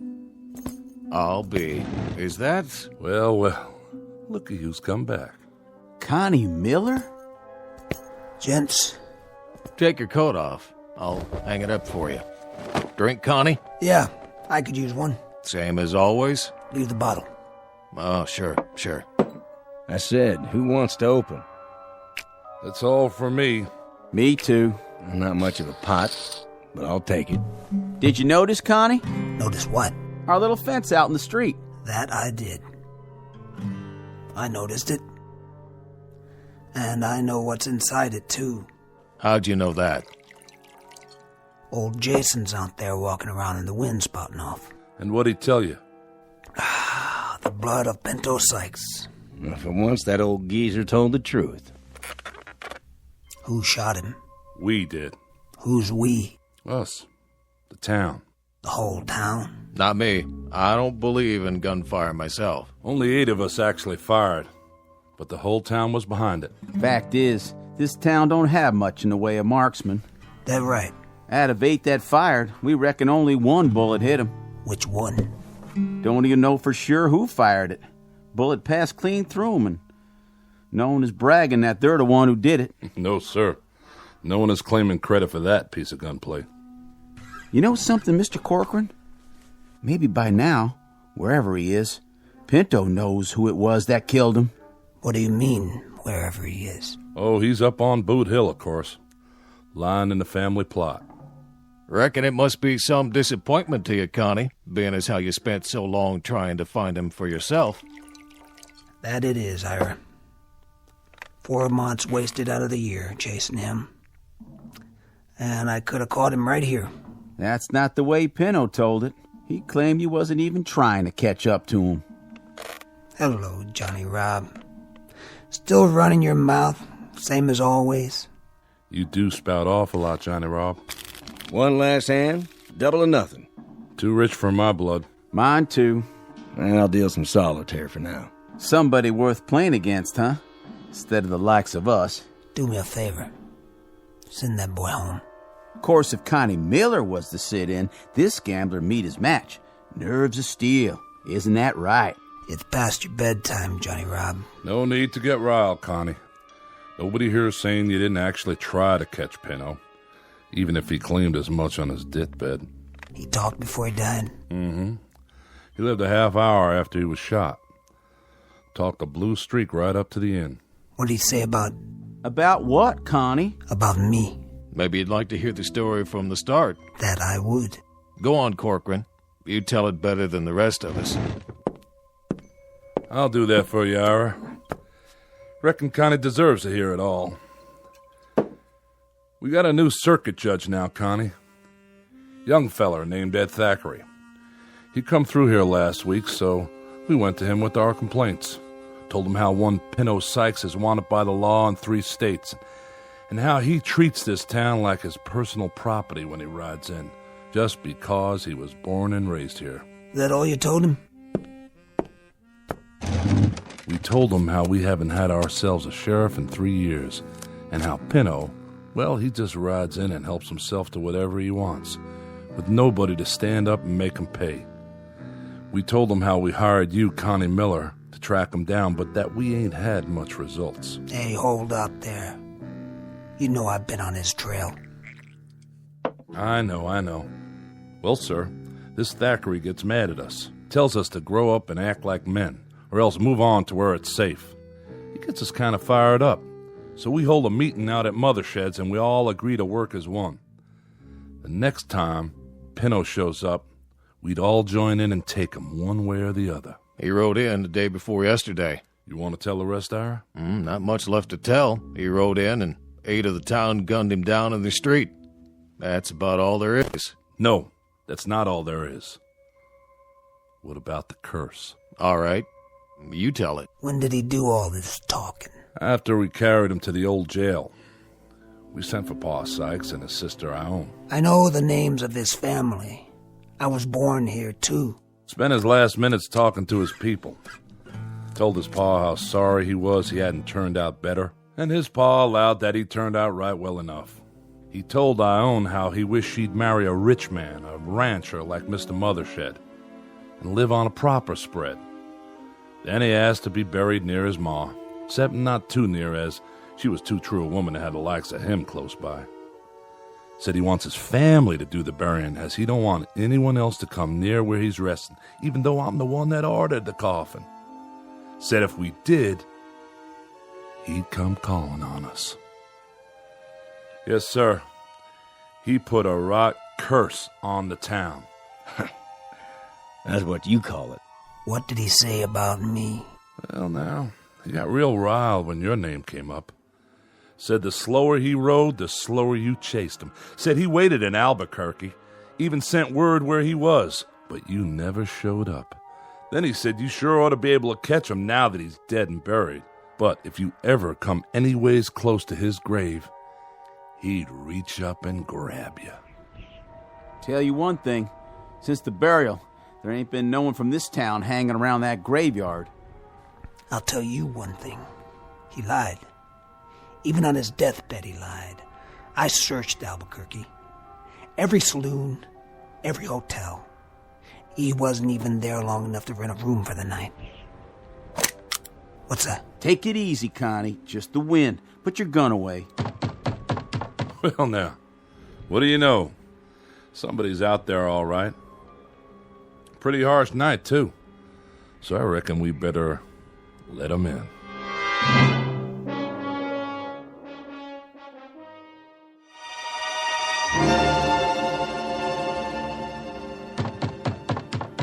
I'll answer it.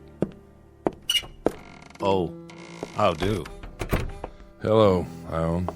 Nice to see you. Miss Sykes, what are you doing out so late? Gentlemen. Mr. Broadley, give me a bottle of rye whiskey, if you please. Surely. Seems your paw is hitting the drink a mite heavy, though. You think so? None of my affair, but maybe you could try and get him to taper off. He's a fine man. He truly is. All I mean to say is, I swear I own, folks don't hold it against him that he was Pinto's paw. Oh, this isn't for my paw, Mr. Broadley. This is for me. Oh, I see. Begging your pardon. Well, look what rode in on the wind. Hello there. My brother was just talking about you. Your brother? Most certainly. When was that? Day before yesterday. He's real sorry he missed you. We told him, Ione. And did you tell him how Pinto's going to greet him if he does see him? We told him that, too. You've been chasing him for so long, Connie. You ought to feel real lucky tonight. You finally know right where he is. And all you have to do is walk out there. How nice for you. That whole Sykes family was never real bright. Tell us, Connie. Tell you what? You afraid of Pinto's grave? What are you talking about? Because the rest of us are. How about you? I'll tell you something, Johnny Rob.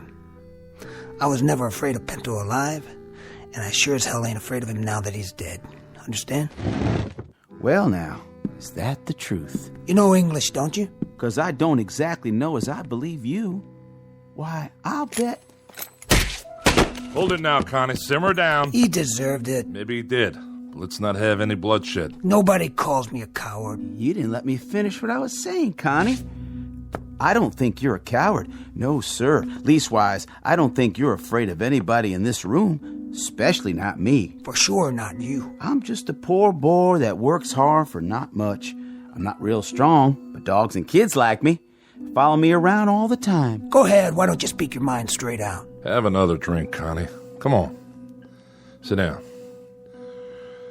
Sure windy tonight, ain't it? I remember the last time we had a wind like this. I'm waiting, Johnny Rob. Well, like I was saying, no, sir, I don't believe you or anyone else is afraid of me. But whether or not you was ever scared of Pinto is something only you know. Johnny Rob. Well, I was about to say when you hit me and hurt me is, I'll bet, not that I'm accusing you, I'm just saying, I'll bet that you won't be calling on Pinto anytime soon. No. Anytime like tonight, for instance. Now, why don't you shut up before you really get hurt? Now, Connie. Look at the time. By golly, it's almost 12 midnight. What about it? Drop it, Johnny. I'm betting you won't go out of here at midnight sharp and climb all the way up the Boot Hill and visit Pinto's grave. Now, I got a $20 gold piece somewhere. Yeah, it took me nearly 20 weeks of odd jobs to save it. Here, I'm betting it all that you won't do what I just said. That a real bet, Johnny Rob? Boy just can't help running his mouth, can he? Never could, as I recollect. Well, he does have a point, though. What about it, Connie? What about what? You calling him? Of course not. Why make him save for 20 more weeks?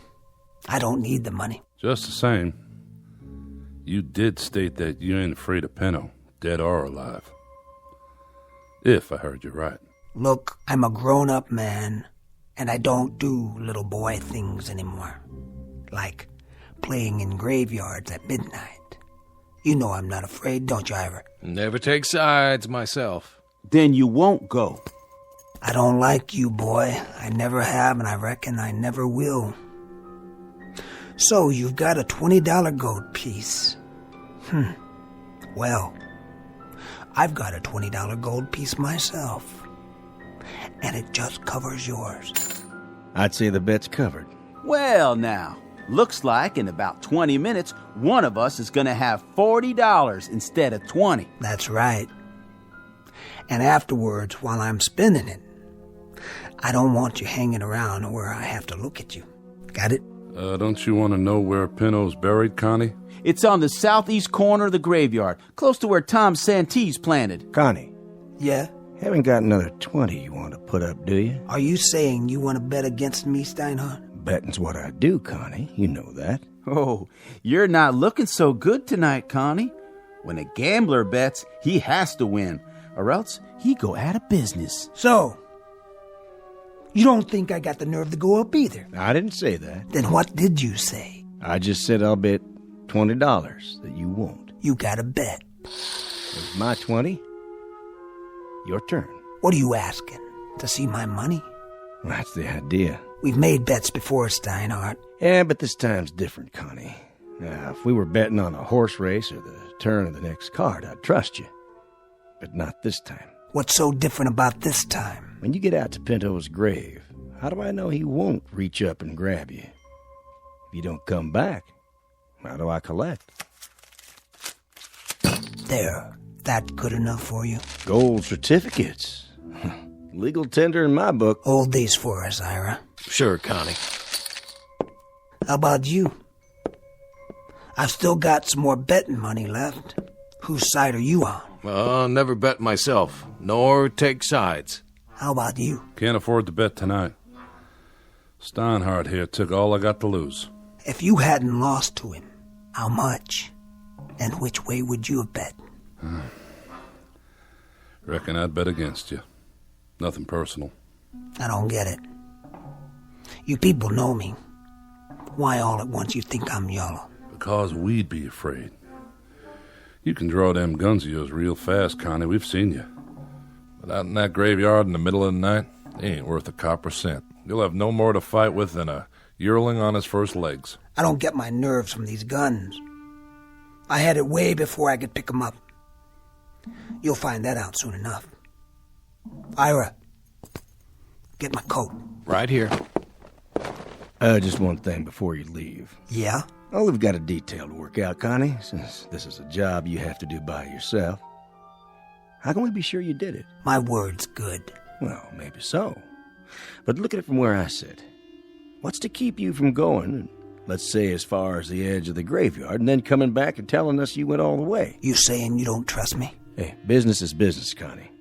This is my livelihood. Then it looks like you're going to have to go along with me to protect your interest. Don't it? Just to make sure I do what I say. He's got you there, Steinhardt. Yeah, that won't do. Even if I were inclined to go, which I'm not, it'd improve his chances by the simple fact that courage comes easier when a man's not alone. And how'll we ever know? I have another way. Give me your Bowie knife, Ira, from behind the bar. If you say so, but I don't see... Just bring it over and put it on the table. There. Now, Connie, when you arrive at your destination, Stick the knife into the earth of the grave. And then at daylight tomorrow, we'll be able to see the proof. That's a real smart plan, don't you think so, Connie? I don't like to disturb a grave, not even Pinto's. You backing out? I said I'd go out there, but I won't treat no grave with disrespect. Then stick it near the grave. If we see it within 5 feet of fresh earth, we'll concede the wager. One thing's for sure. There ain't gonna be no one sneaking out there to steal the knife once you've planted it. Keep the bottle on the bar, Ira. I won't be long.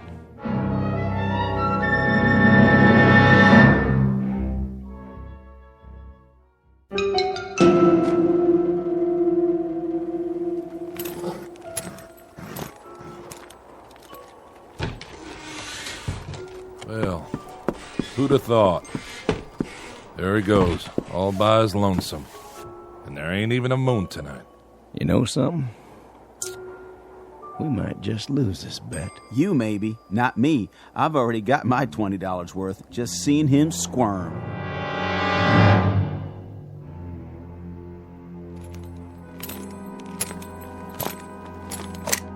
Who's there? Just me. That Connie Miller again? Jason, I told you once, don't be lurking around in the dark. A man could get his head blowed off. Yeah, same as in daylight. Gonna stay a while? What do you care? Well, that's your horse, ain't it? Tethered up by the saloon. The man shouldn't ought to leave his horse. Might catch a death, all lathered up. I got one stop to make, then I'll be back. I could take care of her for you. Get her some feed and a blanket. No need. Can you spare me some change anyway, Connie? A 10-cent piece will do, so I can get me some grub in the morning. I'll take care of you later. If it's all the same to you, I'll have it now. You don't trust me? Sure, I trust you. But a lot can happen twixt sundown and sunup.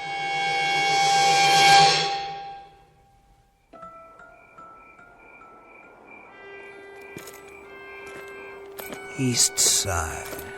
Right about there. Now all I have to do is...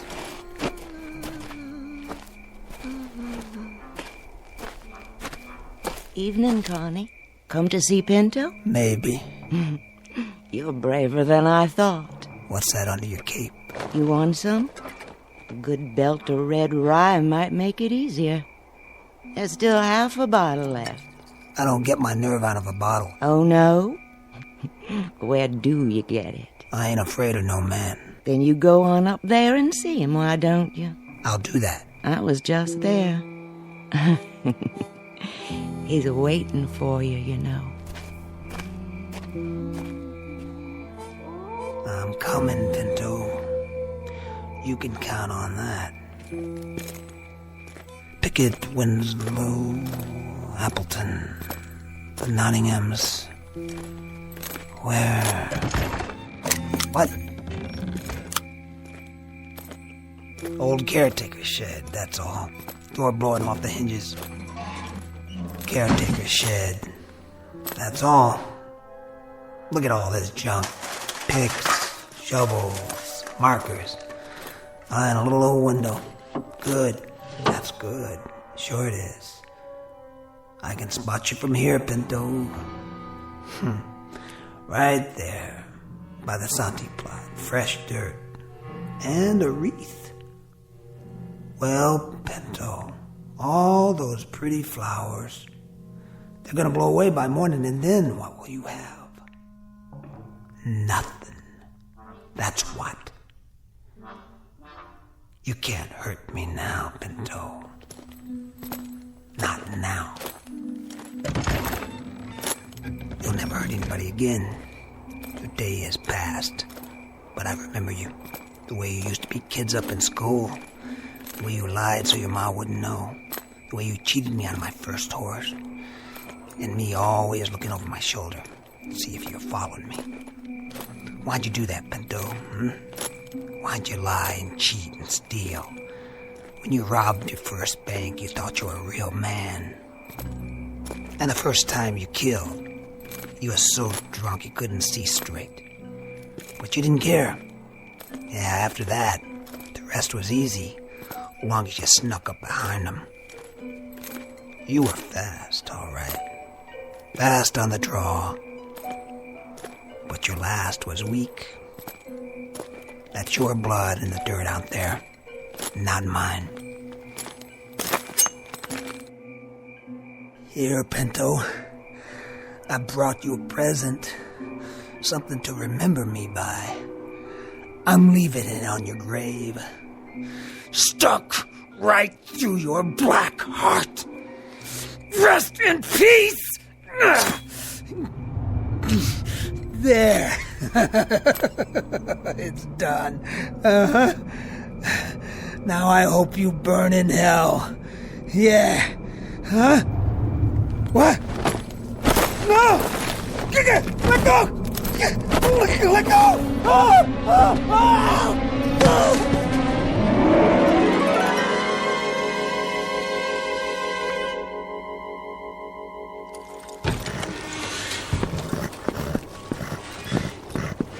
You seen him, Johnny Rob? I don't understand it. It's full daylight, and he ain't back yet. Well, maybe he didn't have the nerve to come back and face us after he turned tail and run. That's not likely. His horse and gear are still here. So he didn't just ride out of town, but he didn't come back to collect his bet, neither. I'm wondering if somehow I ain't got a man killed. Nah, that's no way to talk. I didn't mean to. I didn't ever mean to do that. It's daylight now, Johnny Rob, and we can think with clear heads. Deep down, we all know the dead can't really hurt nobody. You know that. I don't.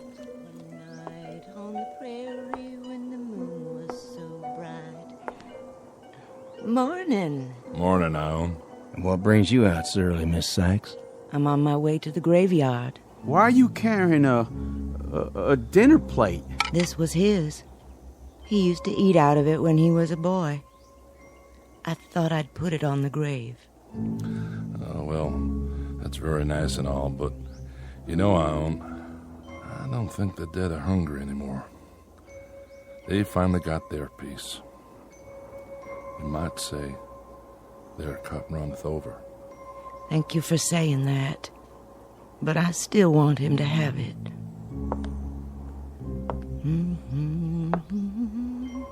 I'm going with you.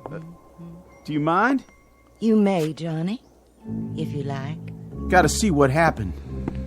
Well, reckon we can't spend the rest of our days being afraid of a dead man. I'll come too. I guess this is one hand I'll just have to play out.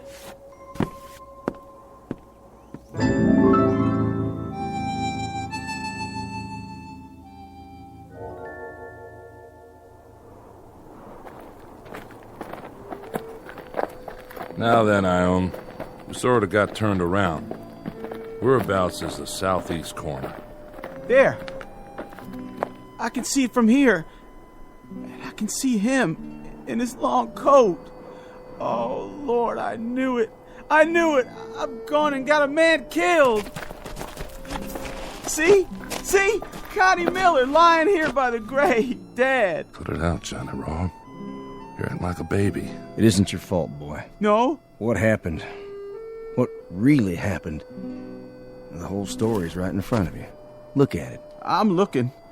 And all I see is Connie with a knife through his coattail so he couldn't run. Oh, he must have been powerful scared. Well, he was more courageous than I thought. He came. He knelt by the grave, see? Right there's his knee prints. What are you getting at, Steinhardt? Somebody caught him here and pinned him to the ground. You don't think he did that to himself, do you?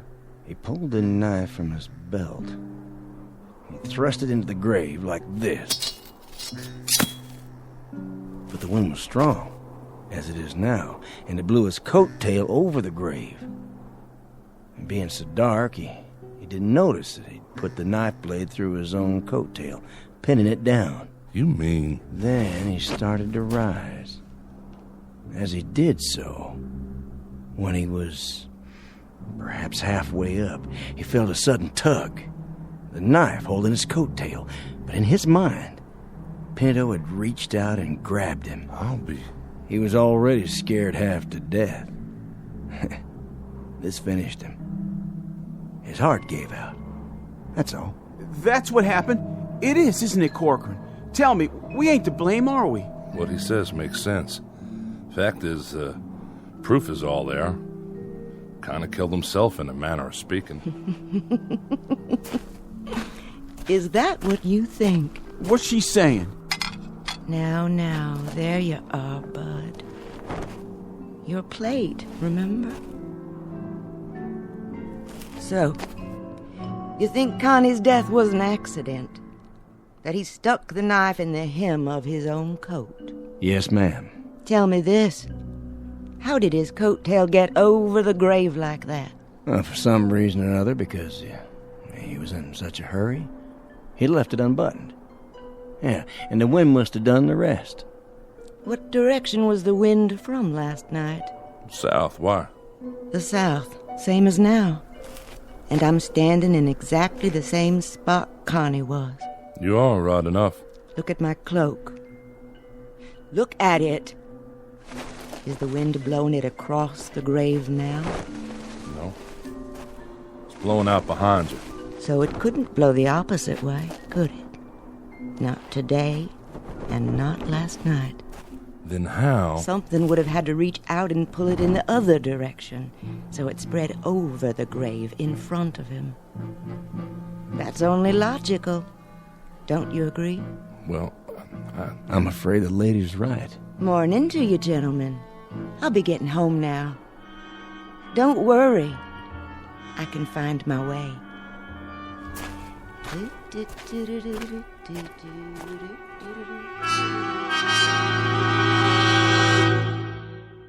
Final comment. You can take this with a grain of salt or a shovelful of earth, according to your preference, as either shadow or substance. We leave it up to you.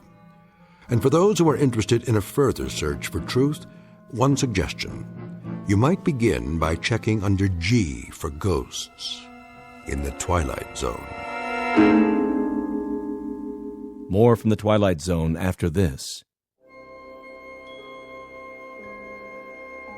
Hi, this is Carl Amari, producer of the Twilight Zone radio dramas. I'd like to take a moment to tell you about our official website at twilightzoneradio.com, where you'll get the latest news and information on these Twilight Zone radio dramas. Plus, at twilightzoneradio.com, you can digitally download 3 free episodes or any of our episodes for only $1.95 each. In this age of ever-changing technology, we've decided to make these episodes instantly available to you by making the Twilight Zone radio dramas a digital download-only series. This means that this series will no longer be offered on CD. The CD collections at our website are now being offered, while supplies last, at buy one, get one free. So be sure to get your favorites before they're sold out. Be sure to visit us often, and I'll see you in the zone.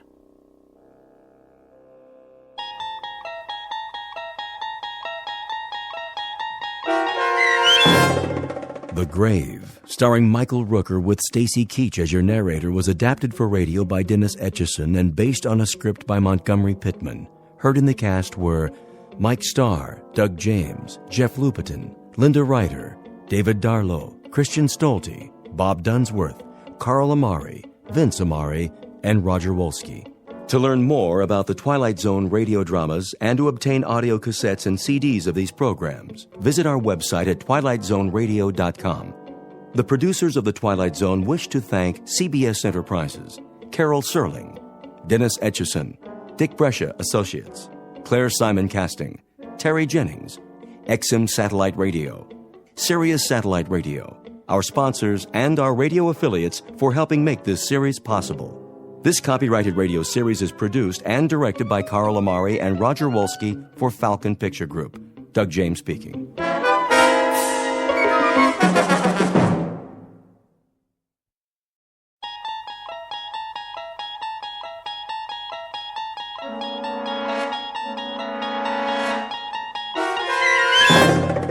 You're traveling through another dimension. A dimension not only of sight and sound, but of mind. A journey into a wondrous land whose boundaries are those of imagination. Your next stop, the Twilight Zone.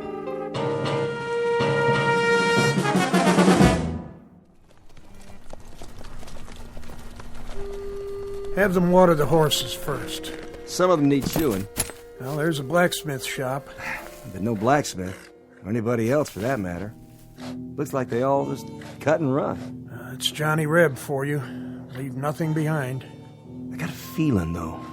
Don't you, Major? What feeling? Like eyes. Eyes where? That's just it, sir. I don't know. But I sure got the feeling. On the back of my neck. Like we're being watched. Maybe this town ain't so empty after all. No place to hide. A few stores, church. If there's a sniper up there, he'd be a fool to take on this many. Well, it's like you say, sir. Johnny Reb's got more guts than brains. Take 2 men and look around. Miller! Sir? Check out the general store. Davis, you take the livery stable. Ain't nothing there, Captain. I can see it from here. You make certain, son. That's an order. Yes, sir. The rest of you, see to your mounts.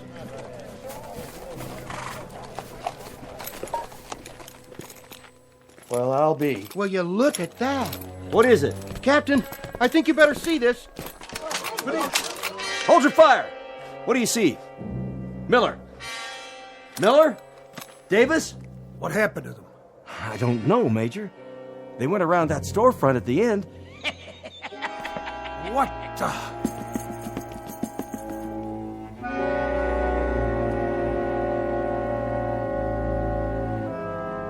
The time is 1863. The place is a valley in the state of Virginia. The event is a mass bloodletting known as the Civil War, a tragic time when the country split into 2 fragments, each fragment deeming itself a separate nation. It's been a long and brutal slaughter with no end in sight, and those who survive have learned to expect the unexpected. But in just a moment, the captain and the major and their entire company will make contact with an enemy they cannot defeat, in an outpost not found on any military map, an outpost found only in the Twilight Zone. And now, the Twilight Zone and our story, Still Valley, starring Adam West, with Stacy Keach as your narrator.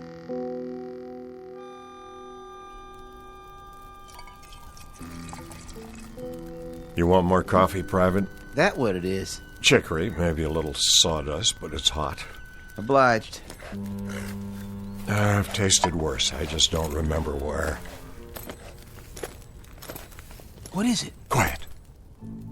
You hear something down there? Thought I did. Yanks? Maybe. Whatever it was, I don't hear it anymore. I didn't hear nothing. You never hear nothing, Dogger. Just sit in your duff and wait it out. Where's your carbine, soldier? Huh? Oh, it's over there. A lot of good it'll do you laying on the ground. What do you mean? What if the Yanks showed up? What'd you do? If the Yanks was here? You reckon you know how to work this thing? Yeah, I know how, all right. And if you pull the trigger, you reckon it'll fire? I reckon. Then show me. Hey, what's the idea? The idea is you aren't a right arm to me or a left arm. You're just some extra baggage that breathes through his mouth and splits half my rations. You mad about something? Fed up is more like it, Dogger. When do you figure to shape up? By the end of the war? I'd do my part. Yeah, like an army mule. Why don't you just go down there and give up? The Yanks will treat you real good, while General Bobby Lee's off fighting the war for you. I didn't used to be like this. Yeah? When did you up and change? I was at the 2nd Manassas. I think that's where it come to me sudden like. What did? It's like this, Paradine. I had my 2 brothers there. One of them was 15 years old, that's all. 15! I was right alongside him, going up a hill. A mini-ball came out of nowhere, hit him dead center. Took him 3 hours to die. He was just a kid, just a little screaming kid. That was my brother Phil. My older brother Kearney. He was dead the next morning. Wanted to be a preacher. Always talking about the gospel, words of Luke, words of John, words of the prophets.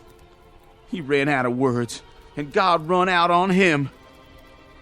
But you don't have a nerve in your body, I guess. Oh, I got 'em. Just as many as you from head to boots. But I don't concern myself as much as you. You're worrying about dead men and lost battles. That's just too much area to fret in. Then what do you worry about? I'm worrying about 2 scouts on a mission. Us. And a piece of dirty brown paper with orders written on it. It says right here. It says the Yanks are going to take up a position in Chanow Valley. We're supposed to scout them out, see if we run into their vedettes, and then check back the minute they get into that town down there. You hear him again? Sure do. Yanks? Yanks, probably. Horses, positive. How many? Just a patrol, I figure. Maybe 20, 30 men in all. That's funny. What is? Listen. I don't hear nothing. I know you don't, but I heard horses, and they come from down there in the valley. They're Yanks. There isn't any question about it. How come you think that? 'Cause everybody else in these parts is packed up and moved out before the fighting gets here. Come away from the edge, Joe. This ain't no place to stand out in the open. If they are Yanks, they'd be in that town already. It'd be as noisy as a county fair, but now there ain't a sound anymore. Maybe they gone away. I reckon I better get down there and take a closer look. I wouldn't do that. I know you wouldn't. Joe, you don't need to go. We got orders. Let's pull out and just ride away. Both of us. You wait here with your horse. If I don't come back... Listen, Joe, we know they're down there, right? You heard them. Well, we found out what we had to find out, where they are. The Yanks are in the valley, so now we go back and report it. What's the point of... The point is, we gotta count their heads and their horses and their guns. We gotta look at their regimental numbers so our boys will know what's coming. That's enough point for you, Private? I don't care no more. I don't care. I got only one big mission left, and that's to stay alive. I say we go down there and wave an undershirt and throw down our rifles and... Why'd you hit me? Mr. Dogger, I extend my sympathy so long as you keep your yella inside. But the minute it crawls over to me and tries to climb up on my horse, too, then I withdraw my sympathy. You understand? Yeah, I understand. I pledge everything I got to this war, and all I get is the back of your hand. So far, you and me have pledged nothing to the Confederacy except maybe empty bellies and lack of sleep. But a couple of 100,000 others, including your own brothers, pledged a whole lot more. And now you're making it appear they did it for nothing. Now you pick up your rifle and stand at the ready. I got it. Good. If you hear a shot, that means they're down there in force. And you get back to camp at a fast gallop. Tell the lieutenant what happened. If you don't hear from me in 15 minutes, get back there anyway. You really going alone? Just me and this brave horse. For want of anything else.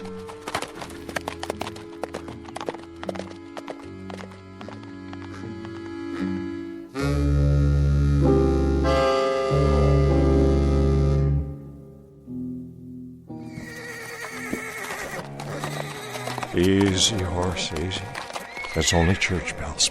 Must be the wind. Has to be the wind.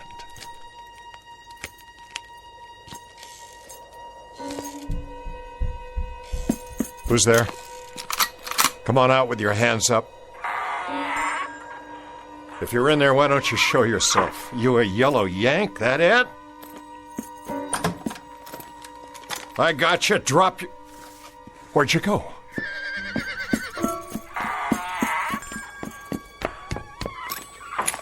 If there's a yellow Yankee hiding in one of these stores, you better come out right now. I'm taking you prisoner.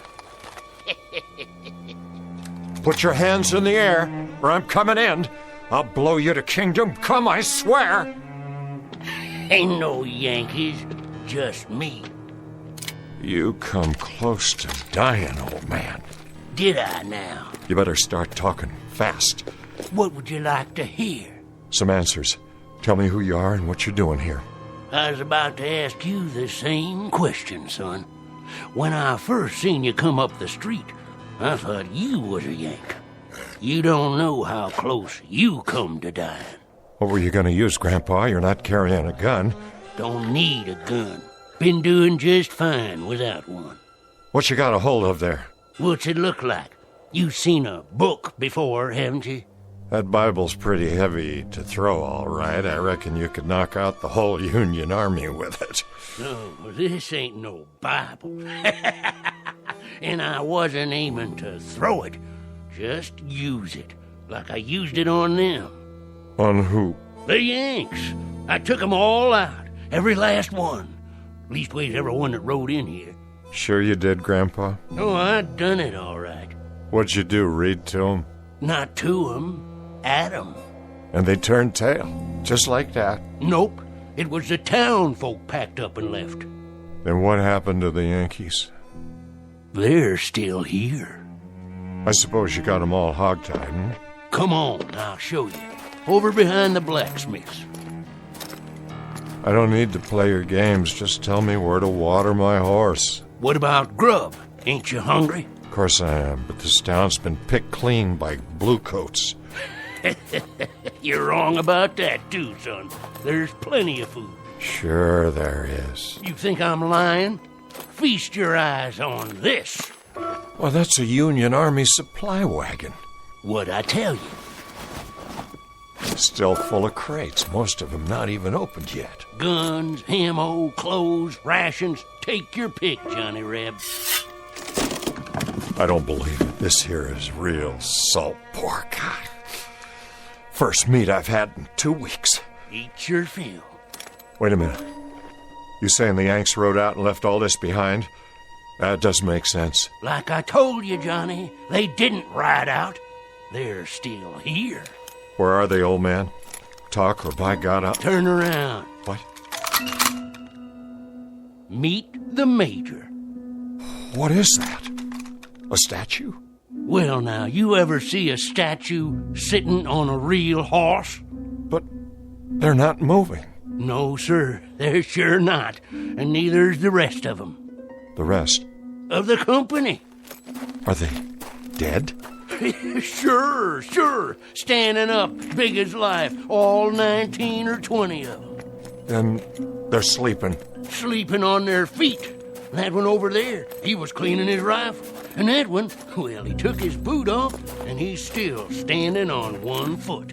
And this one, he was just drinking out his canteen, and he done fell asleep with his eyes wide open. Plague, then. Something in the water. The water's fine, nice and sweet. Some kind of sickness, but that could take hours. And it wouldn't get them all at the same time. I told you.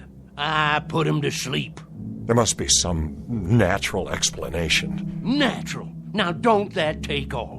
What happened to them Yanks ain't natural. This is what done it. This here book and what's in it.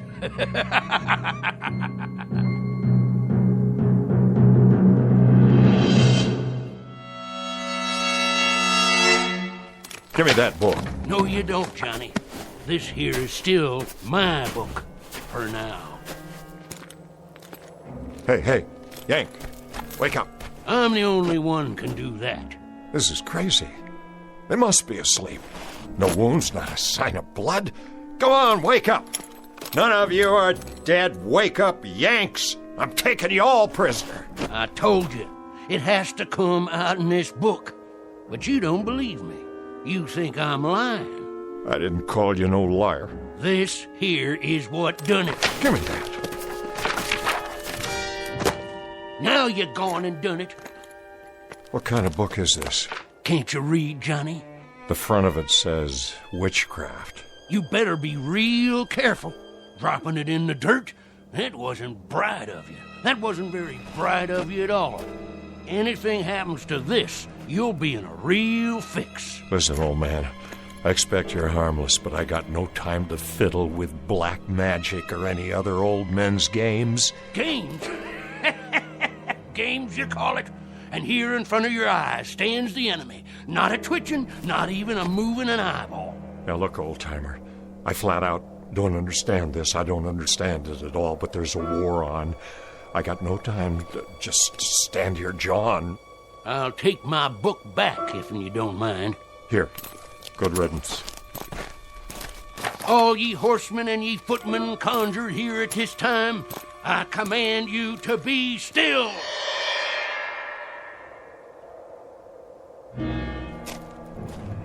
Oh, Johnny, you didn't believe me. What about it now? I reckon you'll have to believe me, being as you can't move a muscle, being as you can't speak a word. Didn't want to do that to you, 'cause you're one of us. But you wouldn't listen. Well, now you will. Look at this one right here, for instance, standing up straight as a ramrod. He's a major by his stripes. And he's carrying his marching orders. Says this here's just an advance party. Soon as the rest come by, I'll do the same to them, too. You listening, Johnny? I know you can still hear me, 'cause I only used half the power. Now, let me introduce myself and tell you my story. Name's Teague. I'm a witch man, and my pappy was a witch man afore me. He was the seventh son of a seventh son, and I was his seventh son. I know conjure stuff forward and backward, up and down. It's my living. Folks in Channel make fun of me, like they did my pappy, but they buy my charms. Things to bring love or hate if they hanker for 'em, cures for sick hogs and calves, sayings to drive away fever. All them things I done for Channel folks all my life. You understand? If you finally got it, blink your left eye. Good. That's good. Now you can move again. I'll say the words. Ye lone horsemen conjured here in this spot, ye and ye alone may pass on.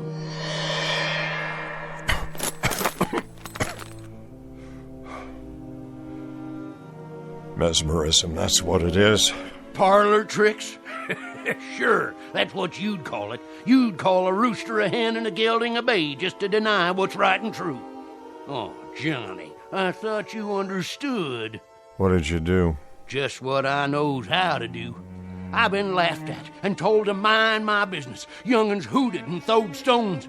I could have cursed 'em, but I didn't. No, sir. They was my friends and neighbors in Channel, and I kept back evil from 'em. But I couldn't move. I couldn't blink an eye. Just like the Yanks. When they come, everybody run afore 'em, but me. Invaders, tyrants, thieving skunks in blue. But I fixed 'em. I didn't do no running. I carried this book out into the street, and I read the words, and you can see what happened. Now you listen, and you listen good, Johnny Reb. You fight the Yanks with everything you got. That's what I intend to do. Let me see those orders. From General T.F. Cotler, commanding 4th Division, Union Army, you will move immediately with your entire force, taking up a strong defensive position in the Channel Valley. Hear that? His entire force. There's more coming. You and me got things to talk over, Johnny Reb. What things? I heard all I need. You got to understand. This book here don't have nothing to do with mesmerism. This is conjure stuff. And what I done to these Yanks, I can do to the rest of them. I can freeze them in their tracks. I can open up a path to Washington, D.C., so that Bobby Lee could ride in there with no more than 3 Confederate troopers and take over the whole country.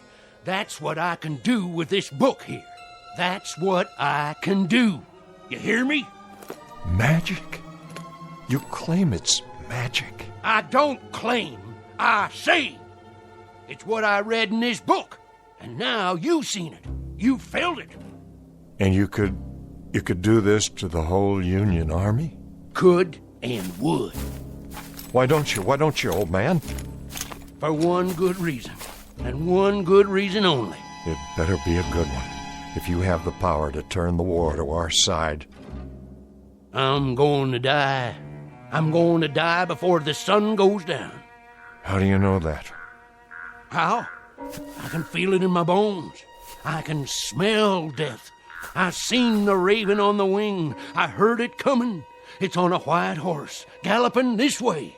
It's a pounding in my heart, a galloping and a galloping straight at me.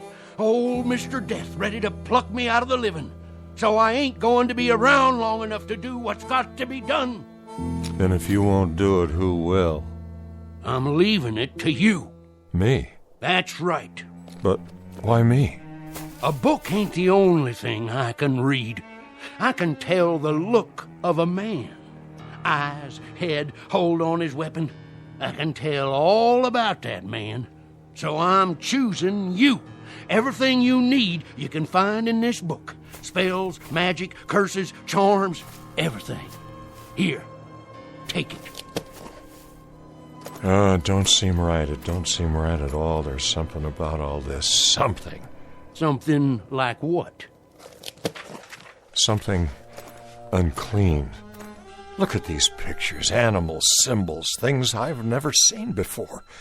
It's like being in league with... Say it, Johnny Reb. You got it right. Now say it like it needs to be said. With the devil. That's it. That's who you're in league with now, Johnny. That's who we'll have fighting on the side of the South. The devil himself. The devil! The devil!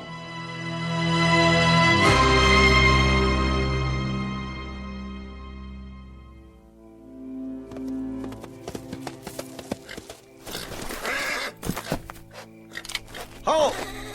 Easy. Who goes there? Dogger, troop scout. Advance and be recognized. I'm advancing. Now put that rifle down. I got a message for the lieutenant. That you, Dogger? Yes, sir. You've been gone a long time. We almost gave you up. Dead or prisoner by this time, that's what we figured. Neither, Lieutenant. Where's the other scout? I don't rightly know, sir. What do you mean by that? Well, if I did know, I'd sure tell you. Talk sense, man. Well, sir, it's like this. Paradine, he rode off to the valley a while ago. Said if he didn't come back, to tell you as fast as I can. And he didn't come back? No, sir. He sure didn't. I've been riding like the wind. So the Yanks are here. Can't say that, sir. Not for sure. Why not? It was mighty strange back there. Not a sound that I could hear. Paradine, he said he heard horses riding into town. Think if it was, they never come out. Well, why should they? They're bivouacked while they prepare for tomorrow's battle. One thing, sir. If they did ride in, they plumb disappeared once they got there. What are you talking about, soldier? It's like they rode into a hole and got covered over. Them and the horses. Not a hoot or a holler out of them after that. Like they rode off the edge of the world. Or into a hole like a great big grave. What happened to Trooper Paradine? Well, sir, I reckon by now he's buried somewhere down there in that lonesome valley. With the rest of them. Buried. And never coming back.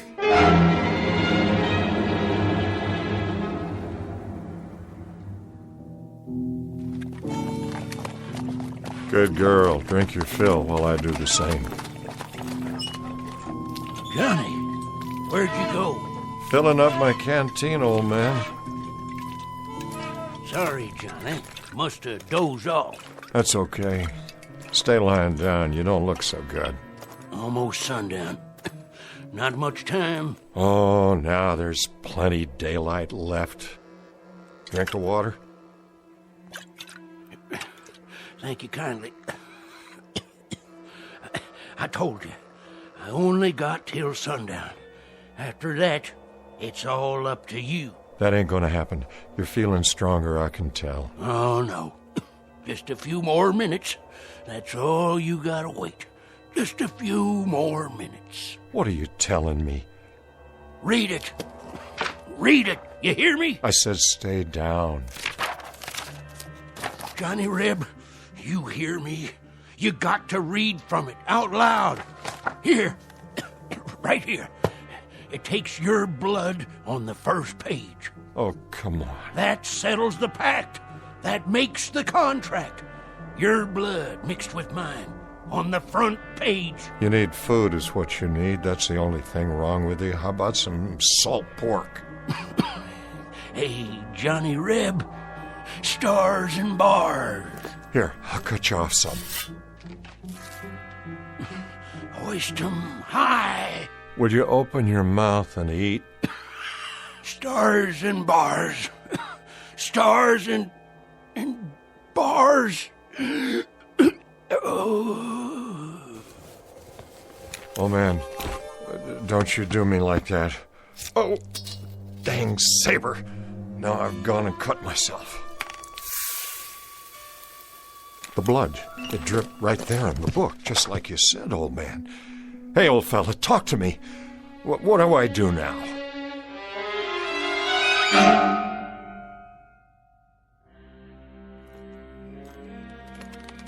Who goes there? Paradine. Let him through. That's the other scout. Lieutenant, he's here.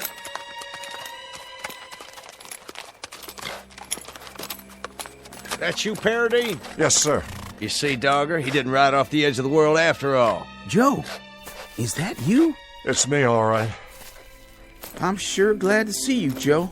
I rode back here just like you said. You did good. So the prodigal returns. Some people around here figured you must be dead by now, or a prisoner. Neither one, Lieutenant. No time for either, it appears. Sir? That book in your hand.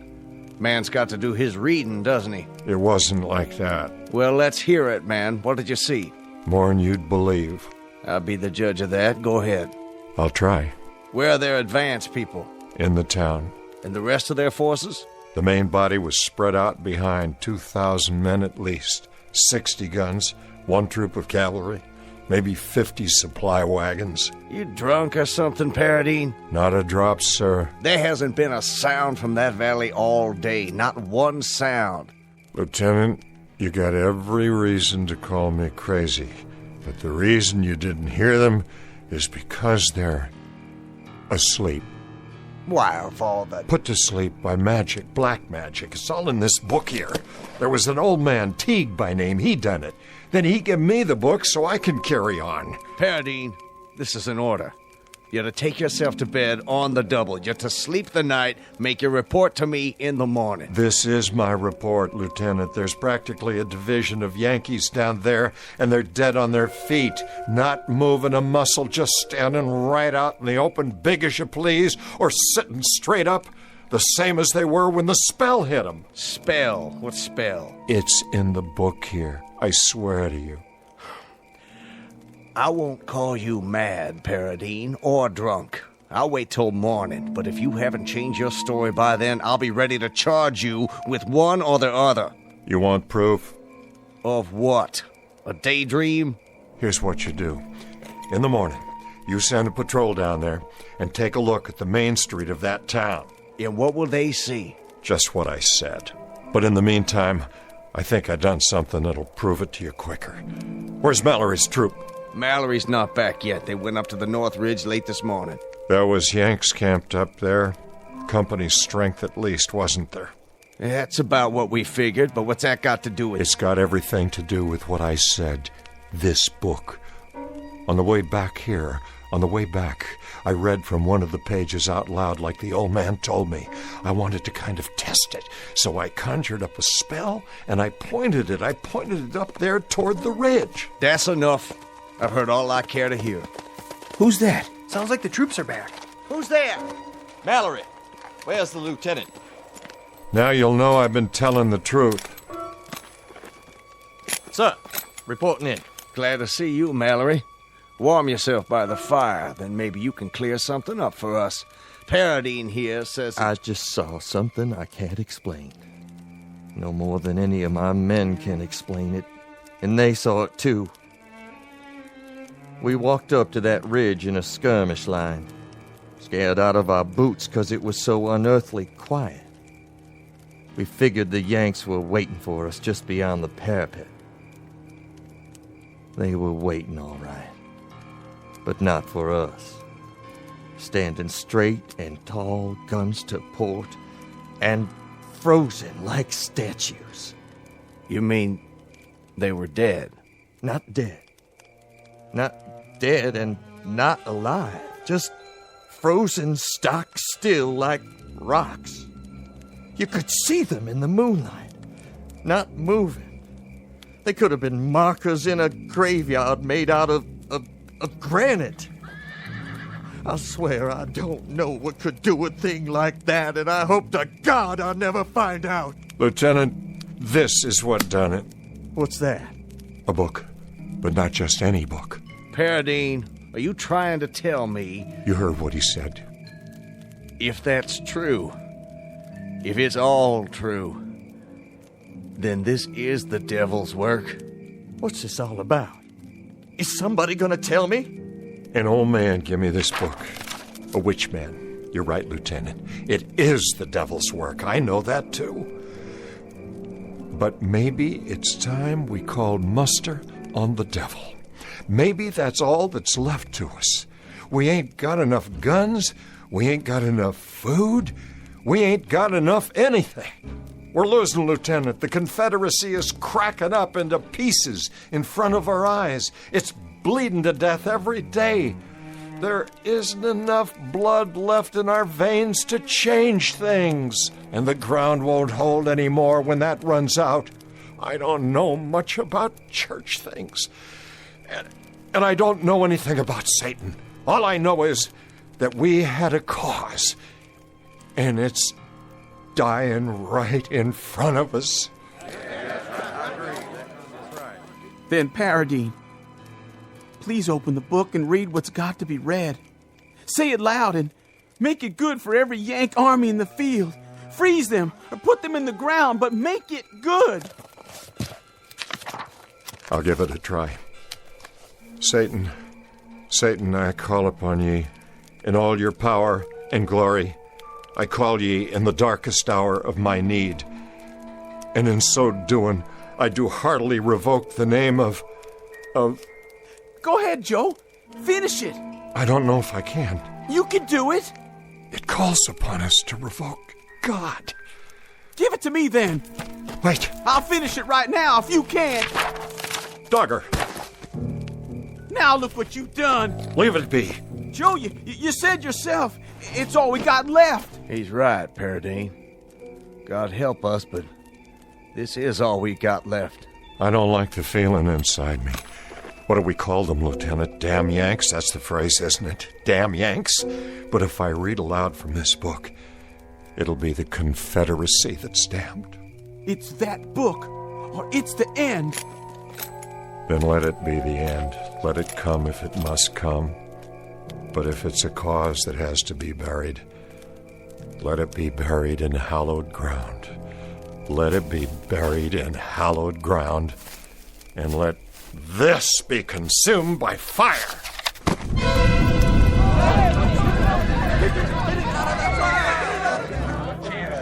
Let it burn, boys. Maybe he's right. Let it burn.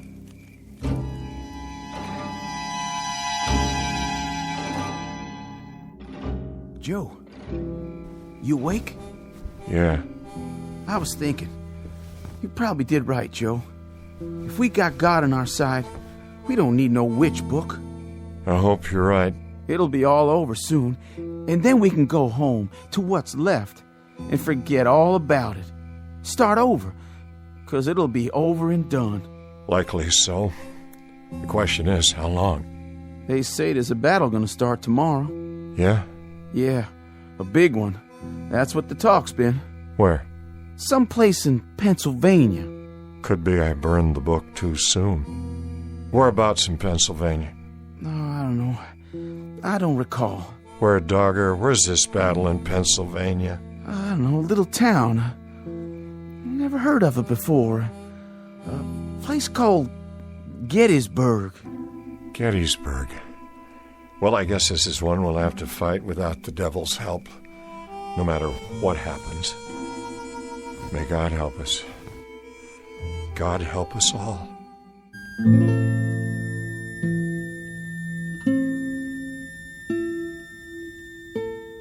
In a time to come, during what will be Joseph Paradine's old and garrulous years, he'll tell anyone willing to listen that the Civil War wasn't lost at Antietam or Gettysburg or Shiloh.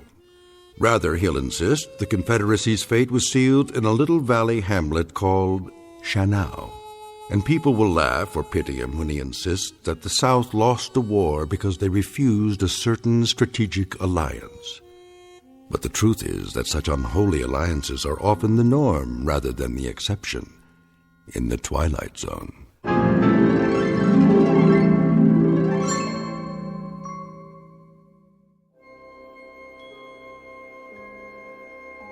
Hi, this is Carl Amari, producer of the Twilight Zone radio dramas. I'd like to take a moment to tell you about our official website at twilightzoneradio.com, where you'll get the latest news and information on these Twilight Zone radio dramas. Plus, at twilightzoneradio.com, you can digitally download 3 free episodes or any of our episodes for only $1.95 each. In this age of ever-changing technology, we've decided to make these episodes instantly available to you by making the Twilight Zone radio dramas a digital download-only series. This means that this series will no longer be offered on CD. The CD collections at our website are now being offered while supplies last at buy one, get one free. So be sure to get your favorites before they're sold out. Be sure to visit us often, and I'll see you in the zone.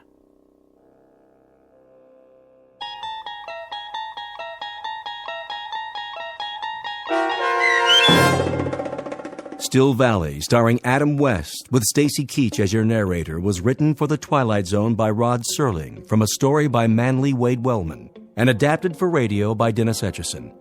Heard in the cast were Mike Novak, Richard Hensel, Turk Muller, Doug James, Jeff Lupiton, Christian Stolte, Sarah Marks, Carl Amari, Vince Amari, Paul Patch, and Roger Wolski. To learn more about the Twilight Zone radio dramas and to obtain audio cassettes and CDs of these programs, visit our website at twilightzoneradio.com. This copyrighted radio series is produced and directed by Carl Amari and Roger Wolski for Falcon Picture Group. Doug James speaking.